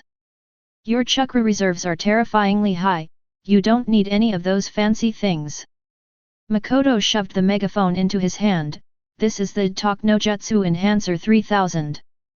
I know you'll definitely yell at Sasuke, trying to win him over with love. This megaphone has built-in multi-channel surround sound, ensuring your voice will clearly reach that Chuunin boy's ears even amidst the noise of a waterfall. Hopefully, it'll increase your chances of waking him up. Naruto, holding the megaphone, scratched his head, sensing something was off, and said, "It seems kind of useful." Finally, Shikamaru. Makoto looked at the captain and handed him a small metal box. "What is this? I don't want anything troublesome." Shikamaru complained, but his hands still honestly took it. "Here are 5 Cheng-style flashbang grenades V2.0 and 2 high-concentration capsaicin smoke grenades." Cheng lowered his voice, "You're the captain, the smartest one. When you encounter a situation where you really can't win, or when you need to create an opening to retreat, throw them out. Remember, after throwing them, close your eyes and cover your ears, otherwise you'll experience what it means to have your head buzzing." After distributing the goods, Cheng clapped his hands and produced a list. "All right, everyone, sign here to acknowledge that you have received the public property." Although the 5 people found the process full of flaws, they still obediently signed the papers. Looking at the 5 people and 1 dog, all ready to go, Makoto put away the list, adjusted his glasses, and said with unusual seriousness, "Although I'm a researcher who believes in data, in the ninja world, there are some things that data can't calculate. Like perseverance or bonds and things like that." He looked at Naruto, "Bring that idiot back. If you can't bring him back, at least don't get yourself involved." Naruto gave a thumbs up, flashing his signature goofy grin, "Don't worry. I will definitely bring Sasuke back. This is my lifelong promise. Let's go." Shikamaru gave the order, and the 5 figures instantly disappeared into the depths of the forest. Cheng stood there, watching the direction they had disappeared in, and sighed softly. What a bunch of hot-blooded idiots. He turned to go back to the lab to catch up on his sleep, only to find Tsunade standing under a tree not far away, arms crossed, watching him. "Hokage-sama." Makoto was startled. "Don't you make any noise when you walk. Your vigilance is too low." Tsunade walked over, looking at the list in Makoto's hand. "Did you go see them off?" "I suppose so. Just a quick plug for the new product." Cheng Yang waved the bill in his hand. "This expense deducted from your budget," Tsunade said mercilessly. "Hey! This is official business." Cheng protested. "It's to increase the mission's success rate. You left the village without permission last night and disturbed the peace with high decibel noise near the residential area. I haven't even settled the score with you yet." Tsunade glared at him. Shizuan received over a dozen complaints this morning about someone holding a concert by the river in the middle of the night. That was tactical interference. "Tactics?" Cheng argued. Tsunade looked in the direction Naruto and the others had left, a hint of worry flashing in her eyes, before her gaze hardened. "Do you think they can succeed? Statistically, our win rate is less than 30%. To be honest, their opponents have 4 Jonin-level fighters who have activated their cursed seals, and they also have Orochimaru's most prized vessel, Kimimaro, as a candidate. On our side, apart from Niji, who is Jonin level, the rest are all recent graduates and rookies." "Then why did you give them that equipment?" "Because with my equipment, my win rate can increase to 30.5%. Cheng shrugged. "Even a 0.5% increase is a matter of life and death." "And?" Cheng paused, recalling the fierce chase in the original work. Everyone fought to their limit. Although Sasuke didn't return in the end, everyone survived and grew tremendously. "Besides, some growth requires suffering," Makoto said softly. "As long as you don't die, you've already won." Tsunade was silent for a moment, then turned and walked towards the Hokage building. "Go back to work.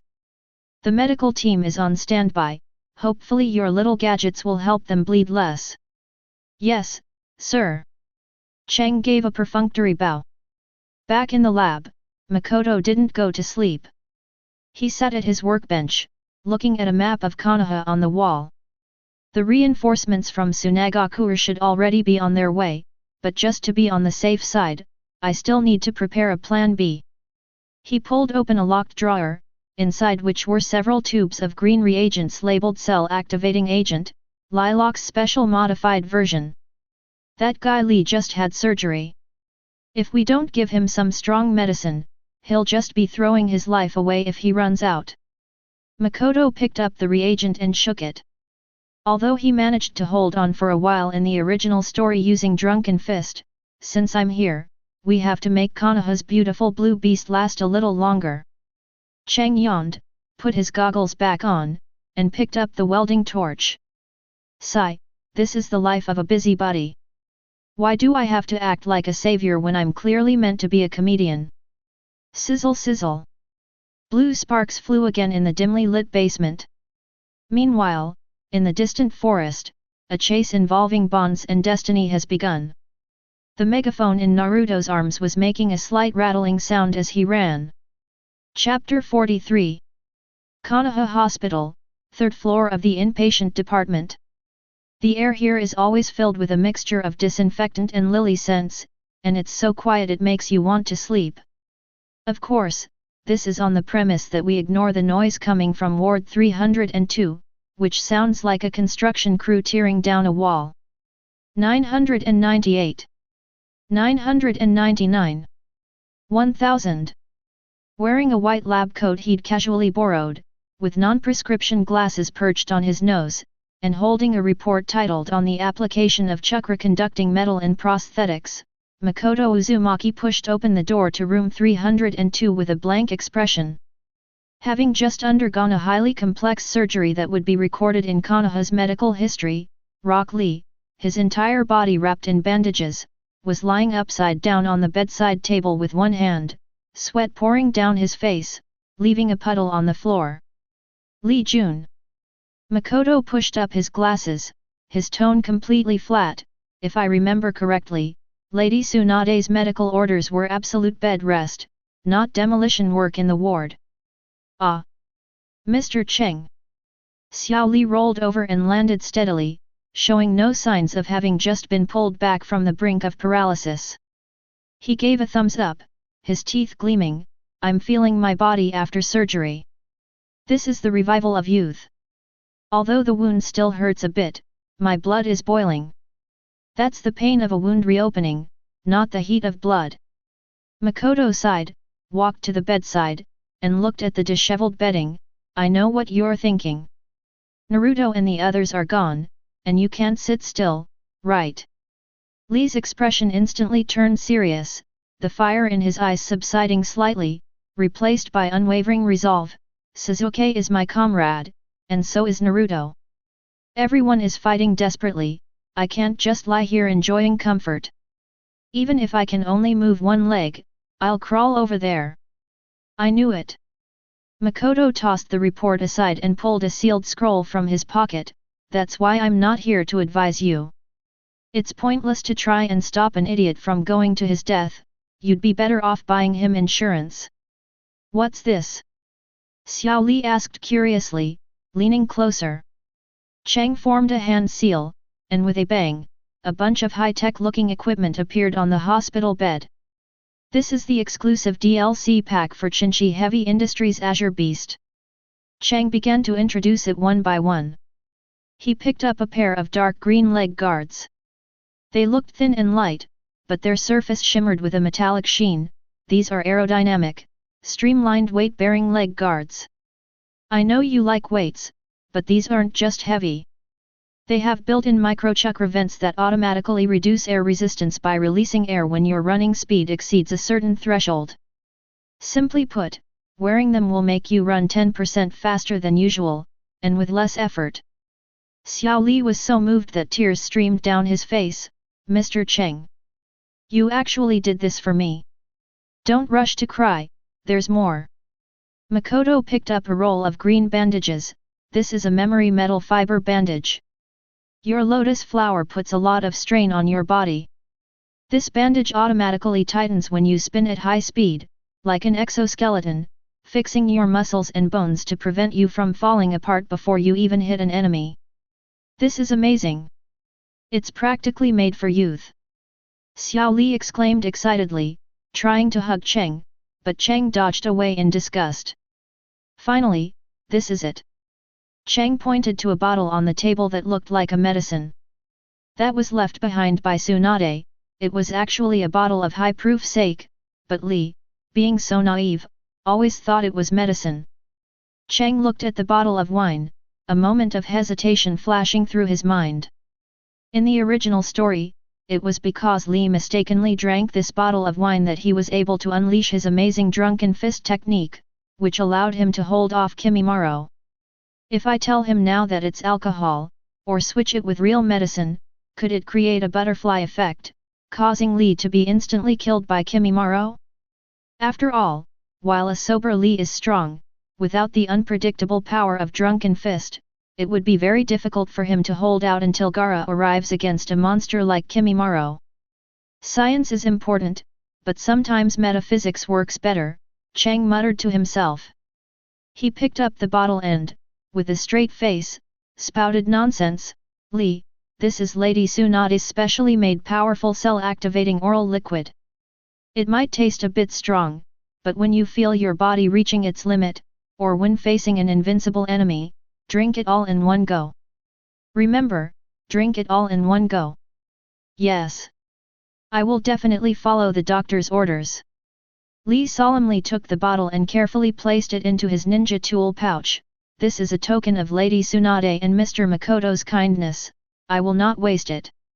All right, get your gear on and get out of here. Chang waved his hand, before the head nurse comes to check on us. If she finds out I helped a patient escape, I'll have to run laps with your master. Thank you, Mr. Cheng. Xiao Li quickly put on his leg braces and bandages, bowed deeply to Cheng, then opened the window and disappeared into the morning light of Konoha like a green lightning bolt. Cheng walked to the window, watching the departing figure, and shook his head helplessly. These people, none of them value their lives. I hope my equipment will save you from breaking a few bones. Meanwhile, in the forests on the border of the Land of Fire, the battle has begun. Koji Akimichi stayed behind alone to cover the retreat, facing Jirobo, one of the Sound Four. The battlefield was in complete disarray, with the ground riddled with huge cracks. Jirobo activated his cursed seal state too, transforming into a demon with a surge in power.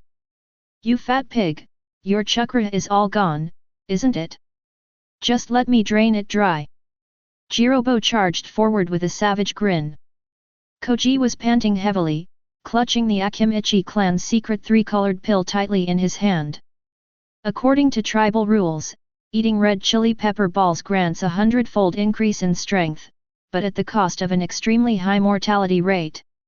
If I collapse here, I'll have no face to face everyone. Koji's eyes were resolute as he prepared to swallow the red pill.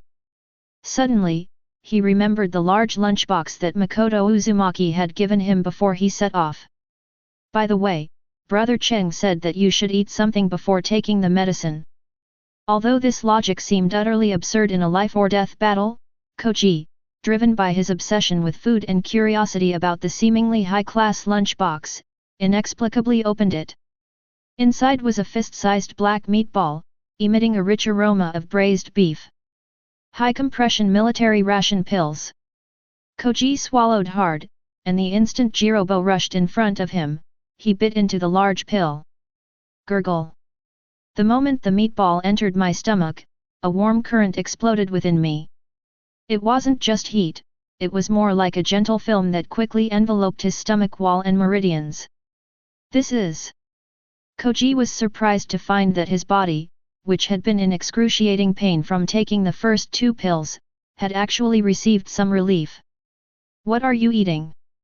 The Last Supper. Jirobo threw a punch. Koji swallowed the red chili pepper ball in one gulp. Boom!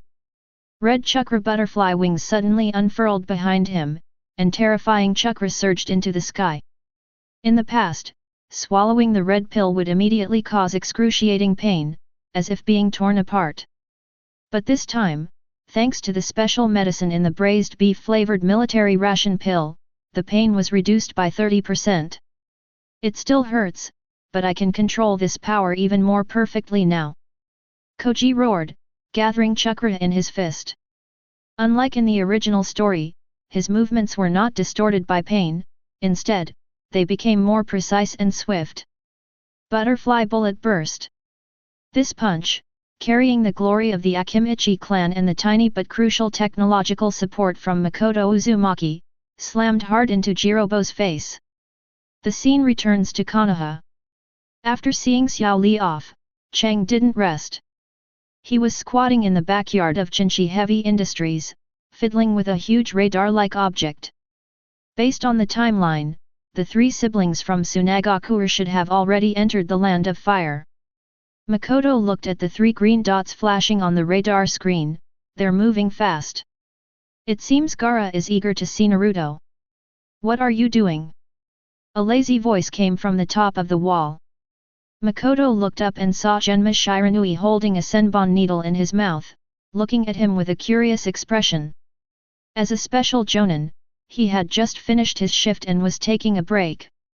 I'm debugging the Konoha weather forecast system. Makoto lied without batting an eye. There might be a sandstorm soon, so I need to remind the villagers to bring in their laundry. A sandstorm? Genma Shiranui looked up at the cloudless sky. That's not funny at all. By the way, I think I just saw Rock Lee run out of the hospital. Did you set it off? You can eat anything, but you can't say anything. Cheng stood up, dusting off his hands. I'm just a weak researcher, how could I possibly stop that beast? I just happened to be passing by when he was escaping, and I just happened not to see him. Genma Shiranui smiled, not exposing his lie. Lady Tsunade is in a bad mood right now, you'd better not go and provoke her. Everyone is very worried about this mission. Worrying is useless. Cheng gazed at the distant forest, his eyes deepening for a moment. Young eagles must leave the nest to learn to fly. Although this test flight may come at a high price. He turned around and walked into the house. Genma-san, if I were you, I would be waiting at the main gate right now. Why? Because soon the medical team will be incredibly busy, you'll need to help carry stretchers. Cheng's voice came from inside the house. Oh, and remember to prepare plenty of stretchers. There might be more wounded returning this time than you think. Genma Shiranui paused for a moment, watching Makoto's disappearing figure, the senbon in his mouth swaying slightly. This guy, sometimes it's hard to tell if he's a charlatan or a genius. Makoto returned to the dimly lit laboratory, sat down in a chair, and let out a long sigh of relief. He has done all he could. Giving Naruto the megaphone will enhance the effectiveness of his talk no jutsu, hopefully he'll get beaten up less. The release agent given to Niji can counteract Kidomura's spider web. The gas mask given to the teeth can protect against sneak attacks from both left and right. The stomach-protecting military rations given to Koji will save his life. The equipment and fake alcohol given to Xiao Li will allow him to maintain his composure. Now, it's up to your own fate. Cheng took a bag of potato chips from the drawer, tore open the packaging, and took a bite. In this world where cheaters are everywhere, being a rich support character is actually quite tiring. Just then, the communicator on his desk suddenly lit up. It was the signal from the emergency communicator he had secretly given to Shikamaru. The signal was very weak, consisting of only a short line of Morse code, encountering a powerful enemy, requesting. The message abruptly ended. Cheng stopped chewing the potato chips. Looks like the plot's ability to correct itself is quite strong. He swallowed a potato chip, a cold glint in his eyes. However, now that I'm here, I won't let the tragedy repeat itself exactly as it happened. He opened another drawer, inside which lay quietly a kunao engraved with the Flying Thunder God technique. That was a replica of the fourth Hokage's relic that he had acquired at great expense from the black market. Actually, it was a fake he had tricked into giving away from Genma Shiranui.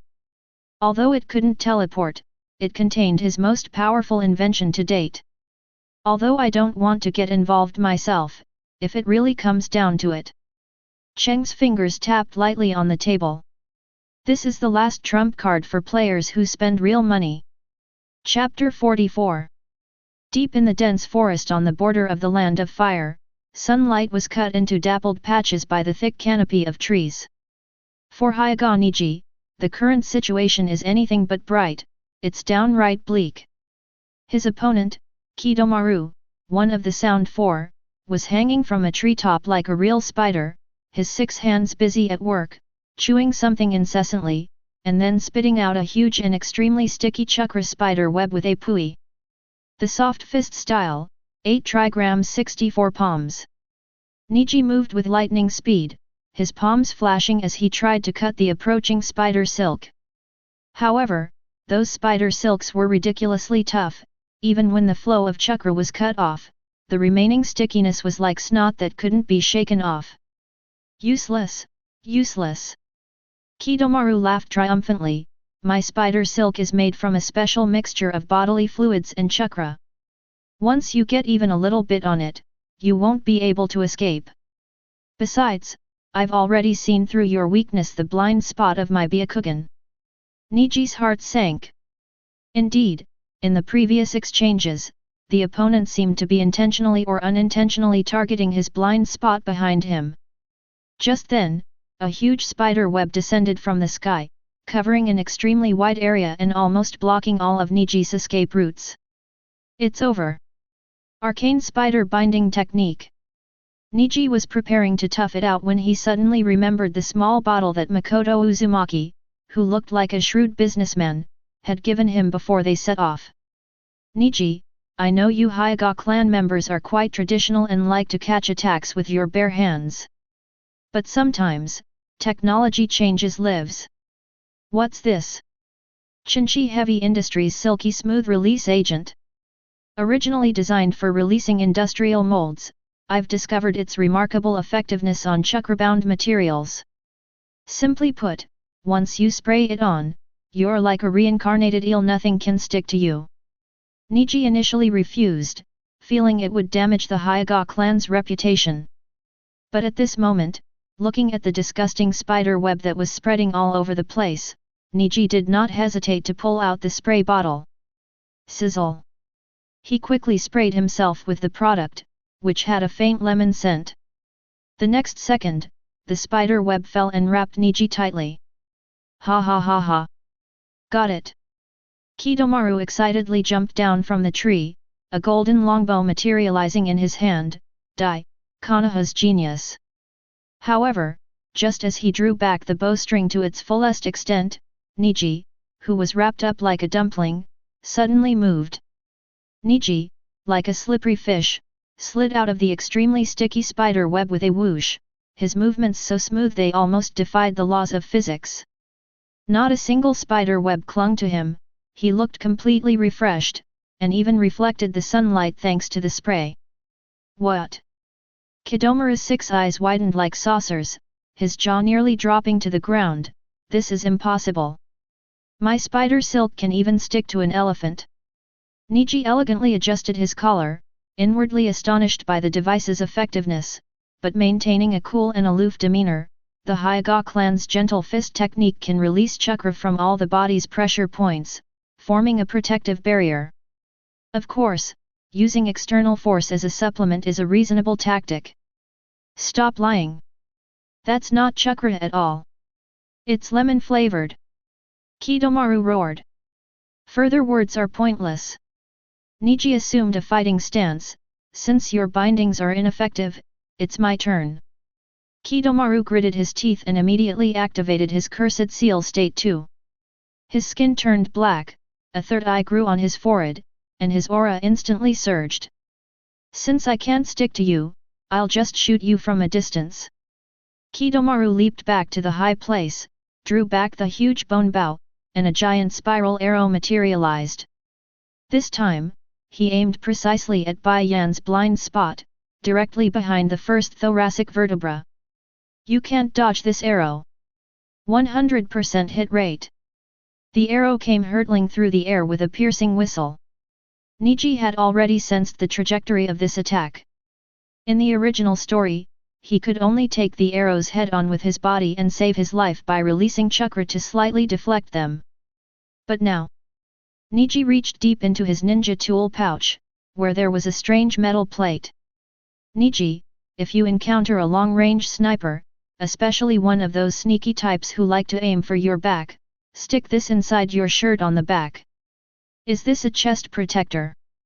No, this is a non-Newtonian fluid chakra reactive armor plate. Normally it's soft and doesn't hinder your movement. But once subjected to a high-speed impact, it hardens instantly, becoming as hard as diamond.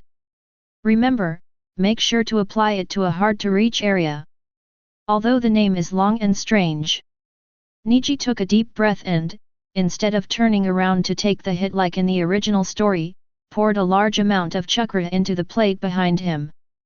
The soft fist style, 8 trigrams and 128 palms.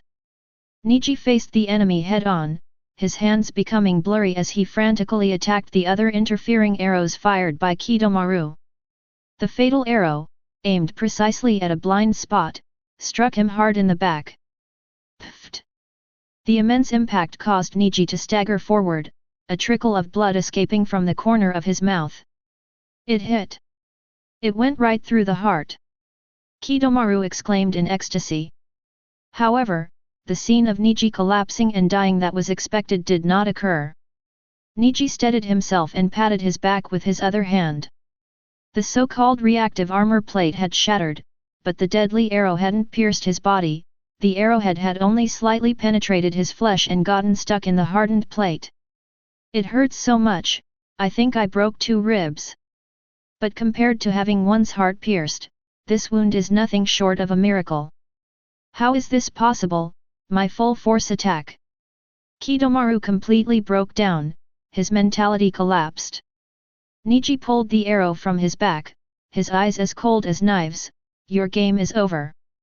He pushed off with his feet and instantly rushed to the tree where Kidomaru was. Because of the failed arrow, Kidomaru was momentarily stunned and shocked, which gave Niji an excellent opportunity. This time, there was no tragic mutual destruction, only a one-sided crushing defeat. 8 trigrams mountain shattering strike. The massive chakra shockwave shattered the tree where Kidomaru was hiding, along with his prized cursed armor. On the other side, the battlefield is between Kaiba and Akamaru. Sakon and Yukon, the conjoined twins, were looking at the panting Yu with a mocking expression. What's wrong, paparazzi? Isn't your nose supposed to be very sensitive? Zojin mocked. Too bad, in this forest filled with the stench of decay, your sense of smell has become a weakness. He covered his nose with his teeth, tears streaming down his face. The air here was filled with an indescribable stench, like the smell of hundreds of rotten eggs mixed with dead rats. For teeth, whose sense of smell is tens of thousands of times more sensitive than that of an ordinary person, this was practically a biological weapon attack. Damn it! I can't concentrate at all. Ya felt like her brain was about to explode. Since that's the case, then let's send you on your way. Sakon charged forward, while Yukon poked his head out from behind him, preparing to launch a surprise attack. Akamaru! Combine! Kaiba shouted. However, Akamaru was also dizzy from the stench, and his movements were a beat slower. He was kicked away by Sakon. Akamaru! Fangs, desire crack! Just as Sakon's kunao was about to pierce Kaiba's throat, Kaiba suddenly remembered that unreliable older brother, Makoto. Hey, you make your living with your nose, but you should know that having such a sensitive nose can sometimes be a curse. You might even faint from a fart from the enemy. Big brother, please don't curse me. Take this. This is a Chinchi Heavy Industries individual tactical breathing filter mask. It not only filters toxic gases and foul odors, but most importantly, I added something extra to it. What kind of material is it? High-purity catnip extract. Oh wait, I mean, a fumes-based version of a berserk drug. When you wear it and take a deep breath, you'll feel an unprecedented surge of excitement. At the critical moment, Ye pulled out a mask that looked like a dog muzzle from his pocket and slammed it onto his face. Click! The mask adhered automatically, and a cool gas with a strange, spicy smell instantly rushed into the nasal cavity. The disgusting stench disappeared. Instead, a fighting spirit surged straight to the top of his head. Awoo! Tooth suddenly opened its eyes, which were bloodshot, and let out a howl like a wolf. He felt his blood boiling, and a surge of power welled up within him. What the hell is that? Zojin was startled by the sudden aura and paused for a moment. In that instant, Ya's hand shot out like a sharp claw, grabbing Zojin's wrist with astonishing strength. Tooth clearing teeth. Without Akamaru's cooperation, Kaiba, in a berserk state, single-handedly unleashed a high-speed spinning taijutsu, slamming into Sakon like a drill. Ah! Zojin screamed as he was sent flying, crashing through several trees. This brat, how did he suddenly become so strong? Yukon cried out in alarm, "Brother, use Rashomon." It's too late. Wearing a mask, Tooth was like a mad dog, literally, giving his opponent no chance to breathe. I don't know the principle behind this.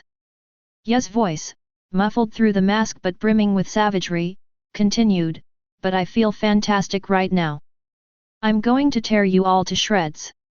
Meanwhile, in Konoha village, at Seishi Heavy Industries, Makoto Uzumaki was lying in a rocking chair, holding a cup of hot tea, watching the two signals representing friendly forces on the radar screen remain stable, and even the chakra reaction was increasing. It seems Niji and Kaiba are mostly out of trouble. Makoto blew away the tea foam. Mold release agent and gas masks may seem like small gadgets, but in certain situations, they're incredibly useful. That's what you call asymmetric warfare. At that moment, Genma Shiranui pushed open the door and entered, holding a document in his hand. Makoto, Lady Tsunade is looking for you. Genma's expression was somewhat strange. Looking for me? What for? I'm a law-abiding citizen, I haven't sold any contraband to Genin lately. I guess. He sat up straight, genuinely feeling guilty. It's not about contraband. Genma placed the document on the table. Intelligence just came from the front lines that the Tsunagaku reinforcements have joined up with Shikamaru and the others. But what? But after the battle, Kankuro sent an urgent order to Konoha. Genma pointed to the document. He said that while supporting Kaiba in Yazuka, he found the mask Kaiba wore to be very cool and practical, and asked if he could order 500 for the Tsunagaku puppet army. Chang paused for a moment, then revealed the standard smile of a shrewd businessman. 500? Tell him these are Konoha limited editions, and it'll cost extra. Plus, international shipping and technology transfer fees will have to be included. Genma shook his head helplessly.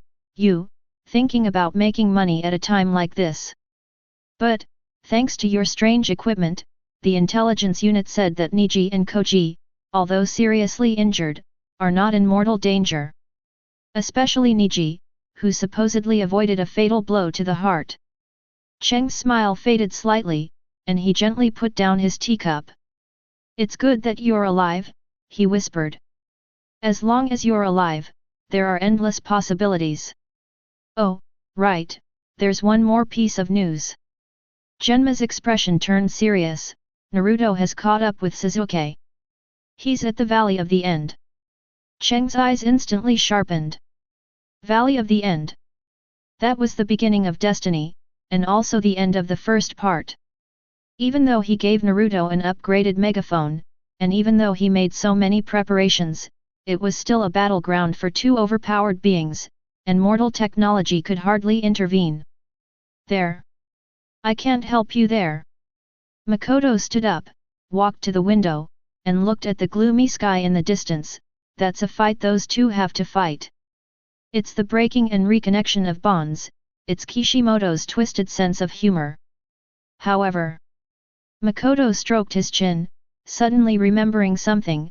I remember I slipped an explosive tag array scroll into a hidden compartment in Naruto's backpack. It was a defensive measure to prevent him from running out of chakra and being captured.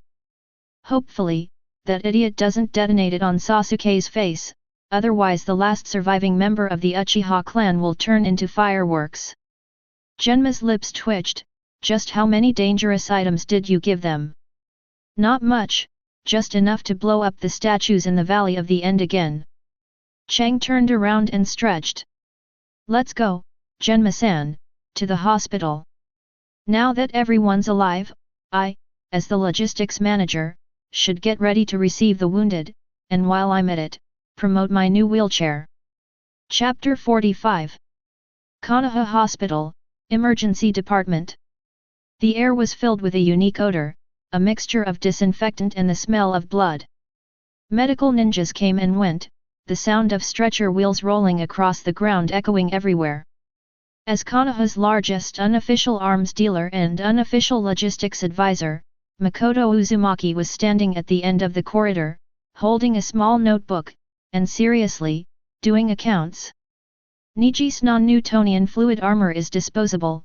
Once it's destroyed, it'll be counted as a loss. Kaiba's berserker mask filter needs replacing, and that's expensive. Koji's situation is a bit special. Just as I was muttering to myself, the emergency room door was suddenly pushed open with a bang. Tsunade walked out with a menacing look on her face, her golden ponytail swinging behind her, and the veins on her forehead throbbing slightly. She spotted Chang immediately in the hallway, calculating like a salesman. Makoto Uzumaki. You come here right now. Cheng's heart skipped a beat, but he immediately put on a fawning smile and trotted over. Yo, 5th Hokage, you look great. Did my little gadgets really help? You're welcome, just settle the balance later. Pay up. Tsunade grabbed Makoto by the collar, lifted him up, and roared, what kind of rubbish did you feed that Akimichi brat? Hey? Koji. Makoto blinked, looking completely innocent. That's Makoto's Heavy Industries High Concentration Energy Compensation Capsule. I know the Akimichi clan's red pepper pills have the side effect of burning too much fat, leading to death. So, the purpose of that capsule is to instantly replenish 50,000 calories of energy to prevent him from burning himself out. Tsunade released her grip, rubbed her temples, and said with a somewhat complicated expression, it worked. He didn't die, and he didn't even lose weight. But because of the excess energy, he's currently in a state of extreme agitation. He almost ate the hospital bed just now. It took 4 medical ninjas to hold him down. Makoto breathed a sigh of relief. That's great, isn't it? Being able to eat is a blessing. As long as he doesn't turn into a dried-up skeleton, Akimichi Choza-senpai should be happy to pay. Tsunade glared at him, but a barely perceptible hint of relief flashed in her eyes. According to the original medical diagnosis, Koji Akimichi, who had used the red chili pepper pills, had an extremely low survival rate, and even if she were to personally administer the treatment, it would be quite a hassle. But because of Makoto's reckless use of that capsule, Koji, although he now looks like a fat ball injected with chicken blood, has incredibly stable vital signs. And then there's Hyaga Niji. Tsunade turned around, gesturing for Makoto to follow. Go see your masterpiece. The two entered an intensive care unit. Niji was lying face down on the bed, his back wrapped in thick bandages. Although his face was pale, he was conscious. Hayashi Hyaga stood by the bed, looking at his nephew with a serious expression, next to him the broken blackboard. Seeing Makoto enter, Niji struggled to get up, but Makoto held him down. Don't move, don't move. Even if you have 2 broken ribs, they're still broken. Just lie still, Cheng said with a smile. Hayashi Hyaga turned around, his Byakugan eyes fixed on Makoto. After a long while, the stern head of the Hyaga clan gave a slight bow. Makoto Uzumaki, thank you for your strange gadget. If it weren't for this protecting the blind spot behind me, Niji would probably already be.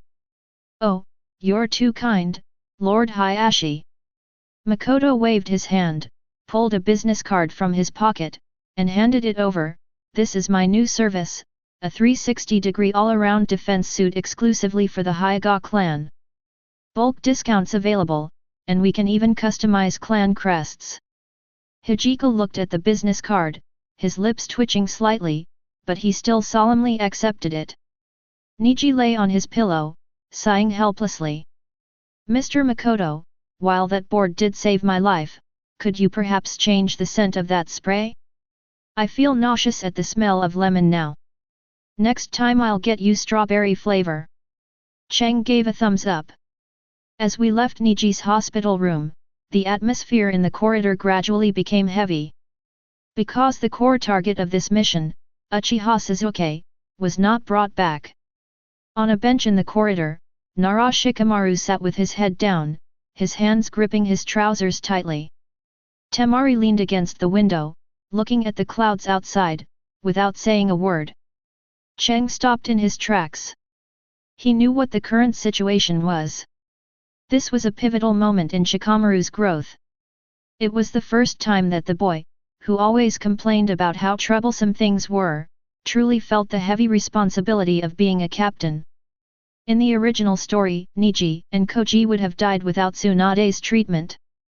That sense of despair almost overwhelmed Shikamaru. Now, although everyone is alive, the sense of defeat from the mission failure still lingers over him. What's wrong, strategist? Makoto walked up to Shikamaru and handed him a can of iced coffee. You look so downcast, that's not like you. Shikamaru didn't look up, his voice hoarse. The mission failed. Sasuke is gone. And everyone was injured. If it weren't for your tools, I might have killed them. Let me correct you. Cheng pulled the tab and took a sip. First, you agreed to let them bring the items, it was part of the tactical plan, which shows you, as the captain, know how to utilize resources. Second, everyone coming back alive is the greatest victory. As for Sasuke, Cheng paused for a moment, then looked out the window. That guy left voluntarily. You can't stop a rebellious teenager who wants to run away from home with violence, you need the harsh realities of society. Letting him go to Orochimaru's school for a few years of training is fine, consider it studying abroad, in the countryside. Shikamaru finally looked up, his deadpan eyes filled with speechlessness. You always manage to make such serious things sound so mercenary. A mercenary attitude is an adult's protective shell. Makoto patted Shikamaru on the shoulder, don't cry. Your dad's been watching you around the corner for ages. Give him some face, don't let him think his son is a crybaby. At the corner, Narashikaku, who was about to come out for a heart-to-heart talk with his son, froze, coughed awkwardly, and silently shrank back. Shikamaru. Finally, we arrive at Naruto's hospital room. Kakashi was standing in the doorway, holding Ika Ika Paradise in his hand, but he was clearly not reading it. His eyes were somewhat vacant, as if he were blaming himself for arriving too late. Through the glass window, you could see Naruto lying on the bed, his entire body wrapped in bandages, like a mummy, still unconscious. Hey, Kakashi-senpai. Makoto walked over, don't blame yourself, it's not your fault. You can't keep them tied up 24/7. Kakashi closed the book and sighed, Makoto, sometimes I wonder, did you already know it would turn out this way? The equipment you gave them was too targeted. Cheng shrugged and leaned against the wall, I'm just a businessman, and business is all about risk assessment. I know information about those sound ninja guys, so naturally I have to recommend the most suitable product to my clients. As for Sasuke and Naruto, Cheng's gaze calmed down. That's a battle they had to fight. The Valley of the End, a fateful showdown. Even if I gave Naruto a Gatling gun, he wouldn't pull the trigger on Sasuke. That kid will only try to bring his friends back with his fists and talk no jutsu. What is a Gatling gun? Kakashi keenly caught the key word. Well, a ninja tool that persuades with reason. Makoto chuckled. Anyway, it's good that Naruto is all right. Jiraiya-sama should be back soon, right? Yes, it's already on its way. That's good. Cheng stretched. For the next 2.5 years, these kids will be busy cultivating. I should take advantage of this peaceful period to upgrade my production line. Just then, a noise came from the ward. Naruto woke up. He sat up abruptly, aggravating his wound and wincing in pain, but his first words were, "Where's Sasuke? I'm going to find Sasuke." Sakura pushed open the door and hugged him tightly, her eyes brimming with tears. Makoto and Kakashi stood outside the door watching this scene unfold. "What an idiot," Makoto said softly. "Yeah, you big idiot," Kakashi said, but a smile played on his lips in his single eye. Cheng turned to leave. "Where are you going?" Kakashi asked. "Go away, you oil-loving woman." Makoto waved without turning his head. "I didn't take Shino with me on this mission, that kid's probably at home growing mushrooms. I need to go comfort my potential client and, while I'm at it, promote my miniature insect nest incubator." "You really are insidious." Stepping out of the hospital, the sunlight was a bit dazzling. Makoto took a deep breath of Konoha air. Although Sasuke still left, and although the general direction of the plot didn't change, he did change some things.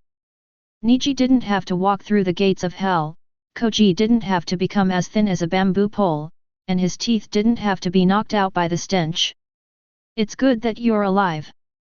Cheng touched the explosive tag array scroll in his pocket, which he had picked up from the Valley of the End when he had a spare moment. It was half burnt. That was something he secretly slipped to Naruto. It was set to trigger automatically upon receiving a fatal attack.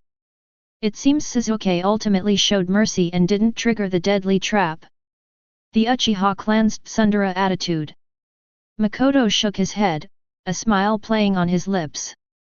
"System? Oh wait, I don't have a system." Cheng chuckled self-deprecatingly.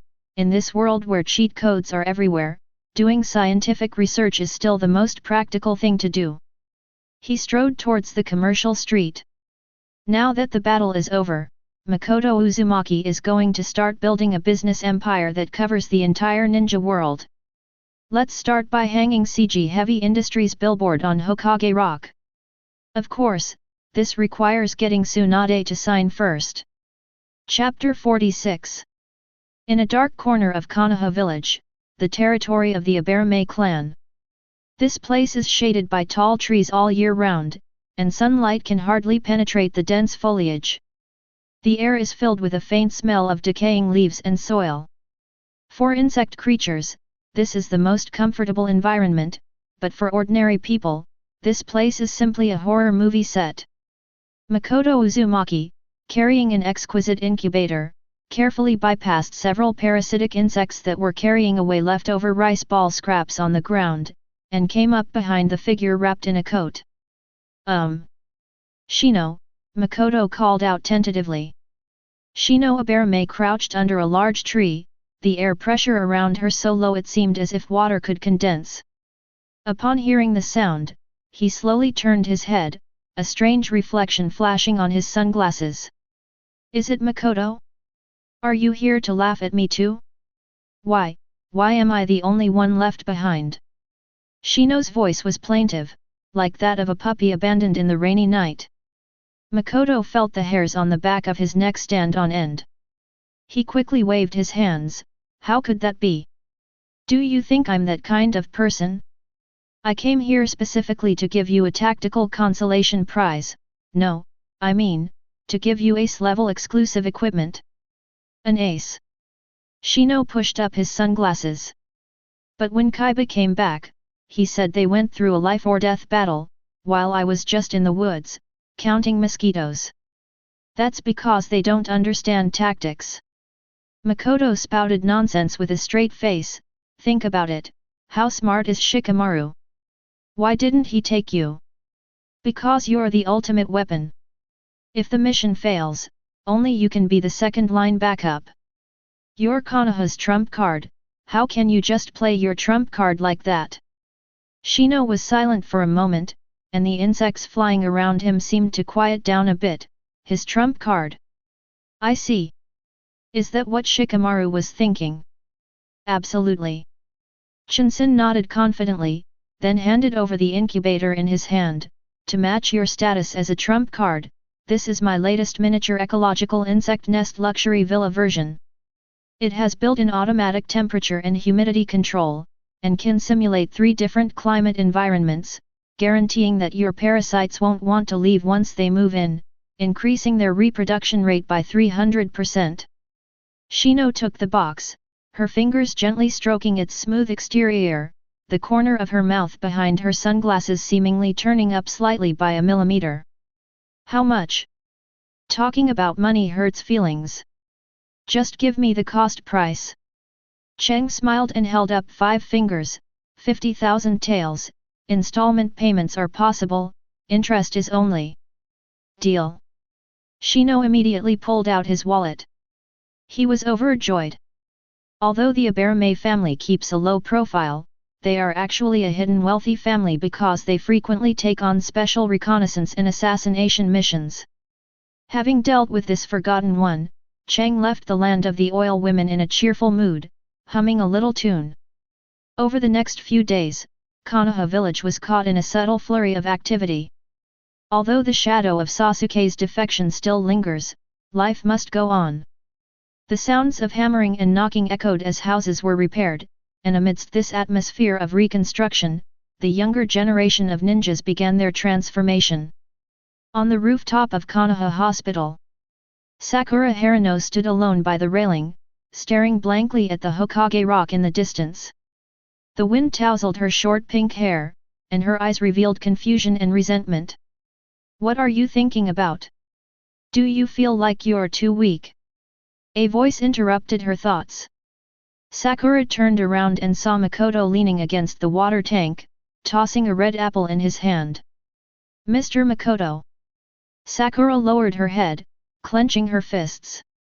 Naruto was so badly injured trying to bring Sasuke back. Everyone was risking their lives, but I couldn't do anything. All I could do was cry, all I could do was beg Naruto to bring Sasuke back. I don't want to just watch their backs anymore. Cheng took a bite of the apple, the crisp sound echoing on the rooftop. Then stop watching and just chase after them, shall we? Makoto walked up to Sakura, pulled a book as thick as a brick from his pocket, and slammed it heavily on the railing.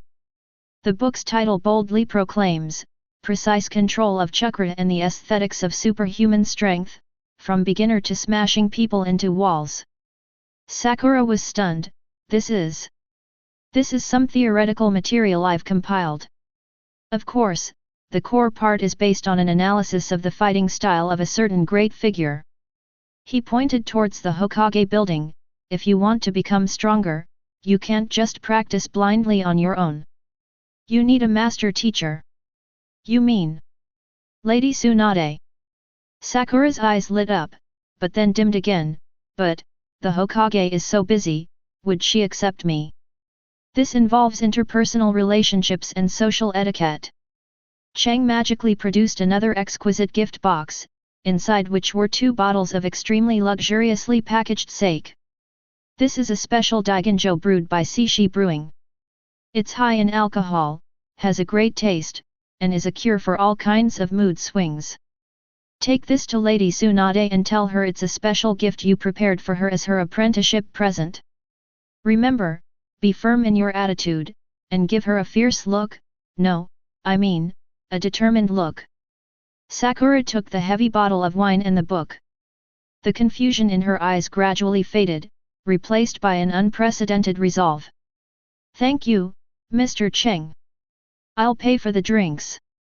No rush. Once you learn superhuman strength, you can help me move some goods a few times and pay off the debt. Cheng waved his hand, watching Sakura's retreating figure as she rushed downstairs with the things in her arms, and nodded with satisfaction. The prototype of the new 3 ninja.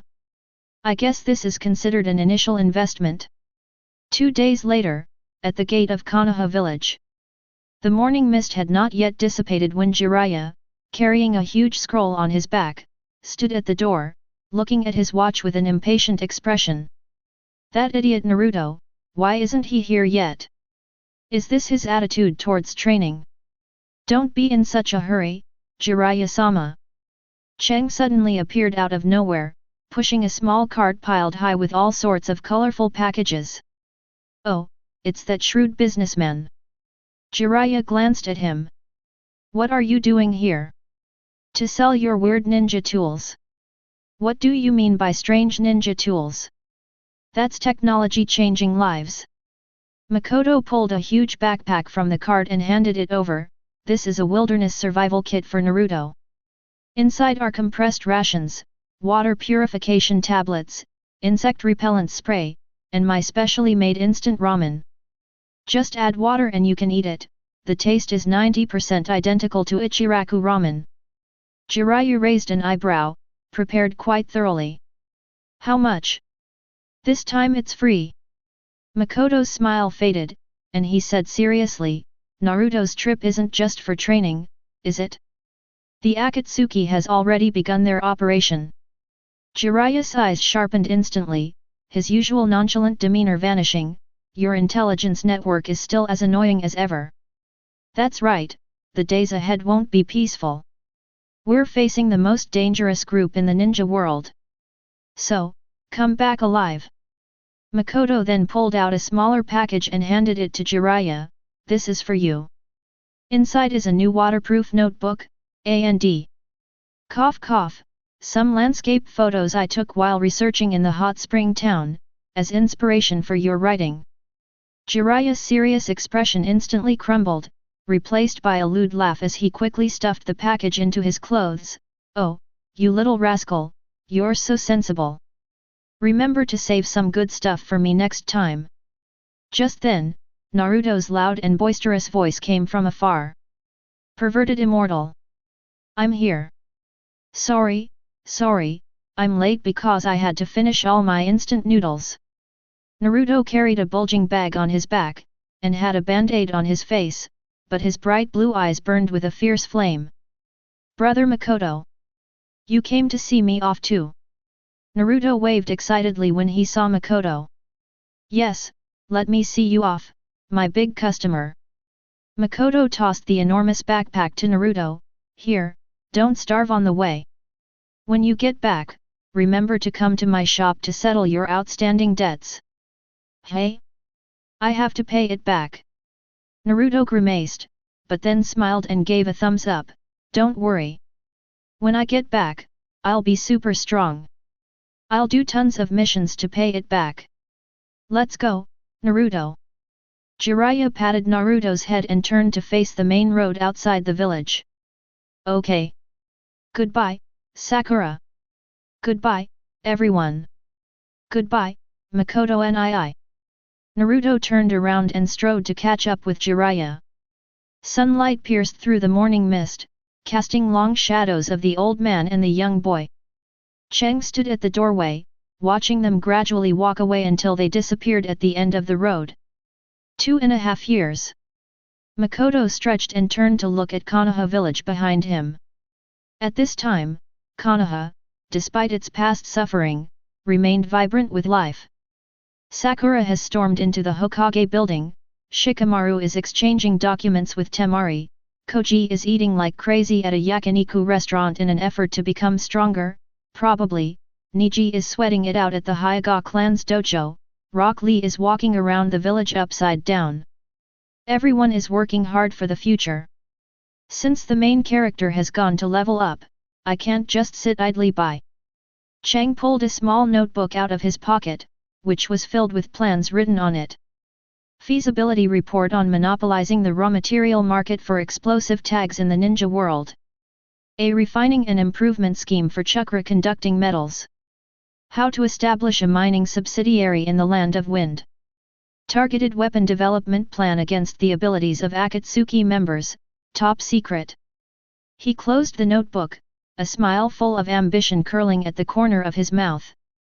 When Shippuden begins, I will let this ninja world know that besides ninjutsu and bloodline limits, there is another power called capital and technology. System, never mind, I'll say it again, I am the system myself.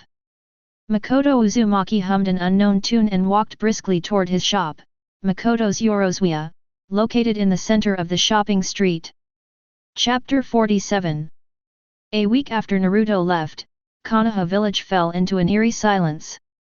Without the noise of that man in an orange tracksuit running around the streets shouting "I want to become Hokage," and without the scenes of being chased around by Chuunin for pranks, the decibel level in the entire village dropped by at least 30%. For most villagers, this was a rare moment of peace and quiet. But for Makoto Uzumaki, the owner of Makoto's Yorozwiya, this was simply business is terrible. Chang lay sprawled on the counter, listlessly fiddling with the abacus beads with his fingers. Naruto used to break something every few days, or buy paint, smoke bombs, and super glue for pranks. Now that he's gone, my prank prop counter has been unsold for a whole week. He sighed and looked out the window. On the streets, the repair work is nearing completion, and Konoha, this enormous machine, is running at high speed again. Ring ring. The wind chimes at the door were slammed shut. A pink figure stumbled in, more like a zombie crawling in than walking. Sincerity. Sakura Harano slumped over the counter, her once vibrant face now etched with utter despair, bandages wrapped around her forehead, her hands trembling. Yo, isn't this Lady Tsunade's esteemed student? Makoto straightened up, expertly retrieving a bottle of blue liquid from the shelf behind him. What's wrong? Already drained after just starting your training? How about a bottle of blueberry-flavored chakra recovery potion? We're having a promotion right now, buy 2 get 1 free. Give me 1 case. Sakura weakly held up one finger, no, 2 cases. Put it on Master's tab. Put it on Lady Tsunade's tab. Makoto raised an eyebrow, revealing the troubled expression typical of a shrewd businessman. Sakura, do you know that your master's credit rating is high risk in my system? But for your sake, I'll let you have it on credit this time. Chang moved 2 cases of drinks onto the counter and handed over a small fish tank filled with water. This is a free gift. Sakura paused, looking at the goldfish swimming happily in the fish tank. Is this to help me relax by getting a pet? What are you thinking about? Makoto tapped the side of the fish tank. This is a highly realistic mechanical goldfish. Haven't you been practicing medical ninjutsu chakra control lately? Do you keep killing real fish? This thing is durable. Even if your chakra goes berserk and blows it up, you can piece it back together and it'll still work. It has a built-in sensor chip. If you control it perfectly, it'll light up. Sakura's eyes lit up instantly. Mr. Makoto, you're a genius. You have no idea, Shizune Senpai's gaze towards me is starting to look more and more like she's looking at a goldfish killer. Watching Sakura leave, carrying 2 cases of drinks and a fish tank, her steps faltering but her spirits high, Makoto nodded in satisfaction. Very good, the market for medical ninja tools has been opened up. However, the silence didn't last long. Youth. This is youth. With a deafening roar, a green whirlwind swept into the store. Rock Lee walked in upside down, his hands covering his face, sweating profusely, his teeth gleaming in the sunlight. Mr. Cheng. I want to push my limits. The current weights are no longer enough to satisfy my craving for muscles. Please give me the heaviest thing in the store. Cheng calmly took a sip of tea and pointed to a pile of black metal blocks in the corner. Little Lee, that's a newly developed high-density shape memory alloy weight. It's only half the size of a regular weight, but 10 times the weight. And the gravity can be adjusted based on chakra input. That's awesome.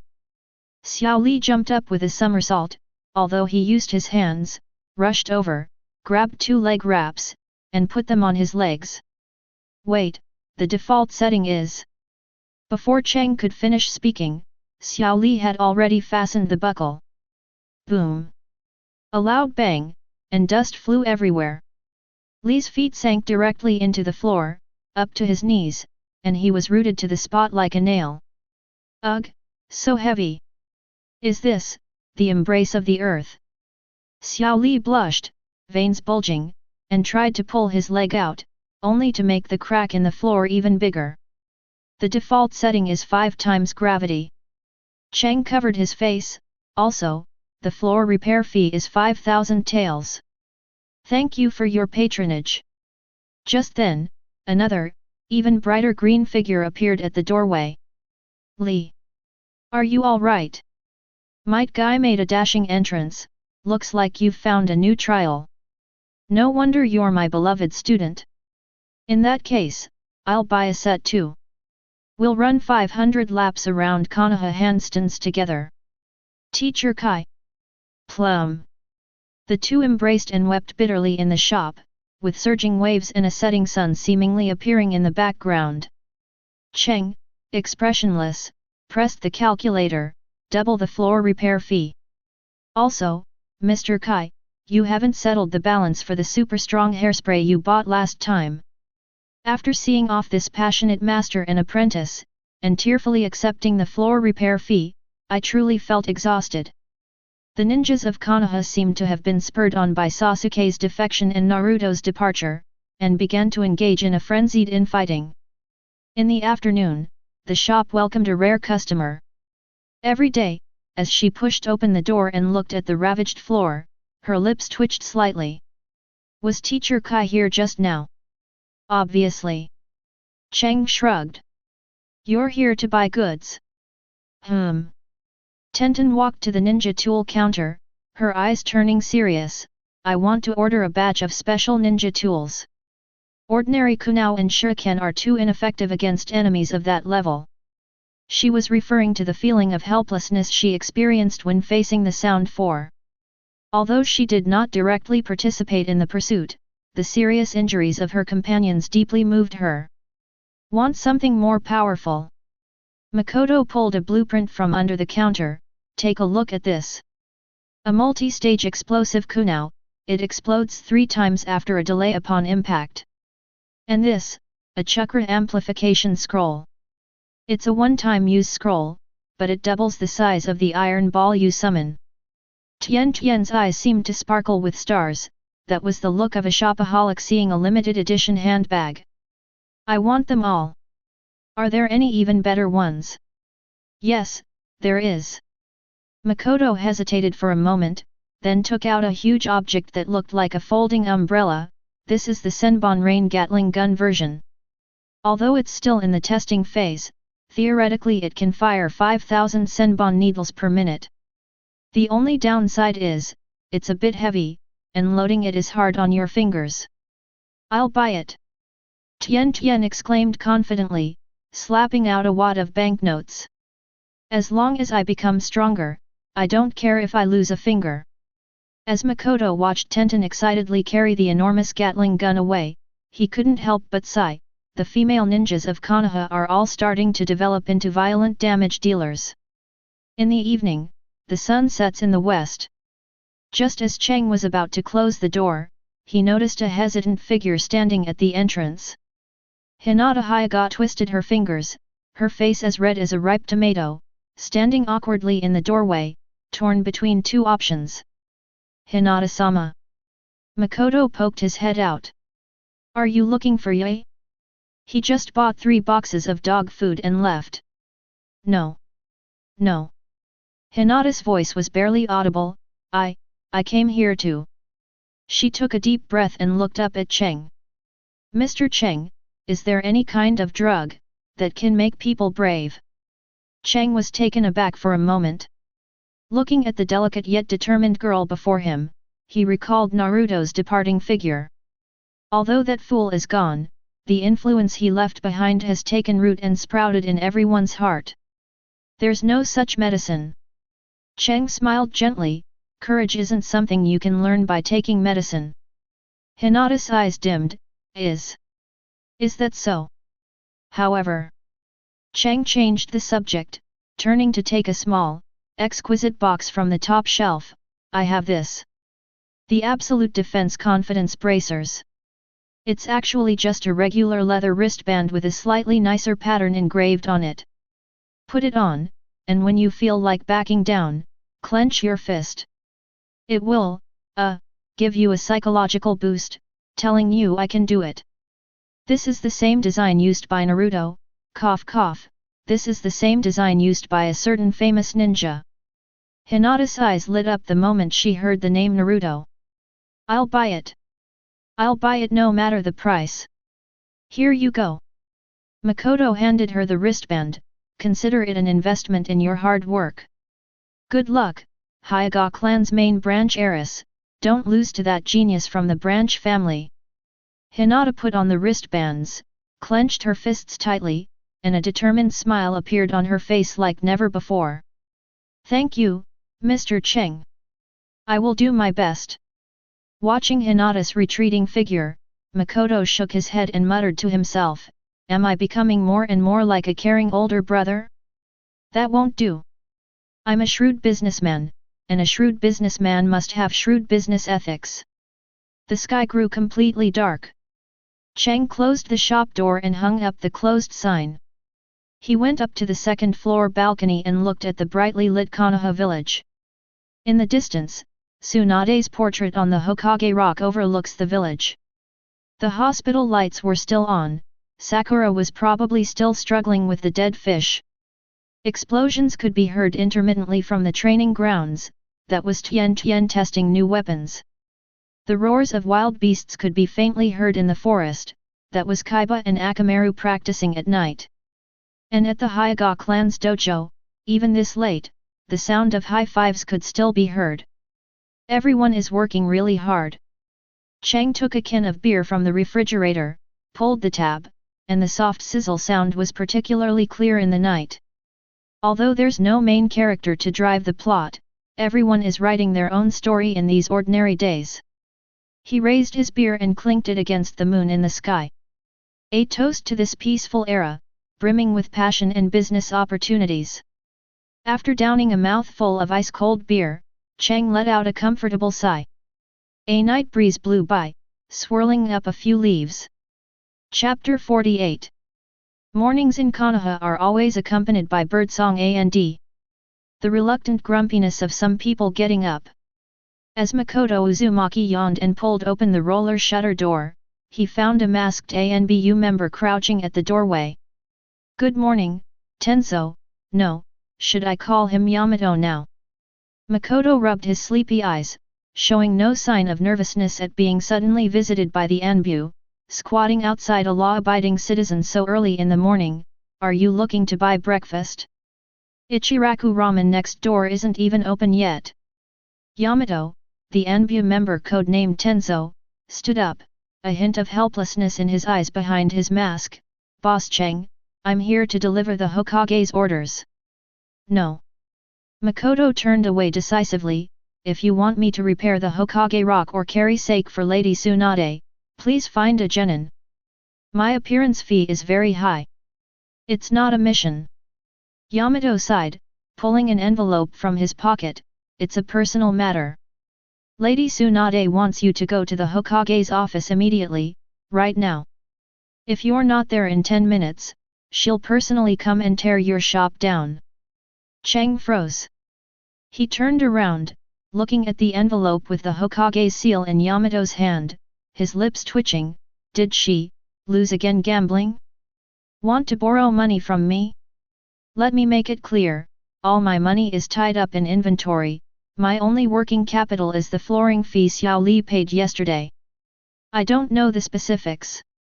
Yamato shrugged, a hint of schadenfreude in his voice, but Shizune-senpai told me to remind you that you'd better bring some good stuff, otherwise you'll have a hard time coming out alive. 10 minutes later, in the Hokage's office. I'm not going. Tsunade's roar made the window panes rattle.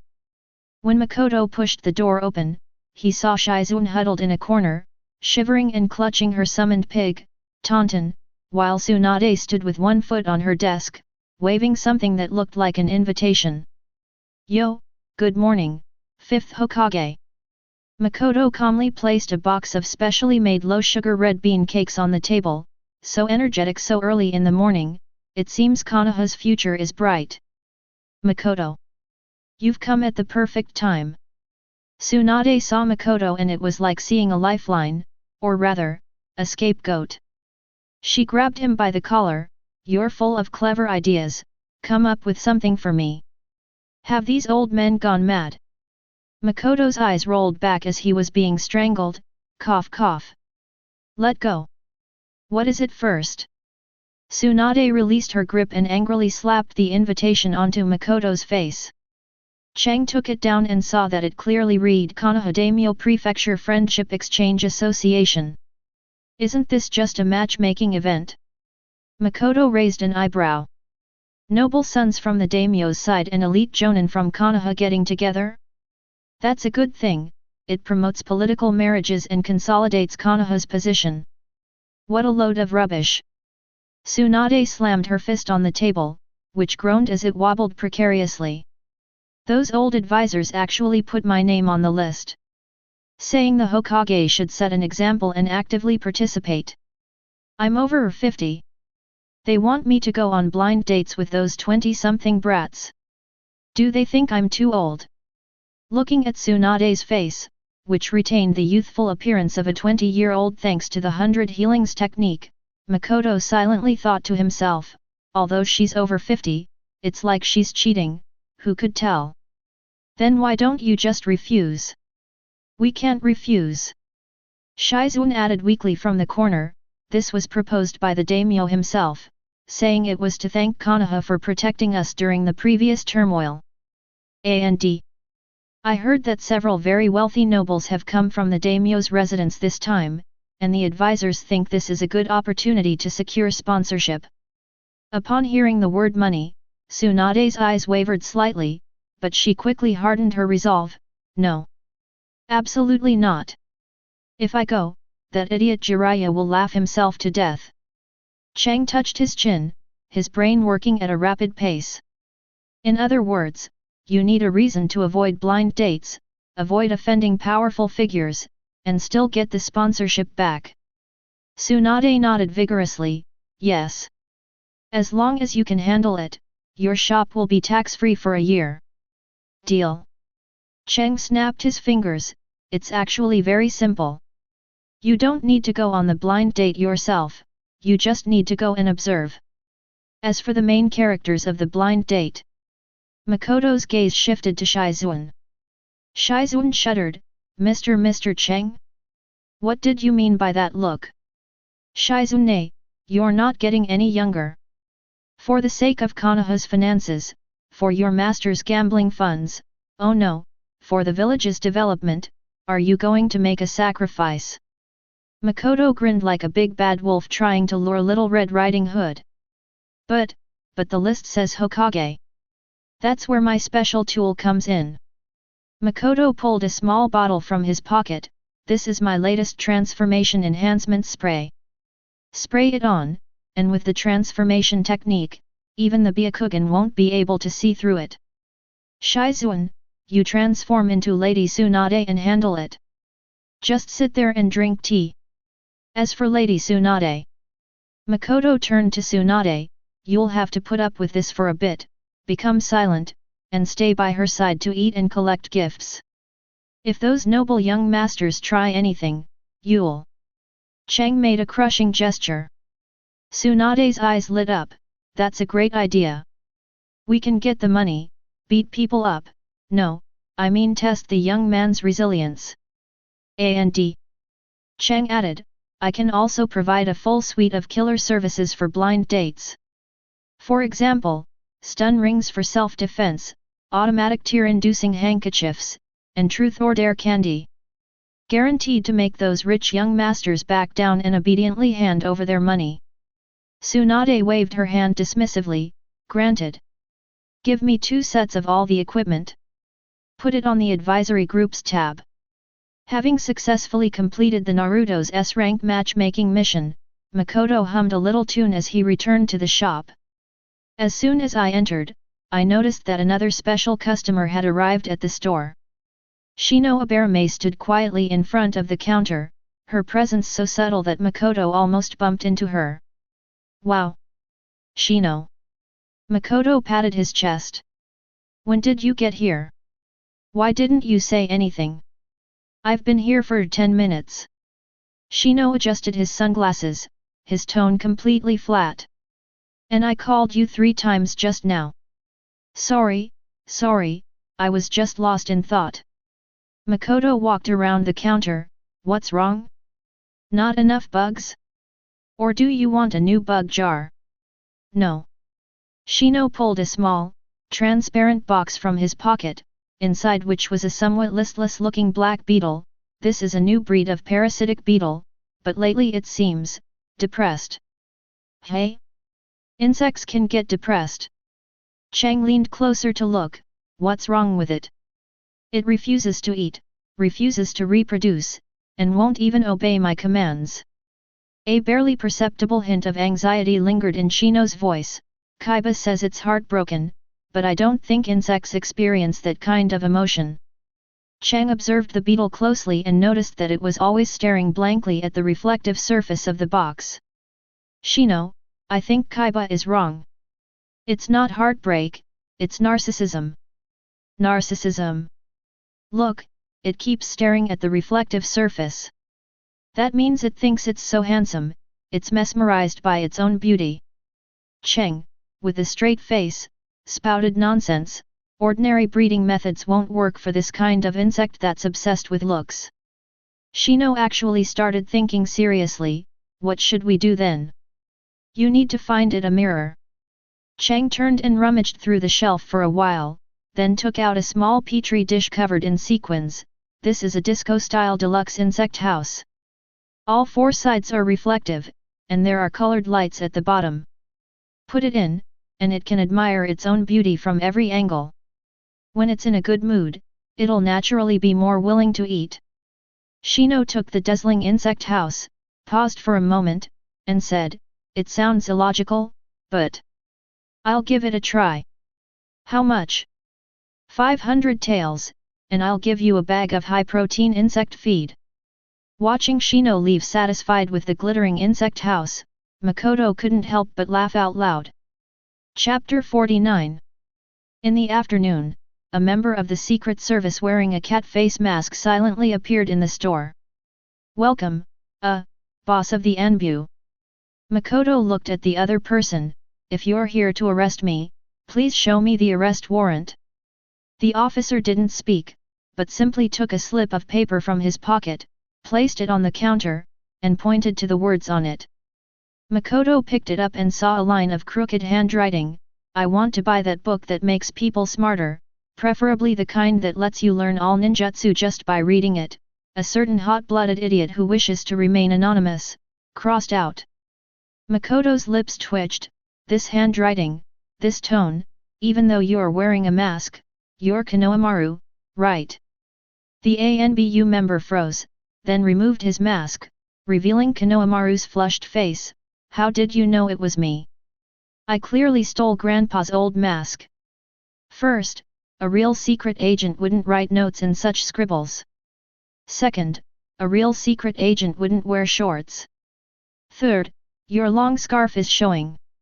Chang ruthlessly exposed him. Konohamaru dejectedly threw his mask on the table. TCH, this is so boring. Makoto nii, do you have any books like that? Naruto nii is gone. If I don't work harder, how am I going to become Hokage and defeat him? Trying to take a shortcut. Makoto tapped Konohamaru on the head. There's no book like that. But if you want to get stronger, I do have something good here. He took out a set of wristbands and anklets that looked very heavy from under the counter. This is a basic training set. Don't let its appearance fool you, it has a gravity seal inside. Wear it, even while eating and sleeping. Stick with it for a month, and your taijutsu and chakra control will improve. Konohamaru looked at the dark, metallic block with disdain. That's it? Don't you have any of those fire-breathing pills? Yes, chili balls. They'll make your mouth and butt breathe fire. Want some? Konohamaru shuddered. Fine, I'll take this iron block. That's right. Makoto helped him put on the wristband. Remember, there are no shortcuts to becoming Hokage. Naruto may seem like a fool, but he works 10 times harder than the average person. Konohamaru touched the heavy wristband, his eyes gradually hardening. I know. I won't lose to him either. Makoto and I put it on my tab. I'll pay it back when I become Hokage. Hey! No credit allowed. After seeing Konohamaru off, it was already late. Just as Cheng was about to close the door, he suddenly heard a strange sound coming from the alley. Ouch! It hurts, damn it! Cheng frowned, casually grabbed a specially made dog-beating stick from under the counter, a weapon designed to deal with troublesome drunkards, and quietly walked over. In the shadows of the alley, a figure with long white hair and wearing red clothes leaned against the wall, seemingly injured. Jiraiya-sama. Makoto paused for a moment, then put down his baseball bat. The man looked up, a sheepish smile on his face. Oh, it's Cheng. What a coincidence. Didn't you take Naruto out of the village? What are you doing here? And in this state? Makoto looked at the scratches on Jiraiya's face and his swollen eye sockets. Did you encounter a powerful enemy? Or some strange organization?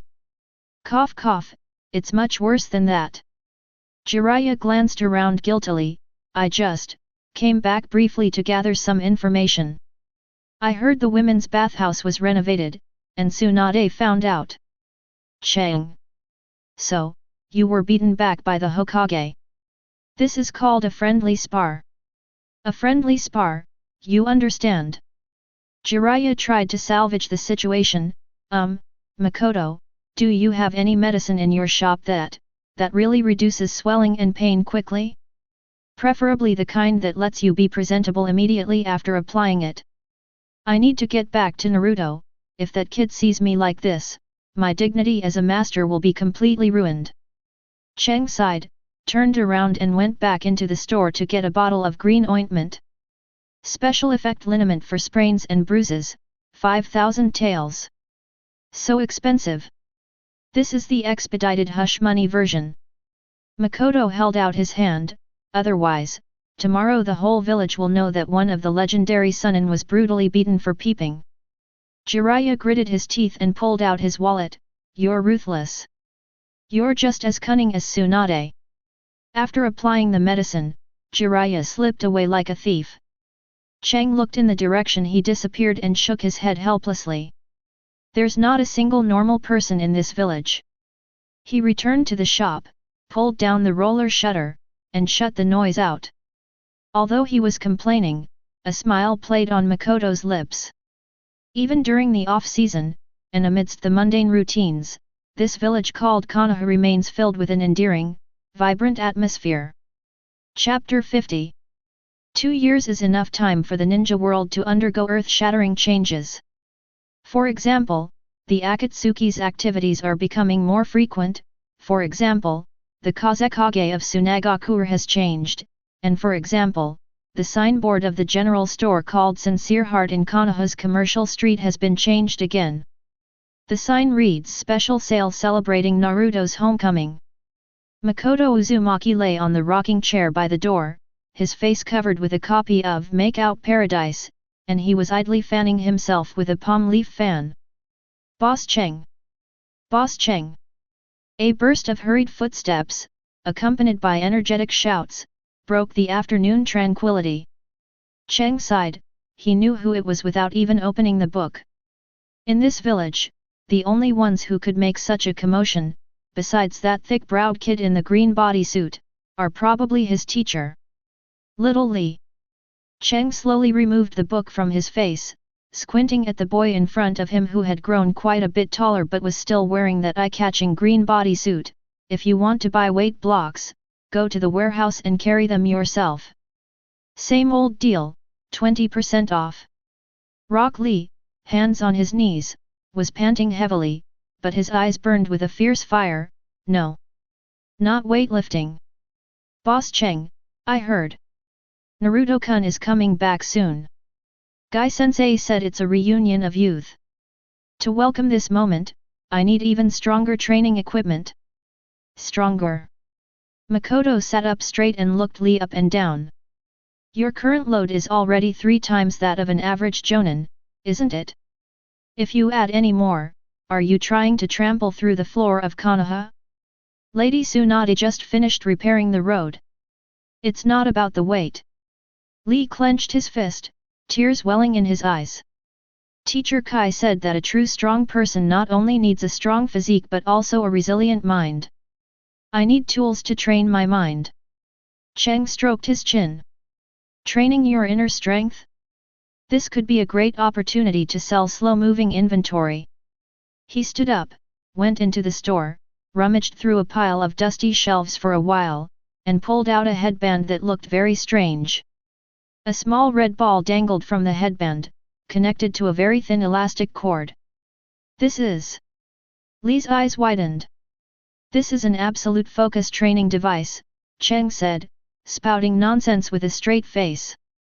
Wearing it, this ball will dangle irregularly in front of your eyes.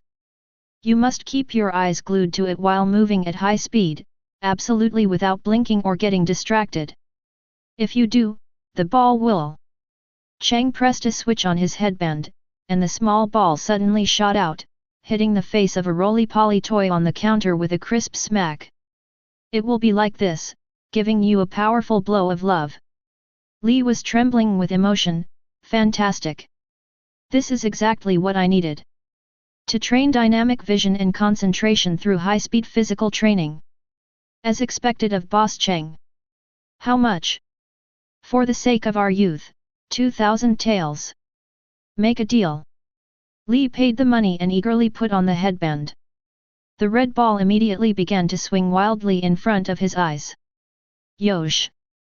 I'm going to run 500 laps around Konoha. If I fail, I'll do 1000 handstand push-ups. Watching Lee run away while getting hit in the face by the red ball, Cheng silently kicked the toy box he was holding, originally used to tease the cat under the counter. Youth? Ah, so easily fooled, no, so full of youthful passion.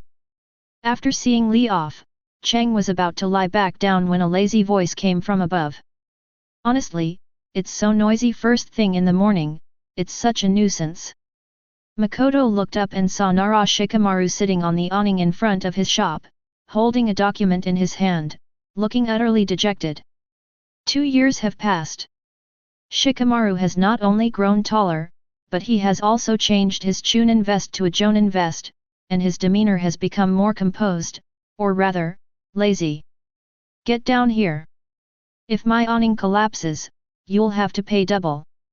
Cheng pointed to the stool next to him. Shikamaru jumped down, expertly took a bottle of oolong tea from the freezer, and tossed a few coins to Makoto. Lady Tsunade asked me to inquire about the welcoming ceremony for the Kazekage. How are your fireworks preparations going? The Kazekage? Makoto raised an eyebrow. You mean Gaara? That kid's become the Kazekage now. Although he already knew the plot, Makoto still pretended to be surprised. Ah, yes. Shikamaru sighed. What a hassle. We're the same age, and he's already a Kage, while I'm still running errands.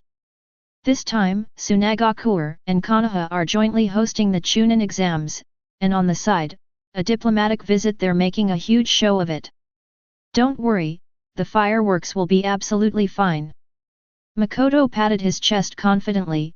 My specially made Shikako-shaped fireworks will definitely move the Kazekage to tears. Just don't blow up the Hokage building. Shikamaru took a sip of tea, his eyes slightly unfocused. By the way, I heard Temari will be coming too. Cheng keenly sensed the gossip-like atmosphere. Oh, Temari! Makoto smiled meaningfully. That fierce beauty with the big fan? What's wrong? Is our strategist nervous? Who's nervous? Shikamaru turned his head away. I'm just finding the reception work troublesome. That woman is too domineering, she's always making a scene. If you find it troublesome, then why are you blushing? Cheng pulled a pink spray bottle from under the counter. Want to try this? It's an absolute confidence-boosting men's fragrance. Spray a little, and I guarantee you'll overpower her with your presence, making her completely obedient to you. Shikamaru glanced sideways at the suspicious-looking spray bottle. No thanks. I have a feeling using that will send me flying to the border of the land of fire. Just as the two were chatting, a commotion suddenly broke out at the end of the street. Hey! They're really back! Naruto! It's Naruto! Makoto and Shikamaru exchanged a glance and stood up at the same time. At the end of the street, a blond boy wearing a black and orange tracksuit was striding towards them. He's much taller than he was 2 years ago, his shoulders are broader, and the childishness on his face has faded, replaced by confidence and optimism. But the one next to him. That's Jiraiya-sama, isn't it? Shikamaru squinted. Why does he look even more sleazy than he did 2 years ago? Makoto couldn't help but burst out laughing. Jiraiya, carrying that enormous scroll, was waving to the young women by the roadside, only to be completely ignored. Naruto jogged along, and when he saw Makoto's shop, his eyes lit up, and he rushed over. Brother Cheng! I'm back! Naruto's booming voice remained unchanged, making Makoto's ears ring. Yo, welcome back, future Hokage! Makoto smiled and extended his fist. Naruto chuckled and bumped fists with Makoto. Brother Makoto, your shop is still the same as always. Do you have any new ramen-flavored snacks?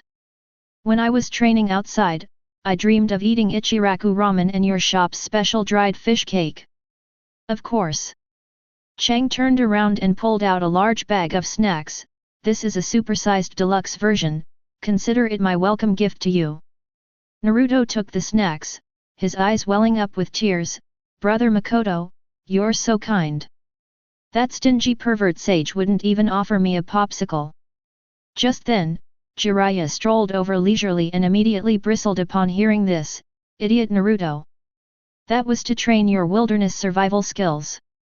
Besides, I used all my money for resource gathering. Research? Naruto looked at him with disdain. You're obviously just using it to drink and pick up pretty girls. Ahem. Jiraiya coughed awkwardly twice, then looked at Makoto.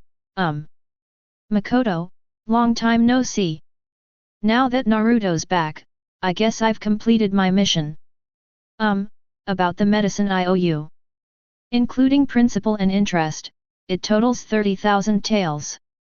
Cheng smiled and pulled out an abacus. In addition, these are the various things you bought on credit from me over the past 2 years, totaling 80,000 taels. Jiraiya's face instantly turned green. This, so much. Can you give me a discount? No credit, just a small business. Cheng maintained his professional smile. However, if you could sign a few copies of Ika Ika Paradise, I might consider offsetting some of the debt. After all, your autograph is hard currency on the black market these days. Jiraiya immediately straightened his back and pulled out a pen. You should have said so earlier. I have as many as you want. You can even sign them on your clothes.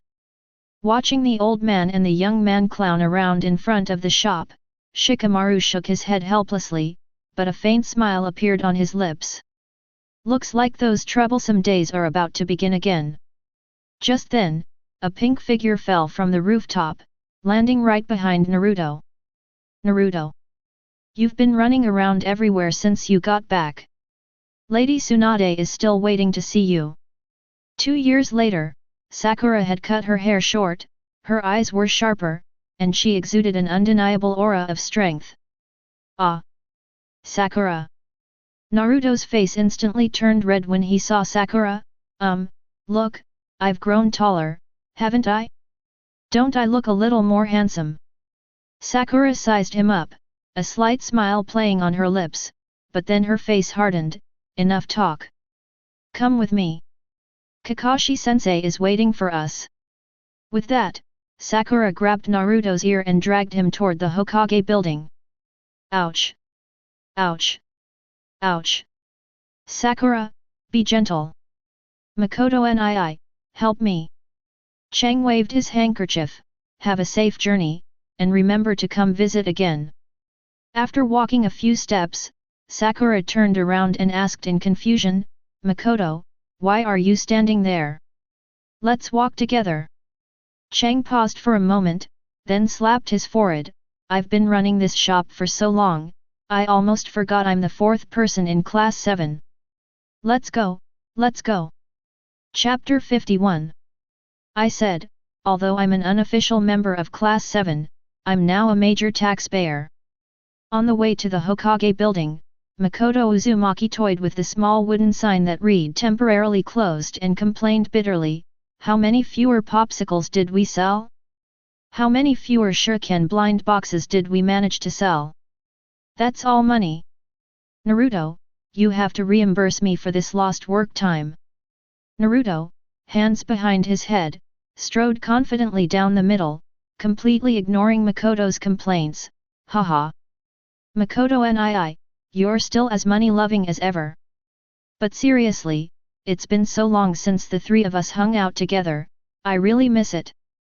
Sakura, walking on the other side, sighed and rubbed her forehead in exasperation, Makoto, how come you haven't improved at all in the past 2 years? You're clearly quite strong, but all you care about is money. Lady Tsunade specifically instructed that everyone should be present. Progress? My progress is all in the ledger. Makoto rolled his eyes, but you, Sakura, after following Tsunade for 2 years, you now walk around with an aura of keep away, like you're always paying back debts. Who would dare marry you? What did you say?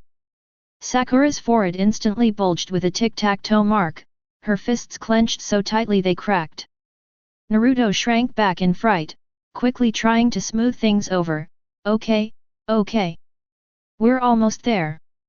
I really want to see Granny Tsunade too. The Hokage's office. The door was pushed open, and sunlight streamed into the spacious room. Tsunade sat behind a mountain of documents, her brow furrowed. Shizun stood to the side, holding Tun, her face full of worry. Seeing the three of them enter, Tsunade put down her pen, a relieved smile appearing on her lips. Oh? You've all arrived. Grandma Tsunade. I'm back. Naruto pointed at Tsunade with a carefree grin, you still look the same, you haven't aged a bit. Shizun turned pale with fright, Naruto. Don't be rude. Tsunade wasn't angry, she merely raised an eyebrow, humph, your words have certainly become a bit sweeter. However, simply growing taller isn't enough. Let me see what you've actually learned in the past 2 years. She turned to look at Makoto Uzumaki, who was standing at the back, her eyes becoming somewhat amused, and you, Makoto? I heard you've been doing quite well in business these past 2 years, even getting a lot of orders from Tsunagaku? What, haven't forgotten your duties as a ninja? Makoto immediately adopted a standard business smile, pulled an elegant envelope from his pocket, and handed it to her with both hands, not at all, Lady Tsunade. This is the tax payment that Makoto's Sincere General Store has made to Konoha this quarter, and cough cough, the bill for those few bottles of premium vintage wine you bought on credit from my store last month. I've already rounded it down for you, consider it a small token of my respect. Tsunade's expression stiffened for a moment, then she quickly snatched the envelope away, pretending nothing had happened, ahem. Very good. Very much the resolve of a Konoha ninja. Shizun muttered quietly beside her, Lady Tsunade, that bill. Shut up, mute. Tsunade cleared her throat, her expression turning serious, that's enough of the reminiscing. Now that Team 7 has assembled except for that guy, we need to reassess your strength. The situation is different now, the Akatsuki's actions are becoming increasingly rampant, and Konoha needs fighters who can stand alone. So. Naruto clenched his fist, his eyes burning, are you going to assign us a Super S-rank mission? No. A lazy voice came from the window. Everyone turned around and saw Kakashi sitting on the windowsill, holding the same old Ika paradise in his hand. The only difference was that the cover seemed a little worn. Kakashi-sensei! Naruto and Sakura shouted at the same time. Yo, long time no see, everyone! Kakashi squinted his dead fish eyes and waved. Although I really want to say something touching like how you've all grown up, unfortunately, I'm just an examiner now. He jumped into the room, walked up to the three of them, closed the book, and put it into his ninja tool bag. A test. Naruto was taken aback. That's right. Tsunade rested her chin on her hands. Your opponent is Kakashi. Only with his approval can you continue to carry out missions as ninjas. Otherwise, go back to the academy and repeat your studies. Retake the course. Naruto screamed, no way. I've had enough of Iruka-sensei's lectures. Then show us your true skills. Kakashi pointed outside, the location is the same as always, Training Ground 3. You have 10 minutes to prepare. After saying that, Kakashi disappeared in a puff of smoke with a poof. Third Training Ground. A gentle breeze rustled across the grass, and the three wooden stakes still stood there silently, as if the test 2 years ago had happened just yesterday. Kakashi stood in the center of the open space, holding 2 bells in his hands, and gently shook them. Ring ring. The crisp sound of the bell instantly sharpened Naruto and Sakura's eyes. Still trying to steal the bell. Sakura put on black fingerless gloves and tightened her headband. This time it won't be as embarrassing as last time. Only 2 bells. Naruto lowered his voice, that means, out of the 3 of us, 1 of us will fail. No. Makoto slowly pulled an abacus from his ninja tool pouch. According to probability theory and Kakashi-sensei's wicked sense of humor, this is most likely a teamwork test. However, Chang pushed up his goggles and looked at Kakashi. Kakashi-sensei, it's been 2 years. Shouldn't you replace that bell? It's all rusted. How about I sell you a new set? It's made of pure silver, has a clear sound, and it's even burglar-proof. Kakashi sighed, Makoto, you still talk so much nonsense. The rules are the same as before, attack with the determination to kill me. If you don't have that mindset, you won't be able to get the bell. My determination to kill you. Naruto's lips curled into a smile, and he suddenly reached into his ninja tool pouch. Before that, Kakashi-sensei, I have something for you. Kakashi was taken aback. What? Naruto suddenly pulled out a brand new book with the words Intimate Tactics printed on its green cover. This is the latest work that the perverted immortal just finished writing. It's still the first edition. For a moment, the air froze. Kakashi's pupils contracted sharply, and his dead fish eyes widened instantly, as if he had seen the most precious treasure in the world. This is... His hand trembled as he reached for the book. It's not over yet. Makoto suddenly interrupted, pulling a glittering gold card from his pocket. This is a limited edition first release bonus for Ika Tactics, a Supreme VIP Reader's Collector's Card personally signed by Jiraiya-sama. With this card, you can attend the author's handshake event next month. And, I've also included a limited edition Ika Paradise book cover waterproof, fireproof, and privacy protecting. Kakashi's breathing became rapid. As a die-hard fan of the series, these 2 items were like nuclear weapons to him. You guys! Kakashi was so moved that tears welled up in his eyes. You've really grown up. You've learned to respect your teacher. Just as Kakashi reached out to take the book and cards. Now, Naruto's expression changed instantly, his previous playful grin vanished in a flash, and he shot off like a streak of orange lightning. Multiple shadow clone technique. Bang bang bang. Dozens of Narutos appeared instantly, surrounding Kakashi. Some were responsible for feinting attacks, while others were responsible for blocking his retreat. Their coordination was flawless. It's not over yet. Sakura let out a sharp cry and slammed her fist into the ground. Boom! The earth cracked open instantly, and huge boulders flew towards Kakashi like cannonballs, turning the once flat grassland into ruins in an instant. The spot where Kakashi had been standing collapsed into a large crater. Although Kakashi's attention was drawn to the book, he was, after all, an elite jonin. At the last second, he dodged and jumped into the air. That was close. Kakashi wiped away his cold sweat, carefully stuffing the book and cards into his pocket as if they were precious treasures. Such a big show right from the start, looks like you guys are serious. However, before he could land, he heard a strange mechanical sound coming from above. Sizzle sizzle. Kakashi looked up and saw Makoto Uzumaki hanging upside down from a tree, holding a strangely shaped tubular object and pointing it at him. Chinchi Special High Strength Adhesive Net Launcher Improved version 2.0. Bang! A massive, eerily glowing white net shot out from the nozzle, rapidly unfurling in the air and covering an extremely wide area, completely blocking all of Kakashi's landing points. What is this thing? Kakashi exclaimed in surprise. This was specially developed by me to deal with customers who skip out on their bills. Makoto shouted. Its stickiness is 100 times that of ordinary spider webs. Once you're stuck, even a jonin will suffer a severe injury. 5,000 taels. Unable to gain leverage in mid-air, Kakashi could only forcefully form hand seals. Fire release, Great Fireball Technique. A massive fireball erupted, attempting to burn the net. However, the net did not burn the moment it came into contact with the flames. Instead, it sizzled and became even more viscous. Fire retardant coating. Kakashi was shocked.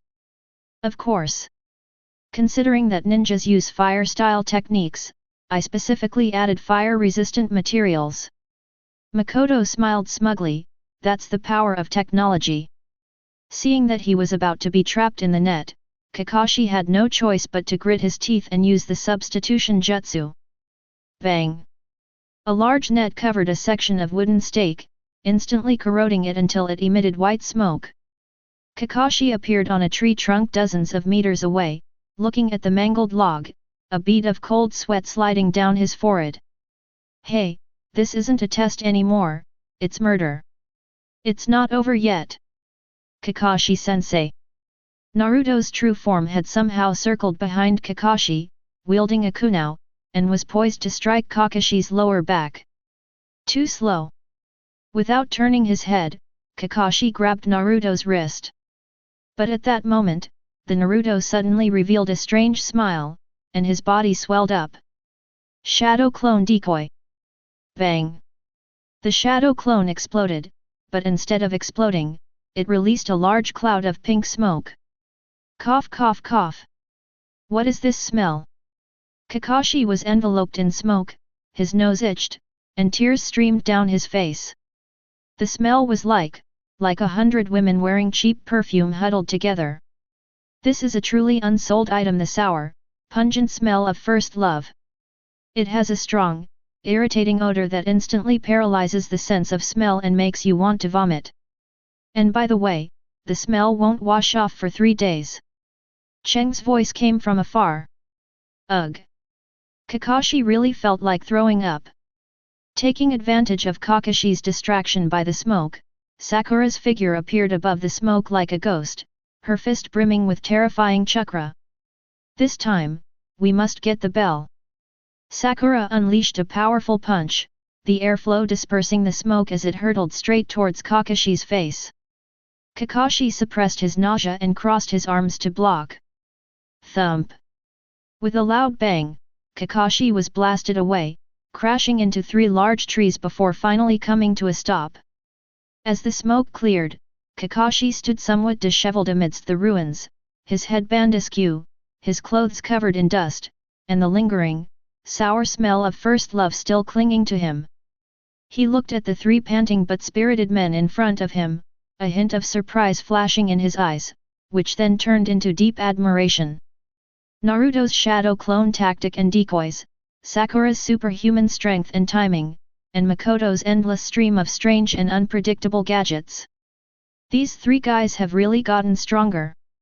Especially Makoto, although he seems unserious, his gadgets always accurately target the weaknesses of ninjas, and his teamwork with Naruto and Sakura is surprisingly good. Looks like I can't just keep reading books. Kakashi slowly pulled up his headband, revealing his crimson Sharingan, the three tomo slowly rotating. Since you're all so enthusiastic, I'll take it a little more seriously. Upon seeing the Sharingan, Makoto immediately took 2 steps back, hiding behind Sakura, and shouted, "Hey! That's foul! Using the Sharingan against a student? Kakashi-sensei, this is workplace bullying. I'm going to file a complaint against you at the union." Enough talk. Kakashi vanished instantly, the battle has only just begun. Naruto excitedly rubbed his nose, just what I wanted. Let's go, everyone. Chapter 52. The Sharingan's intimidating power is no joke. The moment Kakashi pulled up his headband, the atmosphere in the entire training ground changed. The once lazy middle-aged man instantly transformed into the renowned copy ninja. Fire release, great fireball technique. A massive fireball hurtled towards them, several times more powerful than Naruto's shadow clone decoy from before. Whoa! Hot! Hot! Hot! Naruto yelled, jumping back with a wisp of black smoke rising from his rear end. Kakashi-sensei, are you trying to kill us? I told you long ago, you can't get the bell without being prepared to die. Kakashi's voice came from all directions, seemingly omnipresent. Sakura gritted her teeth and slammed her fist into the ground, trying to force Kakashi out of his position.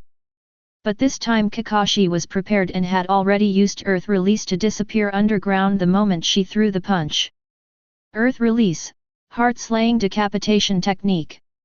Suddenly, a hand emerged from the mud beneath Makoto Uzumaki's feet and precisely grabbed his ankle. Caught one. Wait. Kakashi-sensei. Makoto exclaimed in shock, completely abandoning his ninja composure and screaming like a miser, "These shoes are a limited edition. They'll lose their value if they get muddy. Stop pulling them." Pfft. Chang was pulled into the soil, with only his head sticking out, like a radish planted in the ground. Kakashi squatted down next to Makoto's head, shook the bell in his hand, and smiled with narrowed eyes. On the battlefield, the enemy won't care if your shoes are limited edition or not. Makoto, you rely too much on items, your physical reaction time needs improvement. Physical skills. Although buried in the ground, Makoto showed no panic. Instead, a sly smile, typical of a cunning businessman, appeared on his face. Kakashi-sensei, have you forgotten? I'm a businessman. A businessman's greatest skill isn't fighting, but trading. Hey! Kakashi was taken aback. Just then, Makoto suddenly shouted, "Naruto! Now! Activate Plan B! Bring out that ultimate weapon!" Naruto, hiding in the bushes, brightened up, "Oh! So they're finally going to use that move." Kakashi's internal alarm bells rang loudly. The ultimate weapon? Could it be that Naruto has developed some forbidden technique in recent years that's even more terrifying than the Rasengan? Or has Makoto come up with some strange gadget that can stick to a person for 3 days and 3 nights? He immediately formed hand seals to prepare for defense. However, there was no fluctuation of chakra, nor a barrage of hidden weapons. Naruto simply took a deep breath, cupped his hands to his mouth like a megaphone, gathered his strength, and roared in his booming voice that could shatter glass, "Listen up, Kakashi-sensei. The ending of make-out tactics is..." For a moment, time seemed to stand still. Kakashi's pupils trembled violently. As a die-hard fan of the Made in Paradise series, he views spoilers as a monstrous threat. The pain of waiting for years, finally getting a new book, only to be told the ending before even turning the first page is worse than being hit by 100,000 years of death. Actually, the female lead isn't human at all. She is. Shut up! Kakashi instantly broke down, his ninja composure vanishing completely. He covered his ears tightly with both hands, trying to block out the demonic sound. Hehe, covering your ears won't help. Even though only his head was visible, Makoto diligently acted as the commentator, the Sharingan can read lips. Kakashi-sensei, your dynamic vision is too good, now it's become a weakness. Kakashi froze. Yet. Sharingan. He instinctively closed his eyes. Cover your ears and close your eyes. Kakashi now is like an ostrich burying its head in the sand to escape reality, completely losing his sense of the outside world. A great opportunity. Sakura and Naruto rushed out at the same time. But just as they were about to touch the bell, Makoto suddenly shouted, "Wait! Don't just grab it! It's a trap!" As expected, although Kakashi had shut down his senses, his intuition as an elite Jonin remained. He had laid out tiny chakra threads around his waist. If anyone touched the bell, it would trigger an instantaneous lightning-style paralysis trap. What do we do now? Naruto slammed on the brakes. Use this! Chang exhaled sharply, spitting out a coin-sized metal disc from his mouth. The disc unfolded in the air, transforming into a miniature mechanical claw with an extremely thin steel wire attached to its tail. Chang-style fully automatic claw cheating version. Under the control of Chang Chakra, the mechanical claw deftly bypassed the chakra threads set up by Kakashi and precisely caught the rings of the two bells. Receive. With a sudden flick of his head, the steel wire retracted, and the mechanical claw, accompanied by a bell, detached from Kakashi's waist with a ding-a-ling sound, flying into the air. Naruto and Sakura reacted quickly, leaping high into the air and each grabbing a bell. At the same time, Naruto's shout abruptly stopped. Actually, the female lead is the male lead's long-lost sister. Ha ha ha ha. Just kidding. Kakashi suddenly opened his eyes, released his ears, and stared blankly at the empty space around his waist. He then looked at Naruto and Sakura, who were smiling broadly with bells in their hands, and Makoto, who was still planted in the ground but grinning like a fox. A gentle breeze blew by, stirring up a few fallen leaves. Kakashi remained silent for a long time, then finally slumped his shoulders in resignation and tucked the treasured book, The Love Trial, back into his arms. Really, to resort to such despicable means. This is called intelligence warfare, teacher. Chang laboriously pulled his hand out of the soil, giving himself a thumbs up, exploiting the enemy's psychological weaknesses to achieve the greatest victory at the lowest cost. That's what you taught us. And. Sakura shook the bell in her hand, a confident smile on her face. We won. Kakashi looked at his three subordinates, who were now fully capable of handling things on their own, and a gentle smile curved his lips beneath his mask. Ah, yes. His eyes curved into crescent shapes. You've passed. Class 7 is now officially revived. As the sun sets, at Ichiraku Ramen in Konoha. A huge bowl of shashir ramen. With Naruto rolls. With an egg. Naruto excitedly waved his chopsticks. This is awesome. To celebrate Team 7's reunion, we're going to eat our fill today. I'd like a bowl of tonkatsu ramen, less oil. Sakura sat down next to her, elegantly wiping her chopsticks. Boss, give me the most expensive Supreme Seafood Deluxe noodles, 2 servings of gyoza, and a bottle of sake. Makoto ordered without any hesitation, then turned to Kakashi, who was sitting at the far end looking utterly dejected. Since it's a celebration, of course it's the teacher's treat, right? Kakashi touched his empty wallet. Makoto, could you give me a discount? Kakashi tried to bargain, the mental damage caused by that spoiler attack just now. One thing at a time.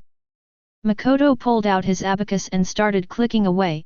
In the battle just now, I used up 5,000 ryo for a strong adhesive net, 2,000 ryo for a first love smelly smoke bomb, and 800 ryo for cleaning those soiled limited edition ninja boots. Add to that the wear and tear on that claw machine claw. Kakashi-sensei, you got a great deal on this meal, and I even waived your mental health counseling fee. Kakashi looked at the abacus, feeling an even bigger headache than when he heard the spoilers. Okay, it's on me. Great. Uncle hand strike. Give me another serving of char siu. Naruto cheered. Looking at the steaming ramen and the noisy students in front of him, Kakashi sighed, but his eyes were incredibly gentle. This long-lost feeling of warmth is truly wonderful. Only. He glanced at Cheng, who was trying to sell a new type of high-temperature resistant and oil-splatter-proof apron to the boss, and silently shed tears in his heart, if only this subordinate wasn't so greedy for money. Meanwhile, in the land of wind, in Tsunade, hidden sand village. Desert nights are always exceptionally cold, with howling winds whipping up yellow sand and making sounds like the wailing of ghosts and wolves. The entrance to Tsunade was heavily guarded. The towering narrow gorge is the only passage into the village. However, there seemed to be something unusual in the wind today. Two figures dressed in long robes with black backgrounds and red clouds were slowly walking towards the seemingly indestructible entrance. Leading the way was a hunched-over, strange-looking man, as if carrying a heavy shell. His voice was low and hoarse. What a hassle, having to go to such lengths to come to a place full of sand. Don't say that, the blond boy behind him said quickly, his left eye hidden by his hair, his right eye shining with a fanatical light. This is a mission to capture the one-tailed Jinchuriki, and we'll also get to witness the defensive art of Tsunade, Art. Scorpion scoffed. That fleeting thing doesn't deserve to be called art.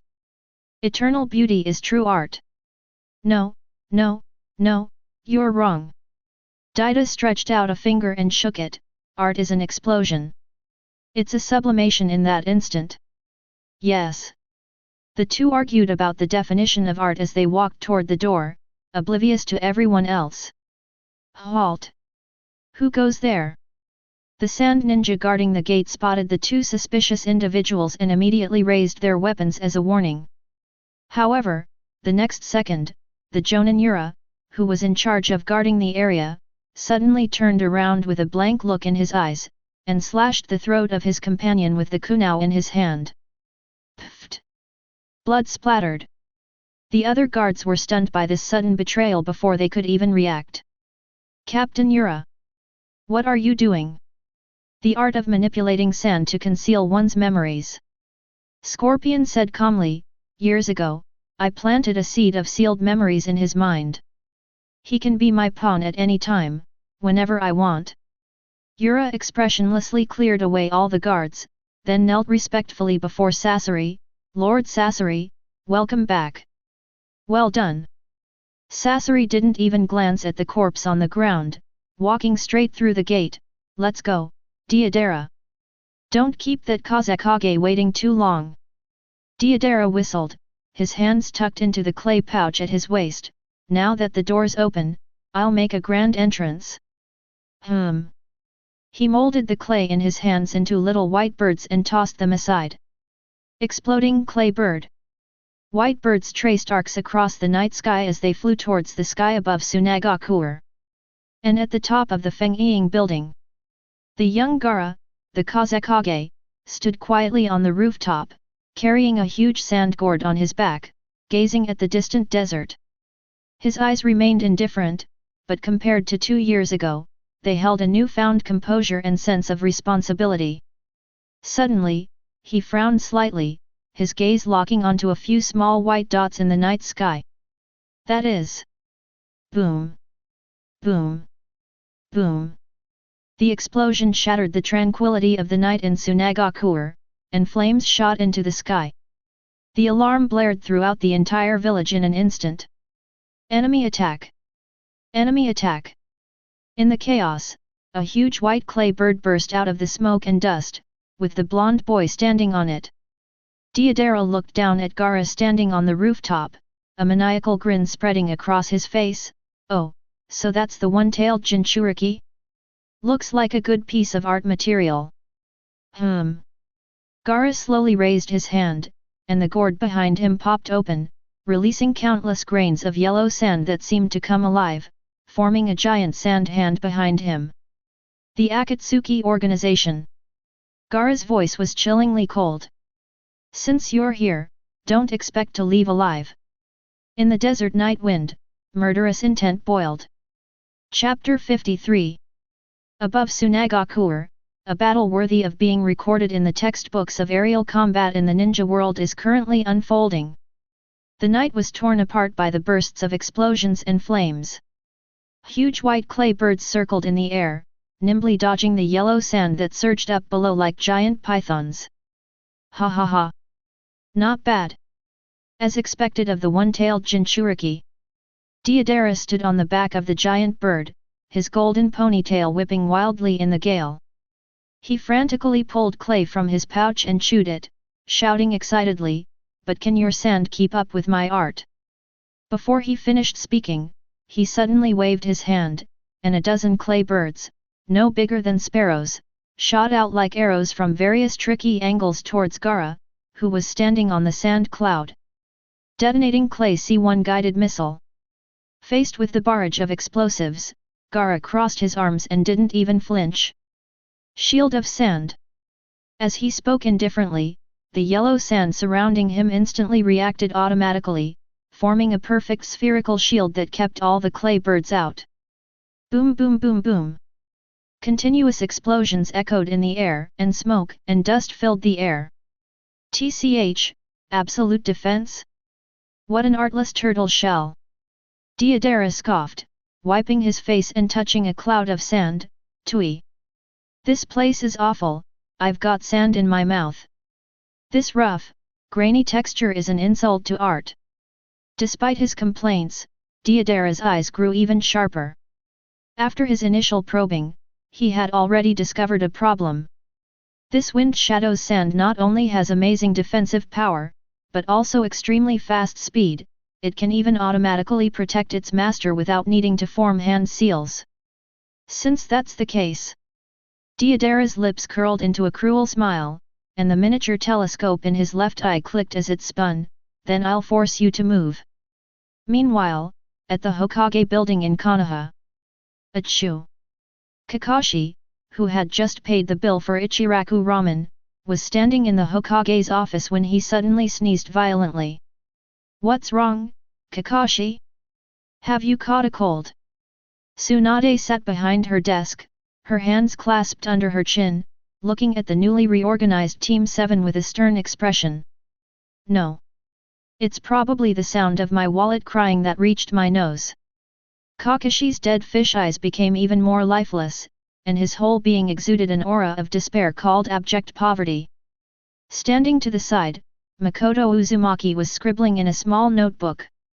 Hearing this, he replied without looking up, Kakashi-sensei, on the bright side, although you lost money, you gained the love and respect of your students, and a 2% discount coupon for your next purchase of ninja tools. Only a 9.8% discount. And why do I even need to buy your ninja tools? Kakashi retorted. Because my ninja tools are the best in the entire ninja world. Makoto closed his notebook, adjusted his non-prescription glasses, and his tone suddenly became serious. Lady Tsunade, although it's a bit early to say this, I suggest you strengthen the intelligence network at the border recently. Tsunade raised an eyebrow. Oh? Do you have any news, Makoto? Tsunade always valued the opinions of her subordinate, who was both a Konoha ninja and a business prodigy in the ninja world. After all, it's like the convenience store owner downstairs suddenly telling you that the stock market will crash tomorrow. Although it sounds unrelated, it often has a certain mysterious accuracy. The Akatsuki has been silent for 3 years. Makoto held up 3 fingers. According to business principles, if a company doesn't release a new product within 3 years, it's either gone bankrupt or preparing a major breakthrough. The Akatsuki is clearly not the former. According to my market research, the price of information about the tailed beasts on the black market has been skyrocketing recently. Cheng, seemingly spouting nonsense with a straight face, actually knew the plot inside and out. This means the hunt has begun. Naruto clenched his fist. Akatsuki, is that the organization that tried to take the 9 tails from inside me? That's right. Makoto patted Naruto on the shoulder. So Naruto, for your safety, I've specially developed a complete photo album and weakness analysis manual for all the Akatsuki members, for a special price of 10,000 taels. Wow! That's too expensive, Brother Cheng. Idiot, intelligence is life.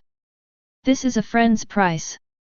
While Team 7 was still haggling over this non-existent manual, the battle far away in Tsunade had already reached its climax. Above Tsunade village, Gaara is no longer on the defensive. The enormous sand hand, like a pillar supporting the sky, repeatedly reached out to grab Deidara in mid-air. A grand burial in the desert.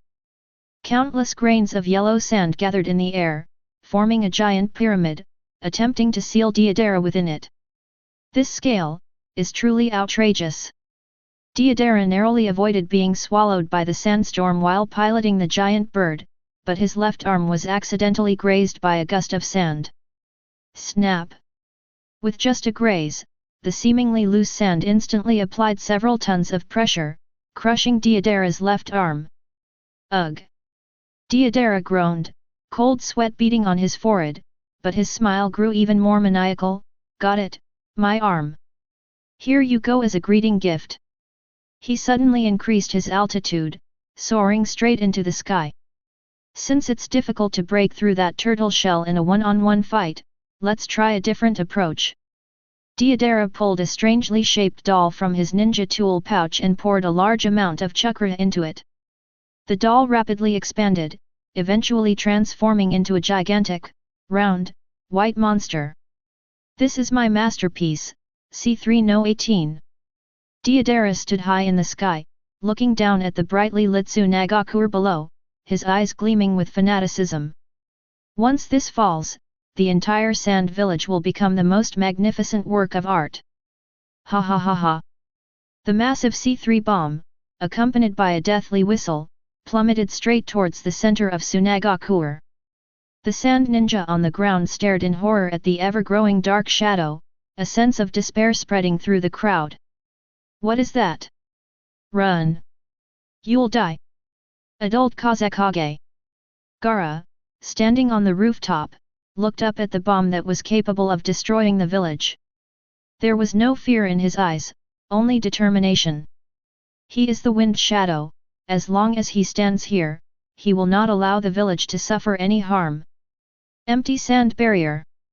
Gaara suddenly lifted his hands upwards. As if responding to a call, the sand on the ground of Tsunade surged wildly into the sky. Tens of thousands of tons of yellow sand gathered in the air, forming a huge shield that blotted out the sky, and successfully caught the falling C3 bomb. Rumble rumble rumble! A terrifying explosion rang out in mid-air. The intense light instantly illuminated the entire desert night sky, like a second sun rising. A massive shockwave slammed into the sand shield, producing a sickening squeaking sound. But Gaara held on.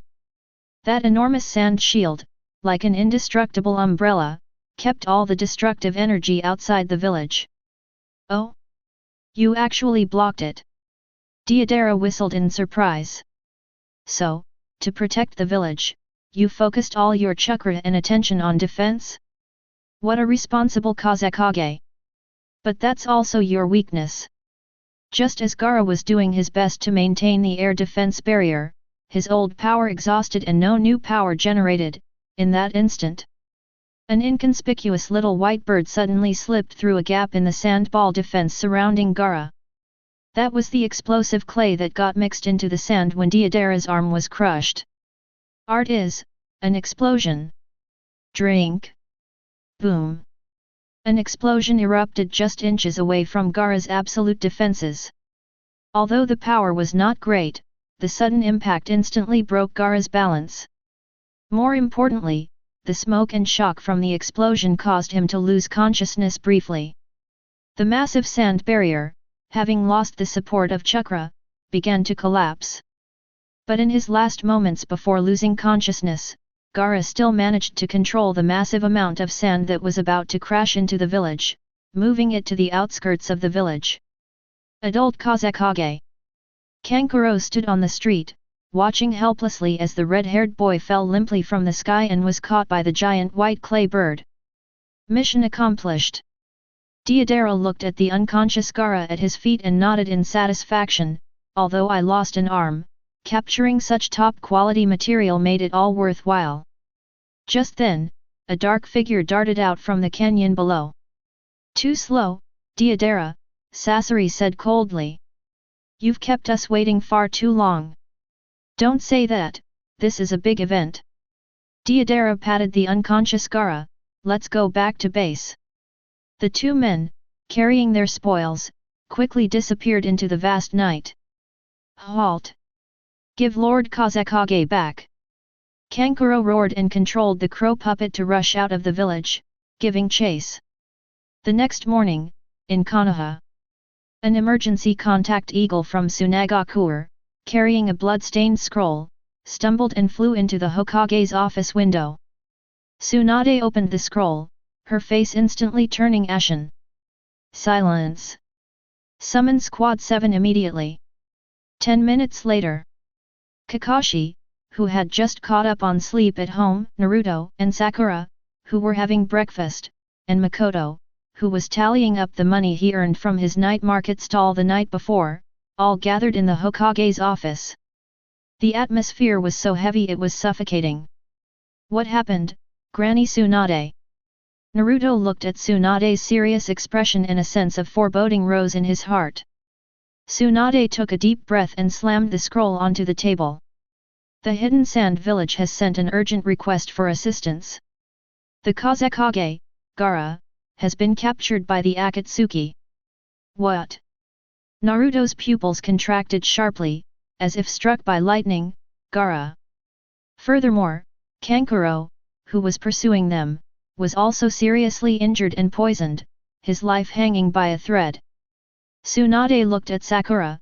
The medical ninjas of Tsunade are helpless and have specifically requested support from Konoha. Kakashi's team. Tsunade's voice rose 8 octaves instantly, carrying an undeniable air of authority. Yes, the four answered in unison. Head to Tsunade immediately. Mission objective: rescue Kankuro and assist Tsunade in reclaiming the Kazekage title. Yes. Naruto turned and rushed out, his face filled with anxiety and anger. Wait, Naruto. Makoto grabbed Naruto by the back of his collar. Let go of my brother Makoto. Gaara is in danger. I have to save him. Naruto struggled desperately. I know you're in a hurry, but don't rush. Chang adjusted his glasses and pulled a huge sealed scroll from his pocket. How can you go on a business trip to the desert without equipment? He tossed the scroll to Kakashi and handed Sakura a first aid kit. What is this? Sakura asked. This is a deluxe desert survival package, Chang explained quickly. It includes a sun protective cloak that can withstand temperatures up to 50 degrees Celsius, a gas mask that filters toxic fumes, enough compressed rations for 4 people for a week, and. He paused, then pulled a strange device with a not-for-sale label from his ninja tool bag. And a secret weapon specifically designed to deal with that mud-playing artist. Kakashi looked at Makoto, who was fully prepared, and sighed helplessly, but there was a sense of relief in his eyes. Although you're always obsessed with money, you're actually quite reliable when it counts. Of course. Makoto grinned, revealing a set of white teeth. After all, this mission's reward is S rank. For my money, no, for my allies, let's go. The figures of Team 7 vanished from the Hokage's office in an instant, speeding off towards the land of wind. Chapter 54. The shadows of the trees rushed past on both sides, stretching into blurry green lines. Faster! Faster! Naruto charged ahead, his golden hair pressed back by the wind, his face contorted with anxiety as if he were about to burst into flames. The Nine-Tails chakra was faintly visible on his body, leaking out somewhat due to his emotional agitation. Naruto, Calm down. Kakashi followed behind, not holding Ika Paradise in his hand, but his deadpan eyes still revealed a hint of helplessness. At this pace, you'll be exhausted before we even reach Tsunade. The breathing rhythm for long-distance running is different from that for sprinting. Shut up. Gaara's life hangs in the balance. How can you stay calm? Naruto roared without turning his head. Just then, a figure leisurely glided to Naruto's side. Makoto Uzumaki, his feet planted on chakra, held something resembling a straw cup in his hand, moving at high speed while making slurping sounds as he drank water. Naruto, while I admire your willingness to risk your life for your friends, as your financial advisor and teammate, I must remind you. Chang pushed up his windproof goggles. The human body loses water 3 times faster during strenuous exercise. Every drop of sweat you shed now is depleting your reserves for the battle later. As he spoke, he pulled out another identical straw cup from somewhere and handed it to Sakura beside him. Miss Sakura, this is a special electrolyte replenishment solution, lemon-flavored, good for whitening and beautifying the skin. Only 500 taels, put it on your tab. Sakura, already panting from running, nearly slipped upon hearing this. Don't try to sell drinks at a time like this. And why are they so expensive? That's called logistical support. Chang solemnly shoved the cup into her hand, and hey, you blonde idiot in front, open your mouth. Naruto instinctively let out an ah. With a flick of his wrist, Chang sent a dark, round pellet accurately into Naruto's mouth. Ugh!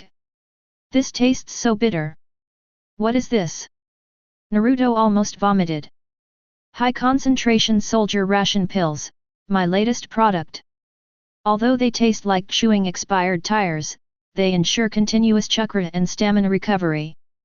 Makoto popped one into his own mouth, chewing it without batting an eye. Remember, true professionals must have full health and mana bars before facing the boss. Kakashi looked at the 3 students, a slight smile playing on his lips beneath his mask. Although Makoto is all business acumen, it must be said that with him around, the team's rhythm wasn't disrupted by Naruto's anxiety. Instead, it maintained a highly efficient pace. 3 hours later, the vegetation gradually thinned out, and the air became dry and hot. Just as they were about to step onto the border of the land of wind, a familiar chakra fluctuation suddenly appeared ahead. That's... Sakura squinted her eyes. The enormous iron fan reflected a cold light in the sunlight. The blonde woman with 4 ponytails stood in the middle of the road, seemingly having just finished a mission and preparing to return to the village. Temari!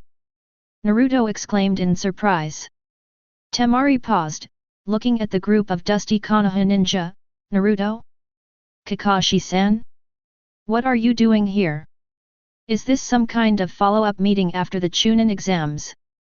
Before she could finish speaking, she saw Naruto's expression, so serious it was almost dripping with tears. As the eldest princess of Tsunade, Temari possessed exceptional political acumen. Her heart skipped a beat, and she gripped her iron fan tighter.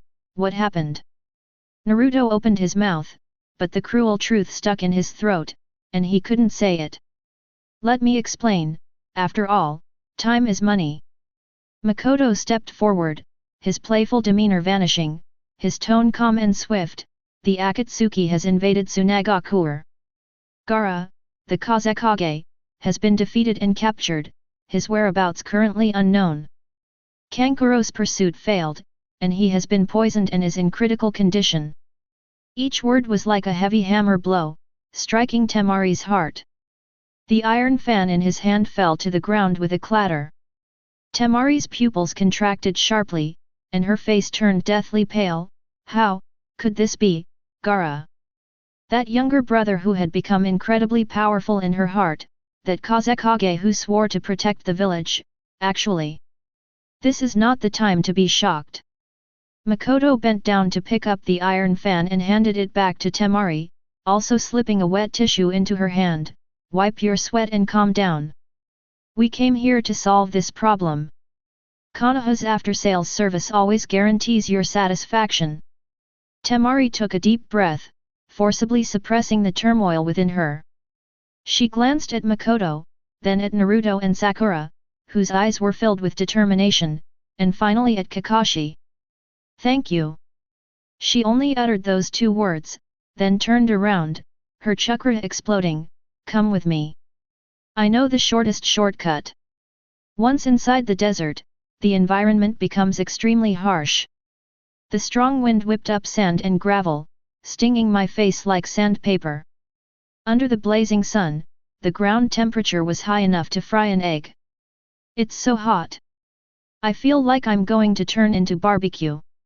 Naruto stuck out his tongue, his earlier momentum mercilessly reduced by half by nature. "That's why I dislike the land of wind. The market environment here is terrible, both commercially and physically." Cheng sighed and patted the huge scroll behind him. Bang! A puff of white smoke dissipated, and 4 grayish-white cloaks appeared before the crowd. "What is this?" Temari asked as she led the way. "This is a desert marching cloak from Chinpan Premium Selection," Cheng proudly introduced. "Made with special heat-insulating fabric, the lining is engraved with miniature water-style runes, automatically regulating body temperature and filtering sand and dust.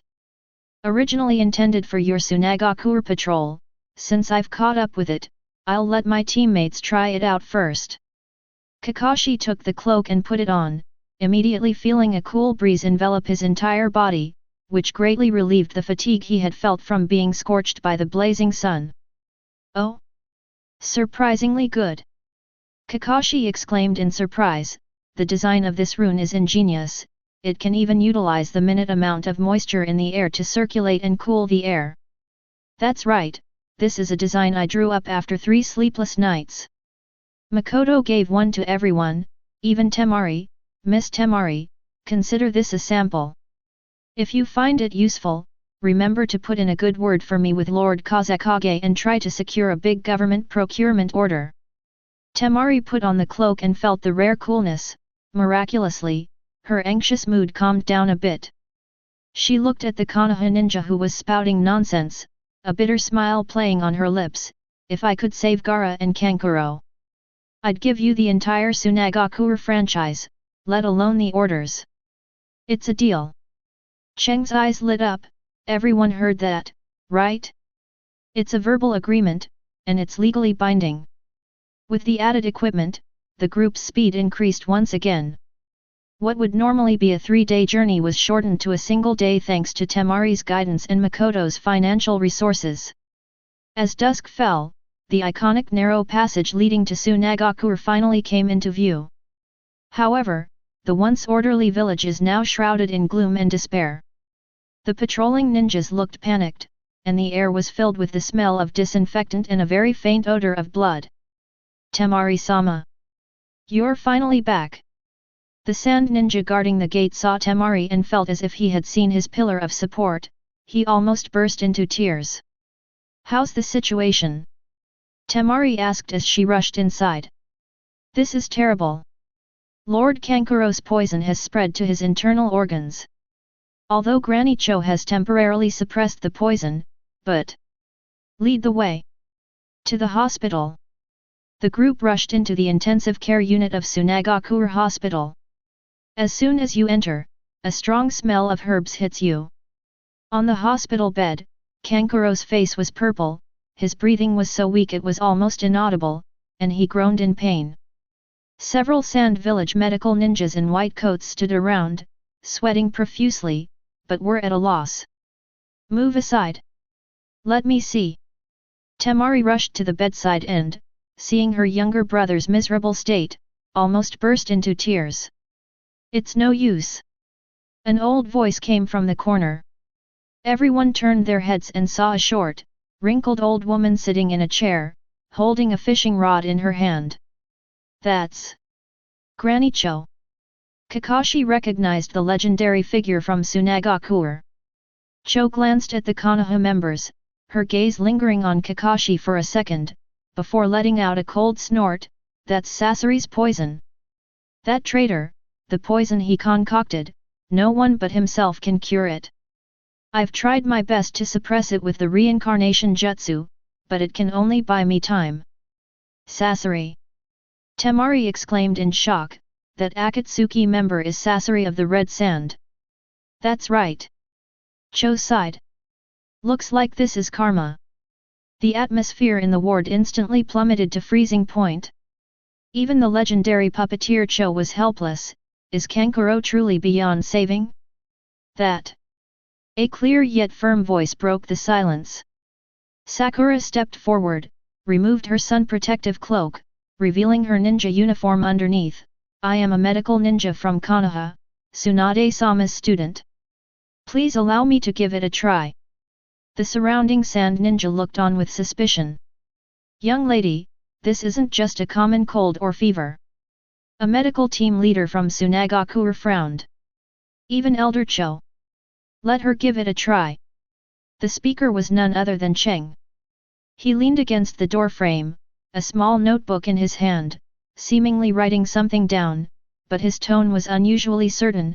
If there's anyone in this world who can cure this poison, besides the person who administered it, it's only the person who inherited Lady Tsunade's mantle. He adjusted his glasses, the lenses reflecting a gleam. Furthermore, based on my assessment of Miss Sakura's abilities, her success rate is 99.9%. Sakura glanced back at Makoto, nodded gratefully, then took a deep breath, her hands glowing with green chakra, and placed them on Kankuro's chest. I need to start extracting toxin samples, then prepare the antidote. I'll need plenty of water and herbs, and. Quiet. Sakura's voice wasn't loud, but it carried a convincing power. The art of extracting small ailments.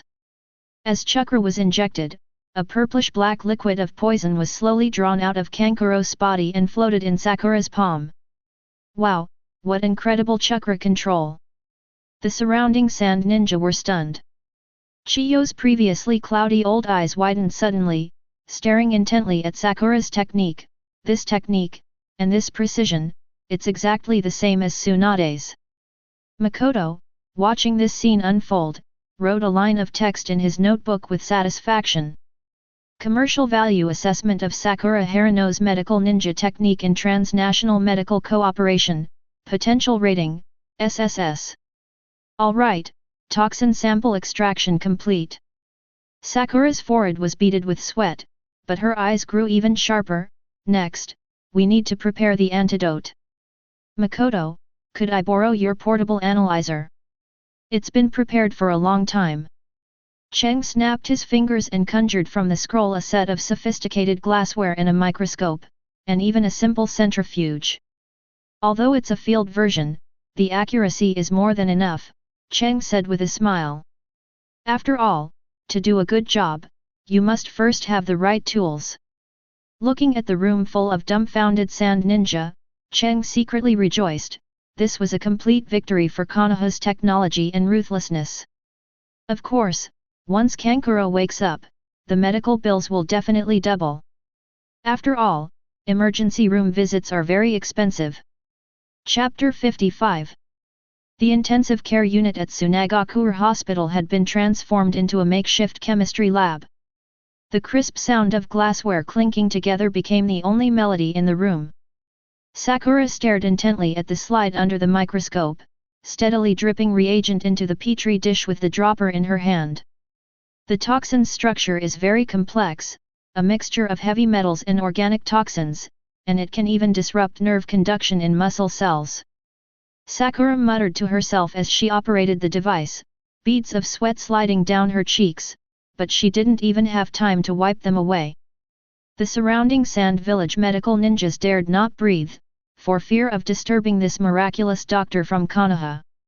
They looked at the sophisticated instruments they had never seen before, mainly the field version biochemical suit generously sponsored by Cheng Yu, their eyes filled with awe. Hey, A young sand ninja whispered to his companion, that centrifuge spins so fast, won't it explode? Shut up, that's Konoha's high-tech. Makoto leaned against the wall, holding the small notebook he used for keeping accounts, but he was actually observing Granny Cho. The old man, who had lived in seclusion for many years, was staring intently at Sakura. His gaze was as complex as if he were looking at a difficult math problem, or as if he were looking through Sakura at an old friend. Cho finally couldn't help but speak, her voice hoarse, "Little girl, your master is Tsunade, right?" Sakura didn't stop what she was doing, she simply nodded, "Yes." "Humph, no wonder." Cho curled her lip, as if talking to herself but also to someone else, that super strong woman's apprentice really is a super strong woman herself, no, a medical prodigy. "Grandma, although I respect the elderly, talking badly about my master behind his back will be remembered," Xiaoying said without turning her head, her tone slightly teasing. "Besides, the antidote is almost finished." As soon as she finished speaking, the liquid in the test tube in her hand instantly changed from a murky purplish-black to a clear light green. "I did it!" Sakura breathed a sigh of relief, a confident smile spreading across her face. She quickly drew the antidote into the syringe, turned and walked to Kankuro's bedside, skillfully inserting it into a vein. Everyone's hearts were in their throats. A few seconds later, Kankuro's tightly furrowed brows relaxed, and his rapid breathing gradually became steady. Although her face was still pale, the ashen purple hue was visibly fading. "All vital signs are recovering," the Sand Shinobi in charge of monitoring exclaimed with delight. "Heart rate is normal. Blood pressure is rising." Cheers erupted instantly, and several emotional nurses even wept with joy. Temari's tense shoulders finally relaxed. She looked at her younger brother on the hospital bed, her eyes slightly red, then turned to Sakura and bowed deeply, "Thank you, Sakura. Thank you so much. Don't mention it, it's what allies should do." Sakura wiped her sweat, her smile radiant. Cough cough. An untimely cough rang out. Makoto stepped forward, holding a freshly written form, and handed it to Temari. "Now that the treatment is over, let's get down to business. This is the cost breakdown for this emergency rescue, including the house call fee, technical guidance fee, special equipment wear and tear fee, and patented drug usage fee. Considering we're allies, I've already given you a 2% discount." Temari took the form, glanced at the numbers, and her lips twitched slightly, so many zeros. After all, he saved the Kazekage-sama's brother, his worth speaks for itself, Makoto said with a smile. And that doesn't even include the subsequent delivery fee for the nutritional meals. Just then, Kakashi, who hadn't said much, suddenly felt a chill down his spine. Granny Cho, who had been sitting in the chair, suddenly stood up, her eyes becoming unusually sharp as she stared intently at Kakashi's silver-white hair. That hairstyle, that mask. Granny Chiyo's body began to tremble, and a murderous aura instantly filled the air. "You are, Konoha's White Fang." "Hey!" Kakashi was taken aback. Before he could react, Granny Cho charged at him like a cannonball. Despite her advanced age, she was frighteningly agile. "Give me your life! Konoha's White Fang! I will avenge my son and daughter-in-law!" "Hey! Grandma, you've mistaken me for someone else!" Naruto shouted in fright. Kakashi sighed helplessly, then dodged Chiyo's flying kick with a swift movement. Cho, while I'm honored to be recognized as my father by you, I'm truly not White Fang. I am his son, Hitaki Kakashi. Stop lying. That dead fish eye looks exactly the same." Granny Cho wouldn't listen to any explanations and brandished her fists, ready to charge forward again. At this moment, Ebizo, the younger brother who had been standing behind Cho, finally spoke slowly, "Sister, calm down. White Fang happened so many years ago, he's long dead. This child looks to be only in his 20s, how could he possibly be White Fang?" Granny Cho froze in mid-air. She squinted, leaned closer to Kakashi, and then glanced at Naruto and Sakura, who looked helpless beside her. "Dead?" Granny Cho blinked. "Oh. I think so." She instantly suppressed her murderous intent, reverting to her usual aged and decrepit demeanor, even dramatically rubbing her back. Oh dear, as people get old, their eyesight just doesn't work well. I was just joking, trying to lighten the mood, he he he. That joke isn't funny at all, Grandma. Naruto retorted. That killing intent just now was real. Makoto shook his head and made another note in his notebook, a study on the nonlinear relationship between cognitive impairment and combat capacity preservation in the elderly. Granny Cho is a dangerous person, it is recommended to maintain a safe distance or to sell her high-value personal accident insurance. Just as the farce was subsiding, Kankuro, lying on his sickbed, let out a weak groan. Kankuro. Temari quickly went over to him. Kankuro opened his eyes with difficulty, and his vision gradually focused. He saw Temari, then the unfamiliar Konoha ninja, and finally his gaze settled on Sakura. Was it you who saved me? Kankuro asked weakly. Don't talk, you need to rest, Sakura said gently. No. I have information. Kankuro struggled to sit up, but Temari held him down. The guy who kidnapped Gaara, it's Sasori of the Red Sand, and there was also a blonde guy who used explosive clay. Scorpion. Granny Chiyo's eyes dimmed again upon hearing this name. Most importantly. Kankuro gasped for breath, then shakily pulled a small piece of cloth from his pocket. This is something I tore off Sasori during the battle. I hope it'll be of some use. Kakashi took the piece of cloth, his expression turning serious. This is a fragment of an Akatsuki robe. It should still have the other person's scent on it. Smell? Temari asked, puzzled. Now it's time for my ninja dog to make its appearance.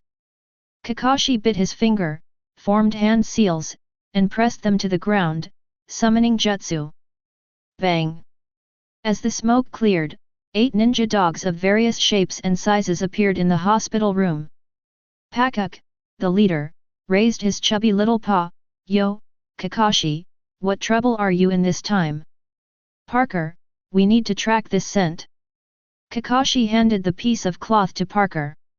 Parker leaned closer and sniffed, his already wrinkled face scrunching even more. This is such a strong smell of preservatives and engine oil. Is this guy even alive? Sasori of the Red Sand, he turned himself into a human puppet, Granny Cho said softly. He was no longer human. Parker nodded, understood. The smell is a bit strange, but it's clear enough. Follow me. Etc. Just as everyone was about to leave, Granny Cho suddenly called out to them. I want to go too. Grandma. Ebizo looked at his sister in surprise. Didn't you say you had long since stopped interfering in worldly affairs? That was before. Granny Cho gazed out the window, her eyes seeming to pierce through the sandstorm, looking towards the distant past. Since that was Sasori, then it's our own sinful karma. Though I'm old, I still have the strength to cleanse our own house. She turned around and looked at Kakashi and his group, and I also want to see just how capable you Konoha brats really are. More people means more strength. Kakashi nodded, then I'll leave it to you, Advisor Cho. However, Cheng suddenly interrupted, pointing outside, it's already dark, and nights in the desert are very dangerous. Plus, Parker's tracking efficiency decreases in low temperatures. More importantly, everyone's been traveling all day and just underwent a high-intensity surgery, none of us are at our best. He glanced at Naruto and noticed that although the kid was shouting I'm going to save Gaara, his eyelids were already drooping. Let's rest for the night and set off first thing tomorrow morning. Kakashi made his decision, sharpening the axe won't delay the work. Although Naruto was unwilling, he knew that Kakashi was right. He clenched his fist, all right, but Gaara, you have to hang in there. That night, at the guest house in Tsunagakure village. Cheng didn't go to bed early like the others, but sat on the windowsill, sorting out the day's accounts by the moonlight. The antidote formula can be sold to Tsunagakure Hospital, that's a long-term source of income, Makoto muttered to himself. And that essential selection marching cloak Temari seems quite satisfied with it, looks like mass production is possible. Just then, there was a gentle knock on the door. Sakura walked in, carrying a cup of hot tea. Still not asleep? Sakura handed Makoto a cup of tea. Thank you so much for today, that analyzer was a huge help. Don't mention it, that's your technical expertise as equity. Chang took the tea and took a sip. How was it, your first time as an attending physician? I'm nervous. Sakura sat in the chair opposite her, looking at her hands, but it's also very fulfilling. Before, I always just watched Naruto and Sasuke fight, only seeing their backs. Now, I finally feel like I can help too. You're not only a help, you're key to this operation, he said earnestly. The next battle is against Sasori of the Red Sand, a master of poison. Without you, our whole group would probably be wiped out before we even see the boss. Sakura smiled, her eyes hardening. I will try my best. To bring Sasuke back, I must become stronger. That's right. Makoto pulled 3 special soldier ration pills from his pocket and handed them to her. Here, tomorrow's a tough battle. This is an upgraded version with mint and chocolate added, it tastes much better than the one for Naruto. Sakura chuckled, even at a time like this, you don't forget to discriminate. That's called VIP customer maintenance, Chang shrugged. At this moment, in the next room, Grandma Cho wasn't asleep. She sat at the table, stroking 2 somewhat old-looking scrolls in her hands. Scorpion.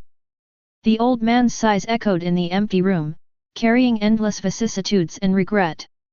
The sandstorm outside the window continued to howl, as if foreshadowing the storm that would come tomorrow.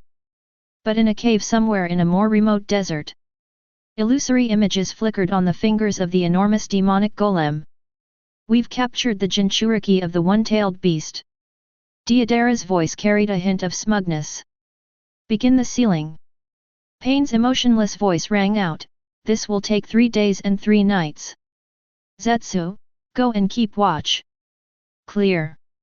In the darkness, 9 eyes slowly opened, and terrifying chakra began to surge.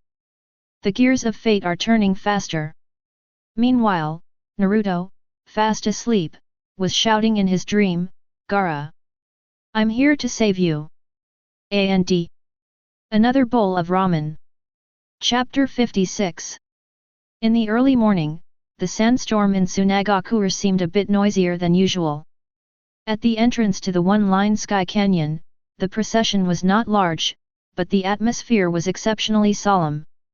Temari, carrying a huge 3-star fan, frowned and her gaze shifted back and forth between Naruto and Sakura before finally settling on Granny Cho, who was squatting on the ground tying her shoelaces. Grandma Cho, are you really going to? Temari hesitated, unable to finish her sentence. All right, stop with the nagging. Granny Cho stood up, dusted herself off, and looked so frail she seemed ready to be blown away by a gust of wind at any moment. I'm just going for a walk, and to see just how capable these young people really are. But Temari, Tsunade can't do without you right now. Maki stepped forward and placed a hand on Temari's shoulder. Kankuro still needs care, and the border defenses need to be redeployed. Leave this to us. That's right, and we bought full coverage insurance. Makoto approached with a beaming smile, holding a newly signed contract in his hand. He waved it at Temari, Konoha Tsunade Supreme VIP Rescue Package, including full reimbursement of travel expenses, accidental injury insurance, and my estate distribution plan if I unfortunately die in battle. Temari watched this guy discussing business even in a serious setting, and her previously heavy mood inexplicably lightened a little. She rolled her eyes, if you die, I'll burn some paper money for you as a tip. Thank you so much. Remember to get those big denomination ones with Heaven and Earth Bank printed on them. Chang shrugged nonchalantly, then turned to the well-prepared team. All right everyone, Parker's getting impatient, his paws are practically cooked. Ahead, Puck, one of the 8 ninja dogs, was perched on one leg, staring at the ground with a bitter expression. "Hey, Makoto, could you get me a pair of special dog shoes next time? This sand is really hot. Put it on your tab, and I'll give you a 20% discount next time. Let's go." Kakashi gave the order, stuffing Ika Ika Paradise back into his ninja tool bag, his eyes instantly sharpening. Whoosh! Whoosh! Whoosh! Several figures vanished from their spot in an instant, leaving only a trail of dust.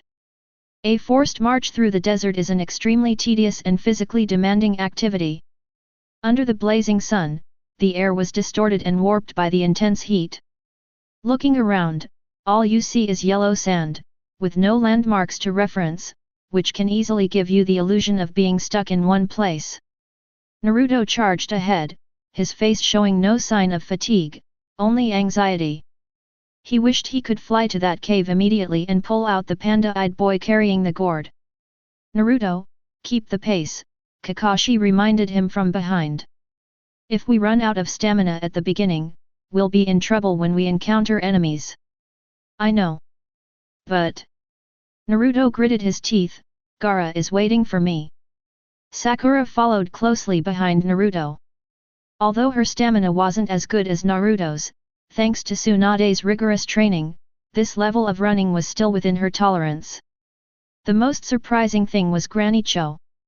This septuagenarian, who looks like he needs to catch his breath every time he walks, is now steadily keeping up with the group, and even has the leisure to observe the surrounding scenery. "Oh my, young people these days have so much stamina!" Granny Cho exclaimed as she ran, a hint of teasing in her voice. "These old bones of mine are about to fall apart." "Grandma, you practically left after images when you overtook that car," Makoto complained from the side, using wind release chakra to create an air cushion under his feet for maximum efficiency. "Isn't your standard for falling apart a bit too high?" Granny Cho glanced at Makoto, a glint of shrewdness flashing in her cloudy old eyes. "Humph, you glib brat. However, your chakra control is quite good, you don't seem like a simple businessman." "Businessmen also need to be able to protect themselves, after all, there are too many people in this world who don't pay back their debts." Chang chuckled. The procession continued onward. Suddenly, Granny Chiyo's gaze fell on Naruto, who was at the very front. She looked at the golden figure from behind, her expression becoming somewhat complicated. "Kakashi." Granny Cho suddenly spoke, her voice lowered, "That nine-tails brat, why is he fighting so hard? I've heard that Jinchuriki are treated as weapons or monsters in every village. The people of Tsunagaku treated Gaara the same way. Since he's a weapon, once he's lost, he's lost. Why worry about it so much?" Kakashi's eyes dimmed slightly, but he didn't turn around. He simply said calmly, "Because Naruto, he's also a Jinchuriki." Granny Chiyo's pupils contracted sharply. And Kakashi continued, "For Naruto, Gaara wasn't just an ally, but a kindred spirit who understood each other's pain. He fought desperately not to complete a mission, but to save his friend." Grandma Cho fell silent. As she watched Naruto's stubborn back, images of Gaara sitting alone on the sand dunes as a child and the scene of her sealing Shikaku into the sand with her own hands flashed through her mind. "A friend." The old man's lips curled into a self-deprecating smile. "It seems I'm truly getting senile, I've even forgotten such a simple truth." "It's not too late to think about it now," Makoto interjected at the opportune moment, handing Grandma Cho a bottle of water. "Older people need to drink plenty of water to prevent osteoporosis and cognitive decline." "Shut up, you brat!" Granny Cho scolded, but still took the water. Meanwhile, in a forest hundreds of kilometers away from Tsunagaku village, another team is sprinting at an incredibly high speed. "Lee! Burn with youthful energy! Let's reach Tsunagaku before sunset!" A middle-aged man with thick eyebrows, wearing a green bodysuit and sporting a watermelon-shaped haircut, roared as he rampaged through the woods like a human bulldozer. Yes, Teacher Kai. Even if my leg is broken, I'll crawl across on my hands. Closely following behind him was a miniature version of a boy with a watermelon-shaped haircut and a green bodysuit, his eyes burning with two raging flames. Behind them, Tian, looking utterly dejected, carried a massive scroll on her back. Why does every mission have to be this kind of extreme marathon? Niji activated his Byakugan, calmly observing his surroundings, but the sweat on his forehead betrayed his helplessness. Tenten, save your energy for complaining. Keeping up with their pace is already your limit. Upon receiving Tsunade's urgent order, they immediately abandoned their original mission and rushed to Tsunagakur to provide support. Teacher Kai. Xiao Li suddenly shouted, I feel like I'm not fast enough. I need to unload the weights. No. Li. Kai stopped, flashing a thumbs up. The burden is so you can shine at the crucial moment. Now is not the time. We need to transform this pressure into motivation. I understand. Teacher Kai. Little Li was moved to tears, then let's run upside down. Great idea. You truly are my beloved student. You too, stop this already. Tian finally roared, unable to contain herself any longer. Run normally, you idiots. Just then, a small ninja dog darted out of the woods. It was Puck's clone. Yo, finally found you guys. Parker raised his paw in greeting. Oh. It's a talking puppy. Kai's eyes lit up. Could it be a messenger of youth? I'm Kakashi's ninja dog. Paku rolled his eyes, clearly not fond of the title Messenger of Youth. Kakashi told me to inform you to head directly towards the Land of Rivers to rendezvous. The enemy's stronghold is most likely there. Kakashi. Guy's expression instantly turned serious, though it still looked comical with his hairstyle. Since it's my eternal rival's request, we must go all out. Li. Niji. Tenten. Change direction. Destination, Land of Rivers. Oh. Watching the green figure vanish into the dust in an instant, Parker sighed, are these people really okay? Chapter 57. The forests of the river country are lush and green, but the air is filled with an unsettling dampness.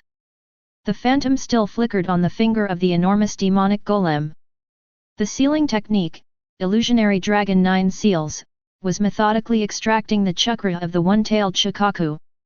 Gaara hovered in mid-air, his face frozen in pain, his life force slowly dwindling as the red chakra drained away. Two teams are approaching. Zetsu's hoarse voice broke the monotony of the chant. One is Kakashi's team, the other is Might Guy's team. Oh? The Azure Beast of Konoha. Kisame grinned, revealing a set of sharp shark teeth, his blue face filled with excitement. That guy is a master of taijutsu. That kick he gave me last time still makes my ribs ache. Since he's someone you know, then you're in charge of stopping him. Paine's calm voice rang out. We need to buy time. With pleasure. Kisame's phantom flickered. I'll slice them into sashimi. Kakashi sighed.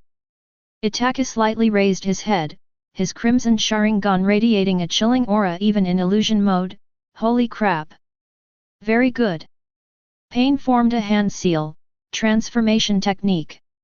Meanwhile, Kaiban was running wildly through the forest with an attitude that was destroying the ecological environment. Li. Go even faster. Our youth cannot stop. Kai took the lead, his green bodysuit drawing a streak of emerald lightning through the trees. Yes, Teacher Kai. Xiao Li followed closely behind, their postures perfectly synchronized. Tenten and Niji followed behind, their expressions evolving from helplessness to numbness. Suddenly, Niji abruptly stopped, veins bulging around his Byakugan. Stop. There's a high-intensity chakra reaction ahead. Kai and Xiao Li slammed on the brakes, carving two deep furrows in the ground. In the open space ahead, a tall figure stood silently. Dressed in a red and black robe, carrying a large sword wrapped in bandages, his blue face and gill-like markings made him stand out in the forest. Long time no see, rare beasts. Kisame slowly raised his head, a cruel glint in his small eyes. I never expected to run into you here. The atmosphere froze instantly. Tian swallowed hard, his hand already reaching for the scroll behind him. Niji assumed a gentle fist stance, cold sweat trickling down his forehead. This guy, his chakra reserves are astonishing, he's practically a tailless-tailed beast. Kai frowned, staring intently at Kisame, his expression so serious it seemed he was contemplating something of paramount importance concerning world peace. Kisame sneered, reaching out to grasp same hata on his back. Looks like you sensed my killing intent too, might guy. This time, I won't act like I did last time. Kai suddenly interrupted him, asking earnestly, excuse me, who are you? An awkward gust of wind suddenly swept through the forest. A crow flew by, cawing awkwardly. Kisame's hand gripping the sword froze, the sneer on his face instantly vanished, and his lips twitched as if he'd suffered a stroke. Hey! Kai-sensei! Li anxiously reminded him from the side, have you forgotten? This is that Akatsuki guy we met in Konoha last time. The one who looks like a shark. A shark? Kai stroked his chin, racking his brains.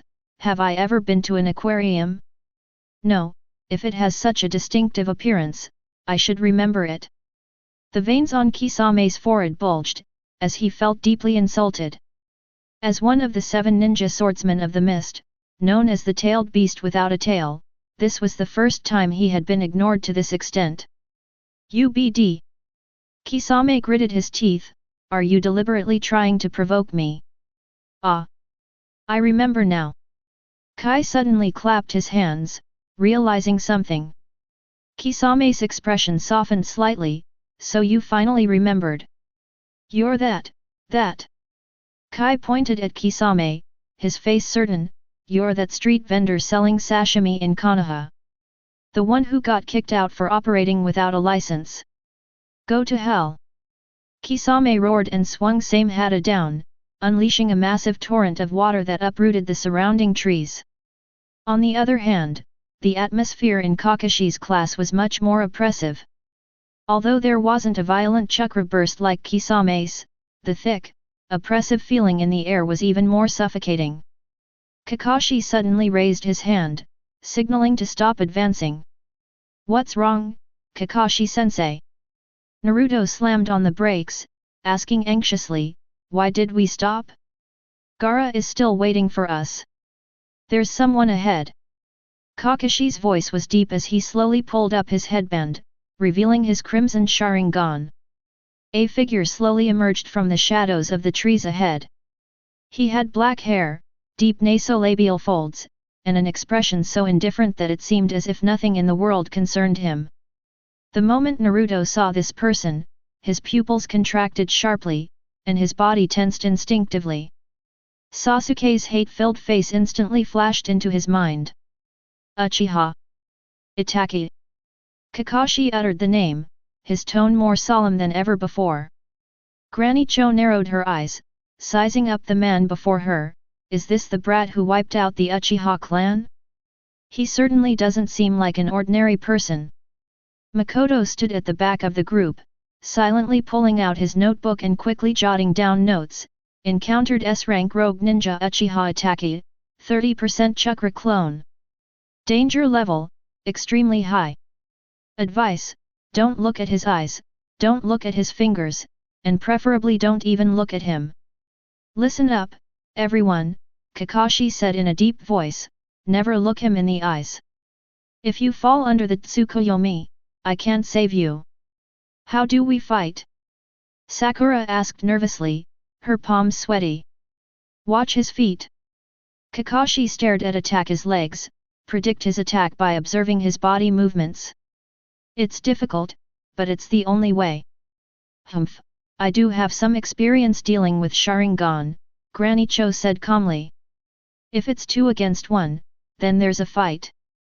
But if it's many against 1 like now, it's even simpler. One person draws his attention, while the others attack from his blind spots. That's theoretically true. Kakashi remained vigilant, but this guy, he's Uchiha Itachi. Chang raised his hand from behind and weakly interjected, as a non-combatant and logistics manager, I have a suggestion.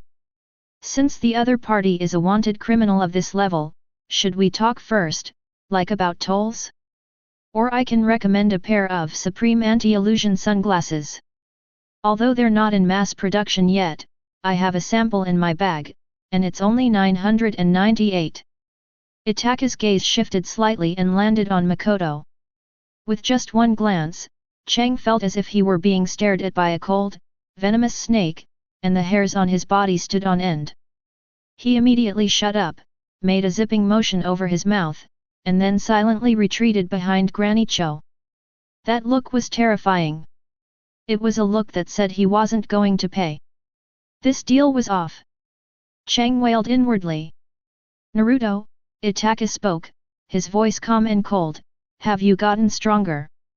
These words were like a switch, instantly igniting Naruto's anger. UBD. Naruto gritted his teeth, the nine tails chakra surging around his body, you hurt Sasuke like that, and you kidnapped Gaara. I'll never forgive you. Calm down, Naruto. Kakashi shouted. Don't be impulsive. That's a master of genjutsu. But Naruto had already rushed out. Shadow clone technique. Bang bang bang. Dozens of Narutos appeared instantly, swinging their fists and charging towards Itachi. Itachi stood still, without moving an inch. He simply watched the charging Narutos silently, his eyes showing no emotion. Just as Naruto's fist was about to strike Itachi, Itachi's figure suddenly blurred and transformed into countless crows that scattered in all directions. What? Naruto exclaimed in surprise. Up there! Sakura shouted. Naruto looked up and saw Itachi standing on a tree branch, looking down at him. Your movements were too exaggerated, Itachi said calmly. They were full of openings. Suddenly, Naruto felt the scenery around him begin to distort. The once lush green forest has turned into a blood-red world, with a black sun hanging in the sky. Oh no! Kakashi thought to himself, Naruto's been hit. I definitely didn't look him in the eyes. Naruto shouted, struggling within the genjutsu world. To deal with you, one finger is enough. Itachi's voice echoed from all directions. In the real world, Naruto stood frozen in place, his eyes unfocused. Release. Granny Cho and Kakashi rushed towards Naruto at the same time, trying to disrupt his chakra flow to dispel the genjutsu. However, the ferret did not give them that chance. Fire release, great fireball technique. A massive fireball erupted from the weasel's mouth, sweeping over with a scorching wave of heat. Water release, water wall. Kakashi quickly formed hand seals, and a wall of water rose from the ground, blocking the fireball. Pfft! A large amount of water vapor instantly spread out, obscuring the view. Everyone be careful. Don't scatter. Kakashi shouted through the fog. Makoto hid behind a rock, clutching several explosive tags tightly in his hand, thinking to himself, this is the transformation technique. Even though it only uses 30% of the original's chakra, it's still 30% of Itachi's. If this fireball burns my ledger, I'll never forgive the Akatsuki. He peeked out and glanced at the battlefield. Sakura is protecting Naruto, trying to wake him up. Granny Cho maneuvered her kunai through the mist, searching for Itachi's location. Kakashi, meanwhile, cautiously observed his surroundings.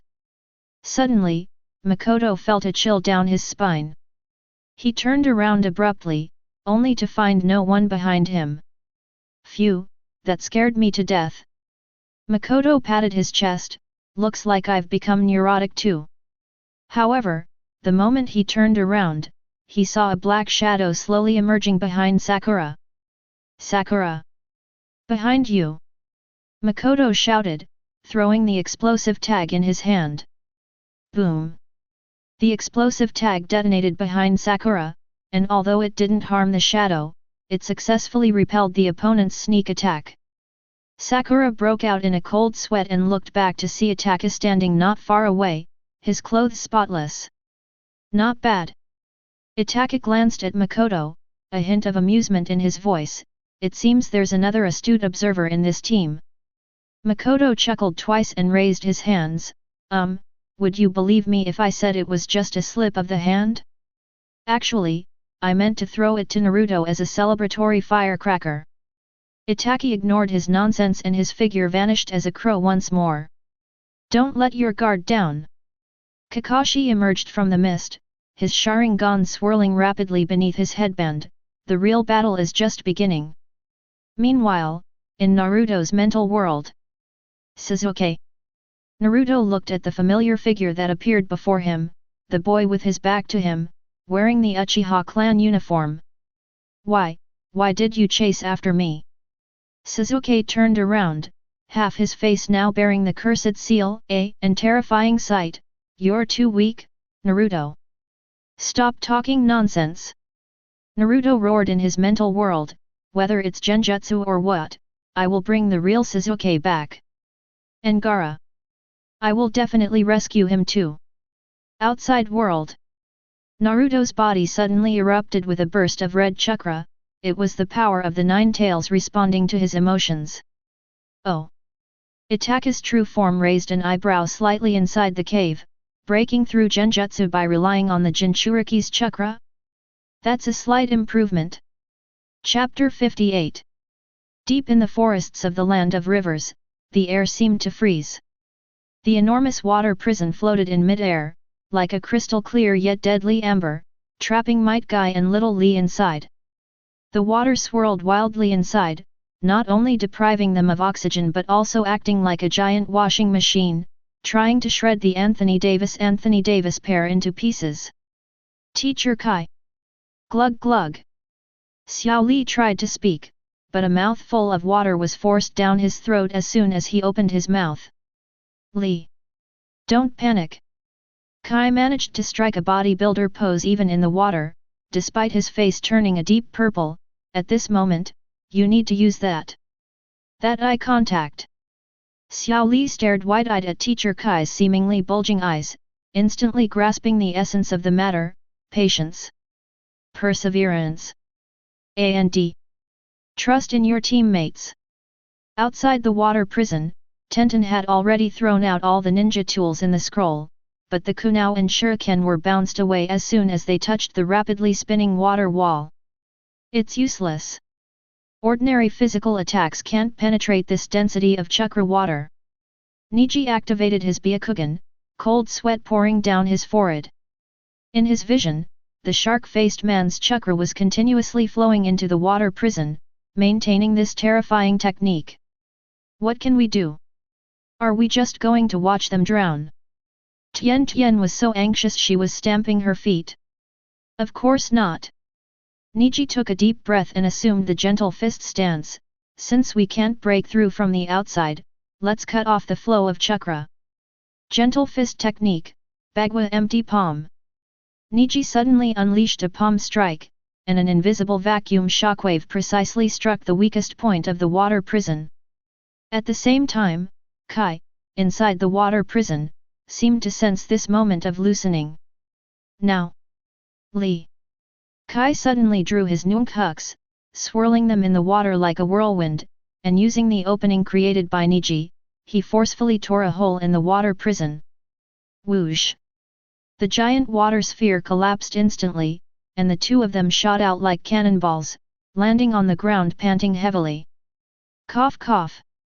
I'm saved! Little Lee was moved to tears. Niji! Tenten! This is the bond of youth. Stop talking nonsense, that guy's still here, Niji coldly reminded him. Not far away, Kisame, carrying same Hata, looked at them with a regretful expression. TCH, they actually escaped. But that's fine too, that was just an appetizer. Next, I'll slice you into. Unforgivable.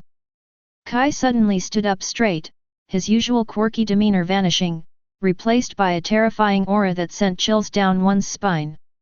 He kept his head down, the shadows obscuring his eyes. You actually made my students drink so much dirty water. Kai roared angrily. That's raw water teeming with bacteria and microorganisms. What if they get diarrhea? That would seriously affect their cultivation. The entire room fell silent. Even Kisame was stunned. Is that what you're focusing on? Since that's the case, I must defeat you here. Kai suddenly raised his head, crossed his arms to protect his chest, and his skin began to turn red, with green chakra steam erupting like a volcano. 8 gates formation, 6th gate of view, open. Boom. Centered on Kai, the surrounding lake water was instantly evaporated, and the ground cracked inch by inch. Oh! Your chakra level suddenly surged. Kisame narrowed his eyes, finally revealing a hint of seriousness. Looks like this will give me a little more enjoyment. He rapidly formed hand seals and slammed them onto the water's surface. Water release, 1000 shark eater. Countless sharks formed from water soared into the sky, their gaping maws wide open, and surged towards Kai in a devastating attack. The spectacular scene was like a tsunami. Lee. Watch closely. This is the move that will clear the way for you. Kai leaped into the air, facing the surging swarm of sharks. He did not back down, and his fists lashed out like machine guns. Morning. Peacock. Sparrow. This is not ninjutsu, but flames generated simply by friction between extreme speed and power in the air. Countless fiery fist shadows exploded in the air, as dazzling and spectacular as a peacock spreading its tail feathers. Each punch precisely shattered a water shark, flames collided with the water, producing a deafening roar, and white steam instantly enveloped the entire forest. What kind of monstrous strength is this? Kisame watched in shock as his ninjutsu was forcefully destroyed. Before he could react, the fiery fist shadows that filled the sky were already slamming into his face. Kisame's figure was instantly engulfed by the flames, and the lake beneath his feet was completely evaporated by this attack. Meanwhile, on the other side of the battlefield. Untie! With a loud shout, Naruto suddenly opened his eyes, panting heavily. Although the illusionary world he just experienced lasted only a few seconds, the oppressive feeling it created left him in a cold sweat. Are you all right, Naruto? Sakura supported him, the glow of chakra still lingering on her palm. It's all right, all thanks to you and Granny Cho. Naruto wiped his sweat, his eyes regaining their resolve as he stared intently at Ataki Uchiha ahead. The weasel remained perched on the treetop, his expression indifferent, as if everything that had just happened was merely him passing the time. It seems the illusion technique isn't working on you anymore, Itaka said calmly. Stop wasting time talking to him. Kakashi had already pulled down his headband, his 3-tomo Sharingan spinning rapidly. This guy may only be a clone, but his combat experience and awareness are top-notch. We can't let him slow us down. A clone? Naruto was taken aback. Simply put, it's a high-end version of Shadow Clone Jutsu, only it uses living people as sacrifices, Makoto, hiding at the back, explained, still holding his small notebook. This technique is powerful, but it has a fatal weakness: limited chakra reserves. As long as we can unleash a burst of high damage, we can shut it down due to insufficient chakra. High burst damage. Naruto clenched his fist. I understand. Naruto, listen to me. Kakashi quickly devised a strategy. I'll create an opening, and you use that new technique to finish him off. A new technique? But I haven't fully mastered it yet. Now is not the time to hesitate. Kakashi shouted sternly. Believe in yourself, and believe in us. All right. Naruto's eyes sharpened, and he formed hand seals, shadow clone technique. 2 Narutos appeared instantly, beginning to gather chakra in their palms. Itaka watched this scene, his eyes flickering slightly. That technique again? Useless. He raised his hand to form a hand seal, but just then, the ground suddenly cracked open, and a hand grabbed his ankle. Earth release, heart-slaying decapitation technique. What? Itaka looked down, only to find that the hand hadn't pulled him into the ground, but rather. Bang! The hand turned into a wisp of smoke. Shadow clone. Itaki immediately realized something was wrong and leaped backward. But the real Kakashi had been waiting for him along his retreating path. You were careless, Itaki.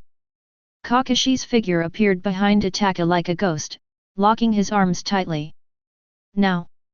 Naruto! Ooh!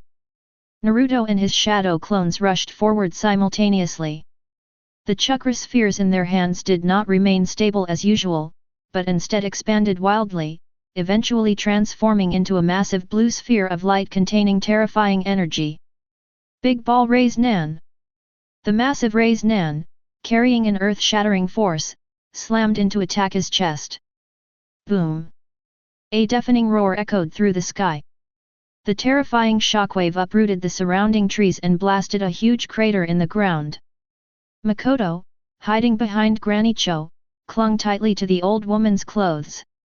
Looking at the exaggerated destructive power before him, he couldn't help but click his tongue in amazement. Tisk tisk tisk, how much will the forest restoration costs be after this? Konoha ninjas really are all from demolition companies. The smoke and dust cleared.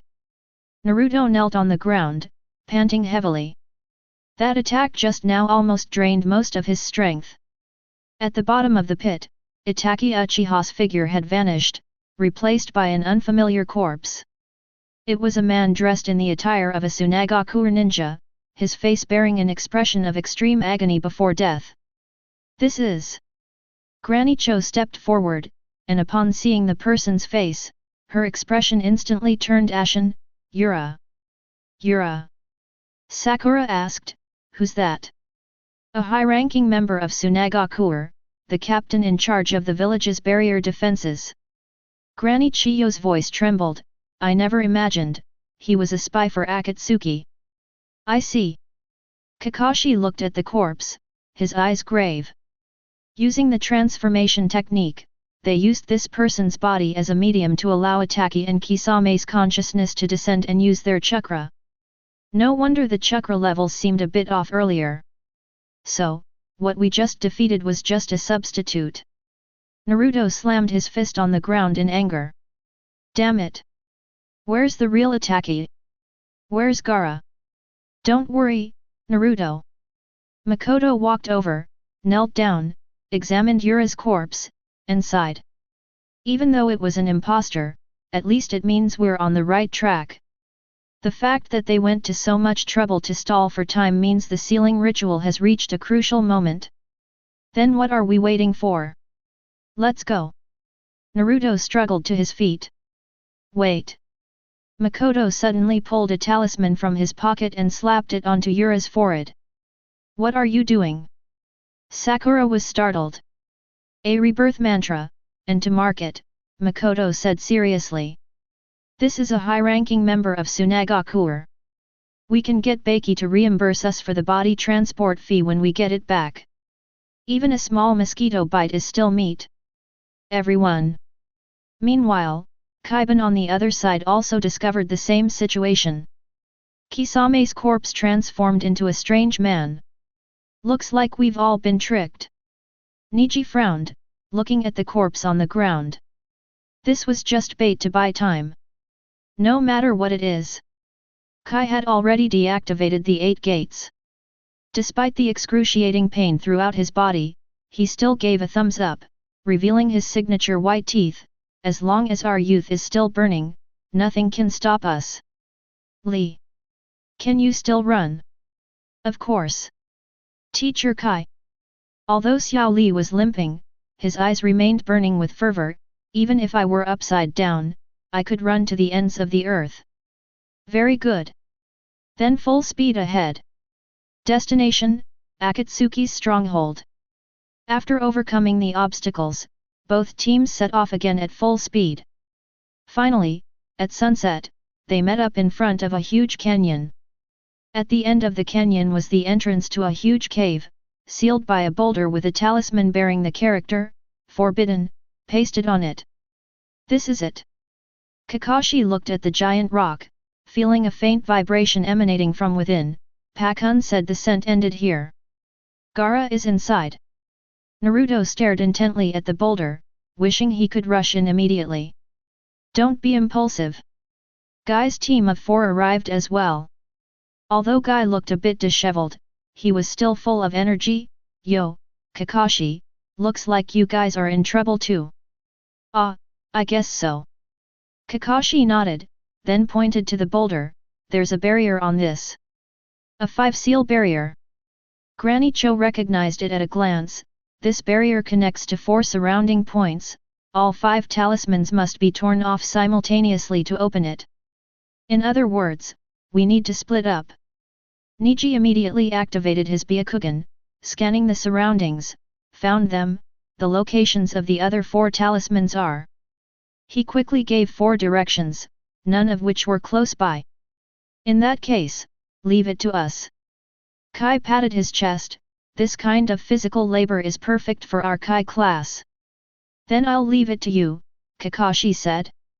"We'll communicate via radio from here, and tear off the talismans simultaneously after the countdown." "No problem." The 4 members of Kaiban quickly dispersed and ran in 4 different directions. At this moment, only Kakashivan, Granny Cho, and Makoto, who was calculating overtime pay, remained in front of the cave. "Naruto." Kakashi looked at Naruto, who had remained silent, and asked, "Are you ready?" Naruto took a deep breath, golden flames burning in his blue eyes. He looked at the cold, massive rock, as if he could see the lonely figure inside it. "Ah, all ready." Naruto clenched his fist, his voice low and firm. "Whether it's Akatsuki or anyone else, if they dare to hurt Gaara, I'll beat them all to a pulp." Inside the cave, the enormous demonic statue of the outer path emitted a deep rumble, and all 9 of its previously open eyes now lit up. Gaara's body crashed heavily to the ground, and he was no longer heard from it. "It's over." Pain's cold voice rang out. "One tail, capture complete." Chapter 59. The wind howled through the valleys of the land of rivers, carrying a dry, dusty smell. The atmosphere before the massive rock seal was so heavy it was almost palpable. "Can you hear me? This is Kai. This is Point C, we have reached the designated position." "Over." Might Guy's deafening roar came through the radio, so loud it seemed it could reach Kakashi's ears directly without needing a radio.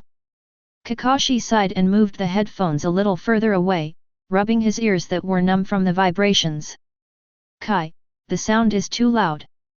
"This is Point A, okay. This is Point B. This is Niji. I'm in position." Niji's voice was calm and steady, with a hint of barely perceptible urgency. "This is Point D. This is Tian, and I've arrived too." Tianation's voice was accompanied by slight panting, clearly indicating that the full-speed sprint had taken its toll. "But this place is really steep, I almost slipped and fell." "Very good." Kakashi glanced at the pocket watch in his hand, then at Sakura, who was standing in front of the boulder poised to attack, and at Makoto, who was squatting on the ground drawing circles with a twig to curse the Akatsuki organization. "Makoto, stop drawing and get ready," Kakashi reminded him. "Okay, okay." Chang tossed the branch aside, dusted his hands off, and looked reluctant. "This kind of unsealing is the most troublesome thing. It would be so much easier if we could just blow it open with explosives. These Akatsuki guys are so fussy, they have to go through all this ritual just to get in." "This is for defense," Granny Cho said in a hoarse voice. "The 5-seal barrier is a very high-level ninjutsu, forcibly breaking through it will trigger a counterattack." Okay, you're right." Chang rolled his eyes, but in his mind he was calculating how to calculate the overtime pay after this mission was over. After all, this was technical hacking work, so he deserved extra pay. Listen up, everyone. Kakashi's voice turned serious. I'll count to 3, and you all tear off your talismans at the same time. The timing must be precise, down to the second. Understood, came the unanimous reply from the radio, except for Lee, who was a beat slower because he was shouting youth. 1. Naruto stared intently at the boulder, his fists clenched so tightly they cracked. His breathing became heavy, and the nine-tails chakra stirred restlessly within him, but he desperately suppressed it, because what he needed now was calm. 2. Members of the Kaiban group from all directions reached out and grasped a corner of the talisman. 3. Let's do it! Swish! At the same moment, 5 talismans bearing the character, forbidden, were torn off simultaneously. The once indestructible barrier instantly dimmed. Now! Sakura! Kakashi shouted. Sakura, who had been gathering her strength for a long time, suddenly took a step forward, and her chakra instantly gathered in her right fist. At this moment, she no longer seemed like the girl who only hid behind others, but a female warrior who inherited Tsunade's monstrous strength. Hey! Boom! A deafening roar. The massive boulder, powerful enough to block an army, crumbled into countless fragments like a fragile piece of tofu under Sakura's punch, sending billowing dust and debris crashing into the cave. Wow, that's amazing! Even though Naruto had seen this scene before, he still felt his scalp tingle every time he saw it. Chang instinctively clutched his ribs, thinking that he must never anger this girl again, or the medical bills would probably bankrupt him.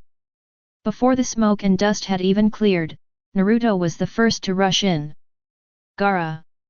The group followed closely behind and rushed into the dark and spacious cave.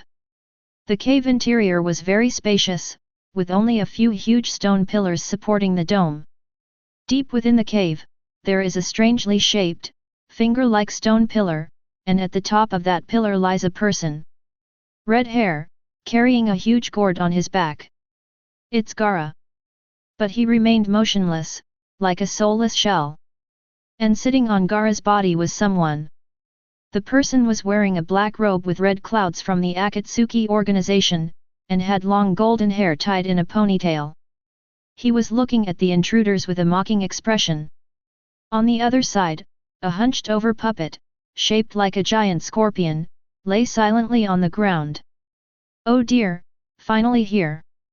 Deidara, sitting on Gaara's lap, raised an eyebrow, his tone flippant.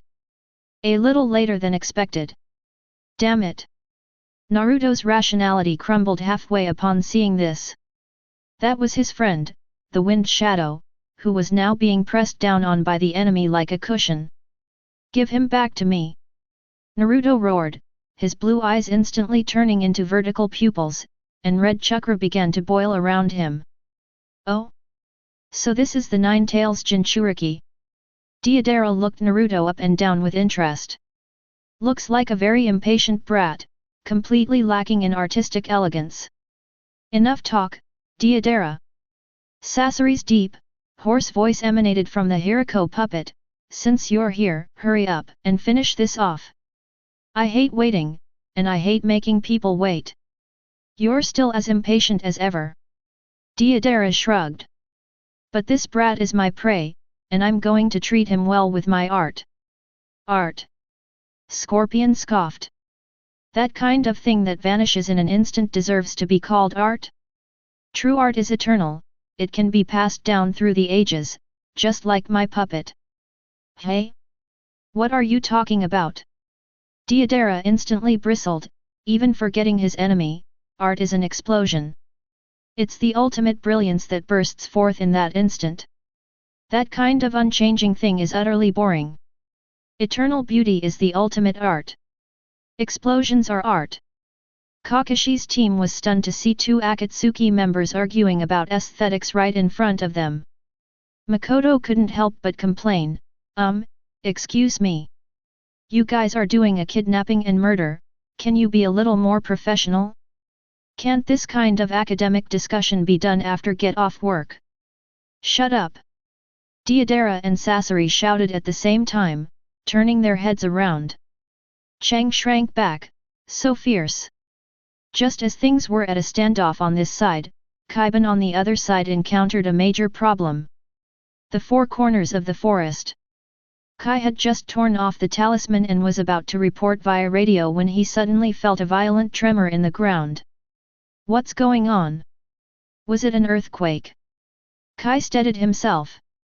Suddenly, the ground rose up where the talisman had been, the soil churned and gradually coalesced into a human shape. The clay doll's height, build, and even the thickness of its hairstyle and eyebrows were exactly the same as Kai's. As the soil receded and colors emerged, a living might guy stood opposite Guy. What is this? Kai's eyes widened. Someone can actually replicate my perfect azure beast look? Even the sheen of the bodysuit is identical. Meanwhile, Niji, Tenten, and Li also encountered the same situation. Who are you? Niji activated his Byakugan, only to be surprised to find that the Niji opposite him had also activated his Byakugan, and even their chakra flow was exactly the same. This is the mirror image technique. Niji instantly understood, his expression turning grim. This is a trap set by the Five Seals barrier. It replicates the appearance and abilities of the person who tore off the seal, creating a clone with completely equal strength. So, Tian looked at herself across from him, who was also holding a scroll, and said with a wry smile, "We're going to defeat ourselves." Interesting. Xiao Li assumed a fighting stance, his eyes burning with fierce determination. Since it's myself, then I'm the best opponent for training. As long as I defeat my current self, I can become stronger. This is youth. Li. Well said. Kai's fervent voice came through the radio. Listen up, everyone. Don't lose to these imposters. Let them see the perseverance of the Konoha ninja. Let's return our attention to the cave. Naruto's patience had reached its limit. He didn't want to listen to these two lunatics discussing art, he just wanted to get Gaara back. Get your filthy off Gaara! Naruto roared and transformed into a streak of red lightning, hurling shuriken at Deidara like a torrential downpour. How rude, Deidara chuckled, without flinching. The scorpion puppet lying on the ground flicked its tail, and its huge steel stinger easily deflected all the shurikens. I've already told you, Deidara, Sasori said coldly, stop playing around. All right. Deidara reached into the clay pouch at his waist, chewing on the exploding clay. Since this brat's so eager to die, I'll take him to a spacious place to have some fun. He suddenly flung the clay from his hand. Bang! As the white smoke dissipated, a gigantic white clay bird appeared in the cave. Deidara used his long tail to wrap around Gaara's corpse and leaped directly onto the giant bird's back, trying to run away. Upon seeing this, Naruto jumped up without thinking, trying to grab the giant bird. Drink! Deidara forms a hand seal with one hand. A small clay spider had somehow landed on Naruto's shoulder. Boom! A small explosion occurred on Naruto's shoulder. Although he was not seriously injured due to the protection of the Nine Tails chakra, the impact still sent him flying. Naruto. Kakashi reacted quickly and caught Naruto. Ha ha ha ha. Goodbye, everyone. Deidara, controlling the giant bird carrying Gaara's corpse, charged directly towards the cave entrance and soared into the sky. Don't even think about running. Naruto broke free from Kakashi's grasp and chased after him like a madman. Kakashi-sensei. Sakura called out anxiously. I'll go after Naruto, his condition is very unstable right now. Kakashi quickly made a judgment. Sakura, Granny Cho, and Makoto, you guys take care of things here. That guy hiding inside the puppet, he's not easy to deal with. Don't worry. Granny Cho looked at the familiar Hirako puppet, her eyes filled with complex emotions. This opponent can only be dealt with by this old woman. Makoto, protect them. Kakashi gave Makoto a deep look. Okay. Makoto sighed, pulling a specially made kunao from his ninja tool pouch. You go after the guy who plays with birds, we'll handle this otaku who plays with figurines. Kakashi nodded, then vanished instantly, chasing after Naruto and Deidara in the direction they had gone. The cave fell silent instantly. Only Sakura, Granny Cho, Makoto, and Sasori, who exudes a cold aura, remain. Humph! Scorpion's deep voice echoed in the empty cave. Just these few rats left? Old hag Cho, I didn't expect you to come too. At your age, why aren't you waiting to die in the village? What are you doing out here? Of course, I'm here to clean house. Granny Cho stepped forward, her imposing manner in no way diminished. Scorpion, you've fallen. Degeneration. Scorpion seemed to find it a joke. I'm only pursuing eternal art. What can you, with two brats, possibly do? His gaze swept over Sakura, finally settling on Makoto. That guy, he looks completely unmotivated, and he doesn't exude any aura of strength, Scorpion said dismissively. Is he just here to make up the numbers? Upon hearing this, Chang immediately raised his hands, looking completely innocent. Brother, you have a good eye for people. I'm just a filler, responsible for shouting 666 and handing out water. Why don't you guys go first, and I'll be the referee? Sakura's lips twitched slightly. Makoto-senpai. Just kidding, trying to lighten the mood. Cheng's playful smile faded, his eyes sharpening slightly. But it really doesn't feel good to be looked down upon. Even though I'm just a wage slave who wants to collect my salary and get by, I still have to finish the job since I've taken it on. After all. Makoto glanced at Granny Cho and Sakura beside him, whose expressions remained resolute. I can't let a lady stand in my way. The scorpion snorted coldly, and its massive stinger slowly rose, aiming at the three of them. Since you're all in such a hurry to die, then I'll turn you all into my collection. A major battle is imminent. Chapter 60. A fierce wind howled above the forest. A giant clay white bird slashed through the sky, like a bomber flying at extremely low altitude, sweeping arrogantly over the treetops. Give him back to me. Naruto's roar almost drowned out the sound of the wind. He leaped between the branches, each step causing the thick trunks to snap under the strain. Although the Nine-Tails chakra cloak had not fully erupted, his red vertical pupils were enough to show that his rationality was now burning away. Kakashi followed behind, a bead of cold sweat clinging to his forehead. He had to keep an eye on Deidara ahead to prevent a surprise attack, and also on Naruto ahead to prevent him from going berserk. He felt like a single father taking the world's most difficult child on a spring outing. Naruto. Calm down. That's a trap set by the enemy. Kakashi shouted, though he knew it was probably nonsense. How could I possibly stay calm? Naruto stared intently at Gaara, who was wrapped in the giant bird's tail, without turning his head. That guy actually dared to sit on Gaara. Ahead, Deidara sat cross-legged on the bird's back, resting his chin on his hand, looking bored as he watched the little tail chasing after him. What an oblivious guy! Deidara curled his lip. Art requires quiet appreciation, not this kind of beastly howling. Besides, that silver-haired fellow keeps following us, it's a real nuisance. His original plan was to lure the Jinchuriki away alone and then capture him using perfect art of explosives. But Kakashi's presence is like a piece of chewing gum stuck to the sole of a shoe, no matter how hard you try, you can't get rid of it. Since that's the case.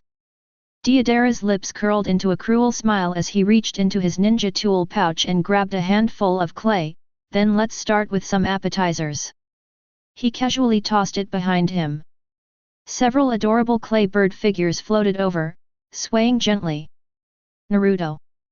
Watch out! Kakashi's pupils contracted. This thing. Naruto didn't even look at it, and immediately pulled out a kunao, ready to swing it. Don't touch him! Kakashi accelerated instantly, grabbed Naruto by the back of his collar, and forcibly changed his trajectory. Boom! Boom! Boom! The seemingly harmless birds exploded violently the moment they touched the tree, sending flames soaring into the sky and the shockwave blasting the tree the two had just landed on into pieces. TCH, did he dodge it? Deidara scoffed. Looks like that Sharingan guy is a bit troublesome. Meanwhile, on the other side of the forest. Leaf whirlwind! Leaf whirlwind! Two identical, passionate roars rang out simultaneously, followed by two identical green leg shadows colliding violently in mid-air. Bang! The enormous reaction force caused both Lee rocks to tumble backward simultaneously, landing in perfect sync. Damn it! Even the timing and force of their attacks are exactly the same. Rock Lee wiped the dust from his mouth, his eyes blazing with even fiercer fire, as expected of my clone. This is the perfect opportunity to test my training. Not far away, Tenten was panting heavily as she hid behind a rock, with countless ninja tools raining down on the spot where she had just stood. This is a nightmare. Tian stared at herself across from him, also holding a giant scroll and wearing a cold expression, on the verge of tears. How come I never realized I was so accurate at throwing projectiles? And this inventory is just too unbelievable. Just how much stuff is crammed into my scroll? Without uttering a single word, Tenten on the other side unfurled another scroll, unleashing another deluge of kunao. Meanwhile, Niji and his clone are engaged in a silent game of strategy. Both of them had their eyes wide open and were in a soft fist stance, making the surrounding air seem to freeze. Every exchange was a lightning-fast exchange of pressure point strikes and counter-strikes. Return to heaven! Return to heaven! Two blue chakra spheres simultaneously spun and rose, colliding violently before bouncing away from each other. Completely copied my body data and chakra levels. Niji breathed heavily, his brow furrowed. If it's just a simple war of attrition, we'll be at a disadvantage due to fatigue, while these clay-made guys seem tireless. The situation on Kai's side is the most intense. Burn, youth! The two mad Kais were engaged in a brutal, hand-to-hand fight. There are no ninjutsu techniques involved, it's purely a taijutsu duel. Each punch landed with a dull thud, but neither of them was willing to back down an inch. Good. Very good. Zhen Kai, sporting a panda eye, gave a thumbs up, his teeth gleaming. Even though you're an imposter, I acknowledge your perseverance. However, true youth never loses to the soil. Despite their passionate rhetoric, all four of them knew very well that the situation was getting worse and worse. This feeling of despair from fighting against themselves is gradually eroding their physical strength over time. Our gaze returns to that dark cave. The atmosphere was so oppressive it was suffocating. Sasori's puppet, Hirako, lay on the ground, its massive steel tail stinger swaying slowly in the air like a venomous snake, emitting a sickening metallic scraping sound. What's wrong? Aren't you coming? Scorpion's deep, hoarse voice came from the puppet. Weren't you screaming quite loudly just now? Grandma Cho had a hunched back, but her eyes were unusually sharp. She tilted her head slightly and said to Sakura and Makoto beside her, "Listen carefully, that guy is a puppeteer. That shell isn't his true form, but rather his favorite defensive puppet Hirako. Its tail is highly venomous, even a slight scratch will be fatal. Highly poisonous." Sakura clenched her fists, a hint of seriousness flashing in her eyes. Moreover, that tail has a wide attack range and is extremely fast, Granny Cho continued her analysis. To defeat him, we must first break through that hard shell and pull him out from inside. Breaking through the shell, that kind of rough work, seems to be my forte. Sakura took a deep breath and began to gather chakra in her fist. And what about me? Makoto raised his hand, still holding his specially made kunao. Since it's highly poisonous, shouldn't a fragile mage like me stand further back? I think the spot near the cave entrance is pretty good, a wide field of vision, making it easy to escape, easy to observe the battle. Enough with the nonsense. Granny Cho glared at him. You provide support from the side. If that guy uses hidden weapons, you're in charge of dealing with them. Don't distract Sakura. Alright, it's just clearing minion waves. Chang shrugged, complaining, but his body betrayed him as he moved a few steps to the side, subtly blocking one of Scorpion's attack angles. Have you discussed your last words? Scorpion seemed to be losing patience. Call out. The enormous steel tail spike shot out suddenly, leaving a trail of afterimages in the air, heading straight for Sakura's face. Sakura! Granny Chiyo's fingers twitched slightly. Sakura's body seemed to be pulled by an invisible force, sliding to the left at an incredible angle, barely avoiding the fatal blow. Boom! Its tail spikes pierced the ground, instantly shattering the rock and sending fragments flying. Is this the battle of puppeteers? Sakura stared at the bottomless pit, cold sweat pouring down her back. If she had been even half a second slower, she would be a corpse by now. Stop daydreaming. This isn't over yet. Granny Cho shouted. Sure enough, the tail spike didn't retract, instead, it swept across like a whip. Rise. Granny Cho moved her 10 fingers in rapid succession, and blue chakra threads connected to various parts of Sakura's body. Sakura leaped into the air, like a nimble swallow, tumbling and dodging the sweeping attack. I see. You used chakra threads to manipulate that little girl to evade my attacks. Sasori coldly commented. Old hag Cho, you're still the same as ever, always playing these kinds of tricks. But how long can you keep this up? Click click click. Hiriko's back suddenly opened up, and countless senbon needles shot towards Sakura in the air like a torrential rain. Oh no! Sakura was in mid-air, with nowhere to grab onto. Earth release, earth flow wall. A lazy voice rang out. A not so tall, even somewhat crooked, earthen wall rose from the ground, blocking the only way for senbon. Tap tap tap tap tap. The countless needles were nailed to the earthen wall, making a crisp sound. Makoto, hiding behind the earthen wall, patted the dirt off his hands. Ugh, this book must be coated with poison too, right? Young people these days have no sportsmanship, they're quick to use biological weapons. Well done! Granny Cho praised, then guided Sakura to the ground. Sakura, listen, Granny Cho said rapidly, I will use chakra threads to assist your movements, you only need to focus on attacking. I will help you read his attack trajectory. Yes. Sakura nodded, her eyes becoming incredibly determined. She is no longer the burden who only hides behind others, she is the disciple of the 5th Hokage, Tsunade. Again. Sakura roared and charged towards Hiriko on her own. You're asking for death. The scorpion sneered, and its stinger struck again, this time faster and at a more cunning angle. But under Granny Chiyo's masterful manipulation, Sakura was like dancing on a knife's edge. She dodged each of the tail spikes by the narrowest of margins. Dodge to the left, dodge to the right, bend over, jump. Their teamwork gradually improved from awkward to seamless. Sakura is no longer just relying on Granny Chiyo's help, her own fighting instincts are also awakening. She began to anticipate attacks and actively coordinate with the tension of the chakra threads. Now! Granny Chiyo's eyes flashed with a sharp light. The scorpion's stinger had just missed its target, its old strength was exhausted, and new strength had not yet been generated. This is an excellent opening. Hey.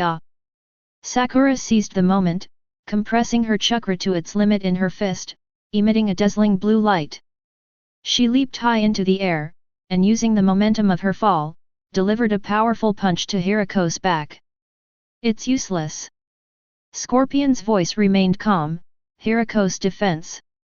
Boom! An explosion even louder than the one that blew open the boulder at the cave entrance echoed inside the cave. A terrifying, monstrous force erupted instantly, as if the air itself was compressed and shattered by this punch. Before Scorpion could finish speaking, he felt an irresistible force coming at him. Click, click. The seemingly indestructible outer shell of the scarlet amber actually cracked under this punch. The cracks spread rapidly, covering the entire back like a spider web. What? A flicker of emotion finally appeared in Scorpion's voice. Smash it! Sakura increased her intensity again. Bang! Hiriko's entire back exploded with a deafening roar, scattering countless puppet parts and wood chips everywhere. Amidst the smoke and dust, a dark figure was forced to leap out from inside the puppet and land on a stone pillar in the distance. As the smoke cleared, Fei Liuhu's mangled body was revealed, along with the figure standing in the distance. The figure slowly turned around and tore off his black robe with red clouds. The moment she saw that face, Granny Chiyo's pupils contracted sharply, and she froze on the spot. How could this be? It was a young boy's face. Red hair, delicate features, and icy cold eyes. Although 20 years have passed, his face has not aged at all and still looks like that of a teenager. That's... Sakura gasped for breath, looking at the boy. That's Sasori's true form. Chang peeked out from behind the earthen wall and whistled, wow, that's some serious maintenance. Did they eat some kind of preservative? Or is it that villains these days are all aging in reverse? Scorpion stared expressionlessly at the shocked Granny Cho, a mocking smile playing on his lips. It's been a long time, Granny Cho. He raised his hand, his fingertips twitching slightly. Since you've ruined my Hiriko, then I'll just have to use this body to play with you. Although he appeared to be a young man, the suffocating murderous aura emanating from him was even more intense than before. Chapter 61. The air inside the cave seemed to freeze. The red-haired boy stood on the stone pillar, his eyes as empty as two stagnant pools of water. He looked no more than 15 or 16 years old, with a sickly pale complexion, completely unlike a rogue ninja who had spent decades battling in the desert sands. Something's not right. Sakura murmured softly, her gaze shifting between Sasori and Granny Cho. Granny, didn't you say he'd been away from the village for 20 years? Why does he look younger than me? Granny Cho stared intently at the figure, her hand gripping the kunao trembling slightly, whether from anger or sorrow, it was hard to tell. That's Sasori, but why hasn't he aged? Did he also modify himself? She probably used some high-end skincare products, like the Jade Maiden Heart Sutra or something, Chang interjected, peeking out from behind a half-earth wall. Or maybe it's just a substitute doll. After all, for a puppeteer, nesting dolls are basic stuff. Scorpion gave Makoto a cold glance, his gaze as if he were looking at a noisy fly. Enough with the nonsense. Scorpion pulled a scroll from his robes and slowly unfurled it. Since you're so eager to see my collection, then let me show you. Bang! A puff of white smoke dissipated, and a humanoid puppet appeared before Scorpion. The puppet had messy black hair and wore the Sand Village's combat uniform. Although its eyes were closed, the sense of pressure emanating from it was several times stronger than that of Hiriko from before. Granny Cho gasped, her cloudy old eyes filled with disbelief. This is... That's right. Sasori's fingers gently twirled the chakra threads, and the puppet slowly opened its eyes, revealing a pair of lifeless pupils. This is the third Kazekage, hailed as the strongest Kazekage of all time. What? Sakura exclaimed in shock, the third Kazekage? The one who's been missing for so many years. So it was you who killed him. Granny Cho gritted her teeth. You actually turned the village's shadow into a human puppet. It wasn't just killing him. Sasori's voice was eerily calm. While he was alive, I slowly drained his internal organs, cleansed his blood, and preserved his chakra pathways. This is my most perfect masterpiece, the only human puppet capable of using his ninjutsu from his lifetime. Ugh! Makoto made an exaggerated gagging gesture from behind. Big brother, even though I'm a ninja, I still think your craft project is a bit too hardcore. This falls into the R18G category, doesn't it? Scorpion ignored Makoto's sarcastic remarks and flicked his fingers sharply. Go ahead. The third Kazekage's puppet suddenly opened its mouth, and the clicking sound of mechanisms turning filled the air. Immediately afterwards, countless black grains of sand gushed from the puppet's mouth, spreading through the air like black smoke. That's iron sand. Granny Chiyo's expression changed drastically. Sakura, get out of the way. That's magnet release. The black iron sand rapidly condensed in the air, transforming into countless sharp cones that rained down on Sakura and Granny Cho like a storm. Iron sand rain. Run!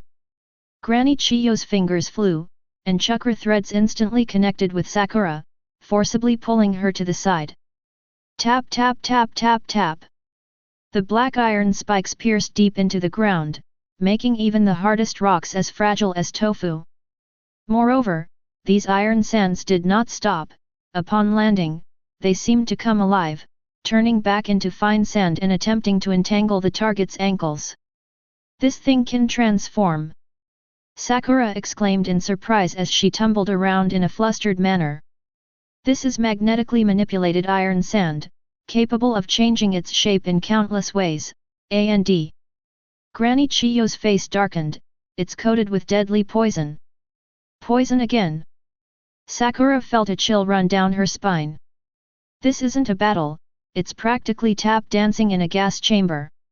One wrong move and the whole village could be wiped out. Makoto, stop watching the show! Granny Cho shouted, use earth release to distract him. Roger that. An artificial sandstorm is coming right away. Chang formed a mudra with both hands and slammed them onto the ground. Earth release, rock pillar spear. Several thick, sharp rock spikes jutted out from the ground, heading straight for the third Kazekage puppet in the air. However, the scorpion merely twitched its fingers. The sand and iron behind the third Kazekage puppet instantly condensed into a black shield, easily blocking the rock spikes. Immediately afterwards, the sand-iron shield transformed into a giant black claw, which shattered the rocks. Too slow, Sasori said coldly. An attack of this magnitude wouldn't even be enough to tickle the third Kazekage. TCH, physical attacks are ineffective. Makoto scoffed, quickly retreating behind cover. Looks like I'll have to use magic to defeat magic. On the other side of the battlefield.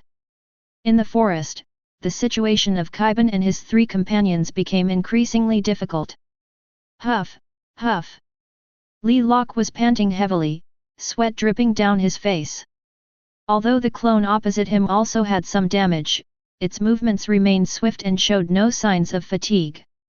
Damn it, no matter how I fight, this guy can keep up with my pace. Rock Lee gritted his teeth, and his stamina shows absolutely no signs of decreasing. Niji, who was not far away, was in the same situation. In Byakugan's vision, the clone's chakra flow remained steady, while his own chakra was already more than half depleted. Will be worn down like this. Niji calmly analyzed the situation, though cold sweat beaded on his forehead. We have to find a way to break this stalemate. Hiding behind a large tree every day, looking at the few ninja tools she had left, she was on the verge of tears. My inventory is almost empty. How come that imposter still has so many kunao? Is her scroll connected to the ninja tool shop's warehouse? Kai suffered the most. He and his clone had already fought hundreds of rounds, their faces swollen like pigs' heads, but they were still tirelessly throwing punches. Is this the perseverance of youth? Kai roared incoherently, punching the clone in the face. Bang! He copied Kai's composed and expressionless demeanor, then punched him in the face with his other hand. Bang! Ouch! Kai covered his face and took a few steps back. It's so exciting, but it really hurts. Just then, Lee Rock's voice came through the radio. Kai-sensei. Niji. Tenten. I've noticed something. What's the problem? Niji asked. These guys can only mimic the state they were in the instant we tore off the sealing talisman. Lee Rock's voice held a hint of excitement, in other words, they won't grow. They won't get stronger. Their power is locked at that moment. I see.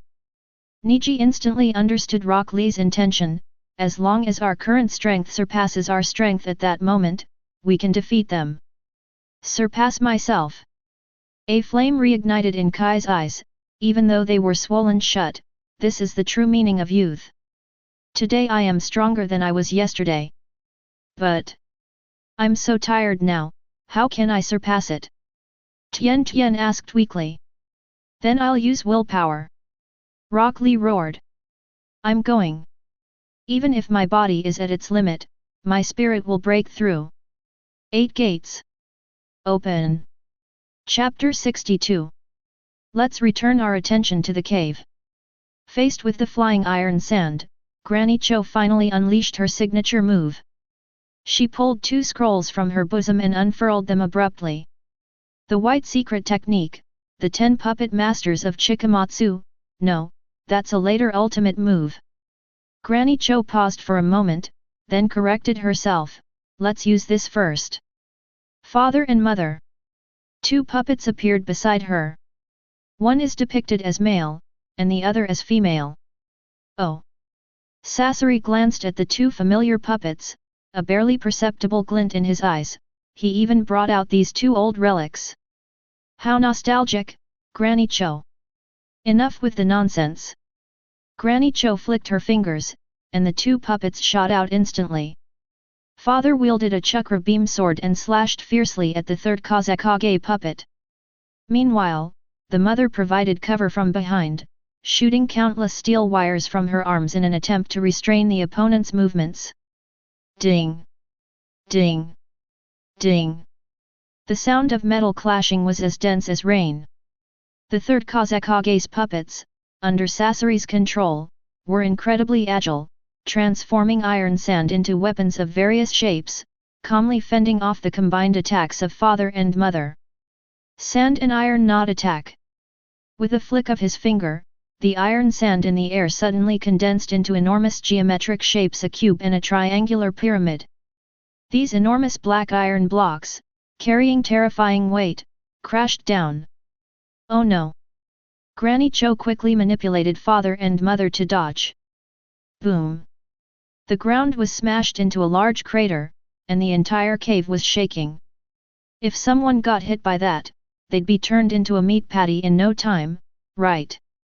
Sakura looked at the huge block of iron, still shaken. Don't just watch! Granny Cho shouted, Sakura, I'm going to use that move. Get ready! That move! Sakura was taken aback. I will seal his iron sand. Granny Chiyo's eyes sharpened, and father and mother suddenly merged, drawing a chakra shield between their hands. Machine light shield seal. The shield blocked the onslaught of the iron sand, but it clearly wouldn't last long. Sakura! Now! Charge! Smash that puppet! Granny Cho shouted. But those iron sands! Sakura looked at the black particles floating around her, and hesitated. Trust me. Granny Chiyo's voice was full of strength, I will pave the way for you. Sakura gritted her teeth, her eyes hardening. Good. She charged out again, like a fearless female leopard. Foolish! Scorpion sneered, manipulating the giant triangular cone-shaped iron sand to smash it fiercely towards Sakura. Get out of the way! Granny Cho flicked her finger, and Sakura's body defied the laws of physics, narrowly avoiding the tip of the triangular pyramid. But then, the huge cube of iron sand swept over again. This time, there was no way to avoid it. Sakura! At this critical moment, Sakura suddenly stopped dodging. She took a deep breath and gathered all her chakra into her right fist. Since there's no way to avoid it, Sakura suddenly threw a punch, facing head-on into the black iron block that was several times larger than her body. Then let's shoot it down! Boom! A deafening roar. To Sasori's astonishment, the enormous cube formed from high-density iron sand was sent flying by Sakura's punch. The huge iron block slammed into the cave wall like a cannonball, creating a bottomless crater. What kind of monstrous strength is this? Scorpion's pupils contracted slightly. It's not over yet. Using the reaction force, Sakura's speed increased again, and she instantly rushed in front of the third Kazekage puppet. Break it for me. This was not just superhuman strength, but a deadly strike precisely controlled by Granny Cho. Bang! Although the third Kazekage's puppet managed to defend itself with iron sand in time, all defenses proved utterly futile in the face of such absolute power. The puppet's chest was pierced by a punch, and countless parts flew off. We did it!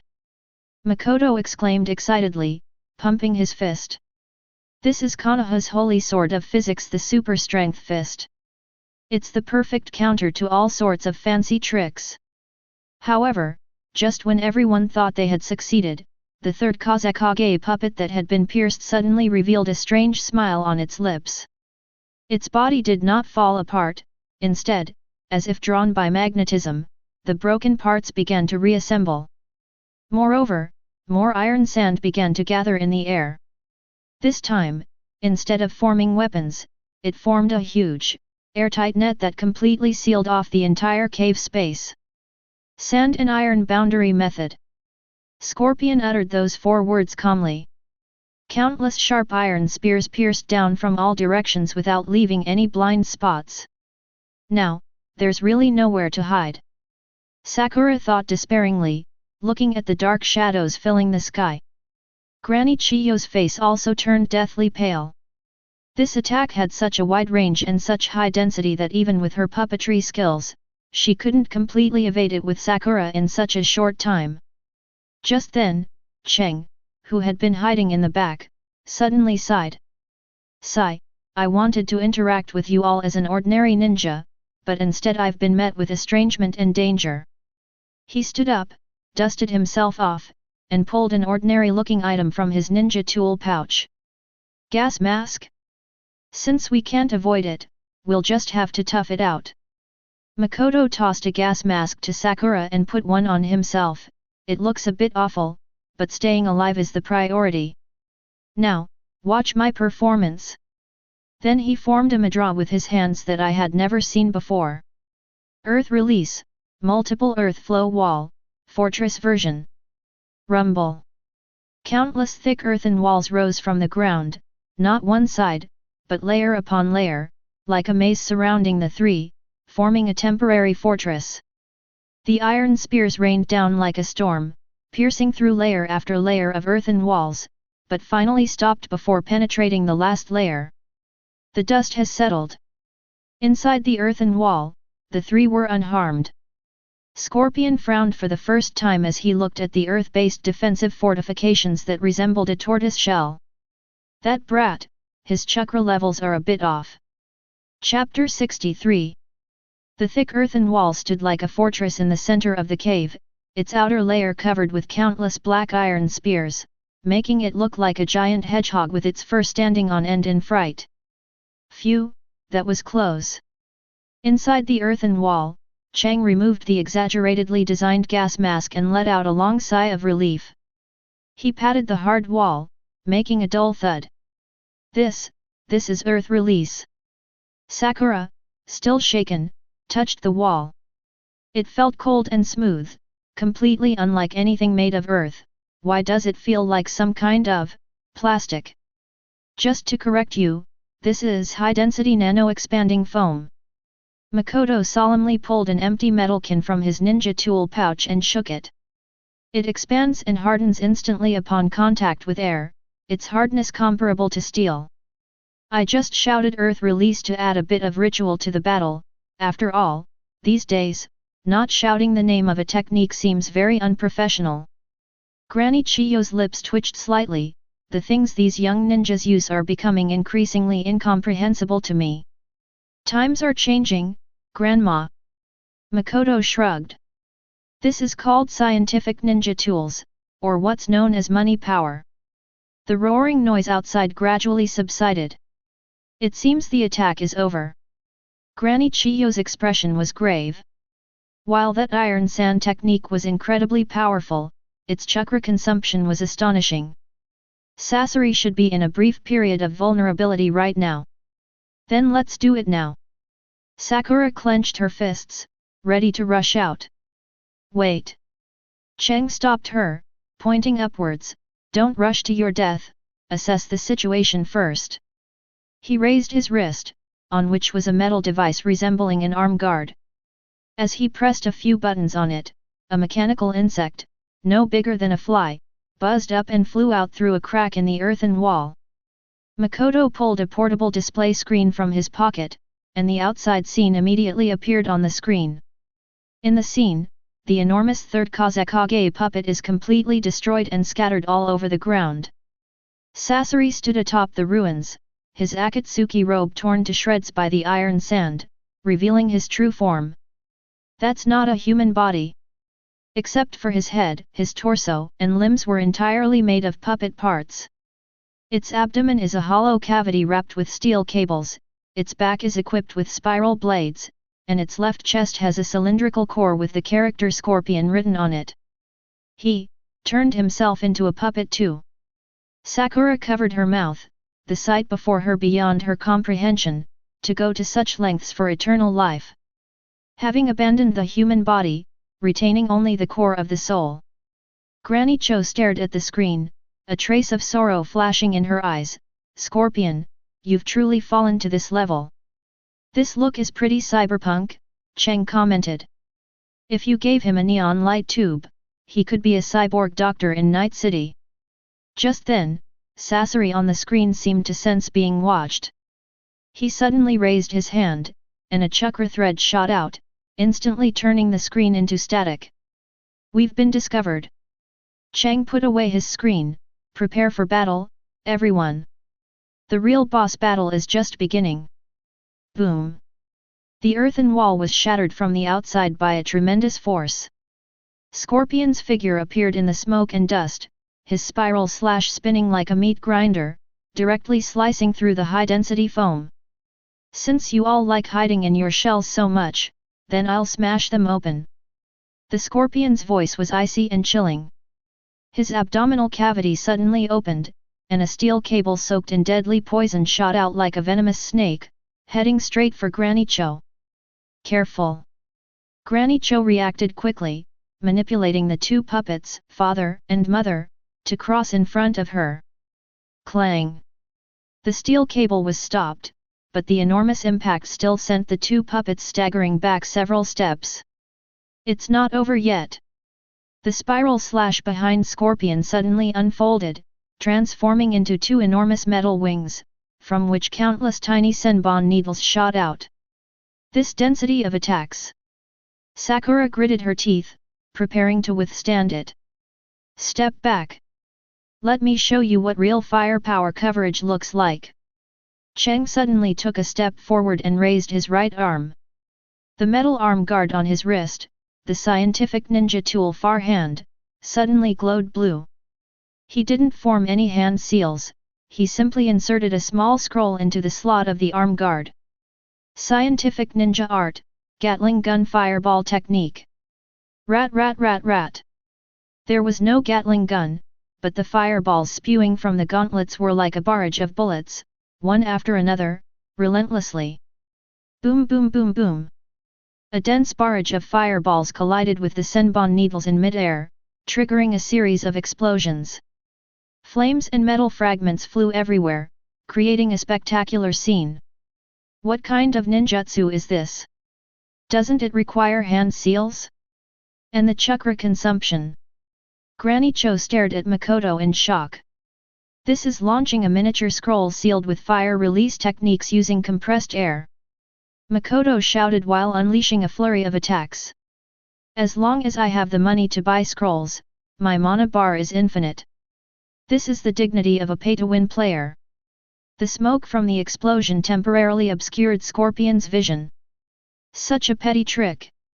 Scorpion's voice came from behind the smoke, tinged with impatience. Suddenly, two high-pressure water jets burst through the smoke, instantly slicing through the flames and heading straight for Cheng's face. That was an attack launched from the jets in the palm of the scorpion's hand. The pressure was so great that it could cut through gold and jade. Water escape? No, it's a high-pressure water gun.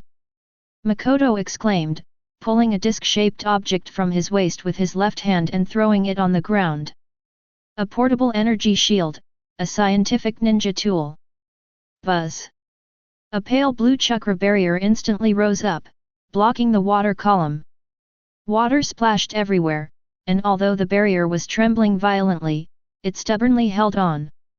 Just how many strange gadgets did this brat bring? Scorpion's eyes grew increasingly sinister. He originally thought that he only needed to deal with Cho and that super strong woman, but he didn't expect that this brat who kept making jokes on the sidelines was the most troublesome troublemaker. Grandma Cho. My shield won't last much longer. It's charging. Makoto shouted, watching the rapidly decreasing battery level on the shield generator. Where's your ultimate ability? Is it off cooldown yet? Humph, you don't need to rush me. Granny Cho took a deep breath and pulled a huge scroll from her bosom. Since you've already turned yourself into a puppet, then this old woman need not hold back any longer. She suddenly threw the scroll into the air, her 10 fingers flying rapidly, and chakra threads bloomed like flowers. The white secret technique of the 10 masters of Chikamatsu. Thump thump thump. With a puff of white smoke, 10 puppets dressed in white robes appeared around Granny Cho. These 10 puppets are all different in appearance, some wield 2 swords, some have bull horns on their heads, and some have ferocious faces. The legendary 10 musketeers who could conquer a city. Sasori looked at the 10 puppets, a mocking smile on his face. Indeed, they are top-tier works of art. But he abruptly ripped off the scroll holder on his back, opening a hidden compartment. In terms of quantity, I have an overwhelming advantage. Sasori's chest core shone brightly, and countless chakra threads shot out from the core, connecting to the giant scroll. The Crimson Secret Technique, 100 Machine Manipulation. Boom! The crimson chakra swept across the entire area like a storm. Immediately afterwards, countless puppets dressed in red robes flew out of the scroll, densely covering the entire ceiling of the cave. Chapter 64. 100. A full 100 human puppets. Is this the technique used to conquer a country? Sakura looked at the puppets flying all over the sky and felt a sense of suffocation. To be able to control 100 puppets at the same time. Cold sweat beaded on Granny Chiyo's forehead. Is this why you transformed yourself into a puppet? To break the limitation of the number of fingers a human can have. That's right. Sasori spread his arms wide, as if conducting a grand symphony.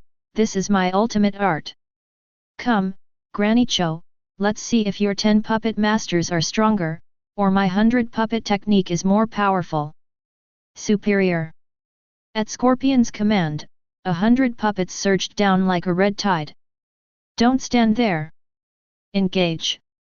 Granny Cho shouted, her fingers flying, and the Chikamatsu 10 immediately formed a battle formation, meeting the Crimson Wave head-on. Snap! Bang! Boom! The sound of a violent collision instantly echoed throughout the cave. This is a showdown between puppeteers of the highest caliber. Granny Chiyo's 10-person team worked together seamlessly, like a single entity. Every movement was incredibly precise, and they could often shatter several red-robed puppets in a single exchange. But Scorpion has far too many puppets. If one is destroyed, 2 more will immediately take its place. Moreover, these puppets were made from living people and retained some of their abilities from when they were alive. Some could breathe fire, some could use knives, and some could even use simple ninjutsu. Sakura! Don't leave my defensive perimeter! Granny Cho shouted, controlling the puppet while also protecting Sakura. I'll help too! Sakura waved her fists, smashing the approaching puppets to pieces with each punch. I can't just sit idly by. Cheng hid in a relatively safe corner, although nowhere is safe these days, and pulled something that looked like a shoulder-fired rocket launcher from his backpack. Scientific ninja tool lightning release, electromagnetic cannon modified. Sizzle. Blue arcs of electricity condensed at the cannon muzzle.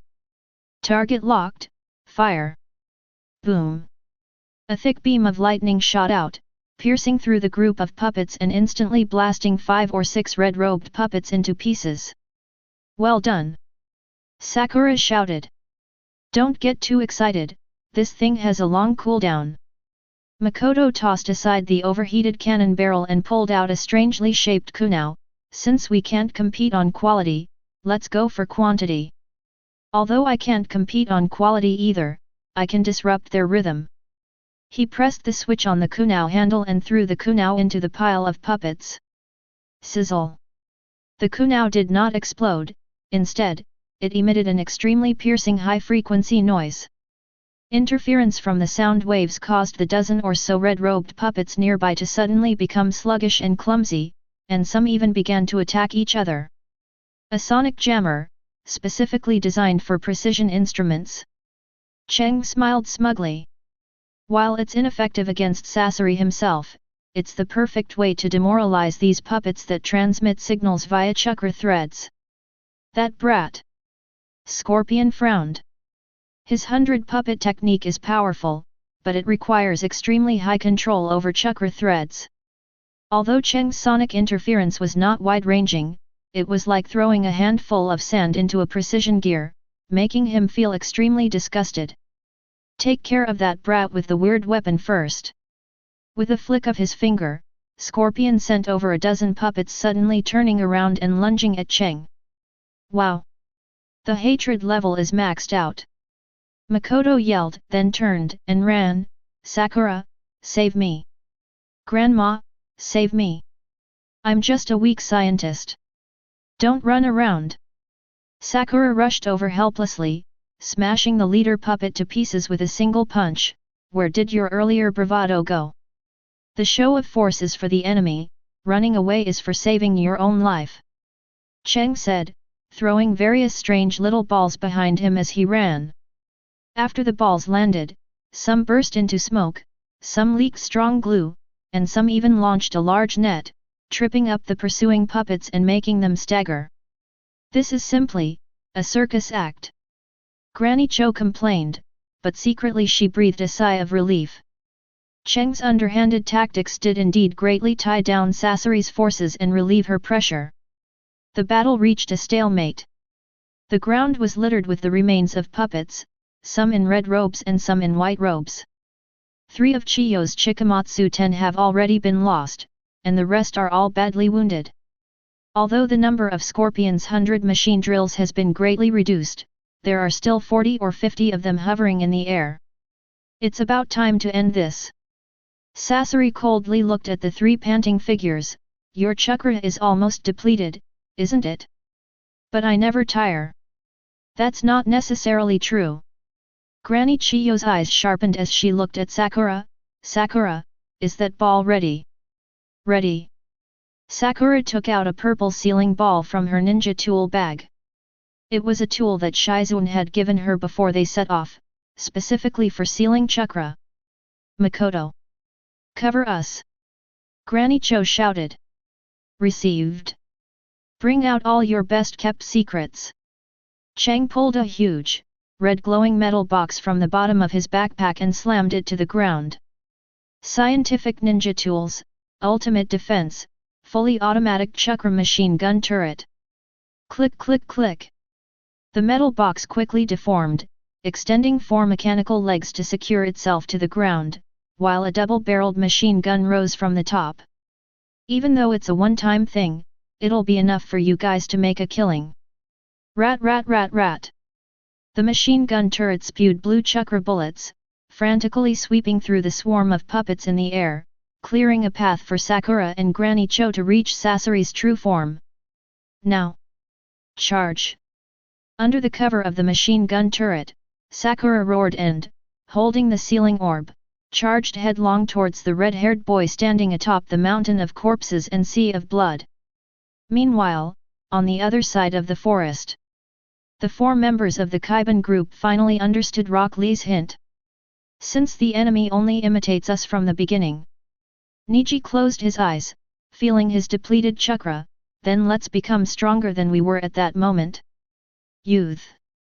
It's about constantly pushing your limits.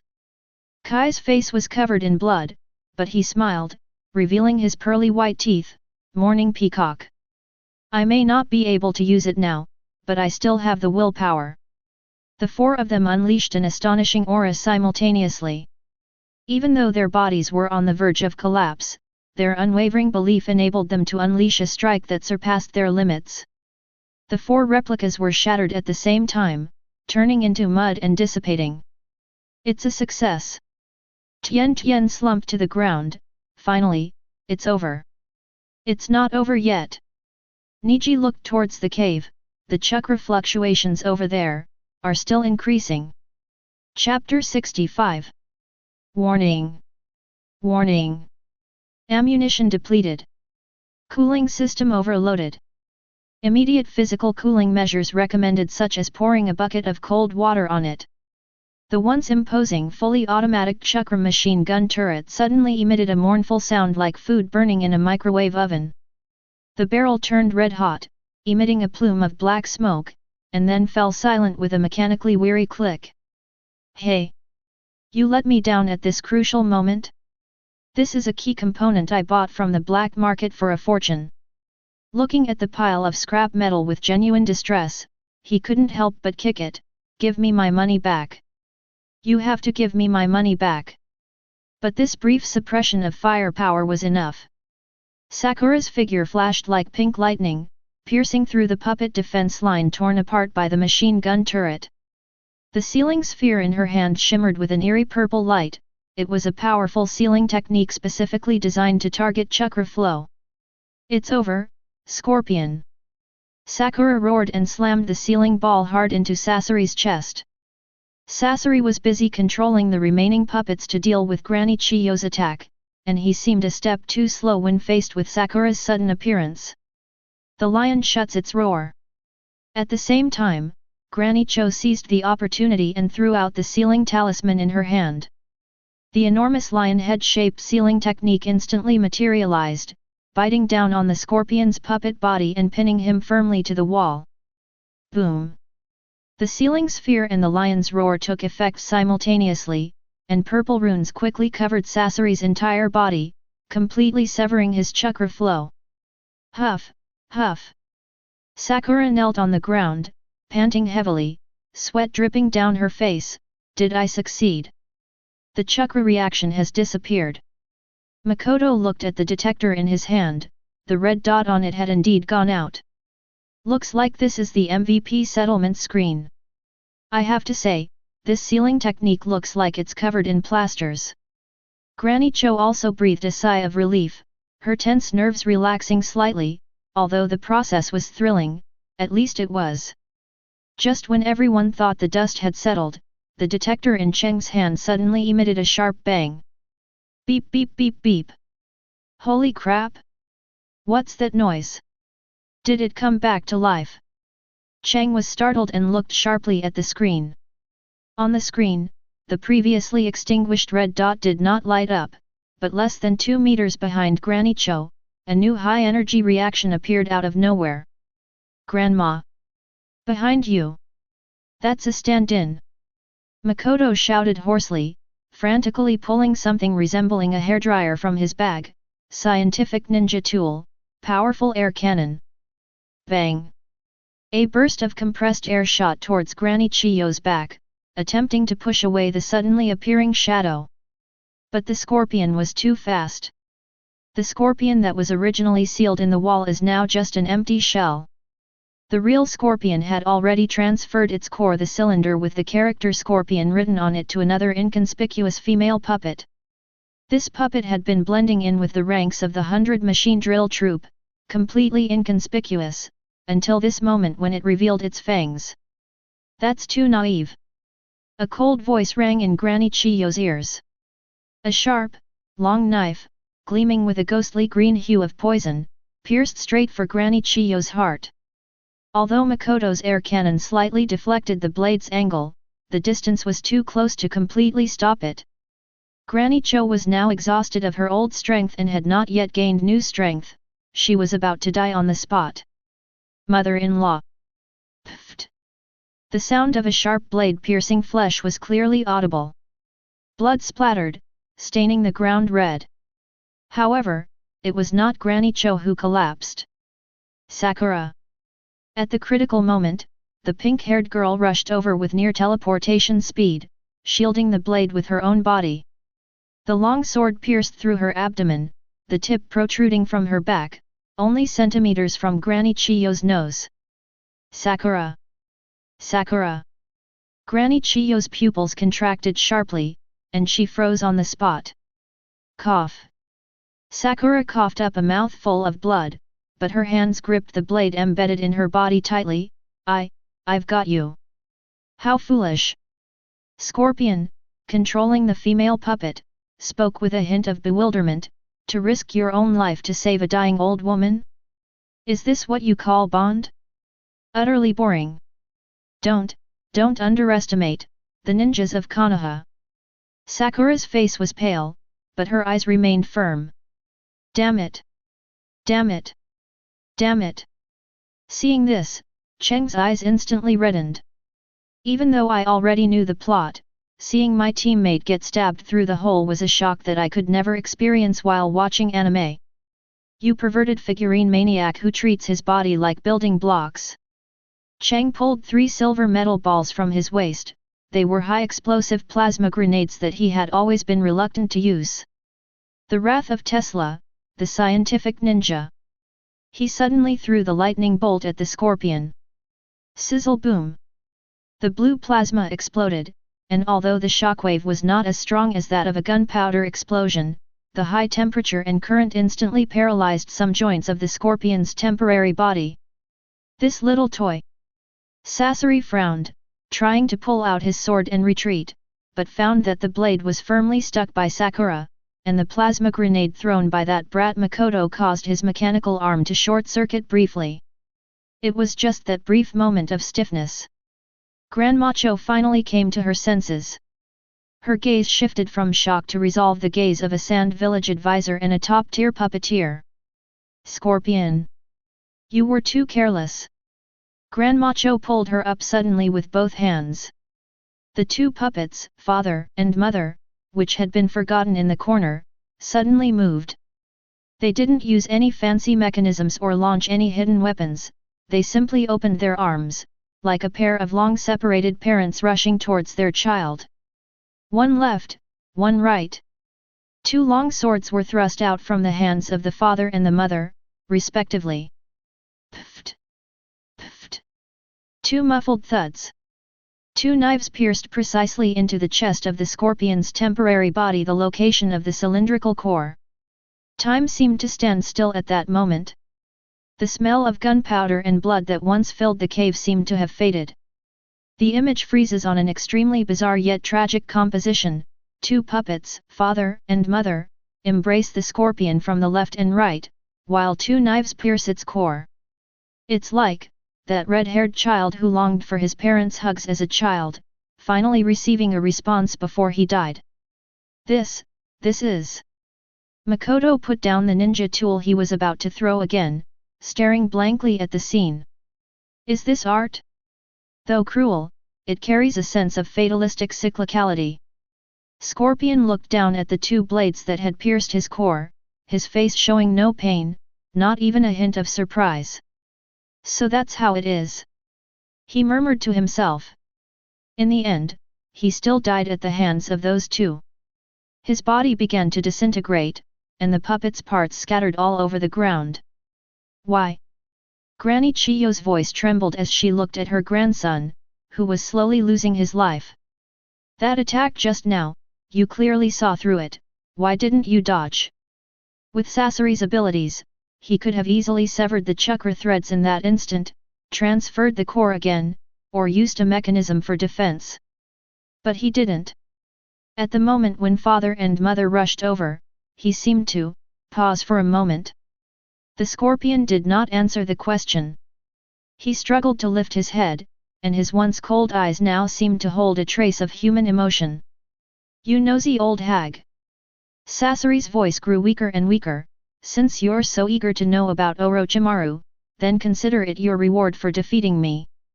Chang immediately pulled out a voice recorder and even a small notebook, taking a few steps closer. Please speak, I'm listening. Speak slowly, don't swallow words. Sasori glanced at Makoto, seemingly speechless at this brat who had been causing trouble with strange gadgets from beginning to end, but he still continued.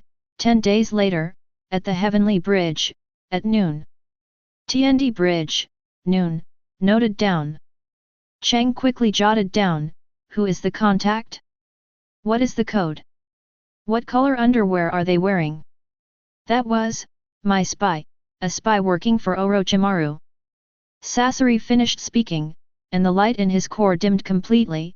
Originally, I was planning to go see him. Click.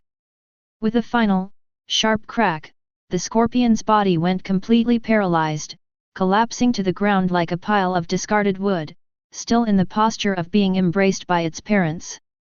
Sasori of the Red Sand, the virtuous maiden of the Akatsuki, has fallen. Chapter 66. Is this over? Chang put away his notebook, his feelings somewhat complicated. Sakura. Grandma Chiyo's exclamation brought Makoto back to reality. Sakura was lying in a pool of blood, her breathing so weak it was almost imperceptible. Although the poisoned longsword was pulled out, the poison had already invaded his heart. Damn it! The antidote! We already used the antidote. Sakura, being a medical ninja herself, knew the situation perfectly well. This poison, there's no readily available antidote, there's simply no time. Don't speak. Granny Cho pressed on Sakura's wound, her hands glowing with green chakra. I'll find a way. However, the wound was too deep, and the toxins were spreading too quickly. Although Granny Chiyo's medical ninjutsu was superb, she was still powerless against such a fatal wound and deadly poison. No. The bleeding won't stop, and the toxins. Granny Chiyo's forehead was covered in cold sweat. Let me try. Chang rushed over, pulling something that looked like a stapler from his bag. This is a medical skin suture device, and this is a high-concentration coagulation spray. He sprayed a burst of white foam onto Sakura's wound, then quickly closed it with a suture. The bleeding has stopped. Chang breathed a sigh of relief. But that's only on a physical level. I can't handle the toxins. This stuff doesn't follow science. Sakura's face remained ashen, and her breath grew weaker and weaker. It's no use. Granny Cho shook her head, her life force is slipping away. Even if the bleeding stops, the internal organ failure is irreversible. The cave fell into a deathly silence. Is this it? We fought with everything we had to defeat the boss, and yet we still suffered casualties? Just then, Granny Cho took a deep breath, as if she had made a momentous decision. Kid, get out of the way. She pushed Makoto away, formed a strange hand seal, and then gently placed it on Sakura's chest. A very special, warm, yet solemn chakra emanated from Granny Chiyo's hand. This is... Chang stared wide-eyed at the wildly fluctuating data on the detector. Life energy? Grandma, are you transferring your life force to her? This doesn't comply with the law of conservation of energy. Shut up, you're so noisy. Granny Cho scolded, but her tone remained calm. This is a forbidden technique I developed, self-reincarnation. It was originally prepared to give that guy life. I never expected it would end up being used here. To exchange one's life for another. Chang fell silent. He knew the cost of this technique. Grandma. You'll die. Sakura, though her mind was hazy, seemed to sense something and struggled to push away Grandma Chiyo's hand. Don't move. Granny Cho looked at Sakura with kind eyes. You're a lot like me when I was young. No, you have more courage than me. The future of Tsunade belongs to the young, and so does Konoha. As a remnant of the old era, if I can do something for the new generation, then I've died a worthy death. But... there are no buts. Granny Cho turned to Makoto, "You bespectacled brat, your strange gadgets may be flashy, but they really came in handy at crucial moments. From now on, you must protect your companions well." "I will." Cheng's usual playful expression vanished, and he nodded solemnly, "This is a scientist's promise."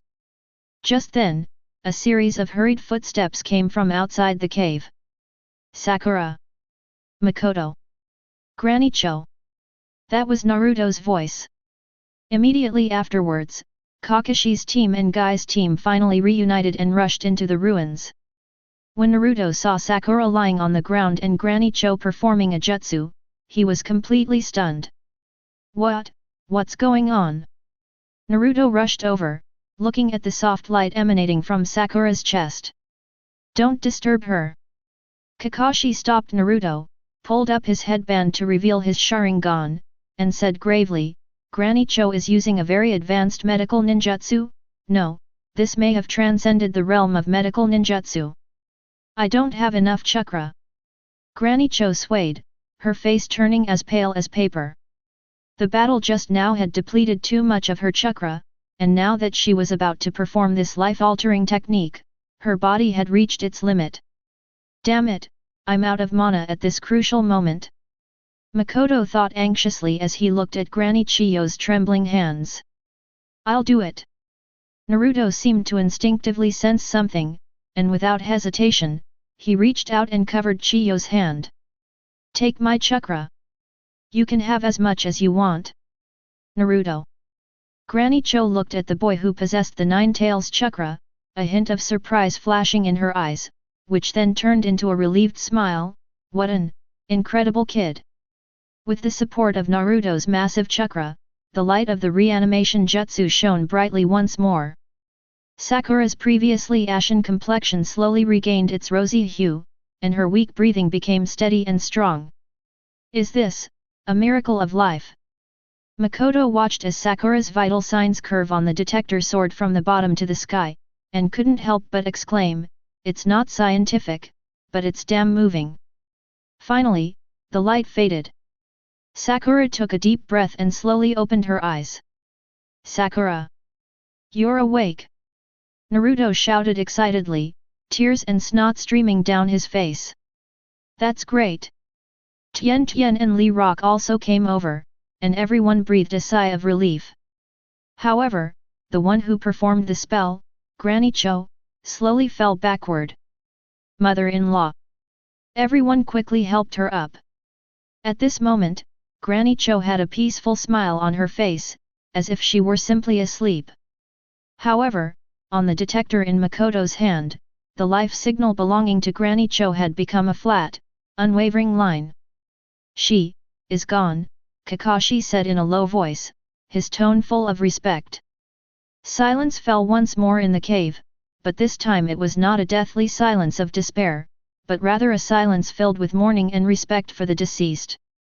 Makoto silently removed the tactical goggles he always wore and bowed deeply before Granny Chiyo's body.